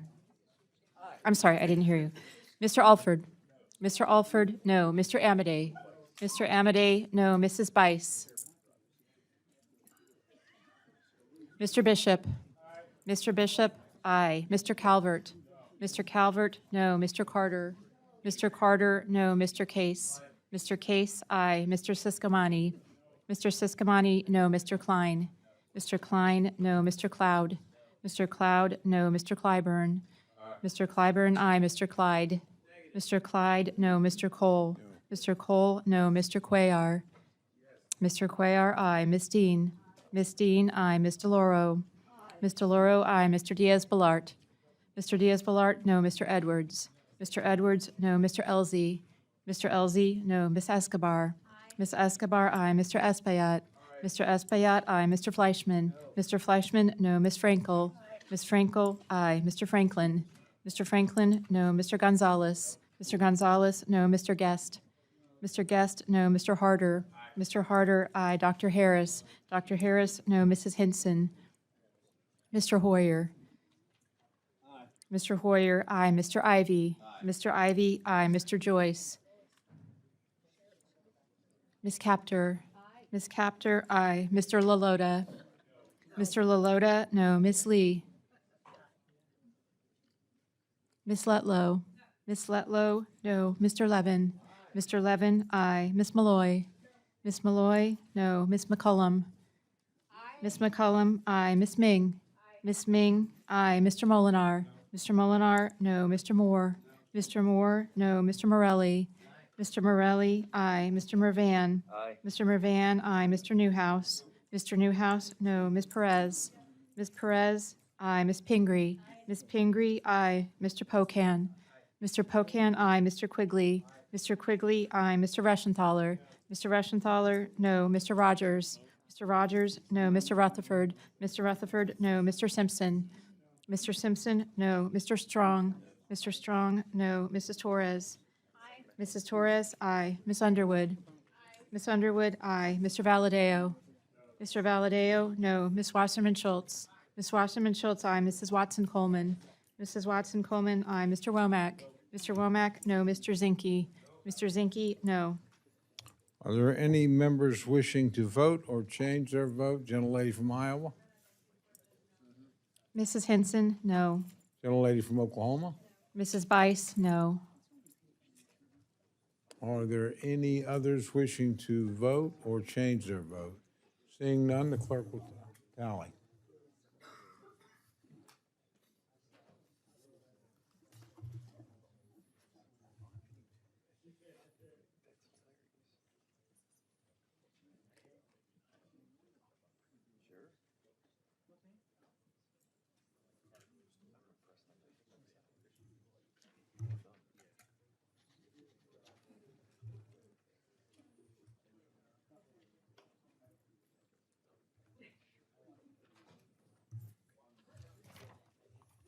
On this vote, the ayes are 27, the noes are 34. The amendment is not adopted.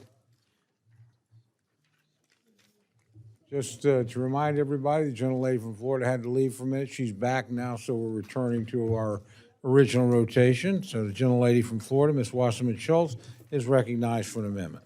Thank you, Mr. Chairman, and I thank you and my colleagues for your indulgence, and I ask unanimous consent. I have an amendment at the desk, and I ask unanimous consent that it be considered as read. Without objection, the reading of the amendment is dispensed with. The gentlelady is recognized for remarks on her amendment. Thank you, Mr. Chairman.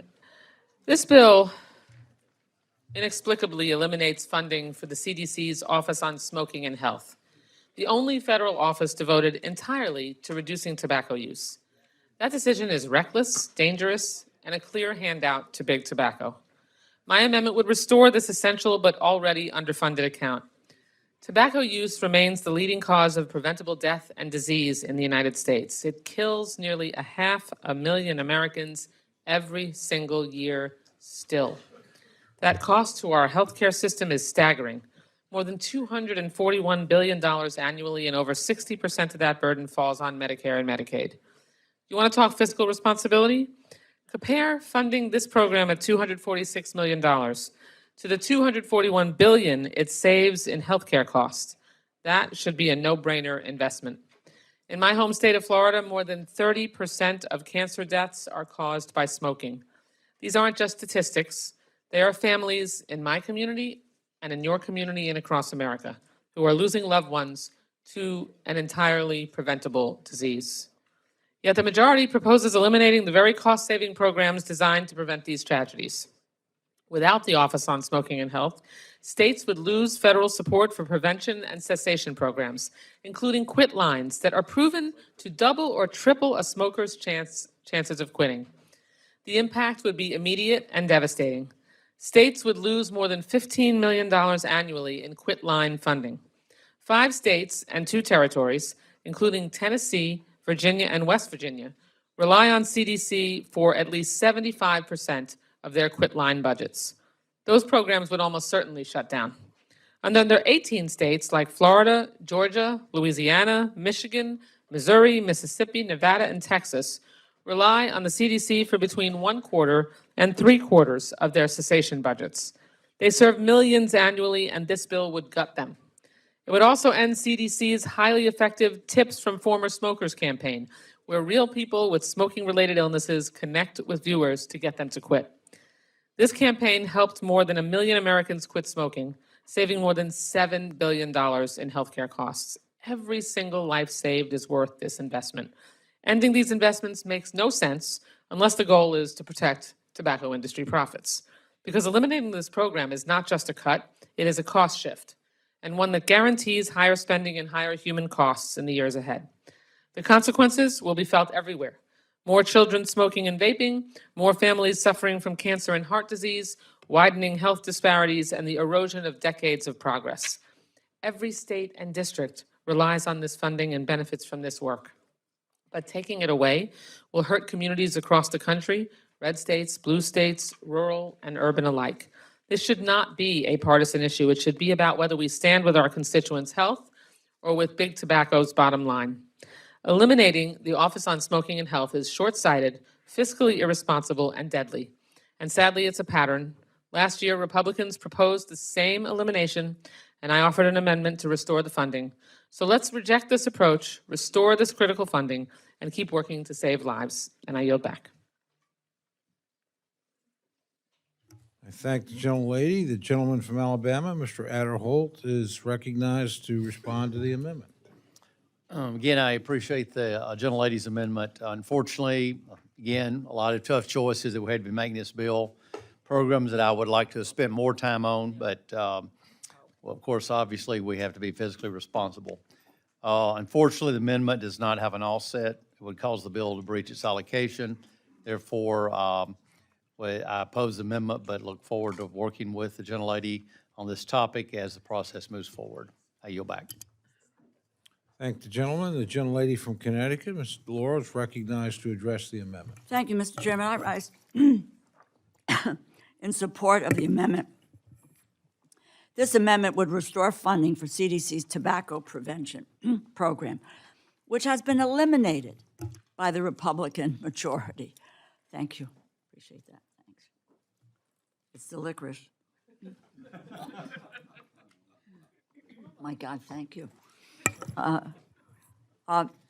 Tobacco use remains the leading cause of preventable disease and death in the United States. It kills nearly 500,000 people every year, costs more than $241 billion in annual health care expenses, more than 60% of which is paid through government programs like Medicare and Medicaid. Do you want to save money?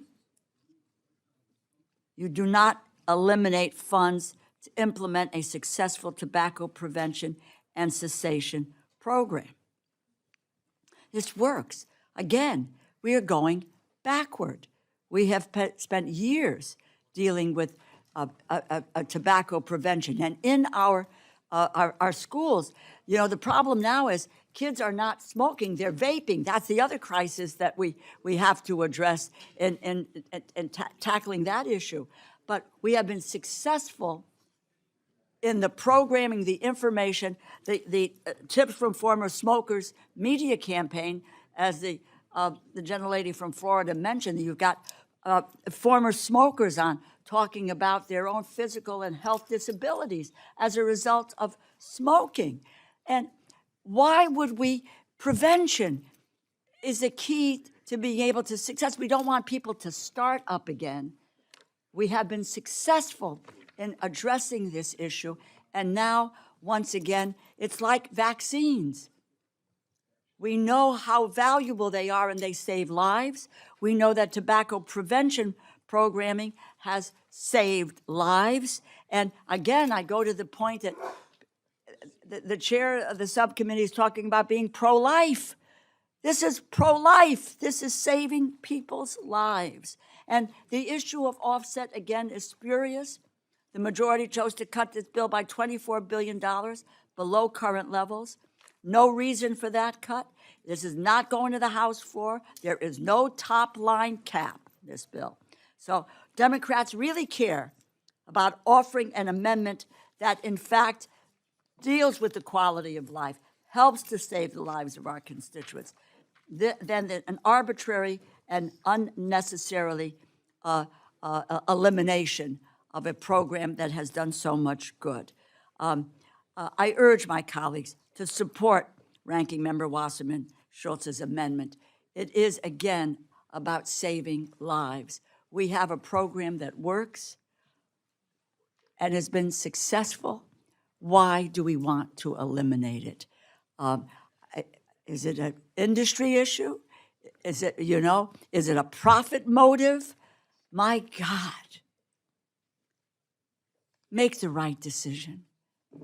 Vote for life and saving lives and preventing people to take up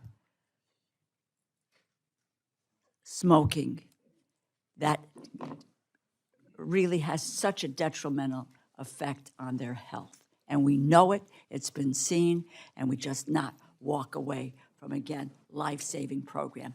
Support the amendment. Thanks, gentlelady. The gentlelady from Minnesota, Ms. McCollum, is recognized to address the amendment. Never even tried smoking a cigarette. Lots of times people look at me and they can't believe it. I'll tell you why. My father started smoking during World War II, unfiltered. And I was in the house, and I remember the ashtrays being full. My mother used to smoke. She stopped smoking because on Sundays, when my father had ran out of cigarettes because we hadn't gone over to the PX to pick them up, now he had to pay for them. They were free when he was first in the military. When we go to the PX, he was she said, well, you're not going to smoke my filtered cigarettes. So she quit smoking. Oh, that set something off in the house. That one Sunday he found out that there weren't any extra cigarettes in the house, even though he didn't like her brand. He dug through ashtrays. Ashtrays. I watched him try to quit year after year after year after year after year. It's the hardest addiction to give up. It took a toll on his heart, took a toll on his lungs. His mother lived to be 93. He didn't make it past 70. I was with him July 4th when he was having his last scan being done. And the radiologist, I said, you don't look very happy. And I was standing back there with him, and he said, no. He said, it's worse than the last time. And, it's too late for him to quit now. So cigarette smoking is something that also affects everybody else in the family. And I remember my dad saying one time, he wouldn't smoke around the grandkids. He used to smoke in the car with the car windows rolled up with us. He never smoked around the grandchildren. Well, that was kind of because I was the enforcer that wasn't going to happen, but he didn't. But he often wondered all the times that he smoked in the house, that he didn't start the house on fire, or that he didn't cause one of the three of us to have secondhand smoke cancer. And I'll tell you, my brother and sister and I still wonder if the jury's out on that. I support the gentlewoman's amendment. Thank you, gentlelady. Gentlelady from Illinois, Ms. Underwood, is recognized to address the amendment. Thank you, Mr. Chairman. I strongly support this amendment, and I urge my colleagues to do the same. Now, despite decades of progress, smoking remains the leading cause of preventable disease, disability, and death in the United States. Every day, approximately 1,500 Americans under 18 smoke their first cigarette, and for many of them, this is a life-altering choice. Without meaningful action, we will lose more kids to addiction and more Americans to preventable deaths. Yet that is the path that this bill puts us on by eliminating the CDC's entire tobacco control program. This drastic cut would devastate our progress. States would lose about $70 million in funding for their tobacco control programs. And in Illinois, CDC funding helps schools and community organizations teach kids about the health dangers of tobacco and e-cigarettes. These programs work. They save money, also returning as much as $55, mostly in healthcare savings, for every dollar invested. Without this amendment, the cuts in this bill would reverse the progress that we've made. It would raise our costs and put our youth at greater risk. We cannot afford to go backwards. So I thank Congresswoman Wasserman Schultz for offering the amendment, and I urge my colleagues to support it to protect our youth in our communities, and I yield back. Thank the gentlelady. Are there other members wishing to address the amendment? If not, the gentlelady is recognized for 1 minute to close. Thank you, Mr. Chairman, and I thank my colleagues for standing up and speaking in support of this amendment. This is a deeply personal issue for me. I lost my mom and both of my grandmothers to lung cancer caused by smoking. Watching someone die from lung cancer is the most horrific thing. Any of you who have been through that experience know what I mean. Both of my grandfathers were hit with devastating conditions due to smoking. One, a stroke that he never recovered from, and the other, circulatory issues and multiple heart attacks. I know the pain and loss that tobacco brings to families, and I will not stand by idly while we dismantle the very programs that can prevent others from experiencing that same heartbreak. I've long championed tobacco prevention. I will do everything in my power to make sure this critical funding is restored because lives depend on it. The Senate bill includes funding for this program, and I would have hoped the House would follow suit. I'll withdraw this amendment and trust that when this outrage is reviewed in final negotiations, this vital funding will again be restored as it was last year and the year before. And I look forward to working with any colleague who actually cares about people's health and preventing cancer to work with me in a bipartisan fashion to ensure this funding is restored. I yield back the balance of my time. And I withdraw the amendment. Thank the gentlelady. And the gentlelady from Florida, Ms. Wasserman Schultz, is recognized for an amendment.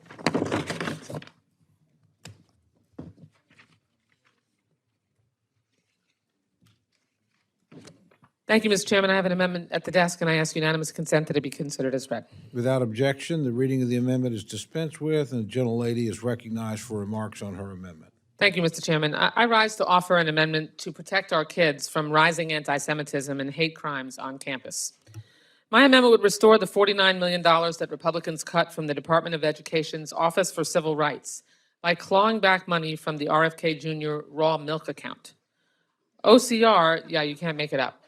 OCR is the federal watchdog looking out for the civil rights of students, faculty, and staff at our nation's educational institutions. It upholds protections against discrimination on the basis of race, sex, disability, religion, and heritage. And with anti-Semitism at K-12 schools and on college campuses surging year over year, especially since October 7th, it has faced immense resource constraints. Complaints are at an all-time high. Anti-Semitism in our campuses and in our schools are at levels not seen in decades, and OCR is already stretched to the limit. Cutting their budget when students need them most is reckless and dangerous. It is especially galling for Republicans to neglect serious threats, only to turn around and waste $100 million on anti-science conspiracy theories. The Trump administration has already devastated the Civil Rights Division at the Department of Justice and severely cut the Office of Civil Rights and Civil Liberties at DHS. Tomorrow we'll mark up the CJS bill, where Republicans plan to gut the U.S. Commission on Civil Rights, which is actively working on a special report requested by Congress on campus anti-Semitism.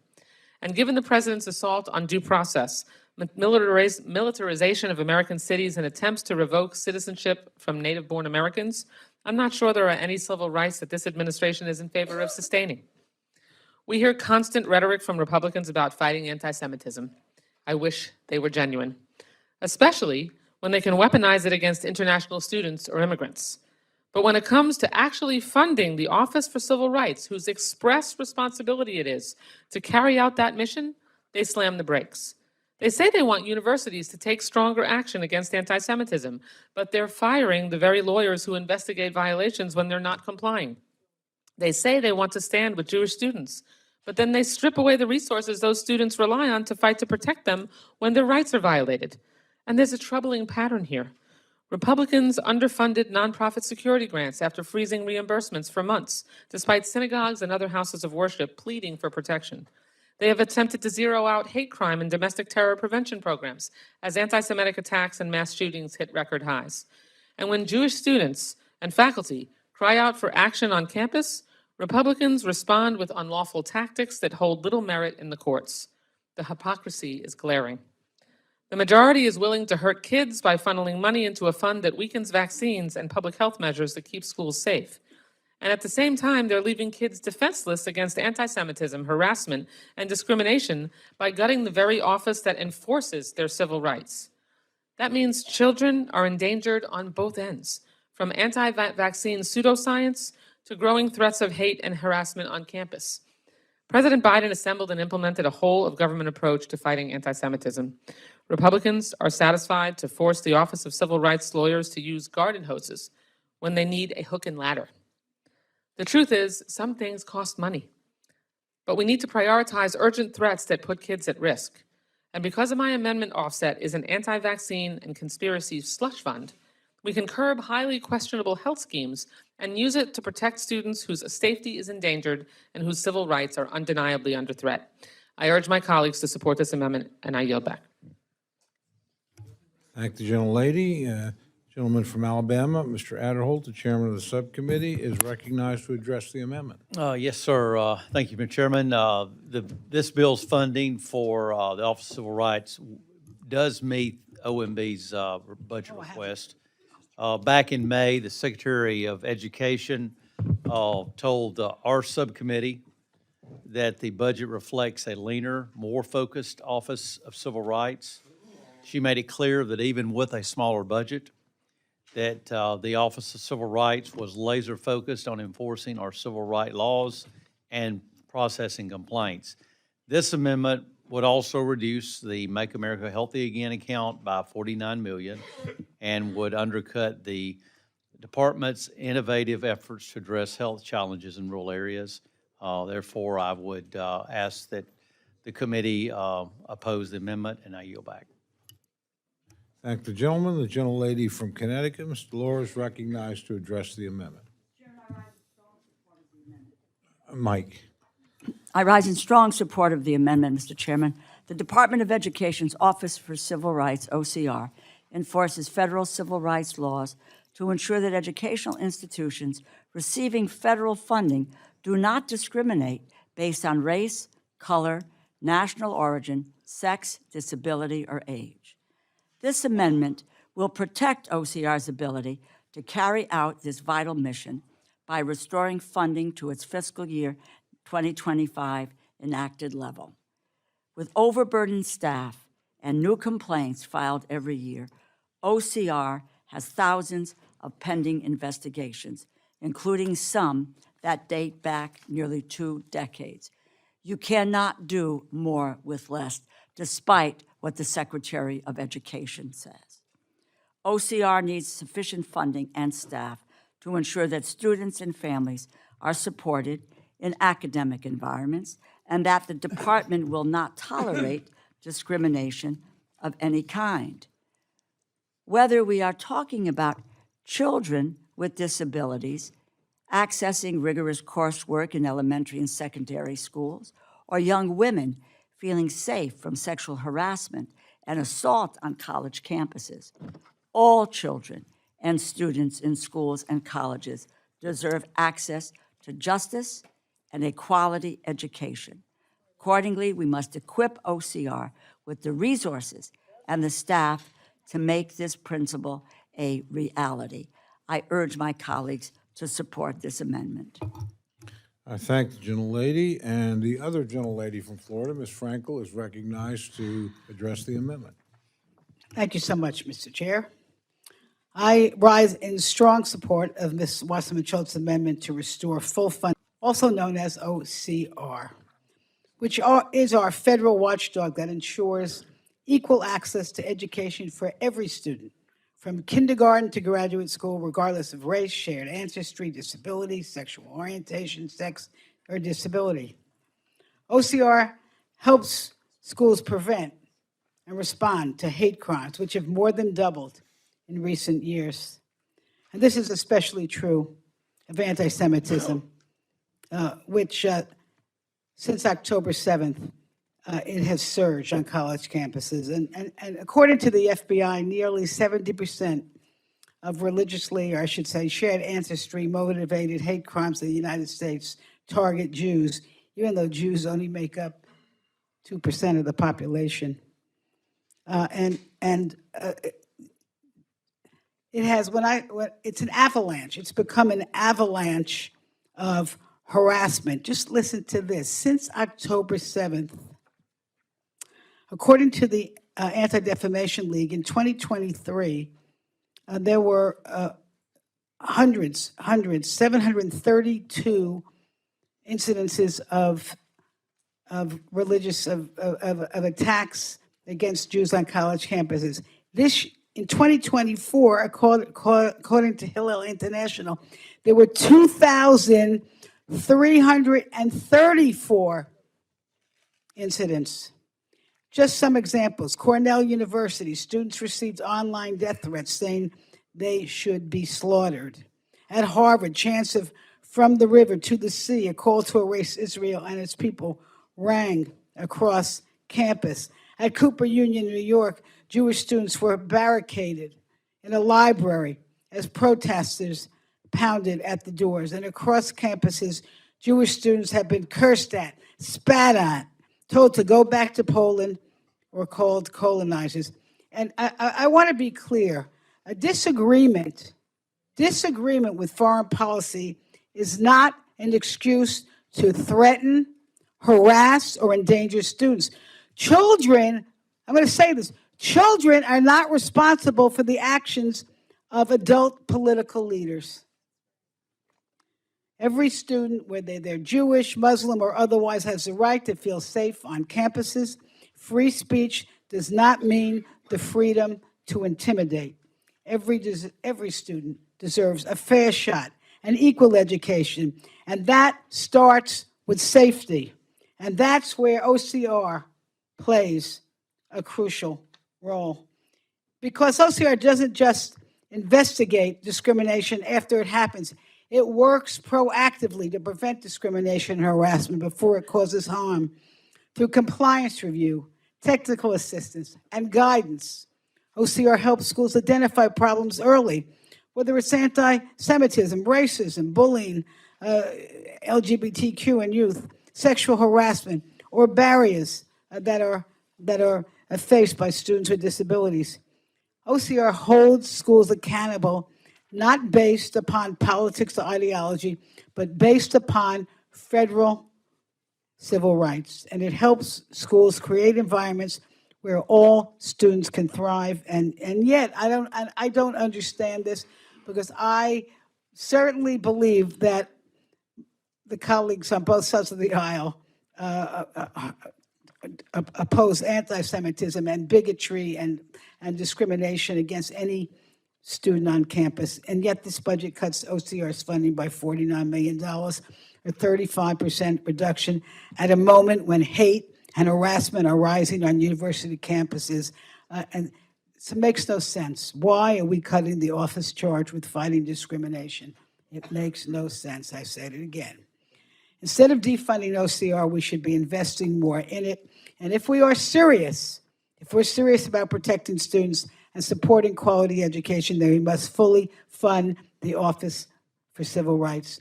I urge my colleagues to support this very, very good amendment, and I yield back. Thank the gentlelady.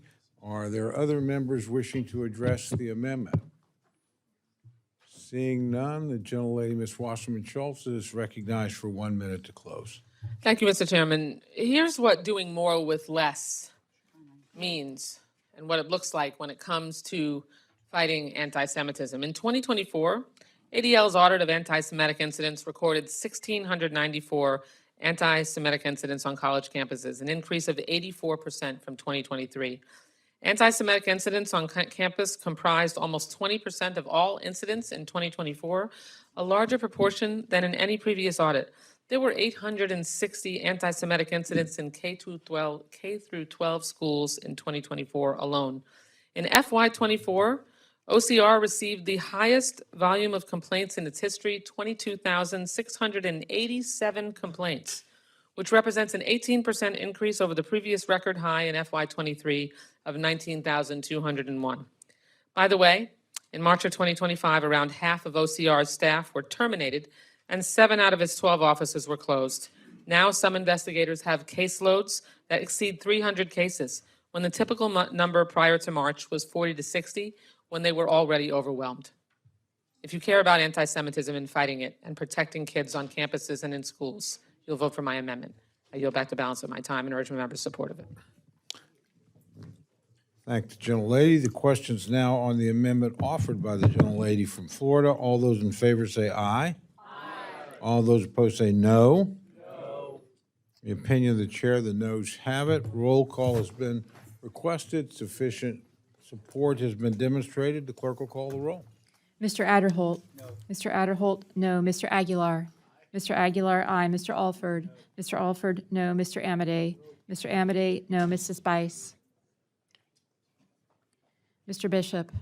Mr. Bishop, aye. Mrs. Bice? Mrs. Bice, no. Mr. Calvert? Mr. Calvert, no. Mr. Carter? Mr. Carter, no. Mr. Case? Mr. Case, aye. Mr. Siscomani? Mr. Siscomani, no. Mr. Klein? Mr. Klein, no. Mr. Cloud? Mr. Cloud, no. Mr. Clyburn? Mr. Clyburn, aye. Mr. Clyde? Mr. Clyde, no. Mr. Cole? No. Mr. Cole, no. Mr. Cuellar? Mr. Cuellar, aye. Ms. Dean?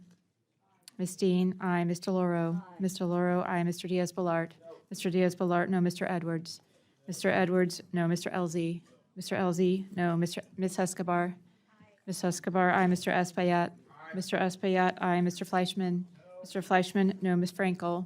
Ms. Frankel, aye. Mr. Franklin? Mr. Franklin, no. Mr. Gonzalez? Mr. Gonzalez, no. Mr. Guest? Mr. Guest, no. Mr. Harder? Mr. Harder, aye. Dr. Harris? Dr. Harris, no. Mrs. Hinson? Mr. Hoyer?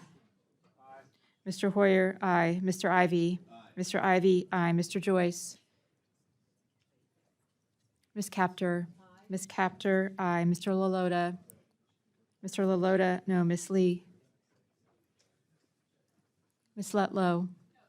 Ms. Letlow, no. Mr. Levin? Mr. Levin, aye. Ms. Malloy? Ms. Malloy, no. Mr. McCullum? Ms. McCullum, aye. Ms. Ming? Ms. Ming, aye. Mr. Molinar? Mr. Molinar, no. Mr. Moore? Mr. Moore, no. Ms. Morelli? Mr. Morelli, aye. Mr. Mervan? Mr. Mervan, aye. Mr. Newhouse? Mr. Newhouse, no. Ms. Perez? Ms. Perez, aye. Ms. Pingree? Ms. Pingree, aye. Mr. Pocan? Mr. Pocan, aye. Mr. Quigley? Mr. Quigley, aye. Mr. Reschenthaler? Mr. Reschenthaler, no. Mr. Rogers? Mr. Rogers, no. Mr. Rutherford? Mr. Rutherford, no. Mr. Simpson? Mr. Simpson, no. Mr. Strong? Mr. Strong, no. Mrs. Torres? Mrs. Torres, aye. Miss Underwood? Miss Underwood, aye. Mr. Valadeo? Mr. Valadeo, no. Miss Wasserman Schultz? Miss Wasserman Schultz, aye. Mrs. Watson Coleman? Mrs. Watson Coleman, aye. Mr. Womack? Mr. Womack, no. Mr. Zinke? Mr. Zinke, no. Are there any members wishing to vote or change their vote? Gentleman from Ohio. Gentleman is not recorded. Mr. Joyce, no. Are there any other members wishing to vote or change their vote? Seeing none, the clerk will tally.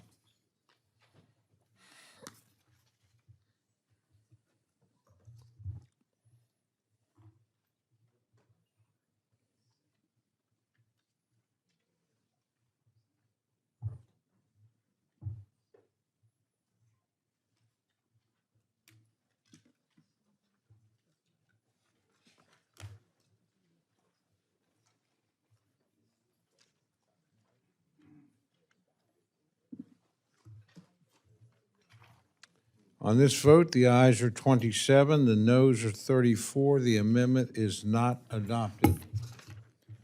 The gentlelady from Florida, Ms. Wasserman Schultz, is recognized for an amendment. 3 times a charm, Mr. Chairman. I have an amendment to the desk, and I ask unanimous consent that it be considered as read. Without objection, the reading of the amendment is dispensed with. The gentlelady is recognized for remarks on her amendment. Thank you, Mr. Chairman. I rise today to offer an amendment that would restore level funding for the Promise Neighborhood Grant Program, which has helped communities across the country provide comprehensive services to improve outcomes for children. This bill eliminates all funding for a program proven to raise childhood literacy and high school graduation rates, reduce chronic absenteeism, and increase the dream of college for so many. Promise Neighborhoods builds sustainable networks of social services in underserved communities. Grantees unite schools and nonprofits to support children throughout their entire lives with built-in accountability measures to monitor its success. When Republicans claim this program doesn't deliver solid educational outcomes, they're clearly ignoring the data. In my own district, the Broward College Promise Neighborhood saw a 20% increase in kindergarten literacy and nearly a 10% rise in core subject proficiency.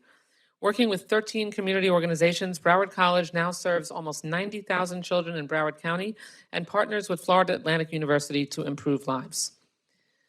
They do it with housing assistance, crime prevention programs, technology access, and mini libraries.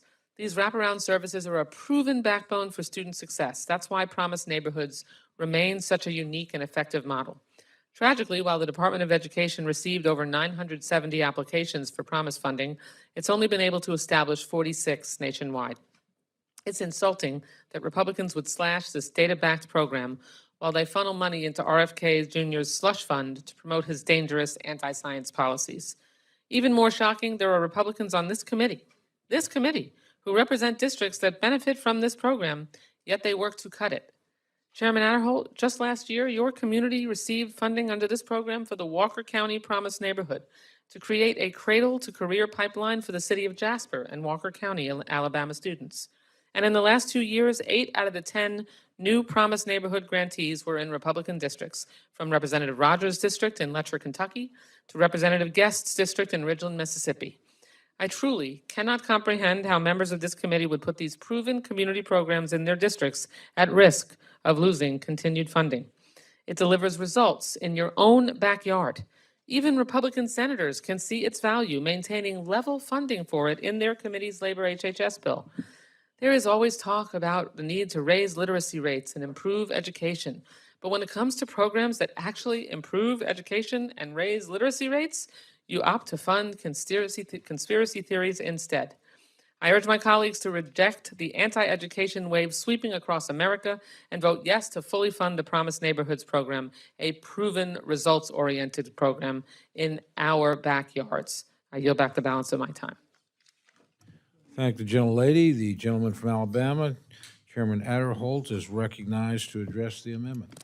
I thank the gentlelady for her amendment, and unfortunately, the offset that funds the Promise Neighborhoods program is cutting $91 million for the funding in Make America Healthy Again activities.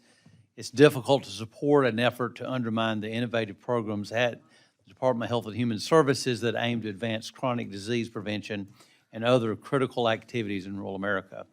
And therefore, I oppose the amendment. Thank the gentlelady from Connecticut. Mr. Delors is recognized to address the amendment.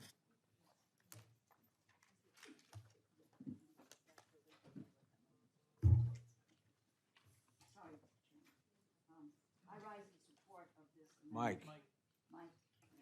Is he here too? Mike. Okay, I rise in support of the amendment. I just would make one point. This MAHA slush fund, by the way, there is no delineation of how it's going to be used and so forth. So in effort, it is a slush fund, and it is an appropriate place to take the funding for such an outstanding program as Promise Neighborhoods. Congress has supported community-led local innovations through the Promise Neighborhoods program for nearly 2 decades, with the mission of improving education outcomes for students in distressed urban and rural neighborhoods nationwide. And when I had the honor of chairing this committee and understanding the value of this program, we increased the funding every single year. It has been an effective and popular program, and I might add, this was done on a bipartisan basis. Over the years, the projects have been massive success stories. Federal dollars which have catalyzed additional public and private investments in economically disadvantaged neighborhoods to help students thrive academically and holistically. Once again, providing opportunity for youngsters to succeed through education. Again, I would characterize it as the great equalizer. It says that your God-given talents will, and not your socioeconomic status or your gender or your religion or your political party, will determine what your success is. In the Mission Promise neighborhood located in San Francisco, California, 71% of early learning center students were ready for kindergarten when parents engaged in programming, compared with the neighborhood average of 47% in 2019.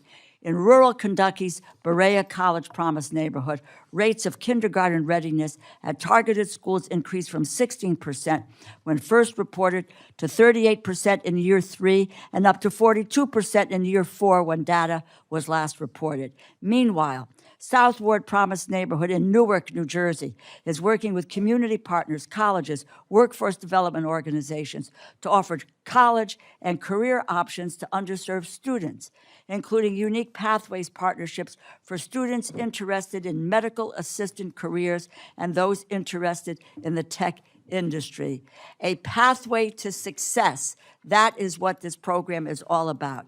And on the Appropriations Committee, we do have a tradition of investing in programs that work, which is why we cannot turn our backs on the highly successful, effective Promise Neighborhoods programs. As I said, this has been done on a bipartisan basis in the past. Let's do that again. I urge my colleagues to support this amendment.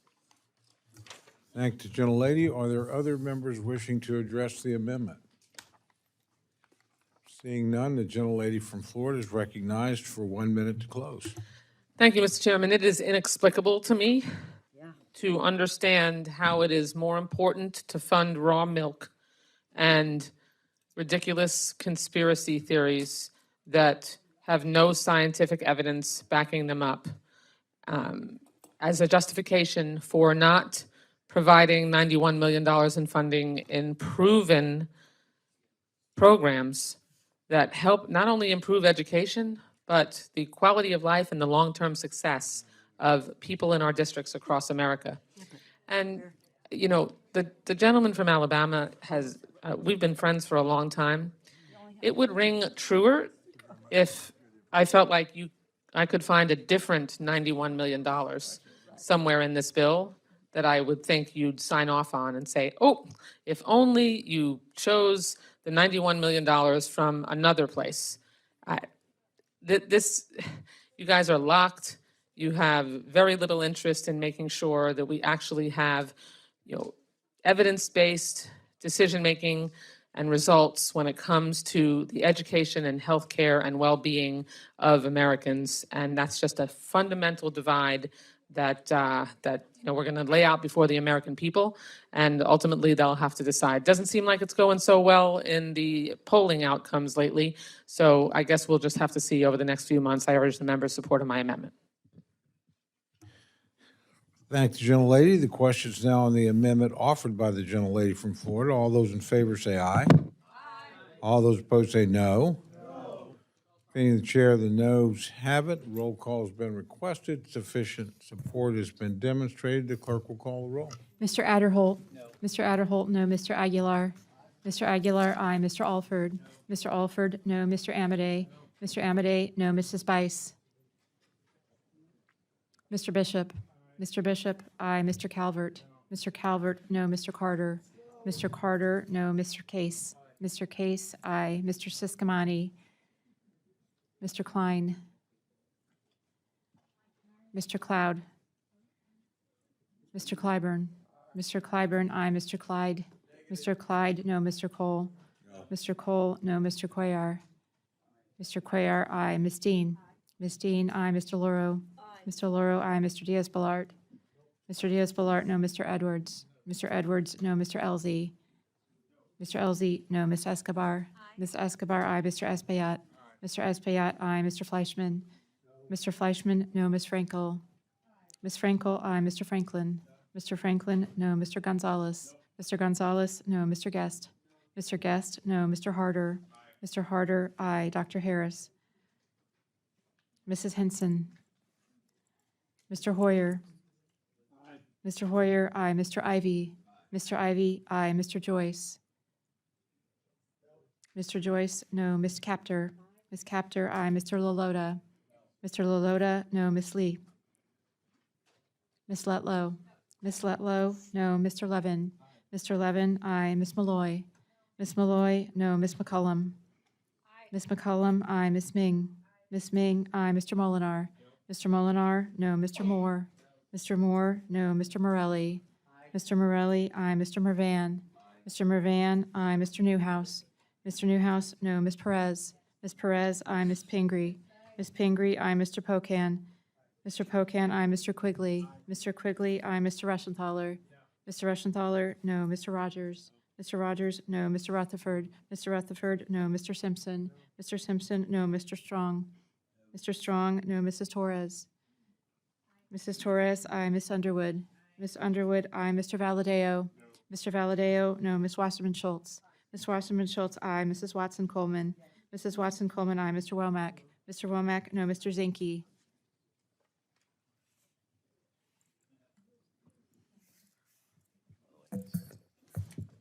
Are there any members wishing to cast their vote or change their vote? Gentleman from Maryland. Dr. Harris, no. Gentleman from Virginia. Mr. Klein, no. Gentleman from Arizona. Mr. Siscomani, no. Gentlelady from Oklahoma. Mrs. Bice, no. Gentleman from Montana. Mr. Zinke, no. Are there others wishing to cast their vote or change their vote? Seeing none, the clerk will tally. Oh, sorry, the gentleman from Texas. Mr. You're Cloud. not recorded. Mr. Cloud votes no.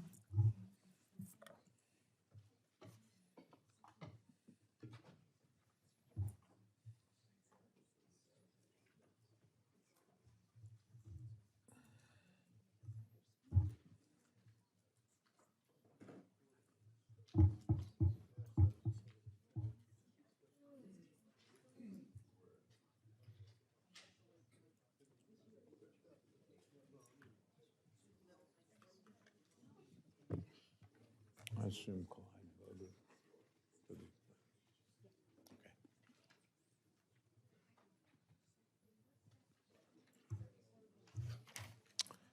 On this vote, the ayes are 27, the noes are 34. The amendment is not adopted. Gentleman from Illinois, Mr. Quigley, is recognized for the purpose of an amendment. Mr. Chairman, I have to notice that a few hours ago, Mrs. Watson Coleman made a request for dinner. Given the hour and the extraordinary pace we're at, was going to make a request for breakfast tomorrow. I can just imagine It's all in you. the gentleman and his friend's hands. Well, look, I can just see you and So if you're going to Mr. keep us here till Diaz-Balart breakfast- operating an omelet bar. Just to respond to my friend, if you're going to keep us here till breakfast. No, and maybe you know, it in this will spirit, actually- Mr. Chairman, Maybe it because- would be actually your turn to buy breakfast. That's all I'm All suggesting. right, all right. I'm not I suggesting think we anything have about the some time. McDonald's I would friends put in here a personal today. request for a screwdriver or a Bloody Mary, but, you know, whatever you I provide was will be thinking more adequate. Egg McMuffins for everyone. My friend is recognized for the purpose of amendment. Mr. Chairman, I do have an amendment at the desk, and I ask that the reading be waived, and I am not going to ask for a recorded vote, given what we just talked about. Without objection, the reading of the amendment is dispensed with, and the gentleman's recognized for remarks on his amendment. Mr. Chairman, we are less than 2 weeks out from the tragic Catholic church shooting in Minnesota. Now this committee is trying to ban, quote, any research relating to gunshot injury or mortality prevention that treats crimes committed with a firearm as a public health epidemic. and prevent the CDC from studying firearm-related policies. You have to understand that can come across as confusing. In 2023, 47,000 Americans died of gun-related injuries. That same year, an estimated 27,000 Americans died from the flu, and 41,000 died from car crashes. Gun violence is the leading cause of death for children and teens in the U.S. No other high-income country experiences this level of violence from firearms. Today is also National Firearm Suicide Prevention Day. The ban on gun violence research also bans research on suicide prevention strategies. More than half of all firearm deaths in this country are due to suicide. For veterans, at 70%. We have to treat gun violence with the same urgency that we do these other leading causes of death. It shouldn't be called political to talk about this as a crisis or an epidemic, and it shouldn't be bipartisan to want to have evidence-based solution. This amendment would reinstate funding for gun violence prevention research at the CDC and NIH at $35 and $25 million respectively.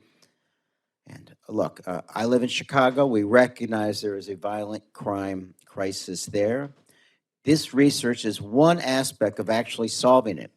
If we want to prevent gun violence in all its forms, we should be using research and data to know and implement the strategies that work best. A few examples: improving police's ability to respond quickly to an active shooter, researching community mental health and the crisis text line after the Uvalde shooting, studying how the Army can improve safe storage of firearms to reduce the risk of veteran suicide. These types of programs can have a real direct impact on preventing gun violence. So again, cutting this research funding is ill-advised and will only hurt our communities. I urge my colleagues to vote yes. Thank you. I thank the gentleman, and the gentleman from Alabama, Mr. Adderholt, is recognized to address the amendment. Yes, sir. I think, first of all, we need to. Mike.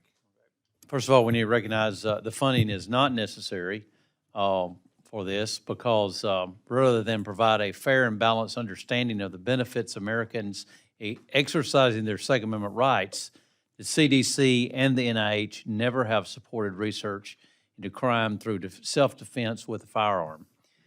This gap in the data further feeds the false narrative that firearms presents a public health threat.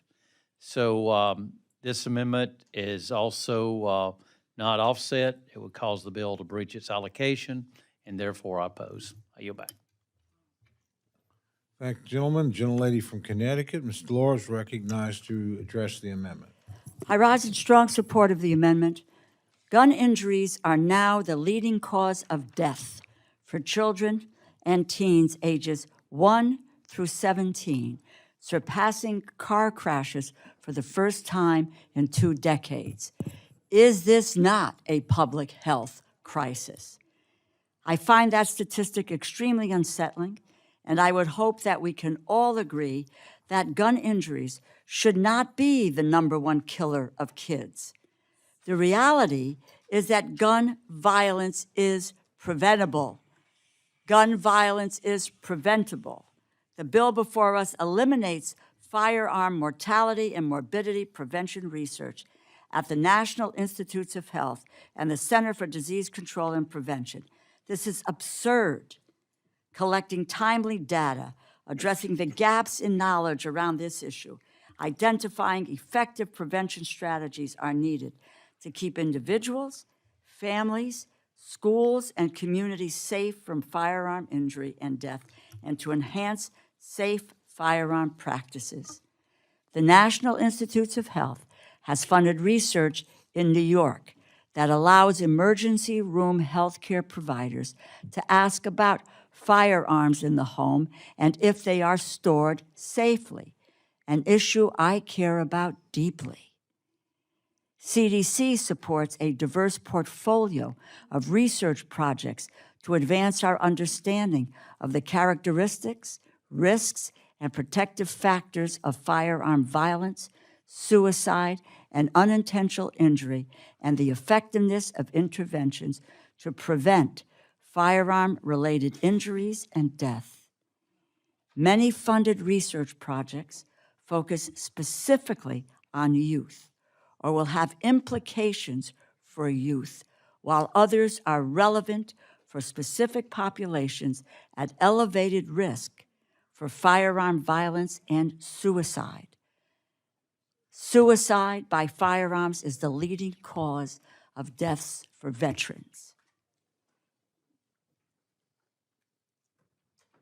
Those who have been victims of violence, that this is, what we're doing with this research is relevant for these specific populations.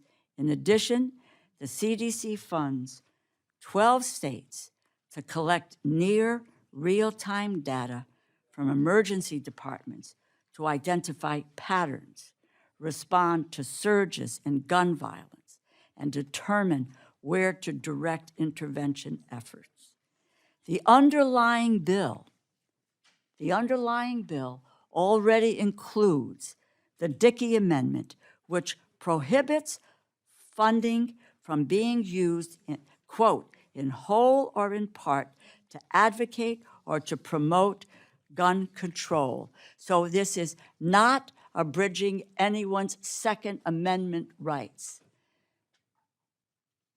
When we looked into the reasons for car crashes and the killing of individuals, between that and we did the research, we found that seatbelts would be a prevention.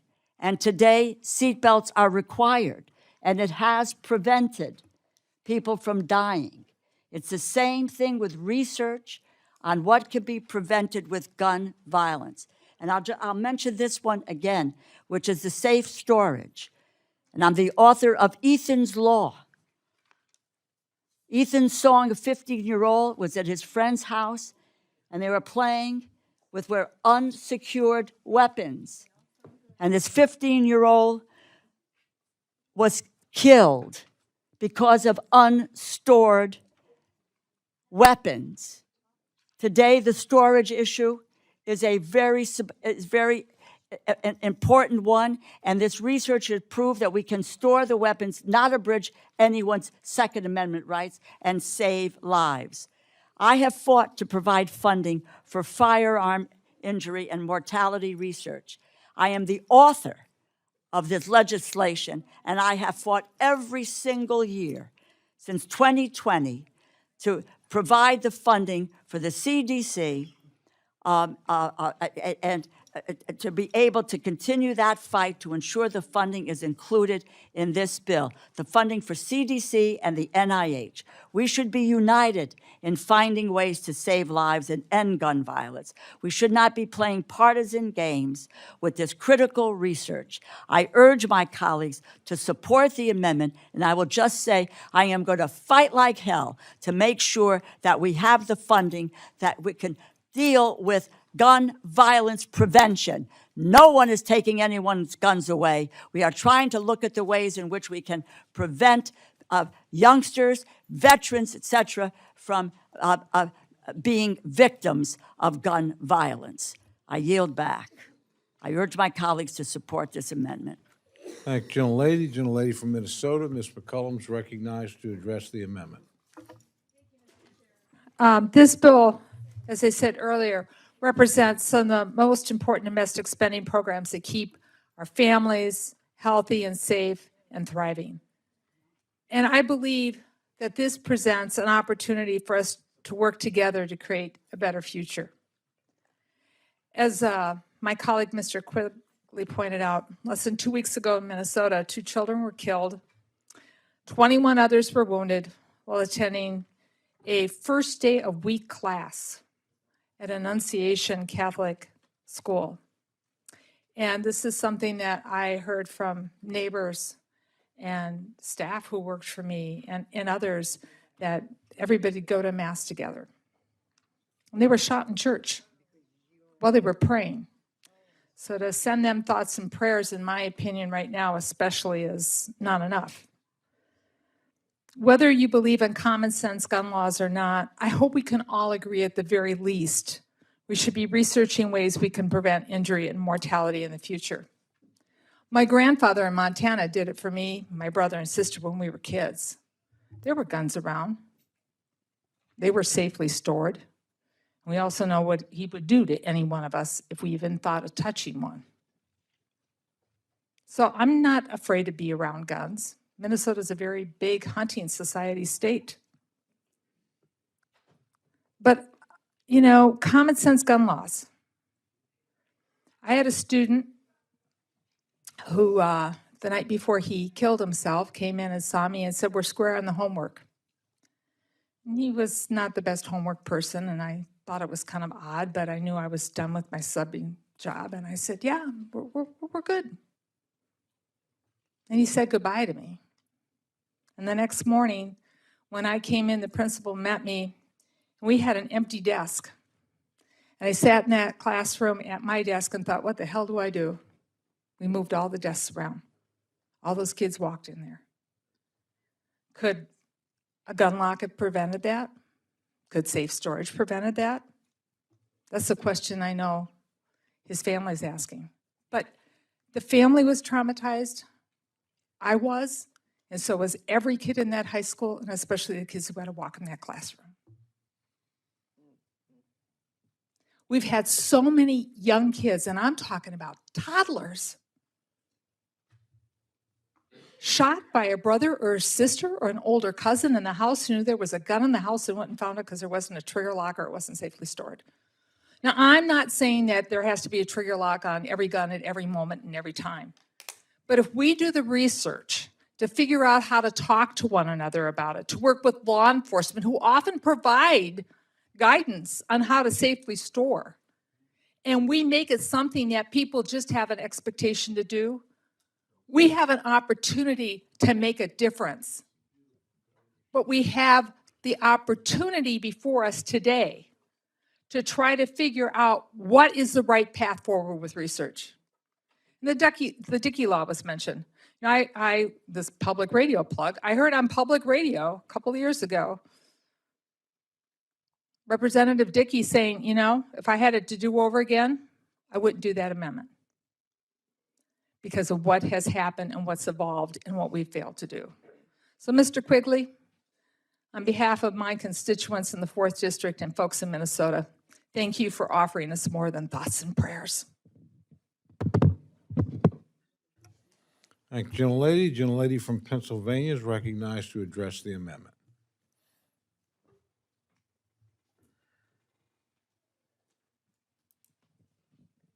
Thank you, Mr. Chairman. I too rise and thank Mr. Quigley for this amendment, and I rise in support of it to restore funding for firearm injury and mortality prevention research. That's all it is.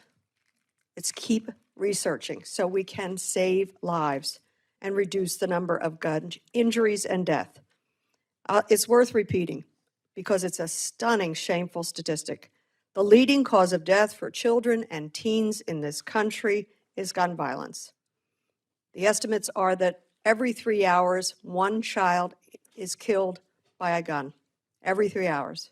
So in the time we will have been here today, 4 kids in this country will have died by a gun. I wanted to share a reflection from a man with connections to both Pennsylvania, Villanova, right near me, and Illinois, Pope Leo. A few weeks after the Minnesota horrific shooting in church, at Mass, first day of school, little kids and their parents and seniors, 2 killed, 21 or 20 or 21 injured. Pope Leo said this in St. Peter's Square, quote, "Our prayers for the victims of the tragic shooting during a school mass in America, in the American state of Minnesota. We hold in our prayers the countless children killed and injured every day around the world. Let us plead God to stop the pandemic of arms, large and small, which infects our world," end quote.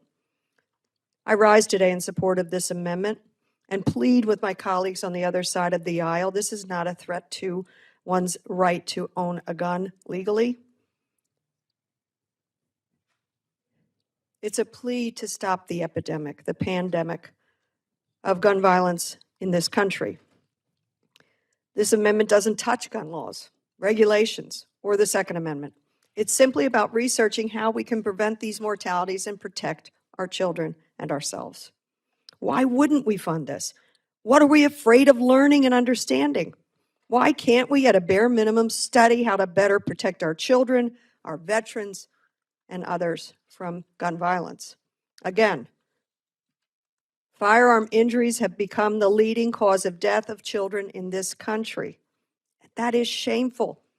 And it's something we can do something about. And in fact, I would say we are called to do something about that. It's a public health crisis. What's more, this isn't just about mass shootings like we so horrifically witnessed in Minnesota and so many other places, Uvalde, Sandy Hook, Parkland, the list goes on and on. When you look at gun deaths in this country across all ages, more than half are by suicide, 58%. I know that many of us have been personally impacted by this uniquely American epidemic. And I thank you for sharing that very sad story of your student. It touches every single one of us. And when we turn a blind eye, we're ignoring that. There's a clear public health nexus here. We must continue investments in the CDC, NIH, to prevent gun violence.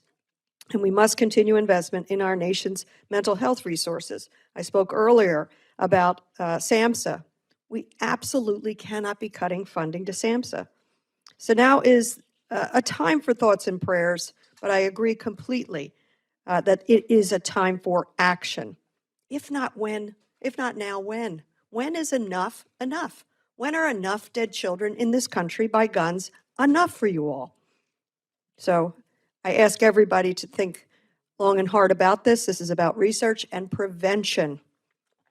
I support it. I thank you, Mr. Quigley, for bringing this amendment forward, and I yield back. Thank you, gentlelady. Are there others wishing to address the amendment? Gentleman from Maryland, Mr. Ivey. Thank you, Mr. Chairman. I rise in support of the amendment. This is something I've been trying to figure out for about 30 years now. And I think we see repeated versions of this every time we have one of these mass shootings. So the Minnesota one, I think, is the most recent example, but it followed the same kind of pattern. So the shooting takes place, and after things settle down and they figure out how many people have been killed and how many people have been injured, the next piece of this is the media usually, and people like us asking, what is the background of this shooter? Tell me about what this guy did. And a lot of times what happens is there's an exploration or a search for something in his background that should have been detected. The easy ones are when they had past prior criminal records. And, you know, he got out early or something along those lines, and you can say, you know, they're being soft on these criminals. That's why these criminal acts are continuing. If they were just tougher on these guys, it would be better. I'm going to set that to the side for the moment, because a lot of the shooters, like the one we just had, or the one who tried to assassinate Donald Trump last year, didn't really have a criminal background. They frequently are very young people, teens sometimes, maybe early 20s, first-time offenders, pick up a gun, go out and start killing people. When I was a local prosecutor, we had versions of that, not like these mass shootings in the schools, but you know, first-time offenders who were actually their first offense was murder. And so what we would do is go back and look and try and figure out, well, is there something in this kid's background that we should have seen? And frequently there was. There were things that happened in school, misconduct, mass truancy, you know, parental abuse, all sorts of things like that, where if we'd found them earlier, and actually I heard a Republican senator saying this about the Minnesota shooter, red flags, he called them. But the problem is we don't have an apparatus in place, a structure in place to try and identify this in advance of the shooting. Post hoc doesn't help. Figuring out in advance is what we need to do. And this is the type of research that could help us to do that. So I understand, you know, there's a lot of concern about Second Amendment rights and self-defense, and I respect that. I think we have to be able, though, to respect Second Amendment rights and also protect second graders from this kind of mass slaughter that's going on now. And so the research piece, to me, seems to be the only way to get out of this issue. Either we're going to try and do something where we can figure out how to get this figured out in advance, or this is just going to continue on the track it's going. Because I don't see the political will, frankly, for the type of gun control measures we need to try and address it at that level. We can't even get Republican support to ban ghost guns. And their only purpose for those is for criminals to evade prosecution and detection. So if we can't even get that, this seems to me to be one way that we at least can take a chance, get focused, move forward on trying to figure out how we can get ahead of these and slow down these killings. I saw one of my grandkids brought it to me. It was in the newspaper, or she found it online. They were advertising bulletproof backpacks. And so I went on and I searched the website that she pulled up for me. It had bulletproof bulletin boards. You know, I had all these things in the classrooms. Remember the little portable units where you hang your coats up on the back? They could move around. They sell bulletproof versions of that too. That's the solution to gun violence in our schools right now? Or is that really where it is?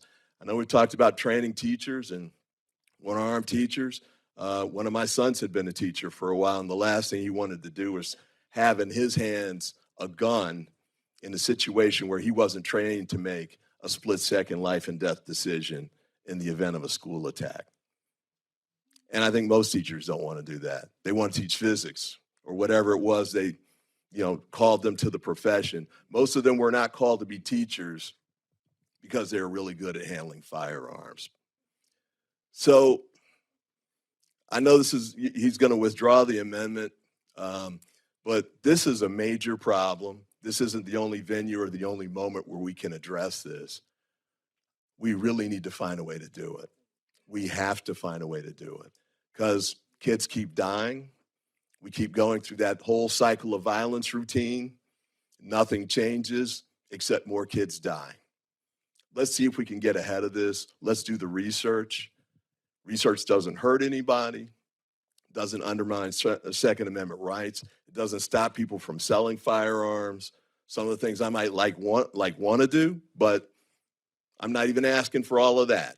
Let's just see if we can figure out, through research, a data-driven strategy to shut this down. And with that, I yield back.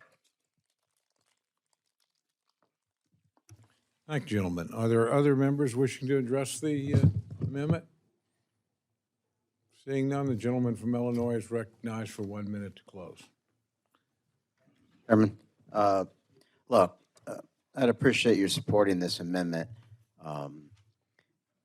You got to ask yourselves, what are you going to offer here, right? If we're not going to go after, if we're not going to have universal background checks, we're not going to do some of the other easy things. I mean, can't you at least research and try to understand this? Respectfully, don't tell me this is about Second Amendment when we're trying to prevent kids from getting killed and veterans from committing suicide. So this ought to be the easiest thing to do, is to at least understand this issue a little better. And if we can't do this, then I guess we've got a long way to go. But I encourage your support. Thank you, gentlemen. The question is now on the amendment offered by the gentleman from Illinois. All those in favor say aye. Aye. All those opposed say no. No. The opinion of the chair, the noes have it, and the amendment is not adopted. Gentlelady from California, Ms. Torres, is recognized for the purpose of an amendment.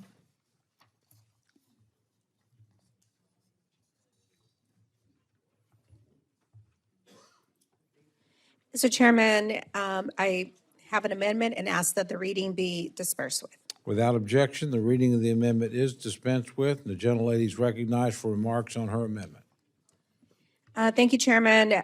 My amendment would restore level funding for the preschool development grant 0 to 5 program to $315 million, equal to the fiscal year 2025 funding level. The Preschool Development Grant Program is the only federal funding solely dedicated to supporting states and territories to strengthen and expand early care and education for children under 5 years old. Many states don't have the money or resources to support important activities like collecting data, doing research, improving infrastructure, and other initiatives that help ensure their child care and early learning programs run effectively.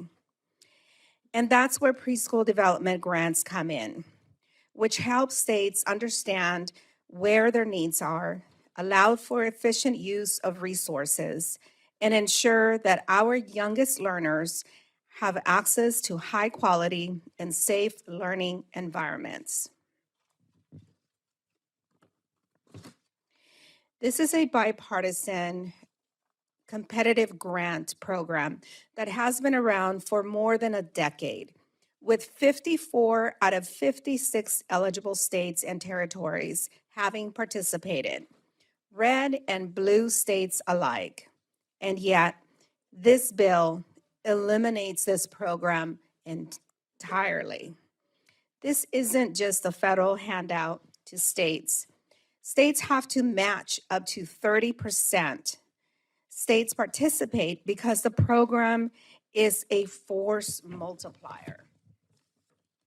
For example, California has received $50 million from the program, which has allowed the state to develop a roadmap that has helped fund 129,000 additional childcare subsidies, doubled investments in preschool, and triple investments in transitional kindergarten. Helped our communities develop, improve, and expand opportunities for early childhood educators and tackle the shortages all of our states are facing. It's not just California.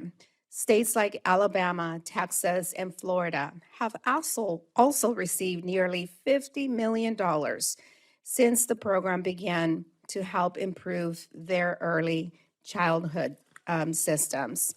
We can and should restore funding for preschool development grants and help our kids.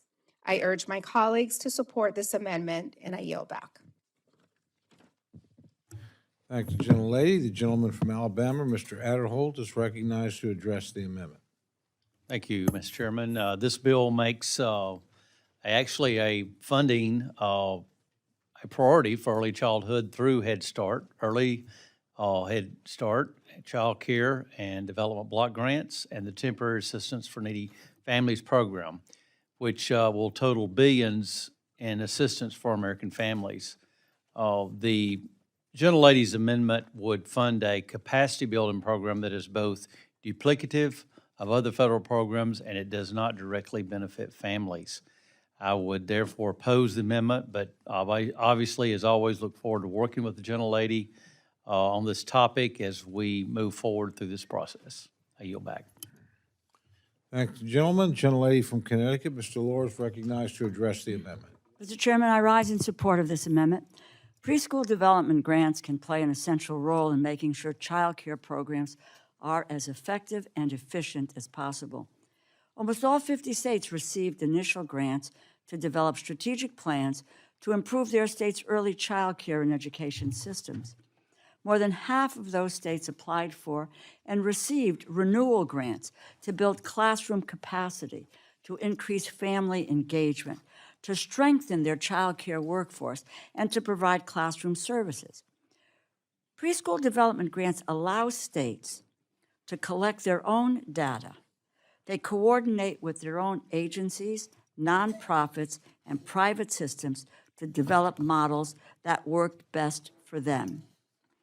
They allow states to start initiatives to make their child care and early learning programs operate more effectively, to improve the quality and the safety that will benefit children socially, emotionally, and academically. My home state has received a preschool development grant, as has Chairman Coles and Chairman Adderholt. Louisiana has received $45 million to expand the Early Childhood Guides program to serve families in 18 parishes. Texas has received $50 million to support the Child Development Associate Credential Attainment, expand the Registered Apprenticeship Program, and to offer professional development scholarships. Those are just a few examples. And yet, the House Republican bill eliminates this program, leaves states on their own. This is about states being able to deal with these issues and not a federal imprimatur. We leave states on their own. We leave children and middle-class families once again behind. I support this amendment to restore funding to help states and families across the country access quality early childhood education. We know what early childhood education does, what impact it has on the future success of our children. Thank you, and I yield back. Thank the gentlelady. Are there other members wishing to address the amendment? Seeing none, the gentlelady from California is recognized for 1 minute to close. Thank you, Chairman. As a mother and grandmother, I know firsthand how stressful and demanding those first 5 years are for parents and how these years make all the difference for our kids. My colleagues across the aisle talk about offsets and how the budget has made it necessary to cut this program. So as you begin to justify killing this really important program that helps young kids, let me remind all of us that Republicans passed a gun silencer tax repeal that will increase the deficit by $1.5 billion. Enough money to fund preschools, development grants for 5 more years, making it cheaper to buy gun silencers rather than helping our young kids learn. This is the same Congress that hasn't lifted a single finger to stop the president from spending over $400 million in taxpayer dollars to give himself a luxury jumbo jet, a gift from Qatar, or when his unnecessary and illegal deployments of war-fighting Marines and National Guard troops to Los Angeles cost taxpayers' dollars $120 million. Mr. Chairman, it is outrageous that we would cut early education to children 0 to 5 years old simply because you want to give a tax cut and a tax write-off for people, wealthy people, to buy gun silencers. That is outrageous, my friends. I ask for your support on this really important education bill for children, pint-sized babies, and I yield back. Thank the gentlelady. The question is now on the amendment offered by the gentlelady from California. All those in favor say aye. Aye. All those opposed say no. No. Opinion of the chair, the noes have it. The gentlelady's requested a roll call. Sufficient support having been shown, the clerk will call the roll. Mr. Adderholt. No. Mr. Adderholt, no. Mr. Aguilar. Mr. Aguilar, aye. Mr. Alford. Mr. Alford, no. Mr. Amadei. Mr. Amadei, no. Mrs. Bice. Mrs. Bice, no. Mr. Bishop. Mr. Bishop, aye. Mr. Calvert. Mr. Carter. Mr. Carter, no. Mr. Case. Mr. Case, aye. Mr. Siscomani. Mr. Siscomani, no. Mr. Klein. Mr. Klein, no. Mr. Cloud.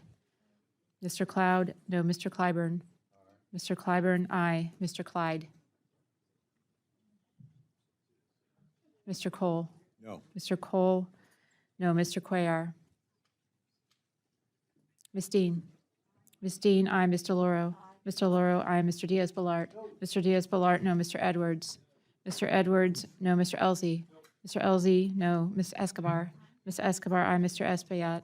Mr. Espaillat, aye. Mr. Fleischman? Mr. Fleischman, no. Ms. Frankel? Ms. Frankel, aye. Mr. Franklin? Mr. Franklin, no. Mr. Gonzalez? Mr. Gonzalez, no. Mr. Guest? Mr. Guest, no. Mr. Harder? Mr. Harder, aye. Dr. Harris? Dr. Harris, no. Mrs. Hinson? Mr. Hoyer? Mr. Hoyer, aye. Mr. Ivy? Mr. Ivy, aye. Mr. Joyce? Mr. Joyce, no. Ms. Capter? Ms. Capter, aye. Mr. LaLota? Ms. Lee? Ms. Lee, aye. Ms. Letlow? Ms. Letlow, no. Mr. Levin? Mr. Levin, aye. Ms. Malloy? Ms. Malloy, no. Ms. McCollum? Ms. McCollum, aye. Ms. Ming? Ms. Ming, aye. Mr. Molinar? Mr. Molinar, no. Mr. Moore? Mr. Moore, no. Mr. Morelli? Mr. Morelli, aye. Mr. Mervan? Mr. Mervan, aye. Mr. Newhouse? Mr. Newhouse, no. Ms. Perez? Ms. Perez, aye. Ms. Pingree? Ms. Pingree, aye. Mr. Pocan? Mr. Pocan, aye. Mr. Quigley? Mr. Quigley, aye. Mr. Reschenthaler? Mr. Reschenthaler, no. Mr. Rogers? Mr. Rogers, no. Mr. Rutherford? Mr. Rutherford, no. Mr. Simpson? Mr. Simpson, no. Mr. Strong? Mr. Strong, no. Mrs. Torres? Mrs. Torres, aye. Ms. Underwood? Ms. Underwood, aye. Mr. Valadeo? Mr. Valadeo, no. Ms. Wasserman Schultz? Ms. Wasserman Schultz, aye. Mrs. Watson Coleman? Mrs. Watson Coleman, aye. Mr. Womack?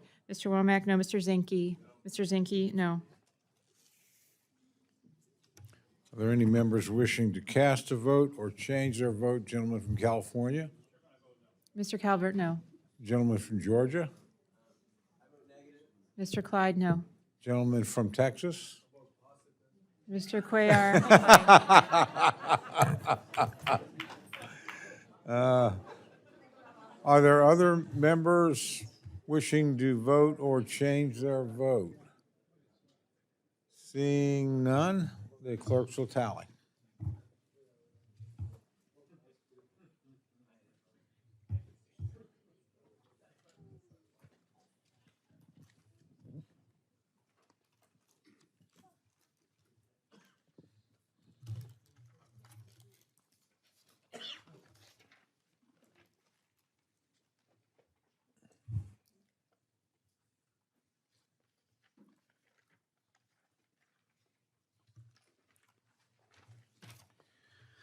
On this vote, the ayes are 28, the noes are 33. The amendment is not adopted.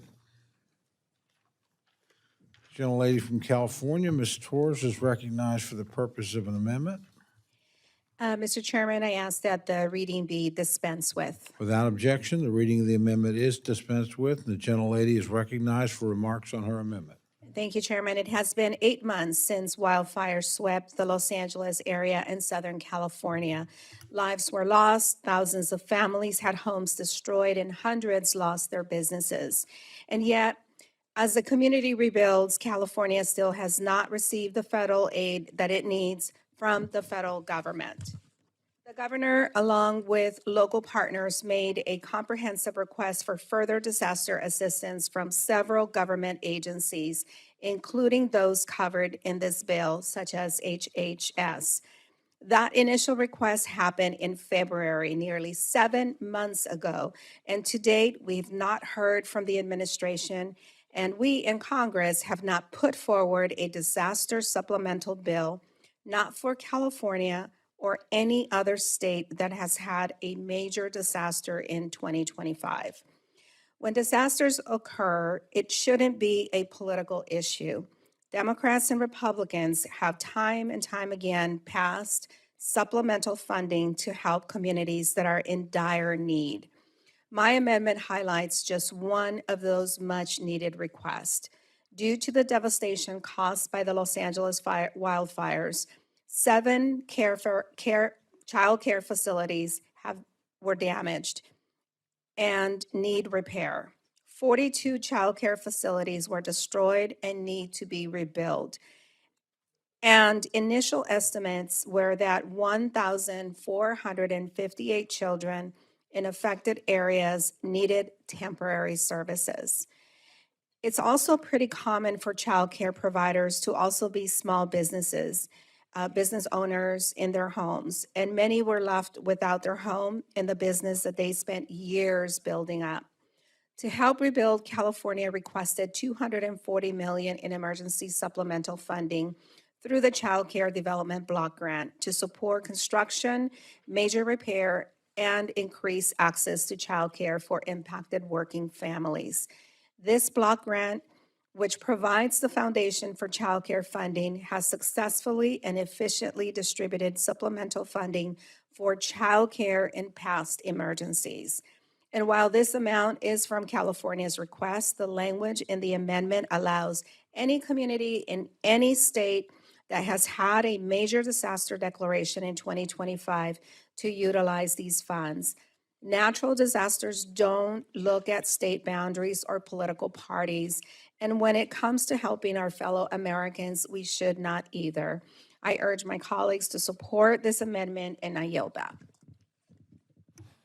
Thank you, gentlelady. The gentleman from Alabama, Mr. Adderholt, the chairman of the subcommittee, is recognized to address the amendment.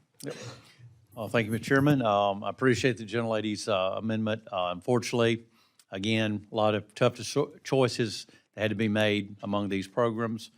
There are programs that I would like to have spent more money in funding, but obviously that's not possible. But this amendment will require $240 million in emergency funding. And because of that, I would oppose the amendment, but again, look forward to working with the gentlelady on this topic as we move forward through this process. Thank you, gentlemen. The gentlelady from Connecticut, Ms. Delors, is recognized to address the amendment. Mr. Chairman, I rise in support of this amendment.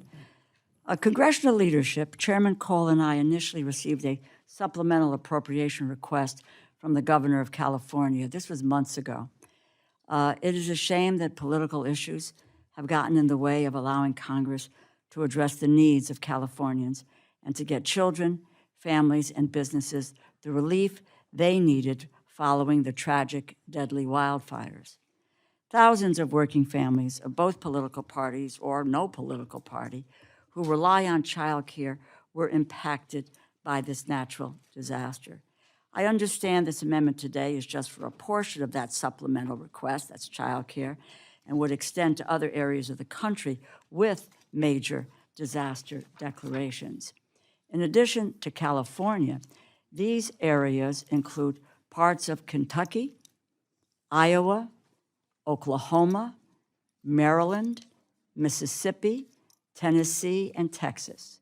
Historically, Congress has supported restoring child care on a bipartisan basis following disasters, understanding and realizing the importance of child care and the necessity for us to address the disaster that they face. Most recently, Congress passed $250 million to support child care in North Carolina following the aftermath of Hurricane Helene and in Florida after Hurricane Milton. This is the right thing to do. I support this amendment. I hope my colleagues will support it, and I yield back. Thank you, gentlelady. Are there other members wishing to address the amendment? Seeing none, the gentlelady from California is recognized for 1 minute to close. Thank you, Chairman. This amendment would be one step in the right direction to help not just California, but all states whose disasters have impacted child care facilities. Federal assistance after a natural disaster should not be a political issue. And for that reason, I want to accept the assistance and commitment from the chairman to continue to work on these issues moving forward as the bill moves forward. Thank you, Chairman. And with that, I urge and I vote and I yield back. I thank gentlelady. If there's no further debate, then we'll obviously move. Vote has been requested. All those in favor say aye. All those opposed say no. Opinion of the chair, the noes have it. And the amendment is not agreed to. Gentleman from New York, Mr. Espiat, is recognized for the purpose of an amendment. Mr. Chairman, I have an amendment at the desk and ask to dispense of his reading. Without objection, the reading of the amendment is dispensed with, and the gentleman is recognized for remarks on his amendment. Thank you, Mr. Chairman. I'm pleased to offer my amendment, which will ensure that no funds are used for immigration enforcement within 1,000 feet of a school. Mr. Chairman, the aggressive enforcement has set a chilling effect throughout the country around the school communities where parents are now afraid, immigrant parents are afraid to take their kids to school. Across the country, we're seeing absences skyrocket in schools. In some community, they estimate that 20% of the students are not showing up for school. And we're better than this. The trauma that we're placing on millions of children, those that are immigrants and non-immigrants that see this aggressive enforcement tactics should not happen in the school setting. We've seen in the past week very aggressive tactics where parents are picked up right outside of the school in plain eye of children coming for the day of schooling. I recognize that this amendment perhaps should have been introduced in the past weeks when we did other markups that was more appropriate, but I felt compelled that this message should be sent out to this committee so that everyone is aware of what's happening in schools across America. I will be withdrawing the amendment, Mr. Chairman, but perhaps in a future markup, we'll reintroduce it. I yield back. I thank the gentleman, and the amendment is withdrawn. So we'll proceed. Yeah.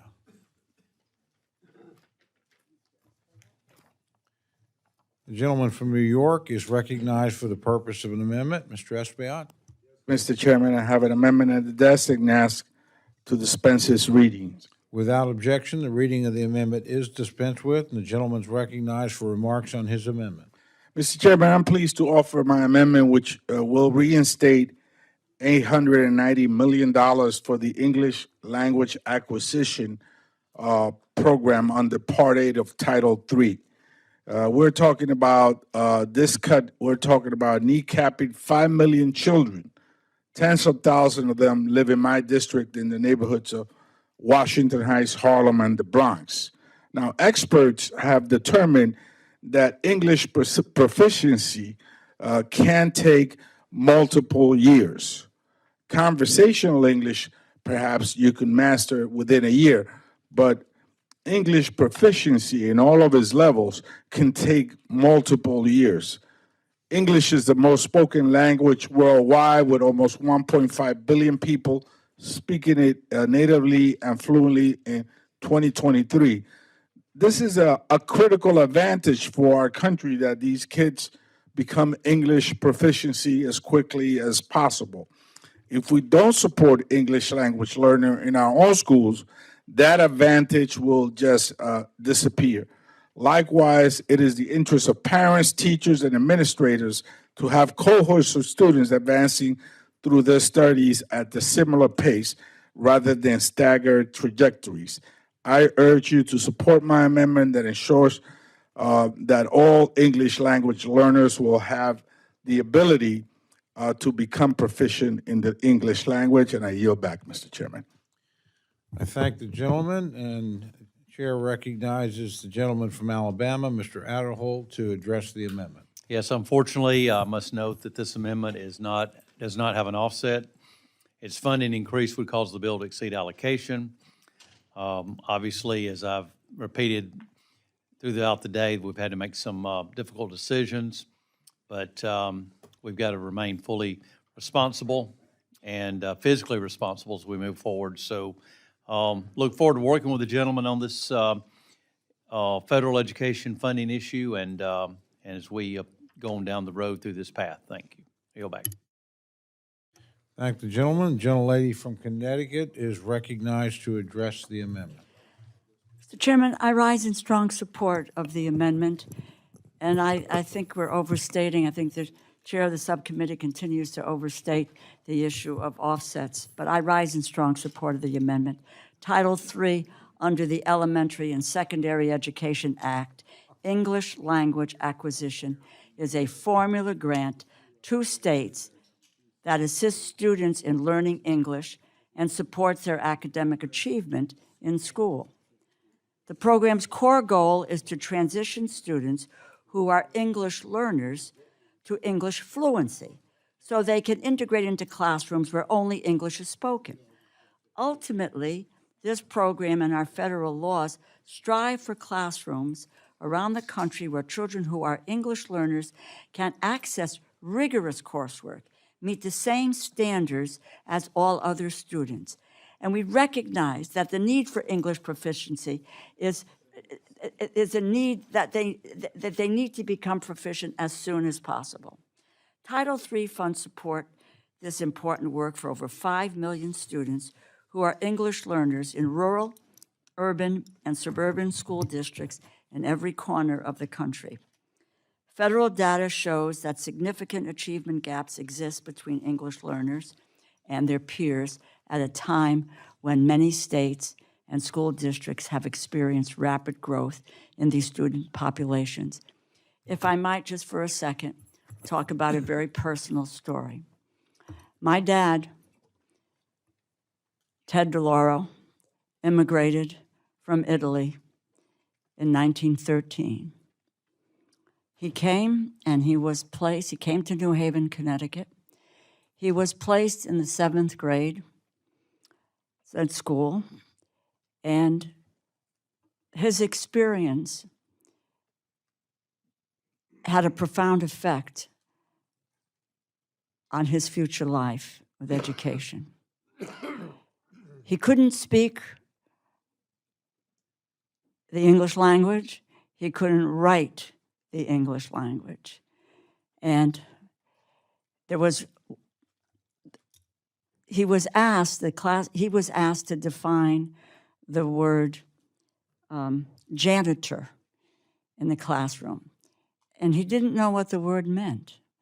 And so he drew on his Italian background, and he came up with the word for himself as genitori. But genitori means parents and heritage and family. His teachers and his classmates laughed at him.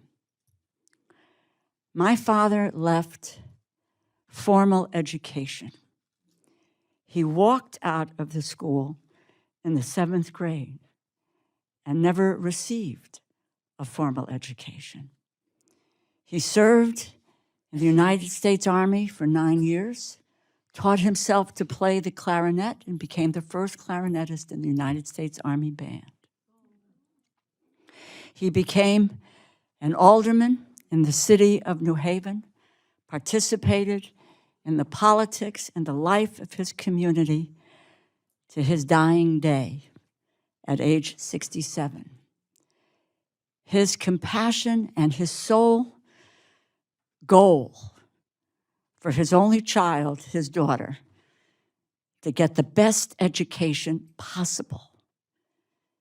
And he and my mom, who only went to high school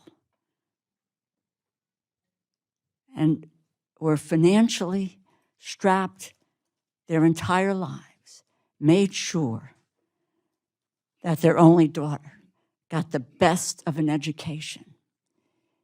If at the time there had been a program that allowed youngsters like my dad to be able to learn, to understand, to be proficient at the English language, how much further he would have been able to go forward. He did research on a book for a Yale University professor on the loss of manufacturing jobs in the city of New Haven. And when the professor at Yale wrote that book, he told my dad that he couldn't cite him for the information because he didn't have an education. Imagine what fate we place on children who just need the proficiency of the English language to be able to succeed, which is why this is so important to me.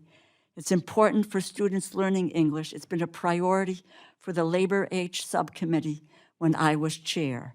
We simply cannot afford to turn our back on these students, on our next generation and our future. And I urge my colleagues to support this amendment.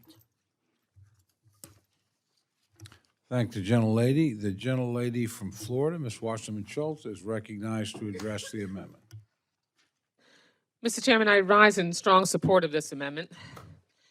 Providing students with the proper instruction needed to learn how to speak, read, and write English fluently is required by law. Both the Civil Rights Act and Equal Educational Opportunities Act require public schools to have appropriate language assistance services for English learners so that they can participate fully in school. The goal of these programs has always been to help students become proficient in English, which is exactly what Republicans say they want. How many times do we hear from conservatives, if you want to stay in this country, you ought to speak English? And since it's a federal requirement, we have an obligation as federal lawmakers to provide adequate funding to school districts for these programs. Yet Republicans strangely turn these essential required services into a political target. Why? Because this program helps students from immigrant families, including U.S. citizens who are children of immigrants, the very same children whose citizenship Trump wants to rip away in defiance of the Constitution. These attacks started with Trump's decision to fire nearly all staff in the Office of English Language Acquisition, which supported these programs and ensured these federal dollars reached those they intended to serve. And now, instead of supporting the 5 million English learning students across the country, Republicans are pretending they don't exist. But they do exist, in my district and in each of yours.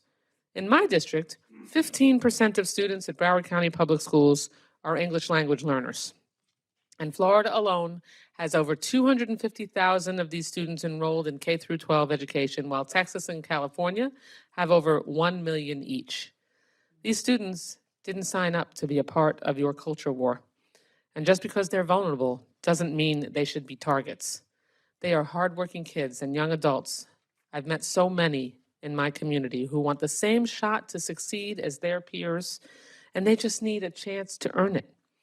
And we require these kids, all American kids, to go to school. Isn't it a waste to send them to school if we don't give them the tools to learn? Look what happened in the case of the ranking member DeLauro's father. It didn't have to be that way for her dad. And we have an opportunity with this amendment to make sure it doesn't happen that way for millions of kids. Leaving millions of students behind won't make them disappear, as much as you might like that. It will only hurt student performance and lead to a weakened workforce in the future. That's why all students in China, India, and dozens of other countries are required to learn English. We need to make sure kids raised in America are able to compete so the U.S. can outcompete our rivals. Anything less is surrendering America's future productivity and economic power. I urge all of my colleagues to vote yes on this amendment and support millions of students by restoring full funding for English language acquisition programs. And I yield back the balance of my time. Thank the gentlelady. Are there others wishing to address the amendment? Seeing none, the gentleman from New York is recognized for 1 minute to close. Mr. Chairman, teachers across America need the tools to help these children, to help these students that obviously will become part of our workforce, for them to be capable, for them to be qualified, for them to be competitive with kids from all over the world. We must invest in them right now. I was one of those kids as well. I sat in the back of a classroom for several years, for 2 years, not knowing what was being said. But the teachers had the tools in their hands to assist me and other students so that we could become proficient in the English language. And here I am now in Congress advocating for this program to be properly funded. What a great opportunity for us to lift all children up, all students up, It requires funding, obviously. It requires investment, a commitment from us in government to ensure that our country continues to be competitive with the rest of the world. In fact, in other countries, they encourage students to learn more than one language. The world has come together through technology in an unprecedented way. And for our kids to be competitive in very challenging economies, we're going to need them to be proficient in not just English, but in other languages as well. So this is a great opportunity to do so. I urge my colleagues to support this bill, and I yield back, Mr. Chairman. Thank the gentleman. The question is now on the amendment offered by the gentleman from New York. All those in favor say aye. All those opposed say no. Opinion of the chair, the noes have it. A roll call has been requested. Sufficient support has been demonstrated. The clerk will call the roll. Mr. Adderholt. Mr. Adderholt, no. Mr. Aguilar. Mr. Aguilar, aye. Mr. Alford. Mr. Alford, no. Mr. Amade. Mr. Amade, no. Mrs. Bice. Mr. Bishop. Mr. Bishop, aye. Mr. Calvert. Mr. Calvert, no. Mr. Carter. Mr. Carter, no. Mr. Case. Mr. Case, aye. Mr. Siscomani. Mr. Siscomani, no. Mr. Klein. Mr. Klein, no. Mr. Cloud. Mr. Cloud, no. Mr. Clyburn. Mr. Clyburn, aye. Mr. Clyde. Mr. Clyde, no. Mr. Cole. No. Mr. Cole, no. Mr. Cuellar. Mr. Cuellar. Mr. Cuellar, aye. Ms. Dean. Ms. Dean. Ms. Dean, aye. Mr. Loro. Mr. Loro, aye. Mr. Diaz-Balart. Mr. Diaz-Balart, no. Mr. Edwards. Mr. Edwards, no. Mr. Elzey. Mr. Elzey, no. Ms. Escobar. Ms. Escobar, aye. Mr. Espaillat. Mr. Espaillat, aye. Mr. Fleischman. Mr. Fleischman, no. Ms. Frankel. Ms. Frankel, aye. Mr. Franklin. Mr. Franklin, no. Mr. Gonzalez. Mr. Gonzalez, no. Mr. Guest. Mr. Guest, no. Mr. Harder. Mr. Harder, aye. Dr. Harris. Dr. Harris, no. Mrs. Hinson. Mr. Hoyer. Mr. Hoyer, aye. Mr. Ivy. Mr. Ivy, aye. Mr. Joyce. Mr. Joyce, no. Ms. Captor. Ms. Captor, aye. Mr. Lalota. Mr. Lalota, no. Ms. Lee. Ms. Lee, aye. Ms. Letlow. Ms. Letlow, no. Mr. Levin. Mr. Levin, aye. Ms. Malloy. Ms. Malloy, no. Ms. McCullum. Ms. McCullum, aye. Ms. Ming. Ms. Ming, aye. Mr. Molinar. Mr. Molinar, no. Mr. Moore. Mr. Moore, no. Mr. Morelli. Mr. Morelli, aye. Mr. Mervan. Mr. Mervan, aye. Mr. Newhouse. Mr. Newhouse, no. Ms. Perez. Ms. Perez, aye. Ms. Pingree. Ms. Pingree, aye. Mr. Pocan. Mr. Pocan, aye. Mr. Quigley.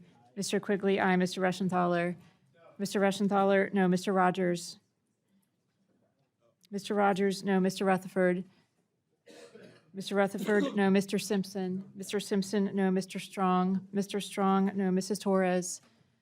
Mrs. Torres, aye. Ms. Underwood. Ms. Underwood, aye. Mr. Valadeo. Mr. Valadeo, no. Ms. Wasserman Schultz.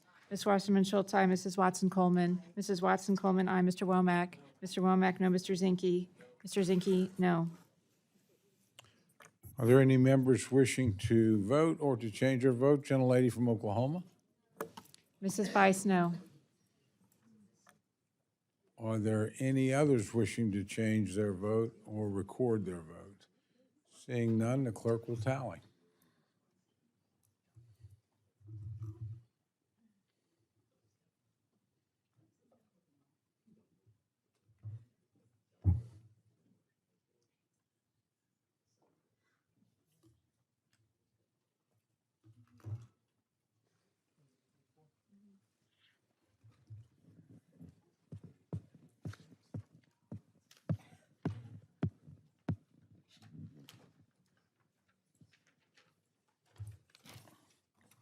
On this vote, the ayes are 28, the noes are 34. The amendment is not adopted. Gentlelady from Illinois, Ms. Underwood, is recognized for the purpose of an amendment. Mr. Chairman, I have an amendment at the desk, Underwood 1, and I ask unanimous consent that the reading be dispensed with. Without objection, the reading of the amendment is dispensed with. The gentlelady is recognized for remarks on her amendment. Well, thank you, Mr. Chairman. I rise today to offer an amendment to protect Job Corps centers from reckless closure or reduction. You'll see it listed as Underwood number 1, but I'm proud to say that this is actually a bipartisan amendment co-sponsored by my colleague from Montana, Mr. Zinke. Earlier this year, the Trump administration abruptly targeted for closure 99 Job Corps centers across the country, serving 60,000 kids a year. This includes the Joliet Job Corps Center in my district. That forced 20 Job Corps participants in my district to suddenly relocate to a shelter for temporary housing. We're talking largely about children across the country who are thrown out of a place that they call home with no warning, no plan, and no respect. Additionally, more than 50 Job Corps employees in Joliet were laid off immediately. Now, a federal court has already ruled Trump's actions were illegal, and we're fighting hard to restore those resources. Job Corps isn't just a training program, it's a lifeline. It offers young people education, vocational training, housing, and support. For many, Job Corps is the first place where they feel safe, supported, and believed in. It helps them find stability and purpose by equipping them with the real world skills and qualifications employers are looking for, and in return, it strengthens the communities and economies that we represent. But the Trump administration is trying to yank that lifeline away. Shortly after the announcement to shut down Job Corps, stories began to surface of teenagers who had been living in on-campus housing from Job Corps suddenly finding themselves without a place to live. Many were left with nothing but a small collection of belongings hastily packed into trash bags. Students who were just weeks away from finishing their training and starting careers suddenly had their dreams stolen, their progress erased, and their futures put on hold. We are demanding that these Job Corps programs be reinstated immediately, fully funded, and permanently protected from political games. My amendment ensures that before any further Job Corps center is closed or scaled back, the Secretary of Labor must certify that the action will not increase youth unemployment, homelessness, costs for local governments, or risks to public safety. This should be an easy yes. These programs have a proven legacy and an undeniable impact on the lives of young people. They also have bipartisan support across the Capitol. 9 Senate appropriators, including 4 Republicans, wrote to the Trump administration opposing the plan to close Job Corps centers. They're putting country over party and standing up for their constituents, and I hope that we can do the same here. I urge you to support this amendment and defend our shared investment in the next generation. And I'd like to thank once again Mr. Zinke for his support, and I hope that we can move this amendment forward on a strong bipartisan vote. I yield back. Thank the gentlelady. The gentleman from Alabama, Mr. Adderholt, is recognized to address the amendment. Thank you, Mr. Chairman, and I appreciate the gentlelady's interest in this topic. I am too supporter of Job Corps, and I'll accept the amendment. The gentleman has accepted the amendment. Do you want to move immediately to a vote? Okay, all those in. Mr. Chairman, I did have a Oh, I'm closing sorry, statement. of course. I apologize to the gentlelady. Gentlelady Okay, thank you so much. is recognized for 1 minute to close. Well, Mr. Chairman and Mr. Adderholt, I do thank you for accepting the amendment, and I'd particularly like to thank my constituent, Brent Barron, who is the AFGE Local 648 president, for his advocacy on behalf of our local Job Corps and the Department of Labor. So shout out to Brent. I yield back. Thank the gentlelady, and again, I apologize for not getting back to her immediately. With that in question, all those in favor of the amendment, please say aye. All opposed, say no. The ayes appear to have it. The amendment is accepted. Hello. Gentlelady is recognized for an amendment. I ask unanimous consent that the reading be dispensed with, Underwood 2. Mr. Chairman, I rise today. Just without objection, the reading of the amendment is dispensed with, and the gentlelady is recognized for remarks on her amendment. Thank you. I rise today to offer an amendment to restore funding to Title VIII nursing workforce development equal to the fiscal year 2025 level. I was disappointed to see the base bill cuts funding for this critically needed program by 15%.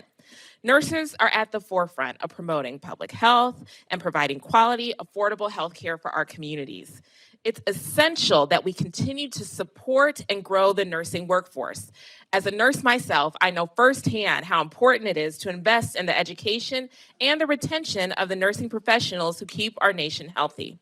And I know that my colleagues across the aisle also know how important this program is, because tomorrow, the Energy and Commerce Committee will be marking up the Title VIII Workforce Reauthorization Act. That bill, which Mr. Joyce leads, which I am proud to co-lead with him, would increase the authorized funding for these programs by 20% in order to match the amount appropriated last year. So you can imagine my surprise, colleagues, to see the 15% cut included in the bill before us today, especially at a time when our need for nurses is growing. It doesn't make sense to slash the nursing workforce development when we already have a workforce shortage in the sector. Our largest generation is retiring, pulling folks out of the job market as their health needs increase. So it's no wonder that HRSA has projected a shortage of 63,720 full-time RNs in 2030. Washington State, Idaho, California, Michigan, and Louisiana are all in the top 10 states severely impacted by the nursing shortage, by the way. Now, you all know that healthcare is the bedrock of our economy. It's not just a large sector in its own right, it is load-bearing. Failure to invest in our healthcare workforce has ripple effects for workers across the economy and our communities.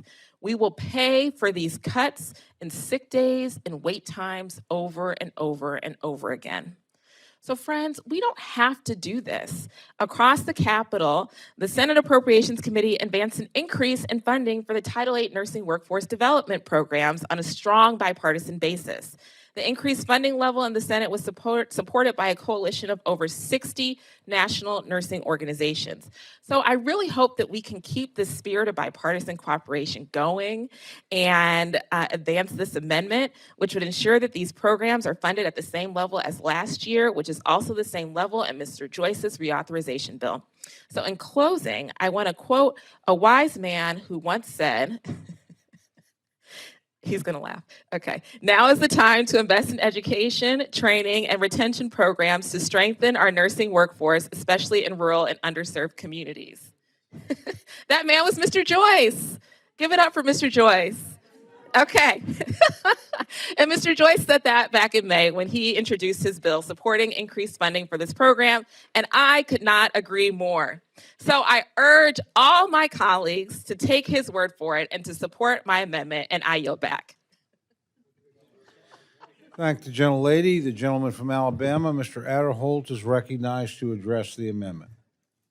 Yes, again, I appreciate the gentlelady's amendment here as well for her support for workforce nurses programs.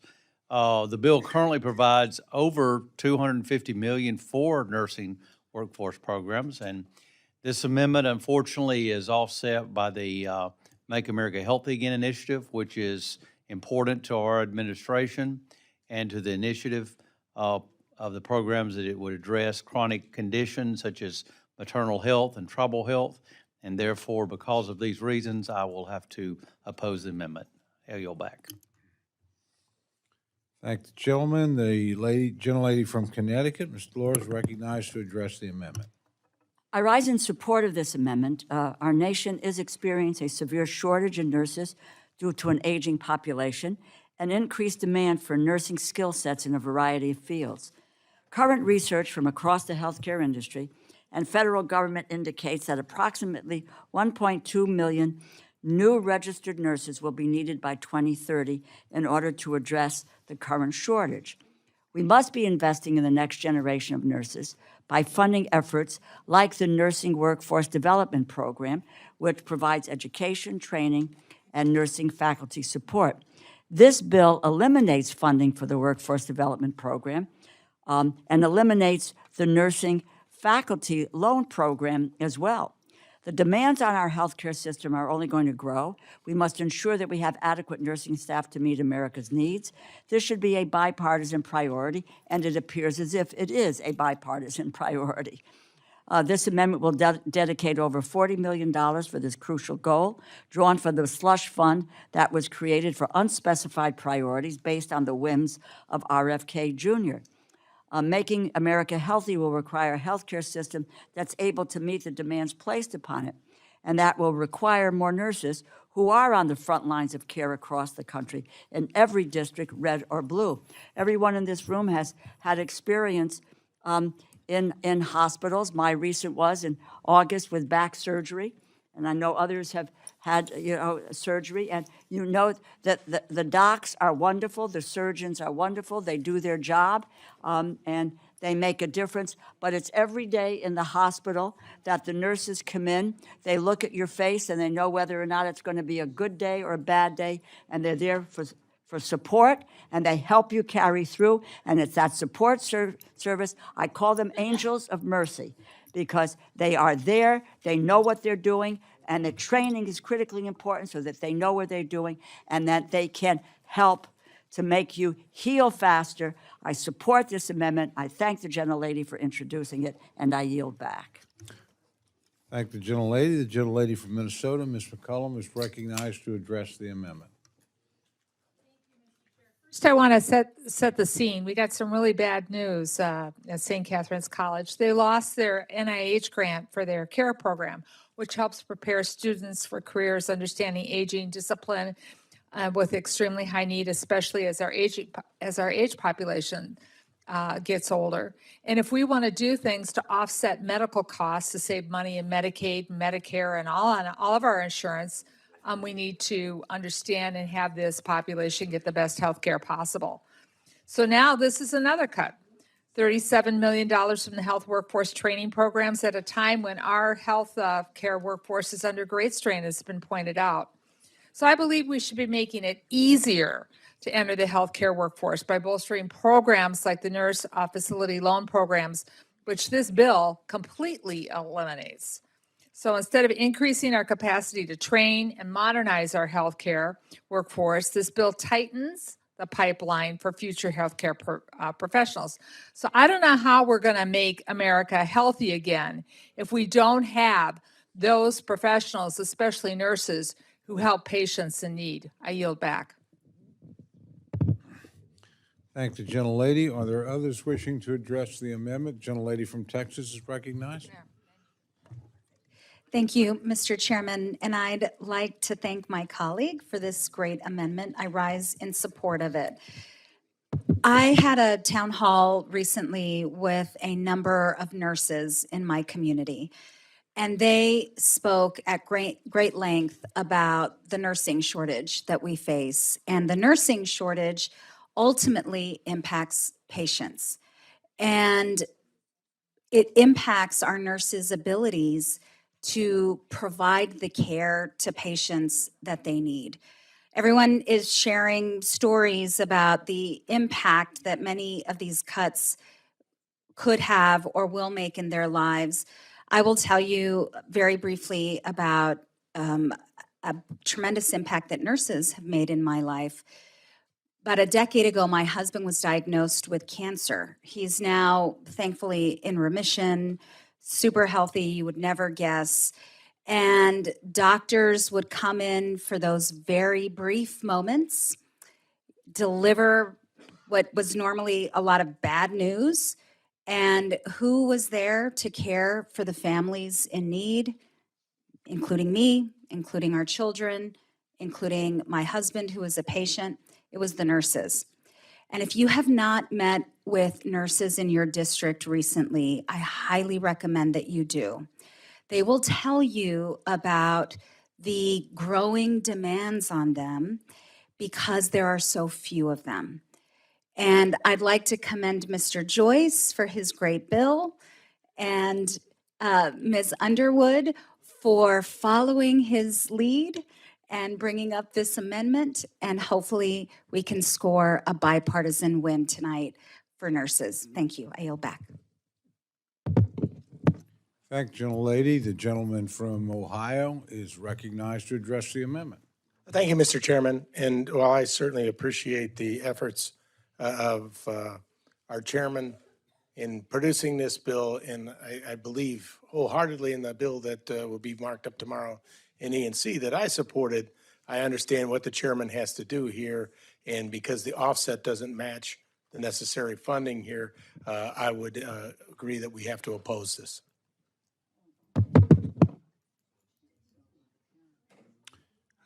Are there any other members wishing to address the amendment? Seeing none, the gentlelady is recognized for 1 minute to close. Yes. Well, Mr. Chairman, thank you so much. I appreciate the debate and discussion we've had. You know, last week there were some job numbers released, and y'all saw those charts just like I did. This economy is going in the wrong direction, friends. The thing sustaining our economy is healthcare. The robust healthcare industry in this country. We have a nursing shortage, and we need to invest in growing this nursing profession to care for our aging population, and to make sure that everyone has the access to the clinical care that they need. We have an opportunity to do something great, and I hope you all vote for this amendment. Thank you. Thank you, gentlelady. The question is now on the amendment offered by the gentlelady from Illinois. All those in favor say aye. Aye. All those opposed say no. The opinion of the chair, the noes have it, and the amendment is not accepted.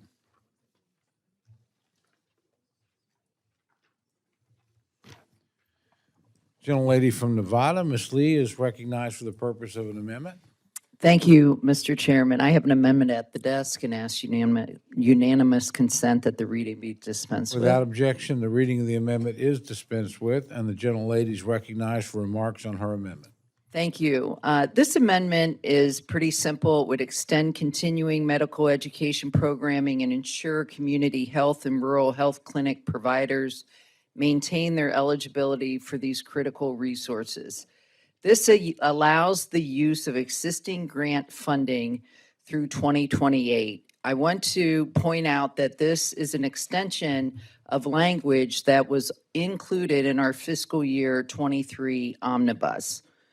Our families our healthcare workers, our families, our advocates all across this country feel the shortage of physicians each and every day. Over 83 Americans live in a primary care health professional shortage area that lack adequate healthcare providers. In fact, in my home state of Nevada, all 17 counties have some type of HPSA designation due to very low population ratios. Mr. Chairman, in your state, 62 of the 67 counties are designated as HPSAs. And I have a handout that many of you might see that shows that, in fact, in 36 states, there are HPSA designations. We are over 13,000 physicians short across this country. That means that many families go without care they need due to lack of specialists in their areas, especially those living in rural communities. Nevada ranks last in the nation when it comes to our ratio of physicians to residents. In states like Idaho, Mississippi, Oklahoma, and Wyoming ranked near the bottom. Where you live should not be a barrier to receiving quality medical care. Primary care clinicians in rural and underserved areas deserve access to accredited continuing education that reflects their needs of their patients. Continuing education helps physicians and healthcare teams learn and stay up to date on best practices to deliver the care their patients deserve and expect. It is a crucial requirement for practicing physicians to maintain their licenses and stay abreast of medical advancements. And it also serves to attract new physicians to specialties, which many of our communities suffer even greater shortages. We need to support our primary care providers, especially in rural and underserved areas. And for that reason, I ask for your support of this amendment. Thank the gentlelady. The gentleman from Alabama, the chairman of the subcommittee, is recognized to address the amendment. Thank you, Mr. Chairman. The gentlelady's amendment is straightforward reauthorization of a grant program for continuing medical education under the Public Health Service Act. Let me say this bill is not the best venue for the gentlelady's amendment, but it doesn't increase spending in the bill, so I will accept. All right. The gentlelady is recognized for 1 minute to close. Well, thank you, Mr. Chairman, for your support, and I look forward to all of us continuing to work to support physicians in underserved areas. Thank you, gentlelady. The question is now on the amendment offered by the gentlelady from Nevada. All those in favor say aye. Aye. All those opposed say no. Opinion of the chair, the ayes have it, and the amendment is adopted. We did it. Gentlelady from Nevada, Ms. Lee, is recognized for the purposes of an amendment. Mr. Chairman, I have an amendment at the desk and ask unanimous consent to dispense. Without objection, the reading of the amendment All right. is dispensed with. The gentlelady is recognized for remarks on her amendment. All right, this amendment would maintain current funding levels, $150 million for full-service community schools grant program. Currently, the majority's bill eliminates completely funding for this program. Look, before coming to Congress, I spent 2 decades leading education nonprofits, reducing dropout rates and making sure our kids had the services they needed to succeed in school. An organization near and dear to my heart, Communities and Schools, places full-time trained site coordinators in 117 high-need schools that serve nearly 100,000 students across Nevada. In America, 13.9 million kids aren't making it to class. But when organizations like Communities and Schools are present, 99% of those students show up and 95% of them graduate. There are so many organizations like this that depend on these types of grants that are essential for leveraging private philanthropy and public funding. In fact, with Communities and Schools, $1 invested in Communities and Schools returns over $12 to respective communities. There's so many organizations in your own home state, Mr. Chairman, the United Way of Central Alabama, or the North Carolina Community Schools Coalition that serves rural and low-income schools. This impact goes way beyond the classroom. Supporting the whole student is so important. No child should face their situation alone, and organizations that benefit from the full-service community schools program offer the types of services that help students succeed. I want to point out that in this bill earlier, we cut $50 billion from Title I funding. That will result in basically, I think it's 77,000 teachers across the country being laid off. These are our most at-risk students. Programs like this that are funded by this community partnership bring people into the classroom that support students. It is the return on investment is fiscally conservative. And so with that, I ask for your support. Restoring funding will help students across the country ensure that they succeed in school. And by the way, we will see the return with less money spent on welfare, less money spent on prison. It is a smart, upfront investment. I hope I can earn your support. Thank the gentlelady. The gentleman from Alabama, the chairman of the subcommittee, Mr. Adderholt, is recognized to address the amendment. Oh, yes. Thank you, Mr. Chairman. We had to make some difficult choices, as I've mentioned many times. But while there are programs that I personally would like to support, that was not possible. The $150 million increase of this amendment to fund the full-service community schools program is not offset and would cause the bill to exceed its allocation. And for that reason, I have to oppose. Thank the gentleman. The gentlelady from Connecticut is recognized to address the amendment. Thank you, Mr. Chairman. I rise in strong support of the amendment. This bill would eliminate $150 million for full-service community schools, a funding level that increased tenfold during my time as chair of the Labor HHS Subcommittee. Community schools have been a central focus for me on this subcommittee because I have seen the potential of these types of programs firsthand. When I was in graduate school, I worked for a time as a part-time teacher, volunteer at the Dr. Harry Conte Community School in New Haven, Connecticut. And you're going to chuckle and laugh. I taught calligraphy and dance. At the time, I was an aspiring tap dancer, okay? And by teaching dance and the visual art of calligraphy, I saw how programs that make the use of the full body, the feet, the hands, the head, and the mind, not only allowing children to develop more sophisticated social and emotional skills, but to prepare them to step outside of their comfort zone and learn more holistic ways to respond to unforeseen challenges. They cultivate emotional intelligence as well as physical discipline. The community school, the Dr. Harry Conte Community School, opened at 6 a.m. and did not close until sometimes 10 or 11 o'clock at night. It was filled with youngsters from elementary school kids. There were high school kids. There were kids playing basketball. There were mothers, fathers, grandparents. There were bake sales. It was a community hub. It was a place, not only an educational experience, but also a community and an involvement experience with the lives of these children and making sure that they had the resources necessary to be able to thrive. I know how successful. This was probably one of the first in the country, the Harry Conte Community School in New Haven, Connecticut. The principal of the school wrote his doctoral thesis on community schools, and it was applied, and school was set up, and it still exists today. I know how successful full-service communities schools can be, and the whole child approaches to learning and how successful that can be, which is why funding for these interventions has been and continues to be one of my top priorities.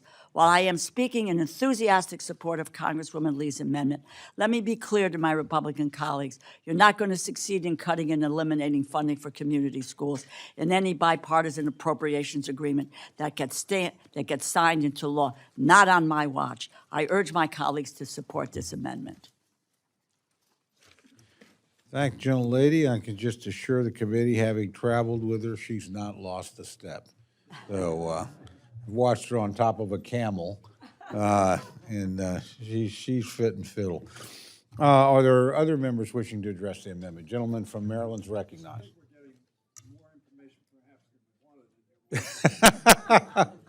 You should see the pictures.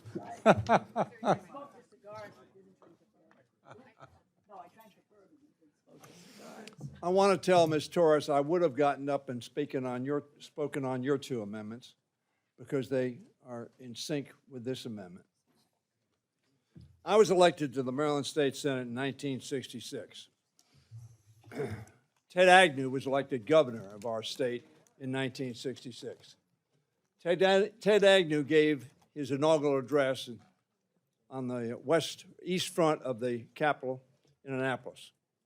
And I remember a line from that speech that I will never forget.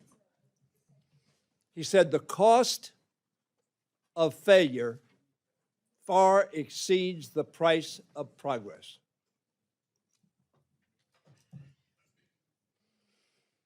The chairman has said numerous times we had to make choices. This is a choice on investment, on something that will have a large payoff for our country and for the children and families that are affected. Frederick Douglass was born a slave on the eastern shore of Maryland. He said the same thing a different way. And he said the cost of failure, that's Agnew. He said it is easier to build strong children than it is to repair broken men. This failure to invest in full-service community schools will be more costly than $150 million, as Ms. Lee said so eloquently. What is a full-service school? We spend a lot of money in all of our states, in all of our communities, to build schools. 17, 20, 25, 30, $35 million. The concept of full-service schools is to use those for the entire community. Now, why am I so, I've worked with Rosa, I think, every step of the way on these full-service schools. My wife, Judy, was a teacher. She died in 1997, but before that, she had established a full-service school in Prince George's County, Maryland. After she died, the state took that model, I took that model. Mark Shriver of the Shriver family introduced a bill, and we created what is a full-service school, but it's called the Judith P. Hoyer Early Childhood Education and Child Care Schools. We started with 6 schools in the early part of this century. There are now 93 of those centers around our state. We were able to expand those centers with a less than $6 million over the years investment by the full-service communities. There are now 17,000, about 500 children served, and about 14,000 families served in these schools. They are a good investment.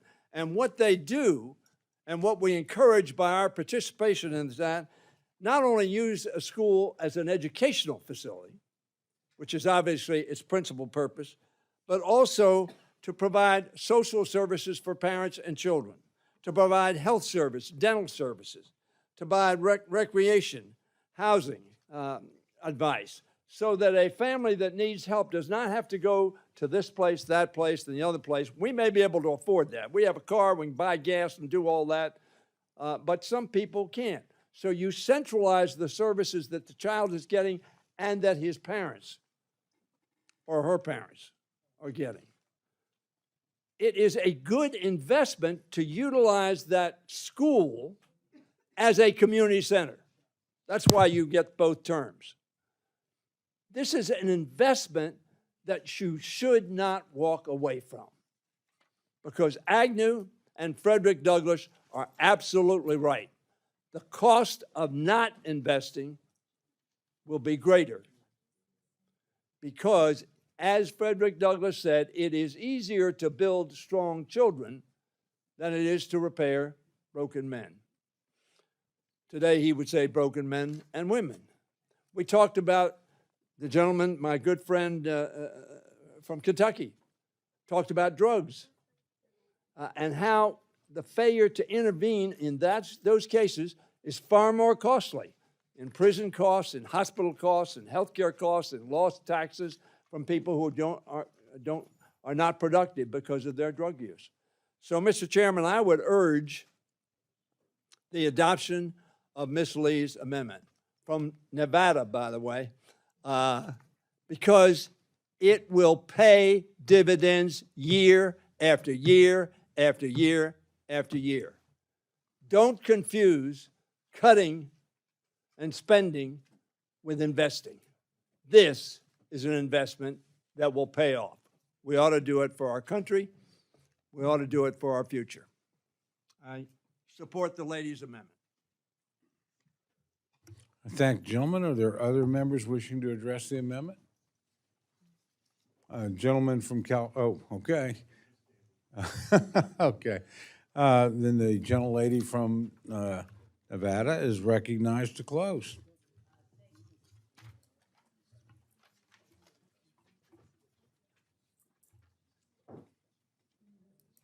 Thank you, Mr. Chairman. You know, the assertion that this is a priority, that there are bigger priorities in this bill, to me is just penny wise and pound foolish. A lot of the funding that comes from this community school program is leveraged with private philanthropy dollars. So without this funding, these private philanthropies are then going to have to use their philanthropy money to stretch it further. You're going to see less services and less results for students graduating, going on to live productive lives, not relying on public services in their adulthood. And I just urge everyone to take a good look at this and support it. I think it's a great ROI and something that we should be prioritizing in this bill, especially given the massive cuts that have been made to Title I and to cutting teachers across this country. And with that, I urge a yes vote. Thank you, gentlelady. The question is now on the amendment offered by the gentlelady from Nevada. All of those in favor say aye. All opposed say no. Opinion of the chair, the noes have it. A vote has been requested.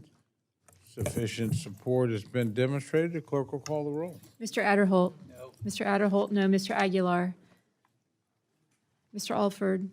Mr. Alford, no. Mr. Amade? Mr. Amade, no. Mrs. Bice? Mrs. Bice, no. Mr. Bishop? Mr. Bishop, aye. Mr. Calvert? Mr. Calvert, no. Mr. Carter? Mr. Carter, no. Mr. Case? Mr. Case, aye. Mr. Siscomani? Mr. Siscomani, no. Mr. Klein? Mr. Klein, no. Mr. Cloud? Mr. Cloud, no. Mr. Clyburn? Mr. Clyburn, aye. Mr. Clyde? Mr. Clyde, no. Mr. Cole? No. Mr. Cole, no. Mr. Cuellar? Mr. Cuellar, aye. Ms. Dean? Ms. Dean, aye. Mr. Loro? Mr. Loro, aye. Mr. Diaz-Balart? Mr. Diaz-Balart, no. Mr. Edwards? Mr. Edwards, no. Mr. Elzey? Mr. Elzey, no. Ms. Escobar? Ms. Escobar, aye. Mr. Espaillat? Mr. Espaillat, aye. Mr. Fleischman? Mr. Fleischman, no. Ms. Frankel? Ms. Frankel, aye. Mr. Franklin? Mr. Franklin, no. Mr. Gonzalez? Mr. Gonzalez, no. Mr. Guest? Mr. Guest, no. Mr. Harder? Mr. Harder, aye. Dr. Harris? Dr. Harris, no. Mrs. Henson? Mr. Hoyer? Mr. Hoyer, aye. Mr. Ivy? Mr. Ivy, aye. Mr. Joyce? Mr. Joyce, no. Ms. Capter? Ms. Capter, aye. Mr. Lalota? Mr. Lalota, no. Ms. Lee? Ms. Lee, aye. Ms. Letlow? Ms. Letlow, no. Mr. Levin? Mr. Levin, aye. Ms. Malloy? Ms. Malloy, no. Ms. McCollum? Ms. McCollum, aye. Ms. Ming? Ms. Ming, aye. Mr. Molinar? Mr. Molinar, no. Mr. Moore? Mr. Moore, no. Mr. Morelli? Mr. Morelli, aye. Mr. Mervan? Mr. Mervan, aye. Mr. Newhouse? Mr. Newhouse, no. Ms. Perez? Ms. Perez, aye. Ms. Pingree? Ms. Pingree, aye. Mr. Pocan? Mr. Pocan, aye. Mr. Quigley? Mr. Quigley, aye. Mr. Reschenthaler? Mr. Reschenthaler, no. Mr. Rogers? Mr. Rogers, no. Mr. Rutherford? Mr. Rutherford? Mr. Rutherford, no. Mr. Simpson? Mr. Simpson, no. Mr. Strong? Mr. Strong, no. Ms. Torres? Mrs. Torres, aye. Mr. Underwood? Ms. Underwood, aye. Mr. Valadeo? Mr. Valadeo, no. Ms. Wasserman Schultz? Ms. Wasserman Schultz, aye. Mrs. Watson Coleman? Mrs. Watson Coleman, aye. Mr. Womack? Mr. Womack, no. Mr. Zinke? Mr. Zinke, no. Are there any members wishing to vote or change their vote? Gentleman from California? Mr. Aguilar, aye. Are there others wishing to vote or change their vote? Seeing none, the clerks will tally. The clerk will tally.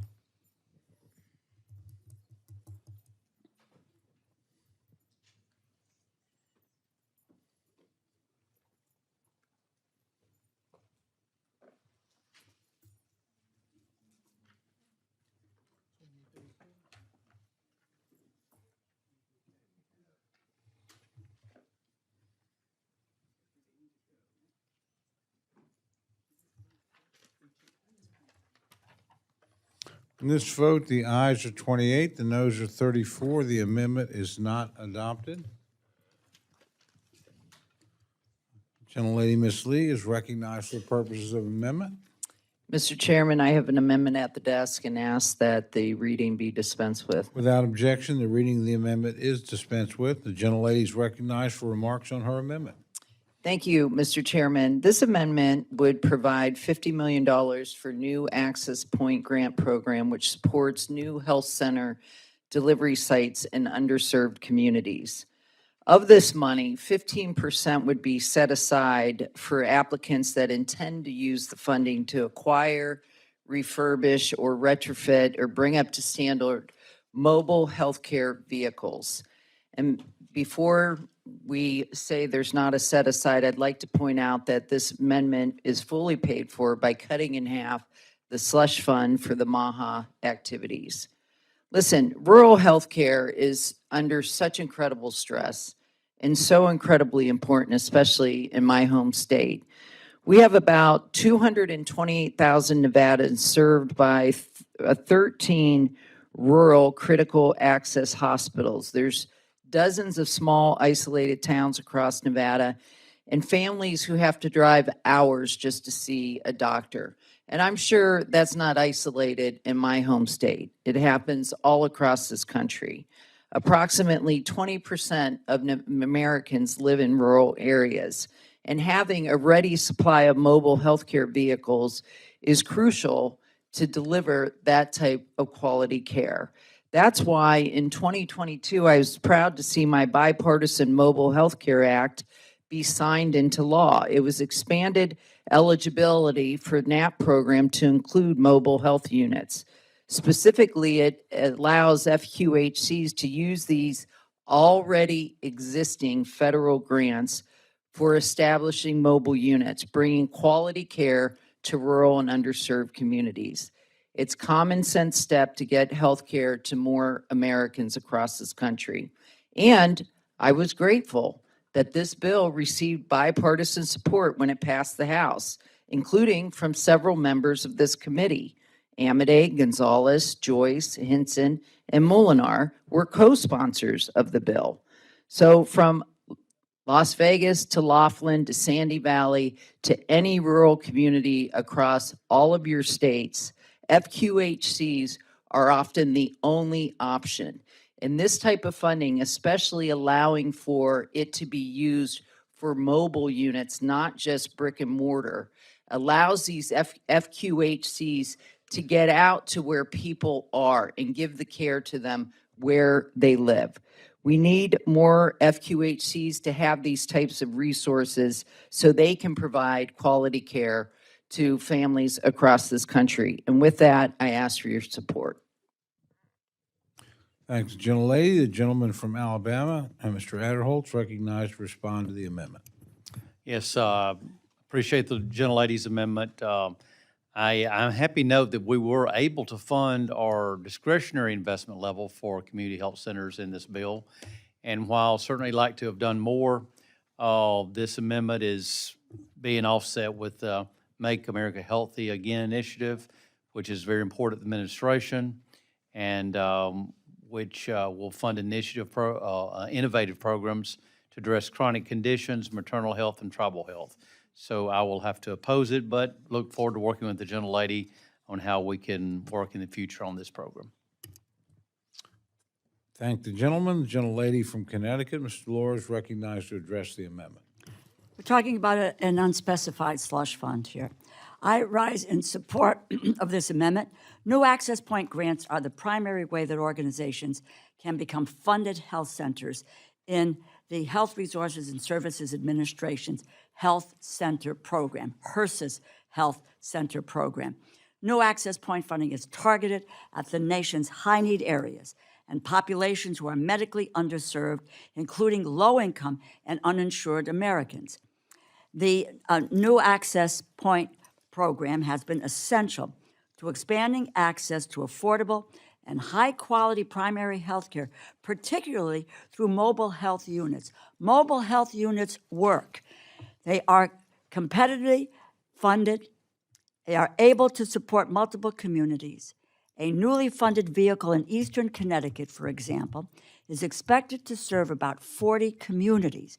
It's bringing health care directly to people who may have mobility issues or are unable to travel far from home.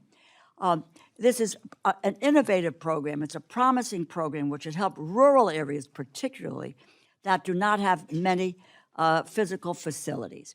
Once again, Americans are staring down nearly $800 billion in cuts to Medicaid under President Trump's big ugly bill.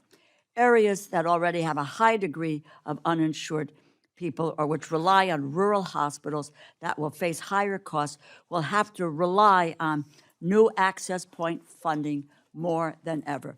I urge my colleagues to support the gentlelady's amendment, and I yield back. Thank you, gentlelady. Are there other members wishing to address the amendment? Seeing none, the gentlelady is recognized to close.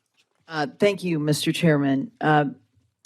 Chairman Outerholt, I appreciate you understanding the importance of this program and the using this type of funding for mobile units.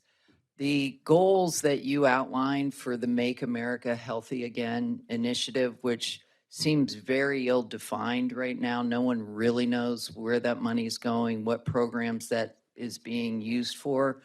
It aligns exactly with what this amendment's about, providing maternal health care, tribal health care, preventative care to rural areas because it allows to use existing grant money to simply purchase or retrofit mobile units so you can do that. So I'm hoping that as Make America Healthy Again funding gets divided or gets parsed out, that you consider that this is a valiant and effective use for that funding.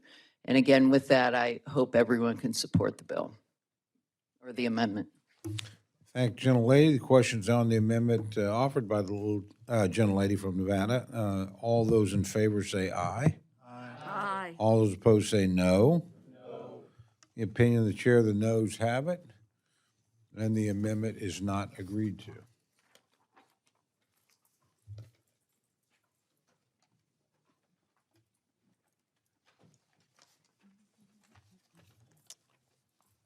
The gentleman from New York, Mr. Morelli, is recognized for the purpose of an amendment.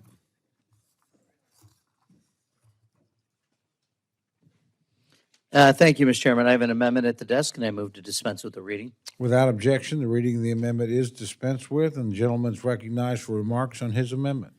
Thank you, Mr. Chairman. I rise today to offer an amendment that would restore funding for the child care access means. High-need areas and populations who are medically underserved, including low-income and uninsured Americans. The new Access Point program has been essential to expanding access to affordable and high-quality primary health care, particularly through mobile health units. Mobile health units work. They are competitively funded. They are able to support multiple communities. A newly funded vehicle in eastern Connecticut, for example, is expected to serve about 40 communities. It's bringing healthcare directly to people who may have mobility issues or are unable to travel far from home. This is an innovative program. It's a promising program which would help rural areas particularly that do not have many physical facilities. Once again, Americans are staring down nearly $800 billion in cuts to Medicaid under President Trump's big ugly bill. Areas that already have a high degree of uninsured people or which rely on rural hospitals that will face higher costs will have to rely on new Access Point funding more than ever. I urge my colleagues to support the gentlelady's amendment, and I yield back. Thank you, gentlelady. Are there other members wishing to address the amendment? Seeing none, the gentlelady is recognized to close. Thank you, Mr. Chairman. Chairman Outerholt, I appreciate you understanding the importance of this program and the using this type of funding for mobile units. The goals that you outlined for the Make America Healthy Again initiative, which seems very ill-defined right now. No one really knows where that money is going, what programs that is being used for.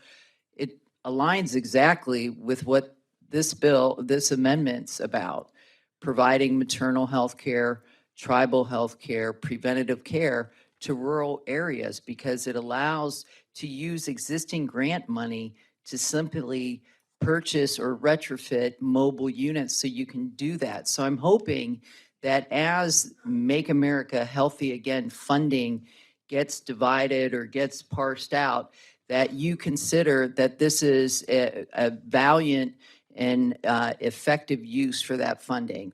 And again, with that, I hope everyone can support the bill or the amendment. Thank you, gentlelady. The question's on the amendment offered by the little gentlelady from Nevada. All those in favor say aye. Aye. All those opposed say no. The opinion of the chair, the noes have it, and the amendment is not agreed to.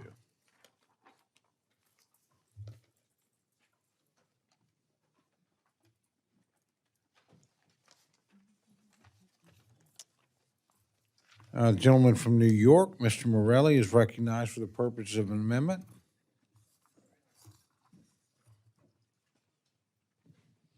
Thank you, Mr. Chairman. I have an amendment at the desk, and I move to dispense with the reading. Without objection, the reading of the amendment is dispensed with, and the gentleman is recognized for remarks on his amendment.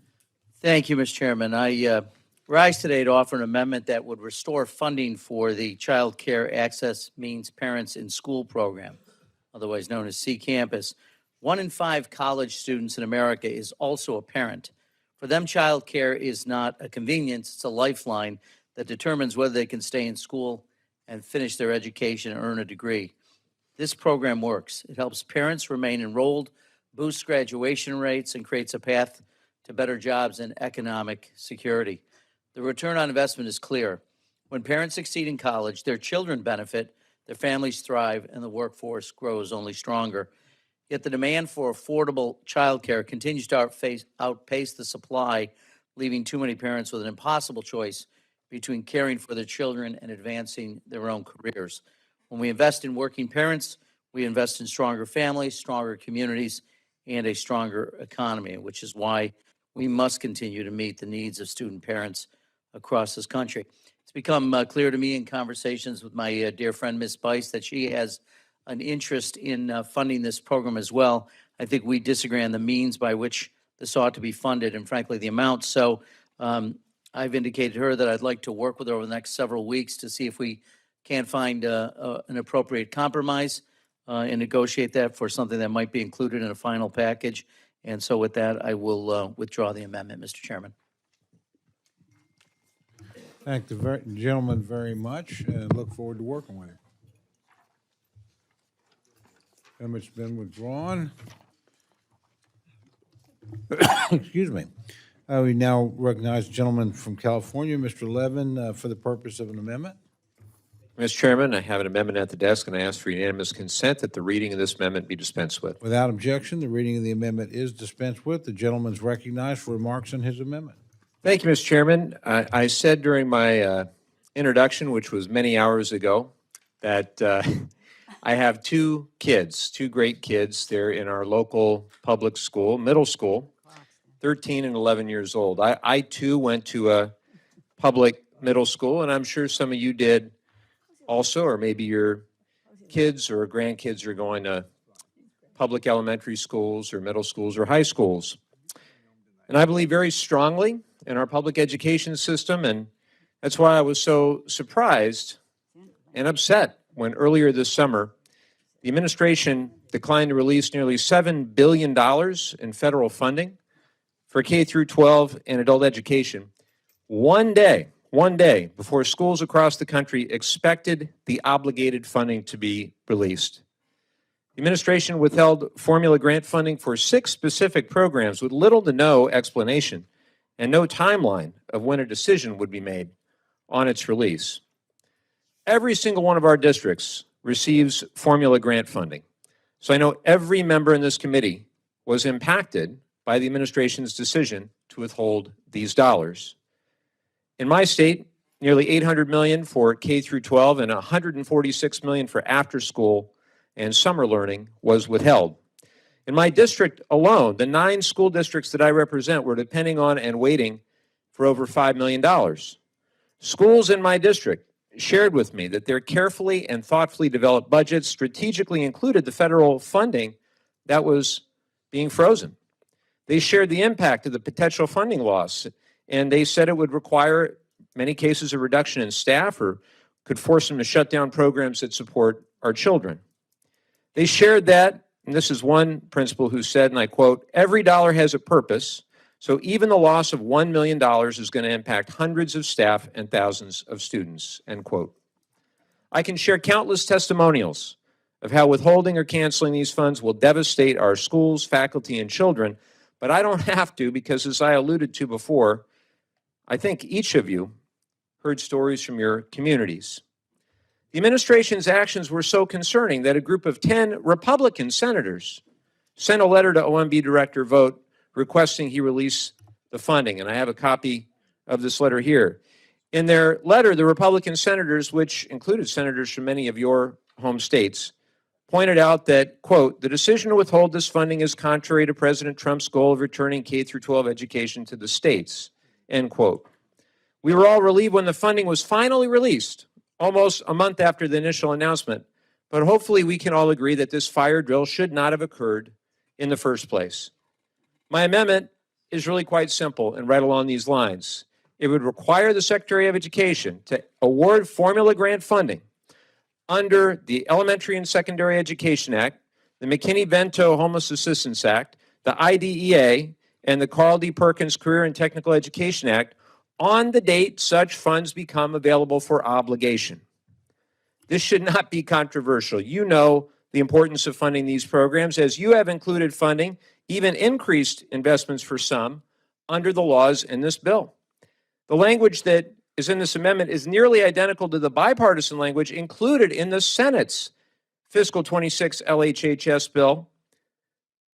And look, I think at the end of the day, it's really unfortunate to see any sort of dispute or disagreement about these funds promptly making their way to our K-12 educators. I hope that we can work together to deliver on our promises to our youth, their education, and ultimately their success. A no vote on this amendment means you're willing to leave schools in your district to the whims of this or any future administration. I'll say that again. A no vote on this amendment means you are willing to leave schools in your district to the whims of this or any future administration. As I've said before, colleagues, just because you might like what this administration does, I almost assure you, you will not like what future administrations do. And we need to reassert our power under Article 1. And I'm glad that plaque is still there, Mr. Chairman.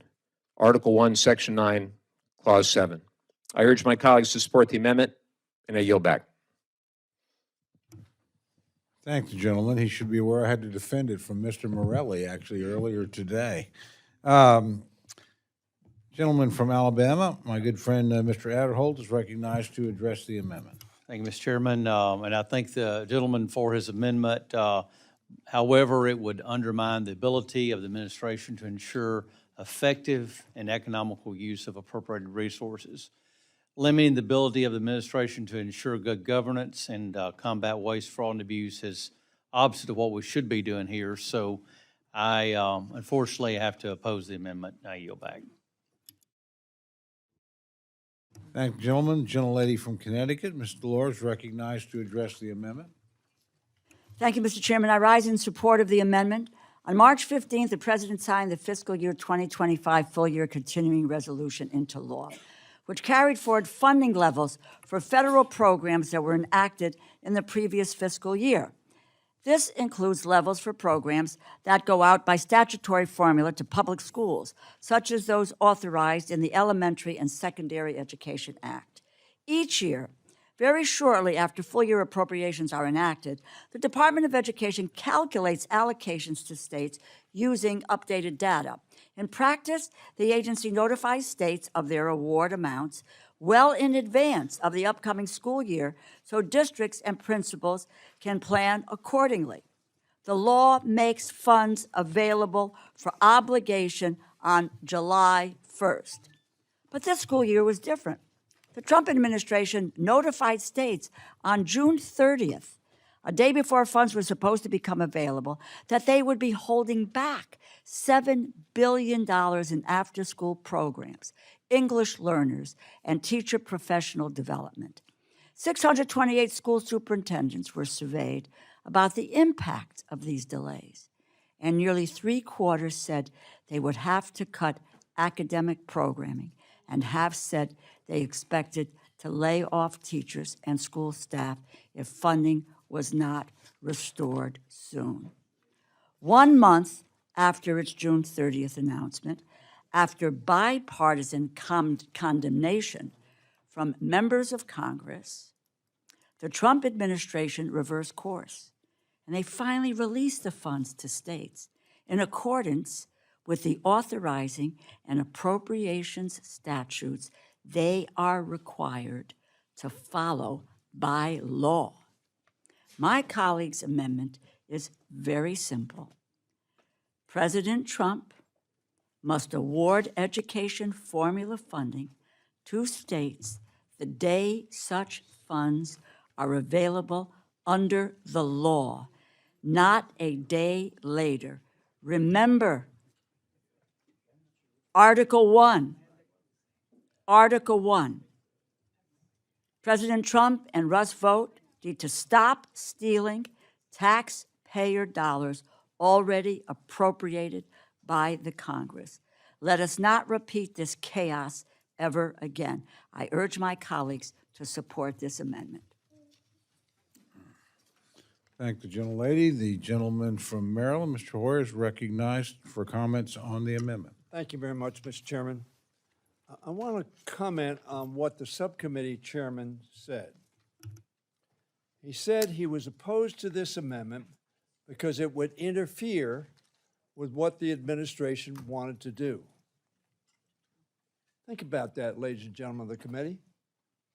Every bill we pass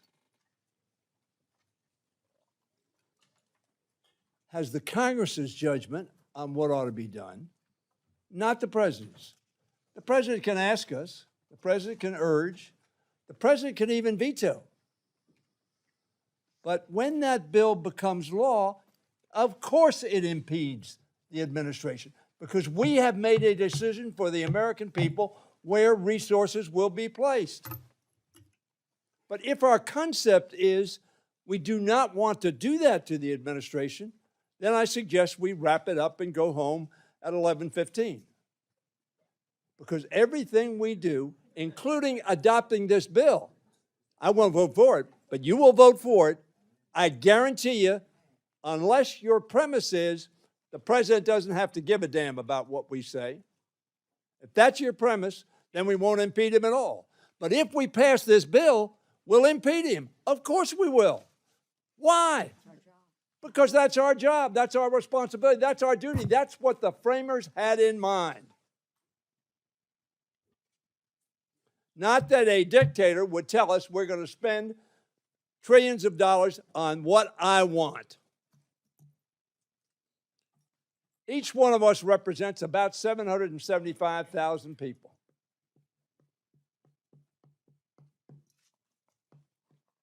And they didn't send me here, and I don't think they sent the Republicans here to vote simply whatever the President of the United States, whether it was Biden, Obama, Reagan, whoever. Reagan was the first president with whom I served. So, Mr. Subcommittee Chairman, you and I are very good friends. We've done a lot of work together over the years.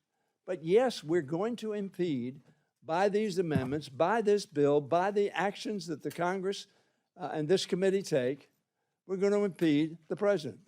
Unless you adopt Mr. Vought's theory that under Article 2, the president has the theory to spend whatever he pleases, whenever he pleases, however he pleases.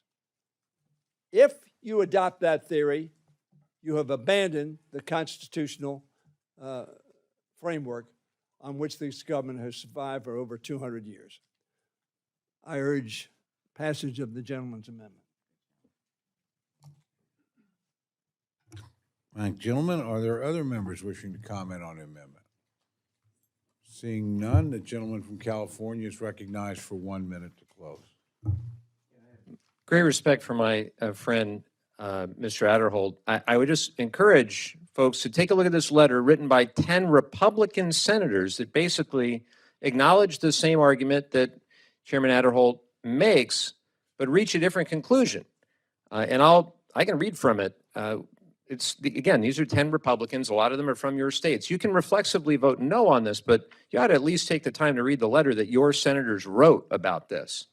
We share your concern about taxpayer money going to fund radical left-wing programs. However, we do not believe that is happening with these funds. These funds go to support programs that enjoy long-standing bipartisan support, like after-school and summer programs that provide learning and enrichment opportunities for school-aged children which also enables their parents to work and contribute to local economies. Signed, Shelley Moore Capito, John Boozman, Deb Fisher, Jim Justice, Lisa Murkowski, Susan Collins, Katie Britt, John Hoven, Mitch McConnell, and Michael Rounds. These are not like left-wing people here. Just take a minute and pause. If you think it's okay, as Mr. Hoyer said, I'm out of time, but if you think it's okay, why are we even here? The Constitution gives us the power of the purse, and our oath requires that we use it. What are we doing here? I yield back. Thank the gentleman. The question's now on the amendment offered by the gentleman from California. All those in favor say aye. Aye. All those opposed say no. Opinion of the chair, the noes have it. Recorded vote's been requested. Sufficient show of support has been demonstrated. The clerk will call the roll. Mr. Adderholt. Mr. Adderholt, no. Mr. Aguilar. Mr. Alford. Mr. Alford, no. Mr. Amade. Mr. Amade, no. Mrs. Bice. Mrs. Bice, no. Mr. Bishop. Mr. Bishop, aye. Mr. Calvert. Mr. Calvert, no. Mr. Carter. Mr. Carter, no. Mr. Case. Mr. Case, aye. Mr. Siscomani. Mr. Siscomani, no. Mr. Klein. Mr. Klein, no. Mr. Cloud. Mr. Cloud, no. Mr. Clyburn. Mr. Clyburn, aye. Mr. Clyde. Mr. Clyde, no. Mr. Cole. No. Mr. Cole, no. Mr. Cuellar. Mr. Cuellar, aye. Ms. Dean. Ms. Dean. Ms. Dean, aye. Ms. DeLauro. Ms. DeLauro. Ms. DeLauro, aye. Mr. Diaz-Balart. Mr. Diaz-Balart, no. Mr. Edwards. Mr. Edwards, no. Mr. Elzey. Mr. Elzey, no. Ms. Escobar. Ms. Escobar, aye. Mr. Espaillat. Mr. Espaillat, aye. Mr. Fleischman. Mr. Fleischman, no. Ms. Frankel. Ms. Frankel, aye. Mr. Franklin. Mr. Franklin, no. Mr. Gonzalez. Mr. Gonzalez, no. Mr. Guest. Mr. Guest, no. Mr. Harder. Mr. Harder, aye. Dr. Harris. Dr. Harris, no. Mrs. Hinson. Mr. Hoyer. On behalf of the framers, I vote aye. Mr. Hoyer, aye. Mr. Ivy. Mr. Ivy, aye. Mr. Joyce. Ms. Capter. Aye. Mr. Joyce. Mr. Joyce, no. Ms. Capter, aye. Mr. Lalota. Mr. Lalota, no. Ms. Lee. Ms. Lee, aye. Ms. Letlow. Ms. Letlow, no. Mr. Levin. Mr. Levin, aye. Ms. Malloy. Ms. Malloy, no. Ms. McCullum. Ms. McCullum, aye. Ms. Ming. Ms. Ming, aye. Mr. Molinar. Mr. Molinar, no. Mr. Moore. Mr. Moore, no. Mr. Morelli. Mr. Morelli, aye. Mr. Mervan. Mr. Mervan, aye. Mr. Newhouse. Mr. Newhouse, no. Ms. Perez. Ms. Perez, aye. Ms. Pingree. Ms. Pingree, aye. Mr. Pocan. Mr. Pocan, aye. Mr. Quigley. Mr. Quigley, aye. Mr. Reschenthaler. Mr. Reschenthaler, no. Mr. Rogers. Mr. Rogers, no. Mr. Rutherford. Mr. Rutherford, no. Mr. Simpson. Mr. Simpson, no. Mr. Strong. Mr. Strong, no. Ms. Torres. Mrs. Torres, aye. Ms. Underwood. Ms. Underwood, aye. Mr. Valadeo. Mr. Valadeo, no. Ms. Wasserman Schultz. Ms. Wasserman Schultz, aye. Mrs. Watson Coleman. Mrs. Watson Coleman, aye. Mr. Womack. Mr. Womack, no. Mr. Zinke. Mr. Zinke, no. Are there any members wishing to vote or change their vote? Gentleman from California. Mr. Aguilar, aye. Are there any other members wishing to vote or change their vote? Seeing none, the clerk will tally.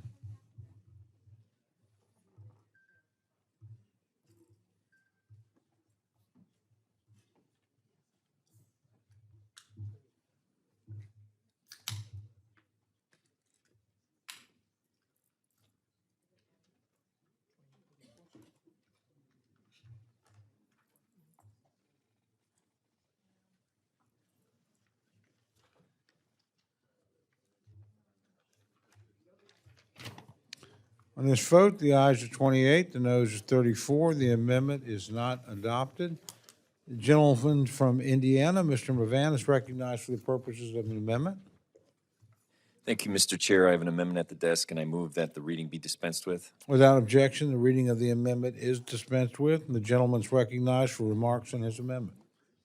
I rise to offer the amendment that would restore dedicated funding to the Bureau of International Labor Affairs. Since the beginning of this administration, labor groups have made it clear that any disinvestment in the protection of labor standards globally poses a significant threat to our domestic workforce and our economy.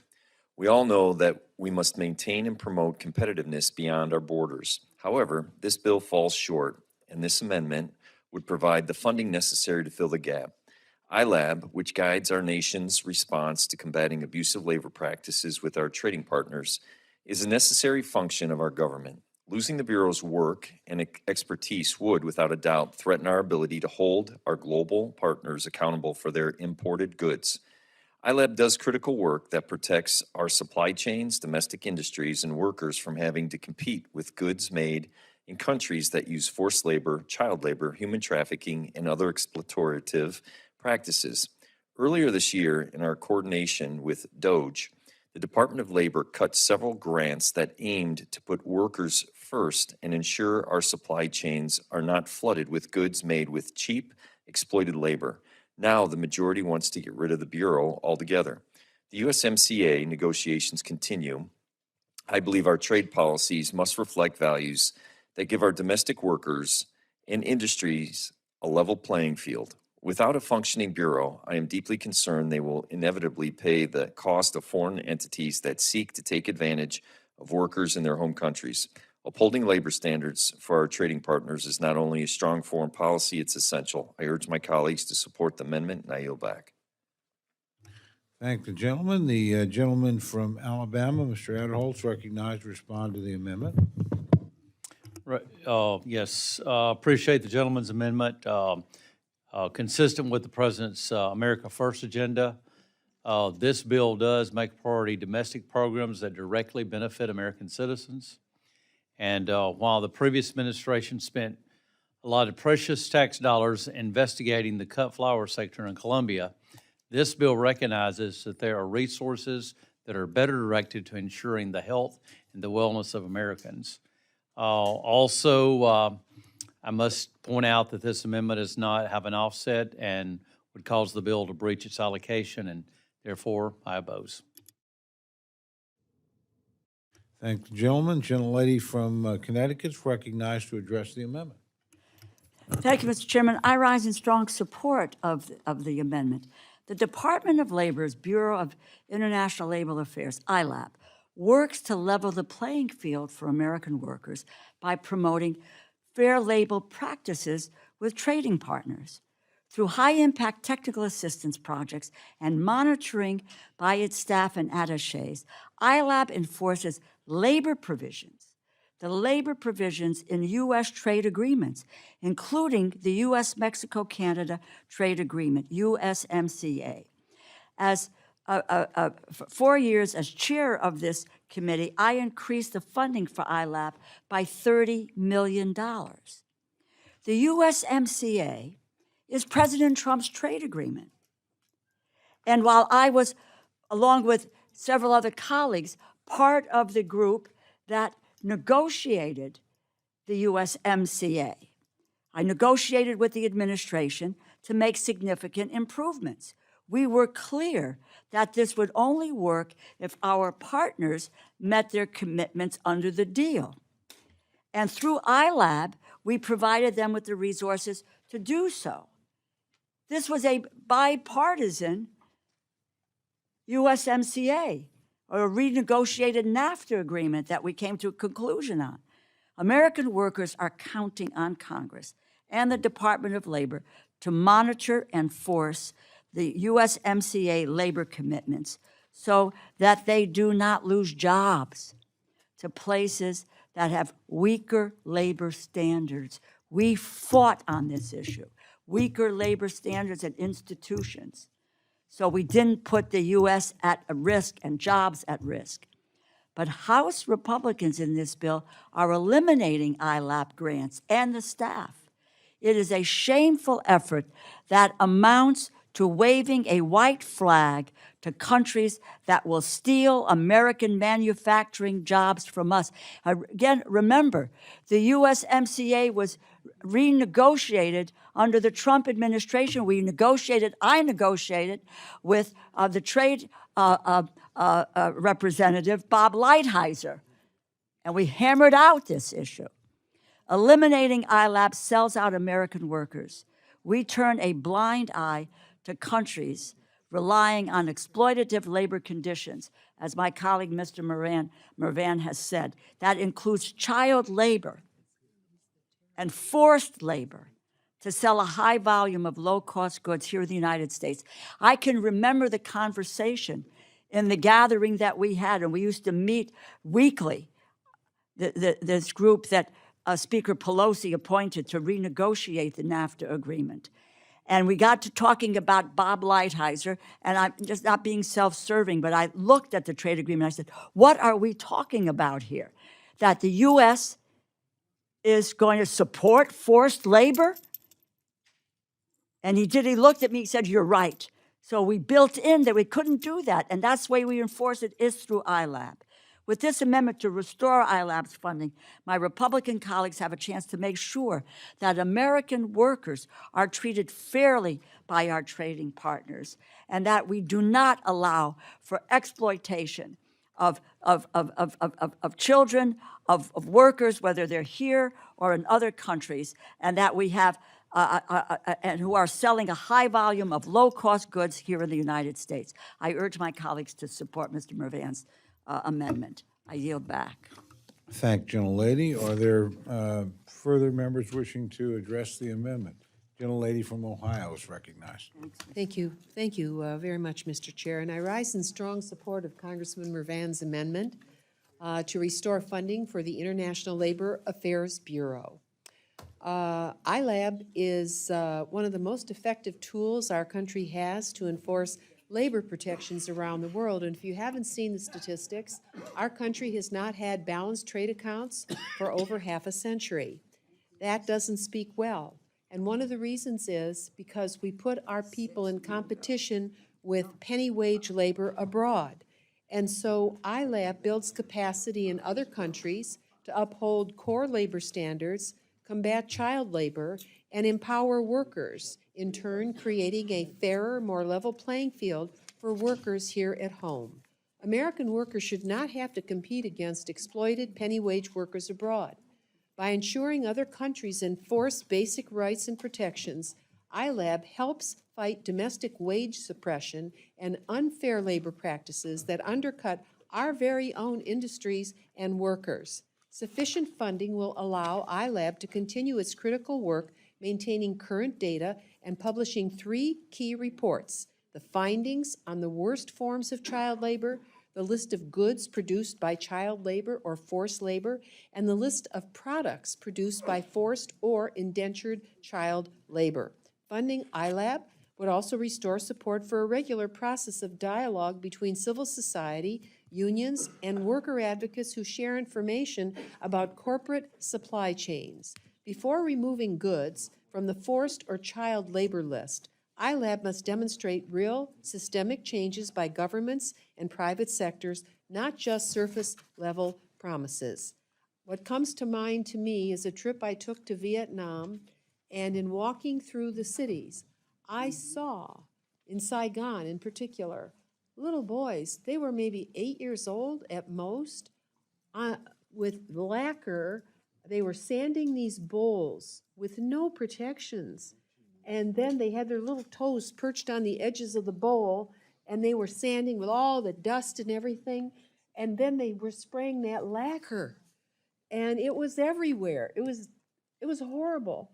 And I thought, oh my gosh, which dollar store is that going to end up in? Is that going to New York? Does that come to San Francisco? Where's that going to go? And it was actually painful to witness that.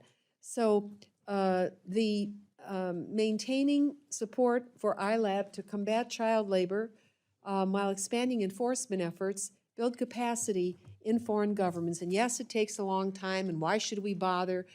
We should bother because children should never be treated that way. Workers should never be treated that way. Surely we want a fair global economy that lifts people, that lifts all boats. And rather than driving wages down, ILAB must be given the resources to do its job. I urge my colleagues to vote yes on this amendment, not just because it's economically wise, but because it's an issue of conscience. Thank you, and I yield back. Thank you, gentlelady. Are there others wishing to address the amendment? Seeing none, the gentleman is recognized for 1 minute to close. I want to reiterate that Representative Underwood made it clear that there is job loss, and we're in the business of preserving jobs and creating jobs. And ultimately, what this does is it levels the playing field to protect our workers here in the United States. And with that, I ask for your vote. Thank the gentleman. The question is now on the amendment offered by the gentleman from Indiana. All those in favor say aye. All those opposed say no. The pen chair, the noes have it. And the amendment is not up. A roll call has been requested, sufficient show of support. A roll call is ordered. The clerk will call the roll. Mr. Adderholt. No. Mr. Adderholt, no. Mr. Aguilar. Mr. Aguilar, aye. Mr. Alford. Mr. Alford, no. Mr. Amadei. Mr. Amadei, no. Mrs. Bice. Mrs. Bice, no. Mr. Bishop. Mr. Bishop, aye. Mr. Calvert. Mr. Calvert, no. Mr. Carter. Mr. Carter, no. Mr. Case. Mr. Case, aye. Mr. Siscomani. Mr. Siscomani, no. Mr. Klein. Mr. Klein, no. Mr. Cloud. Mr. Cloud, no. Mr. Clyburn. Mr. Clyburn, aye. Mr. Clyde. Mr. Clyde, no. Mr. Cole. No. Mr. Cole, no. Mr. Cuellar. Ms. Dean. Ms. Dean, aye. Ms. DeLauro. Aye. Ms. DeLauro, aye. Mr. Diaz-Balart. Mr. Diaz-Balart, no. Mr. Edwards. Mr. Edwards, no. Mr. Elzey. Mr. Elzey, no. Ms. Escobar. Ms. Escobar, aye. Mr. Espaillat. Mr. Espaillat, aye. Mr. Fleischman. Mr. Fleischman, no. Ms. Frankel. Ms. Frankel, aye. Mr. Franklin. Mr. Franklin, no. Mr. Gonzalez. Mr. Gonzalez, no. Mr. Guest. Mr. Guest, no. Mr. Harder. Mr. Harder, aye. Dr. Harris. Dr. Harris, no. Mrs. Hinson. Mr. Hoyer. Mr. Hoyer, aye. Mr. Ivy. Mr. Ivy, aye. Mr. Joyce. Mr. Joyce, no. Ms. Capter. Ms. Capter, aye. Mr. Lalota. Ms. Lee. Ms. Lee, aye. Ms. Letlow. Ms. Letlow, no. Mr. Levin. Mr. Levin, aye. Ms. Malloy. Ms. Malloy, no. Ms. McCollum. Ms. McCollum, aye. Ms. Ming. Ms. Ming, aye. Mr. Molinar. Mr. Molinar, no. Mr. Moore. Mr. Morelli. Mr. Morelli, aye. Mr. Mervan. Mr. Mervan, aye. Mr. Newhouse. Mr. Newhouse, no. Ms. Perez. Ms. Perez, aye. Ms. Pingree. Ms. Pingree, aye. Mr. Pocan. Mr. Pocan, aye. Mr. Quigley. Mr. Quigley, aye. Mr. Reschenthaler. Mr. Reschenthaler, no. Mr. Rogers. Mr. Rogers, no. Mr. Rutherford. Mr. Rutherford, no. Mr. Simpson. Mr. Simpson, no. Mr. Strong. Mr. Strong, no. Mrs. Torres. Mrs. Torres, aye. Ms. Underwood. Ms. Underwood, aye. Mr. Valadeo. Mr. Valadeo, no. Ms. Wasserman Schultz. Ms. Wasserman Schultz, aye. Mrs. Watson Coleman. Mrs. Watson Coleman, aye. Mr. Womack. Mr. Womack, no. Mr. Zinke. Mr. Zinke, no. Are there any members wishing to cast their vote or change their vote? Gentleman from Texas. Mr. Cuellar votes aye. Gentleman from West Virginia. Mr. Moore votes aye. Okay. Are there any others wishing to cast their vote or change their vote? Clerks will tally.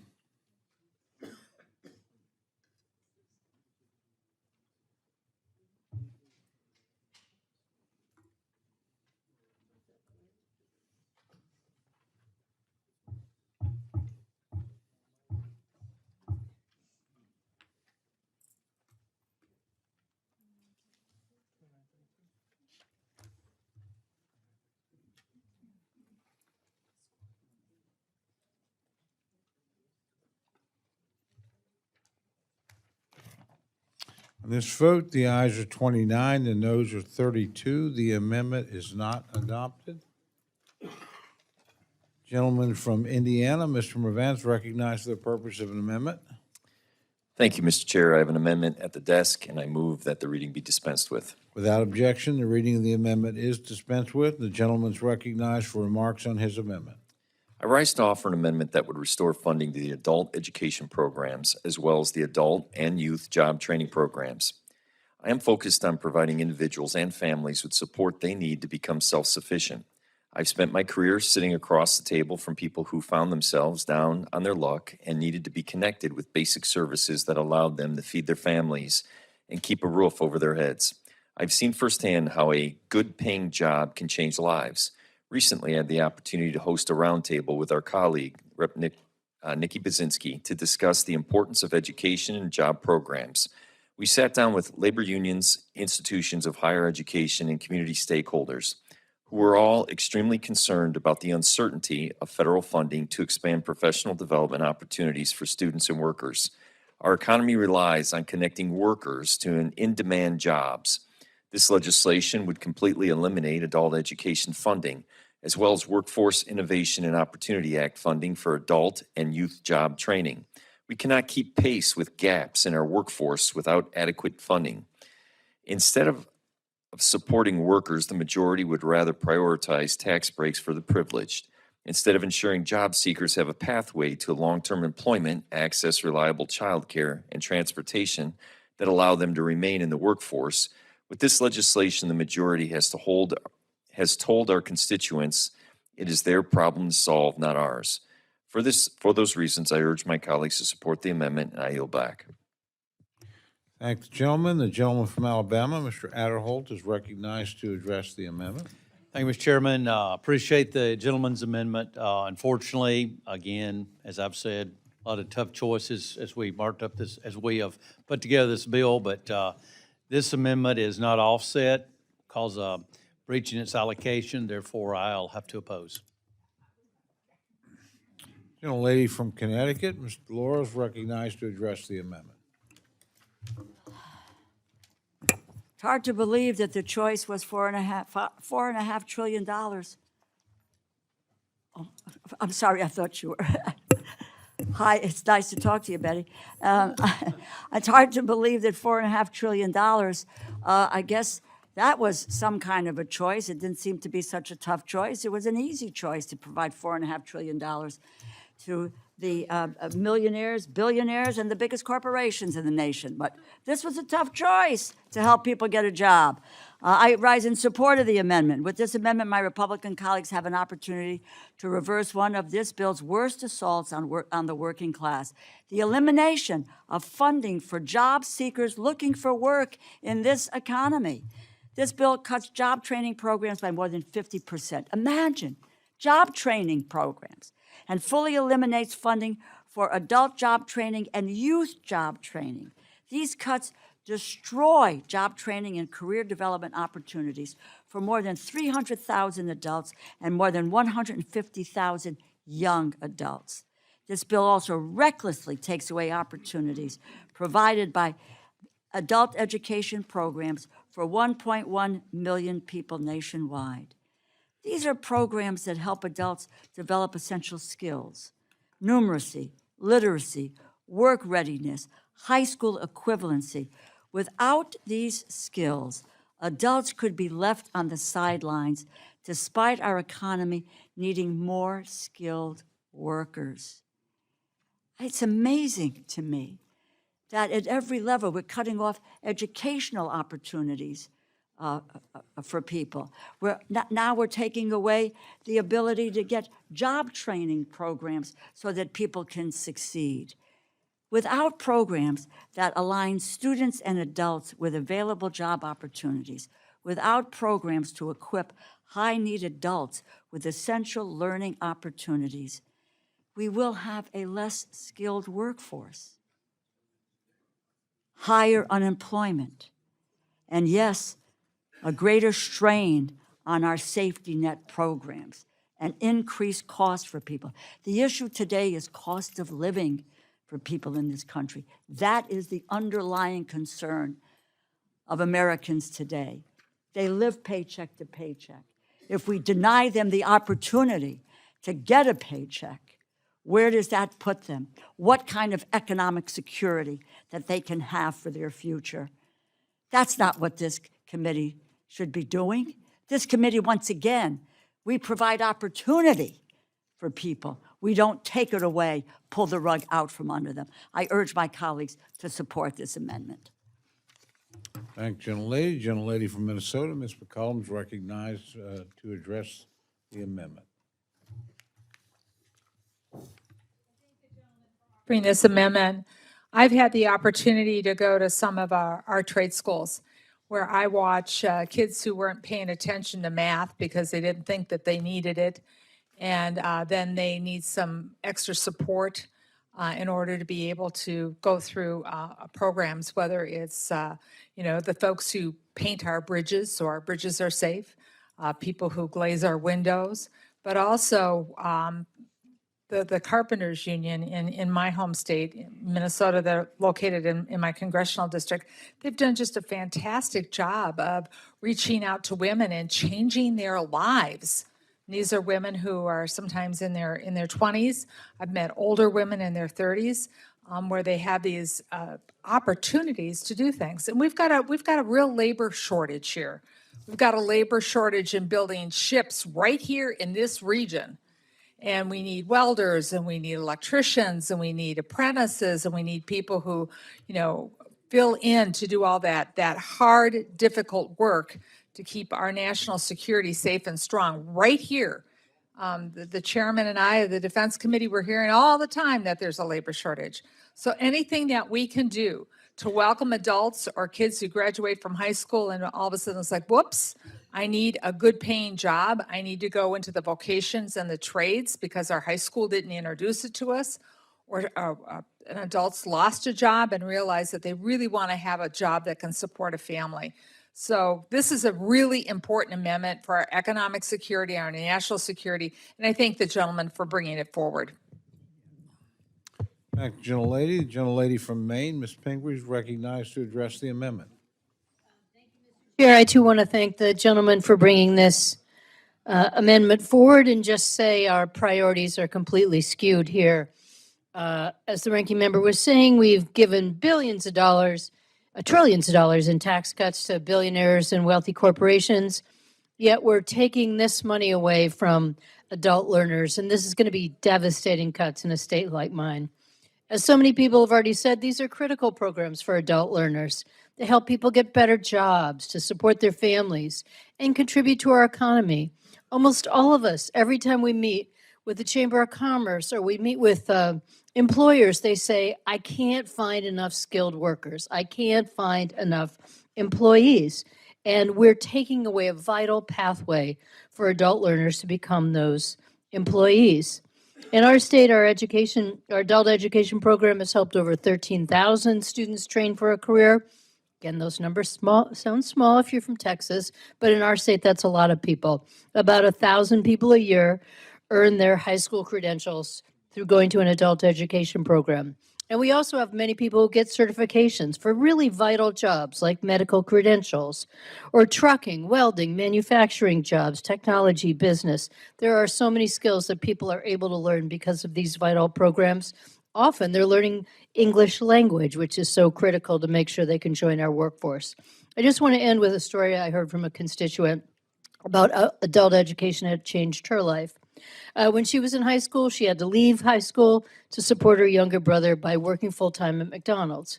But she went to adult ed when she had the opportunity. She was able to get her high school credential in 6 months, then prepare for college placement, apply for scholarships. Now she's earning her nursing degree, which we were talking about earlier tonight, the shortage of nurses. But she wouldn't have been able to have those opportunities if we didn't have adult education in these programs to help her along the way. So I urge my colleagues to support this amendment. Let's get our priorities straight and make sure we're doing the things we should be doing here tonight. And I yield back. Thank you, gentlelady. The gentleman from Texas, Mr. Cuellar, is recognized to address the amendment. Thank you, Mr. Chairman. I also join my colleagues in supporting this amendment. You know, I remember I met this lady some time ago, and she was telling me she had 2 part-time jobs. She was trying to raise her grandchildren. She said, look, I'm going, I want to get an education, not to get a fancy education. All she wanted to do was to help her kids how to read. And that's what this is all about. You know, this is something that we were taught that education is not a luxury, it's a necessity, and it's something that we need to look at. When we invest in adult education, we're investing in GEDs, ELs, English as a second language, upskilling to not only help individuals, but to help families, to grow communities and to grow our economy. Every dollar that we put in education and adult education, it means higher wages. It means probably lower incarceration rates, better outcomes, and better hope for those folks that are trying to get the education. Folks in my area, and I think in all the areas, they don't want a handout. All they want is a fair shot. They want to be able to get a chance to work and make their lives better. When you have people that were not able to get an education and they're telling you, I want to be able to get an education. We're not talking about only the people or the teens. We're talking about people that already are working and they're in the 40s or in the 50s or in the 60s. And that basically, what they want to do is just basically make their lives better. You know, members, this is not about red or blue. It's about lifting every American. It's about a single dad in your district, my district, that just wants to do better, or it's a single mom that wants to do better.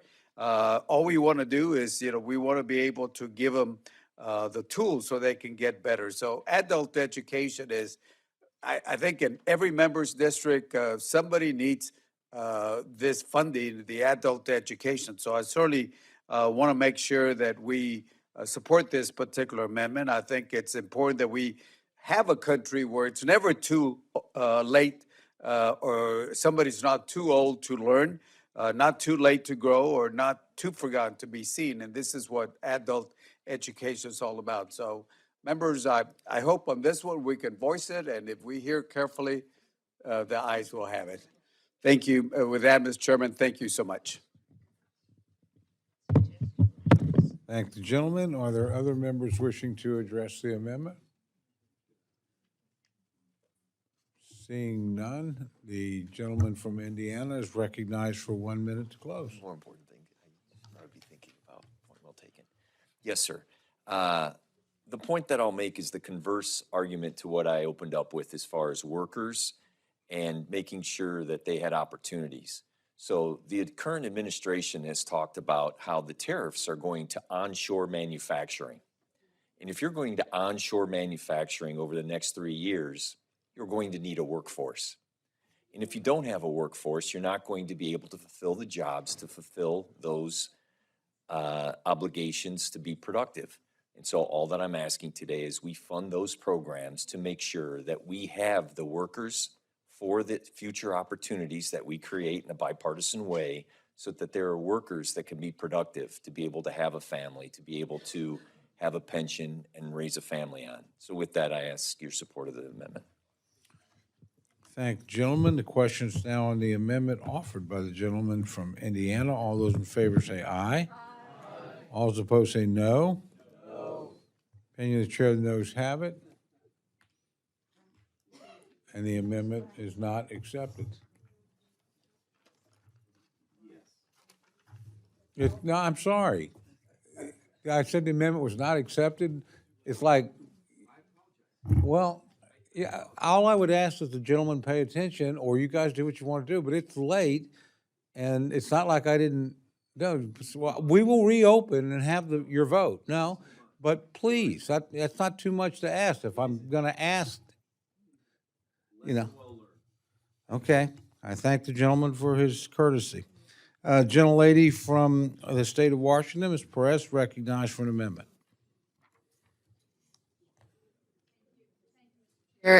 And I'd request that it be read.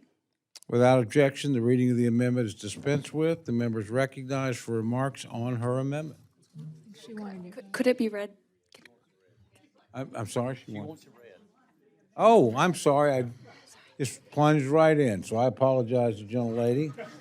The amendment can be read.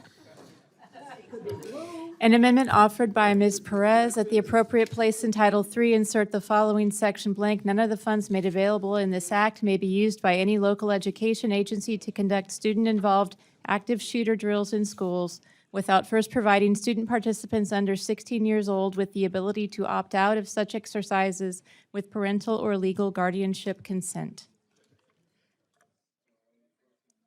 Thank you, Chair. Earlier this year, I met a reality that I believe all first-time parents of school-aged children in this country face. I got a notification from my daycare that that they had a active school shooter drill for my 3-year-old. And after that, my son started talking about shooting bad guys for the first time in his life. One parent I know, and parents, the group of parents I hang out with and talk with and that I see at the rivers, they're all talking about this. One parent I know told me that after their 14-year-old was required to be involved in a mandatory school shooting, they stopped sleeping at night, they went on anti-anxiety medication, and when parents petitioned the school to be excluded from mandatory school shooter drills, their petition was denied. The data on this is very clear. There is no evidence that mandatory student involvement in active shooter drills decreases fatalities. There is a lot of very clear evidence that these are profoundly psychologically traumatizing exercises. The American Association of Pediatricians does not support mandatory student participation in active shooter drills. Every Town for Gun Safety does not support mandatory student participation in active shooter drills. Moms Demand Action do not support mandatory school shooter participation. The NEA, the AFT do not support this exercise in security theater.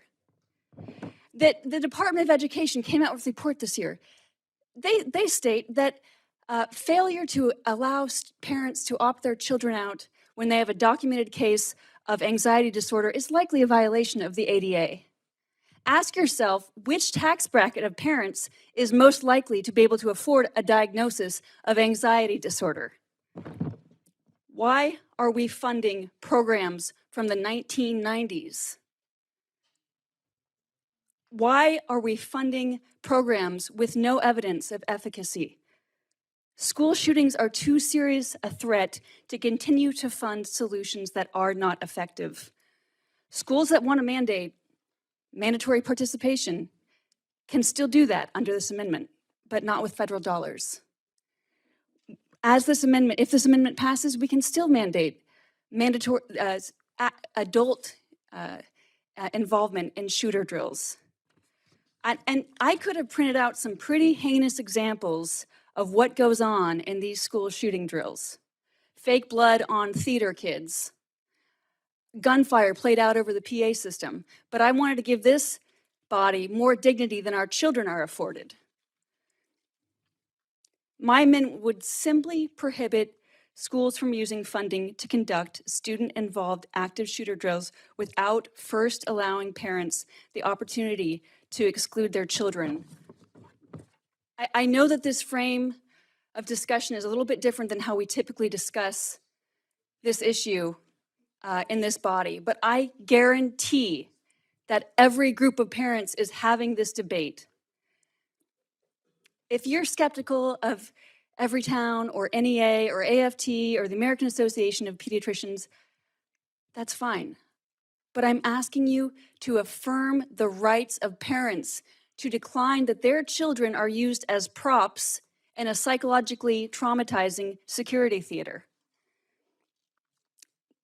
Do not burden the failure of adult society on the shoulders of children. I humbly ask that this committee support my amendment, and I yield back. Thank you, gentlelady. The gentleman from Alabama, Mr. Adderholt, is recognized to address the amendment. Thank you, Mr. Chairman. I acknowledge the gentlelady's interest in offering this amendment. So I'm prepared to accept the amendment, and I yield back. Thank you, Mr. Chair. Gentlelady is recognized to close for 1 minute. I thank the chair. I thank this body for considering the experience of parents and children. I yield back. Questions now on the amendment offered by the gentlelady from the state of Washington. All those in favor say aye. Aye. All those opposed say no. The opinion of the chair, the ayes have it, and the amendment is accepted. Gentleman from Maryland, Mr. Ivey, is recognized for the purpose of an amendment.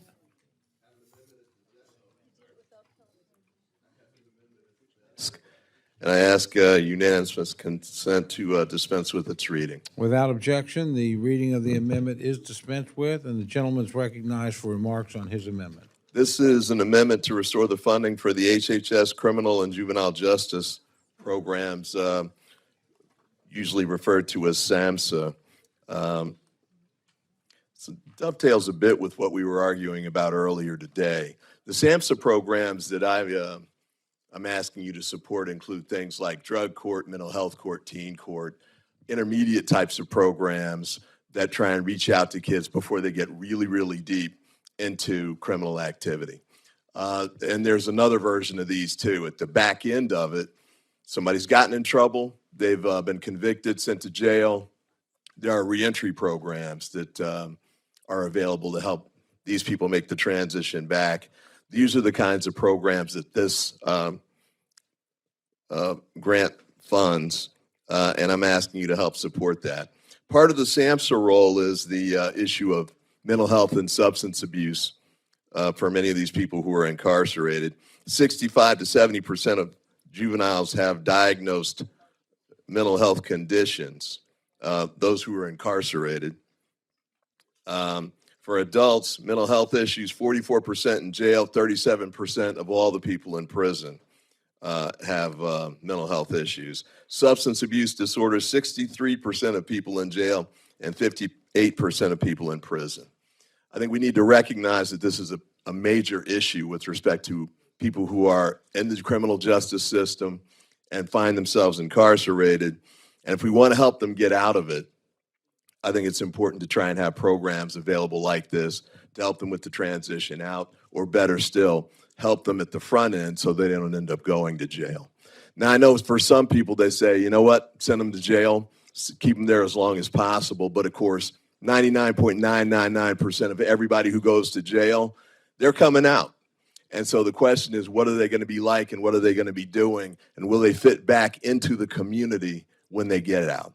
We need to have programs in place to make that happen, because it doesn't just happen by itself. And if we are not careful about how we do this at the front end as well, especially when it comes to incarcerating juveniles, because sometimes it helps them, a lot of times it doesn't. A lot of times these young kids go to jail and they come out sicker and slicker. And we need to make sure that whatever we're doing with these kinds of programs tries to avoid that and make sure we do everything we can to put them on the right track. And that includes having the types of programs that help with that issue.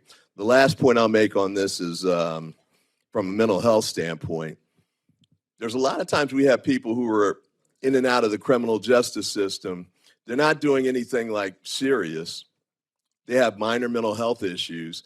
A lot of times they won't take their medicine or whatever, but they're in and out of jail. And when they're adults, their families can't make them take their medicine. They can't, force them to do something because they're adults and they can make the decisions that they want to make. And at the same time, incarceration doesn't work because a lot of times they're committing very minor offenses. I found that we had a mental health court in Prince George's County that we set up, which was very effective at helping to deal with these kinds of issues from a family standpoint, from an individual defendant standpoint, and in many instances from a community standpoint.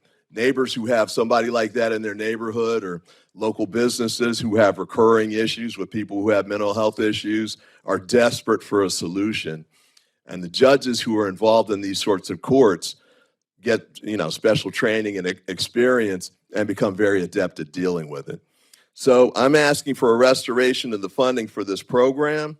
I know what I'm likely to hear from the subcommittee chair, but this is funding that makes sense for these kinds of programs. And if we don't take care of it at the front end, they used to say on that old oil commercial, you can pay me now or pay me later. We were just looking a minute ago, as Torres showed me something. A 13-year-old boy just south of Seattle was found to have 23 tactical style weapons in his bedroom. And he had a backpack filled with AR style weapon cartridges. Now, they found this early. This was before he shot up the school. But the writings they found from this kid were based, he was, talking about Columbine. He was looking forward to when he was old enough to go shoot up a school. We got a lot of this in our communities right now. I know we can try and put our heads in the sand about it, but we need to make sure we're doing everything we can from a programmatic standpoint to identify these kids. And when you find them, you need to make sure you've got something to do with them.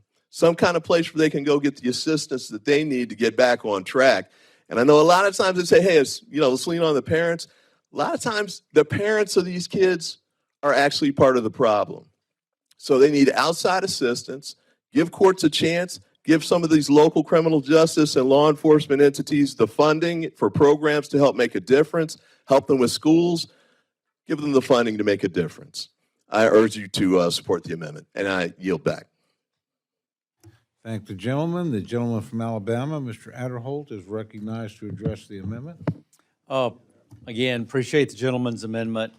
As I said in my opening remarks many hours ago, we do have to make our priorities in this bill, and that does entail reducing funding for some programs. This amendment would require $11 million in funding that is not offset. It would cause the bill to breach in its allocation, but I do want to note that that some of these activities are funded through other SAMHSA programs and other Commerce, Justice, Science, and Related Agencies bill, and we will have that before us tomorrow. So I got to oppose the amendment, but I look forward to working with the gentleman, and I yield back. Thank the gentleman. The gentlelady from Connecticut is recognized to address the amendment. Thank you, Mr. Chairman. This bill's priorities are really wrong-headed. I rise in support of the amendment, which increases funding for SAMHSA's criminal and juvenile justice programs. Our nation has made progress in reducing crime since the pandemic, but addressing mental health and substance use disorders must continue to be a priority. According to SAMHSA's research, an estimated 44% of people in jail have a mental illness, and nearly 63% suffer from addiction. Not only do these conditions make incarceration more challenging, but upon release, these individuals often find it difficult to re-enter society in a productive way. The criminal and juvenile justice programs under SAMHSA help address these challenges. They identify, they train, and they connect individuals with services. Preventing and reducing crime is a challenge. It must be addressed at multiple levels. We need to continue to improve our understanding and treatment of mental health and addiction, or we will risk the progress we are making towards safer communities and healthier, more productive lives for all Americans. Let's help, because this committee has the power to do this. Let's help make a difference for people. Let's help to try to change their lives for the better so that they can make their way, have a good, productive life, and contribute to society rather than cause chaos in society. I urge my colleagues to support this amendment, and I yield back.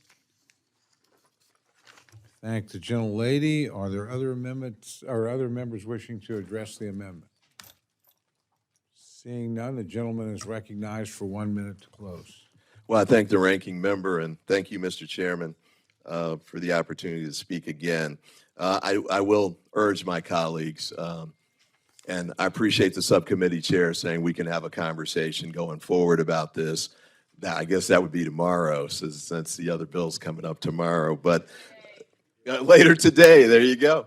But look, this problem's not going away, and it's not going to get better, especially if we don't do anything to try and address it. And, you know, what we've done over the last day and a half now, I guess, is nothing to address it. And unfortunately, a lot of the cuts, I know Subcommittee Chair referenced some other programs out there, but many of them have taken very deep cuts as well. I suppose we'll talk about those later today. But the next time we have an active shooter, the next time we have a school shot up, the next time we have a concert shot up in Las Vegas or wherever, we need to ask ourselves, are we really doing enough to try and address this? And it doesn't even have to be those big events like that. It can be the regular stuff that happens in our communities day in and day out. Let's try and take a step to address it. This is the way to do it. We know this works. I urge my colleagues to support the amendment. Thank you, gentlemen. The question now is on the amendment offered by the gentleman from Maryland. All those in favor say aye. Aye. All those opposed say no. Opinion of the chair, the noes have it. A recorded vote's been requested. Sufficient number of hands have been raised. The clerk will call the roll. Mr. Adderholt. Mr. Adderholt, no. Mr. Aguilar.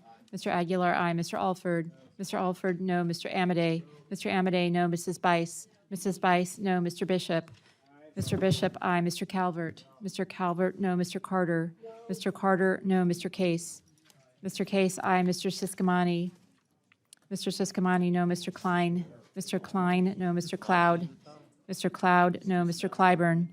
Mr. Clyburn, aye. Mr. Clyde. Mr. Clyde, no. Mr. Cole.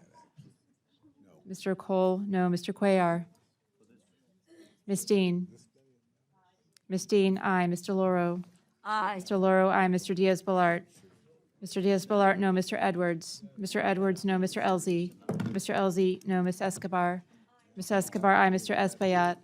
Mr. Espaillat, aye. Mr. Fleischman. Mr. Fleischman, no. Ms. Frankel. Ms. Frankel, aye. Mr. Franklin. Mr. Franklin, no. Mr. Gonzalez. Mr. Gonzalez, no. Mr. Guest. Mr. Guest, no. Mr. Harder. Mr. Harder, aye. Dr. Harris. Dr. Harris, no. Mrs. Hinson. Mr. Hoyer.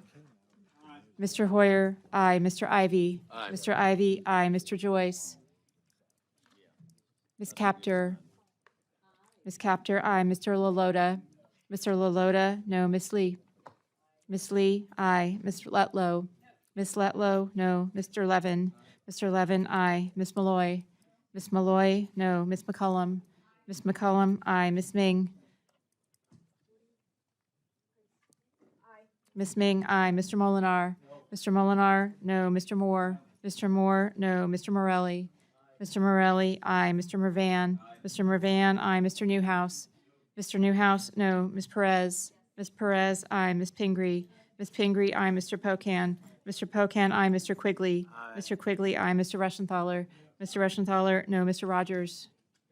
Mr. Rogers, no. Mr. Rutherford. Mr. Rutherford, no. Mr. Simpson. Mr. Simpson, no. Mr. Strong. Mr. Strong, no. Mrs. Torres. Mrs. Torres.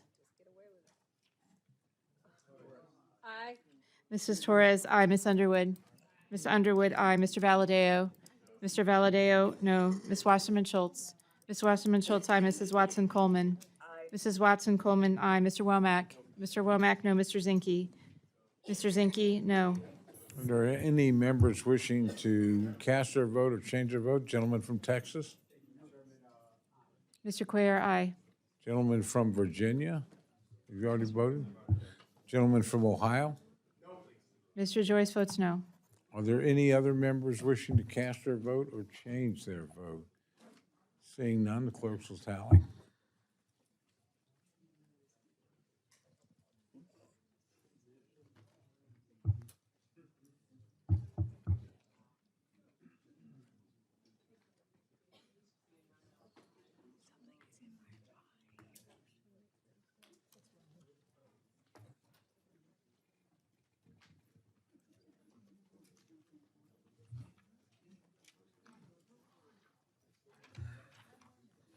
On this vote, the ayes are 28, the noes are 34. The amendment is not adopted.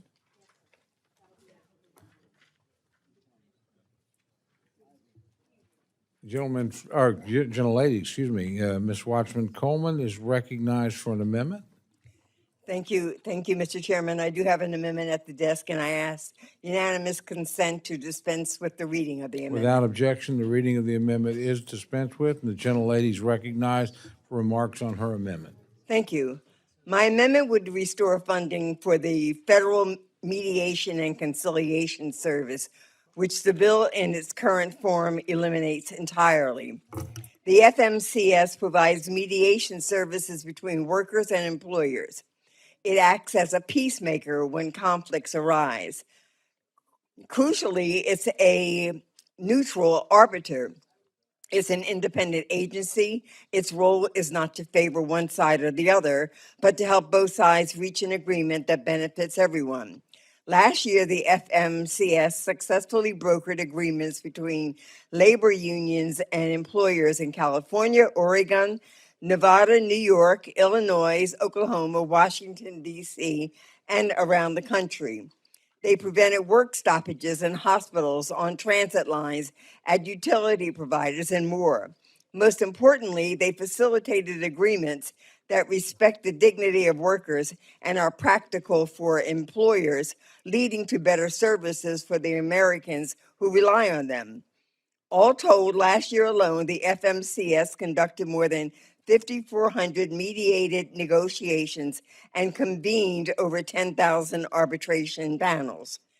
For every $1 we invest in FMCS, we get $9 back in increased economic activity.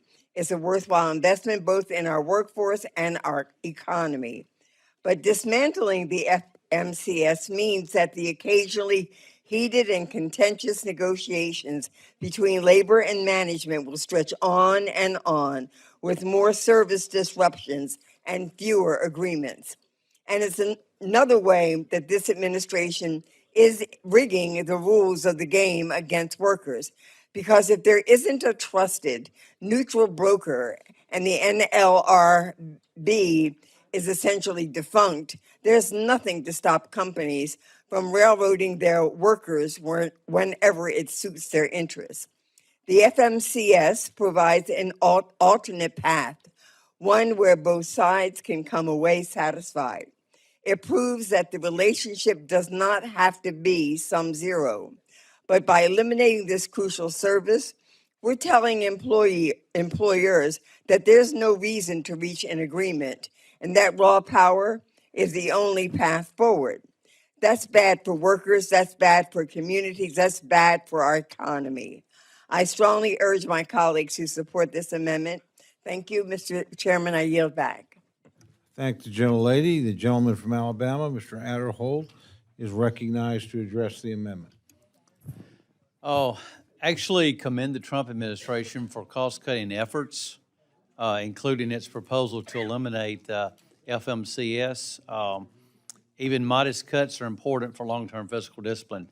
However, the bottom line here is the amendment is not offset. It will cause the bill to breach its allocation, and I will have to oppose the amendment. I yield back. Thank the gentleman. The gentlelady from Connecticut, Ms. Delors, is recognized to address the amendment. So interesting. We have no budget. We have no allocation. Let's talk about what we are doing here tonight. I rise in support of this amendment. It restores funding for a vital agency that helps workers in the economy by settling disputes through mediation. The Federal Mediation and Conciliation Service saves the U.S. economy over $500 million by resolving disputes and preventing expensive litigation, providing over a 10 times return on its budget. In 2023, FMCS participated in almost 2,500 collective bargaining mediations, including many first contract negotiations. In my own state of Connecticut, FMCS helped facilitate successful negotiation between Bacchus Hospital and the Bacchus Federation of Nurses, ensuring a 3-year agreement was reached without a work stoppage. These services were completely free for both parties, providing a no-cost way for productive negotiations to occur. Talk about cost savings. Again, the Trump administration promised to be the most pro-worker in history. They even hung a banner of his face from the Department of Labor. Meanwhile, they are cutting the budget for an agency that helps prevent strikes, lockouts, and litigation, and keeps workers on the job. Cutting this agency would have ripple effects across the entire economy by taking away options from businesses and workers who want to work out their differences in a productive manner. It was SEIU, the local 1199, that represents New England. It represents union workers in my district, was the first to raise the alarm about this cut, and they raised it with the International Union. This is yet again another attack on labor that both myself and my constituents wholeheartedly should reject, and one that we should all reject. I urge my colleagues to support this amendment, and I yield back. Thank you, gentlelady. Are there other members wishing to debate the amendment? Seeing none, the gentleman is recognized, or gentlelady is recognized for 1 minute to close. It's late. Thank you, Mr. Chairman. Our economy works best when our workers are respected and businesses have the stability to plan for the future. Conflicts will inevitably arise. That's unavoidable. But when they drag on and drag on and drag on, jeopardizing services and determining workers, nobody wins. I encourage my colleagues to support this amendment because we're all better off when the FMCS can do its job. And thank you, and I yield back. Thank you, gentlelady. The question is now on the amendment offered by the gentlelady from New Jersey. All those in favor say aye. Aye. All those opposed say no. Opinion of the chair, the noes have it. And the amendment is not accepted. Okay. Before we move to the final motion of the evening, I wish to advise the committee, and you'll be officially, we're going to meet about a half hour later, 10:30 tomorrow. We have leadership requests to sit down with a couple of our members. They're going to need to, I don't want you sitting around here waiting for 30 minutes. So it's okay, we'll meet at 10:30 instead of 10 a.m. as scheduled. And again, you'll get an official notice on that. With that, I believe we have a motion from Mr. Rogers. Mr. Chair, I move to favorably report to the House the fiscal year 2026 Labor, Health, and Human Services, Education, and Related Agencies Appropriations Bill. The question is now on the motion to favorably report to the House the fiscal year 2026 Labor, Health, and Human Services, Education, and Related Agencies Appropriations Bill. All those in favor say aye. Those opposed say no. No. The opinion of the chair, the ayes have it. Recorded vote has been requested. Sufficient number of hands have been raised. Clerk will call the roll. Mr. Adderholt. Mr. Adderholt, aye. Mr. Aguilar. Mr. Aguilar, no. Mr. Alford. Mr. Alford, aye. Mr. Amade. Mr. Amade, aye. Mrs. Bice. Mrs. Bice, aye. Mr. Bishop. Mr. Bishop, no. Mr. Calvert. Mr. Calvert, aye. Mr. Carter. Mr. Carter, aye. Mr. Case. Mr. Case, no. Mr. Siscomani. Mr. Siscomani, aye. Mr. Klein. Mr. Klein, aye. Mr. Cloud. Mr. Cloud, aye. Mr. Clyburn. Mr. Clyburn, no. Mr. Clyde. Mr. Clyde, aye. Mr. Cole. Mr. Cole, aye. Mr. Cuellar. Mr. Cuellar, no. Miss Dean. Ms. Dean. Miss Dean, no. Miss DeLauro. No, wait. Yes. Miss DeLauro. No. No. Mr. Diaz-Balart. Mr. Diaz-Balart, aye. Mr. Edwards. Mr. Edwards, aye. Mr. Elzey. Mr. Elzey, aye. Miss Escobar. Miss Escobar, no. Mr. Espaillat. Mr. Espaillat, no. Mr. Fleischman. Mr. Fleischman, aye. Miss Frankel. Miss Frankel, no. Mr. Franklin. Mr. Franklin, aye. Mr. Gonzalez. Mr. Gonzalez, aye. Mr. Guest. Mr. Guest, aye. Mr. Harder. Mr. Harder, no. Dr. Harris. Dr. Harris, aye. Mrs. Hinson. Mrs. Hinson, aye. Mr. Hoyer. Aye. No, excuse me, no. Mr. Hoyer, no. Mr. Ivy. Mr. Ivy, no. Mr. Joyce. Mr. Joyce, aye. Miss Captor. Miss Captor, no. Mr. Lalota. Right. Mr. Lalota, aye. Miss Lee. Miss Lee, no. Miss Letlow. Miss Letlow, aye. Mr. Levin. Mr. Levin, no. Miss Malloy. Miss Malloy, aye. Miss McCollum. Miss McCollum, no. Miss Ming. Miss Ming, no. Mr. Molinar. Mr. Molinar, aye. Mr. Moore. Mr. Moore, aye. Mr. Morelli. Mr. Morelli, no. Mr. Mervan. Mr. Mervan, no. Mr. Newhouse. Mr. Newhouse, aye. Miss Perez. Miss Perez, no. Miss Pingree. Miss Pingree, no. Mr. Pocan. Mr. Pocan, no. Mr. Quigley. Mr. Quigley, no. Mr. Reschenthaler. Mr. Reschenthaler, aye. Mr. Rogers. Thank you. That's real. Mr. Rogers, aye. Mr. Rutherford. Mr. Rutherford, aye. Mr. Simpson. He never saw me. Mr. Simpson, aye. Mr. Strong. Mr. Strong, aye. Mrs. Torres. Mrs. Torres, no. Miss Underwood. Miss Underwood, no. Mr. Valadeo. Mr. Valadeo, aye. Miss Wasserman Schultz. Miss Wasserman Schultz, no. Mrs. Watson Coleman. Mrs. Watson Coleman, no. Mr. Womack. Mr. Womack, aye. Mr. Zinke. Mr. Zinke, aye. Are there any members wishing to record their vote or change their vote? Seeing none, the clerk will tally. Today,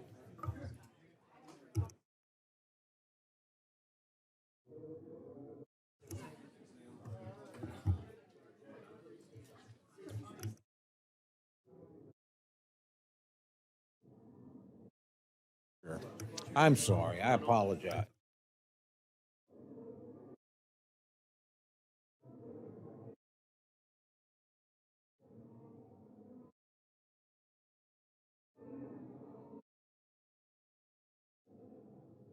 And again, I apologize.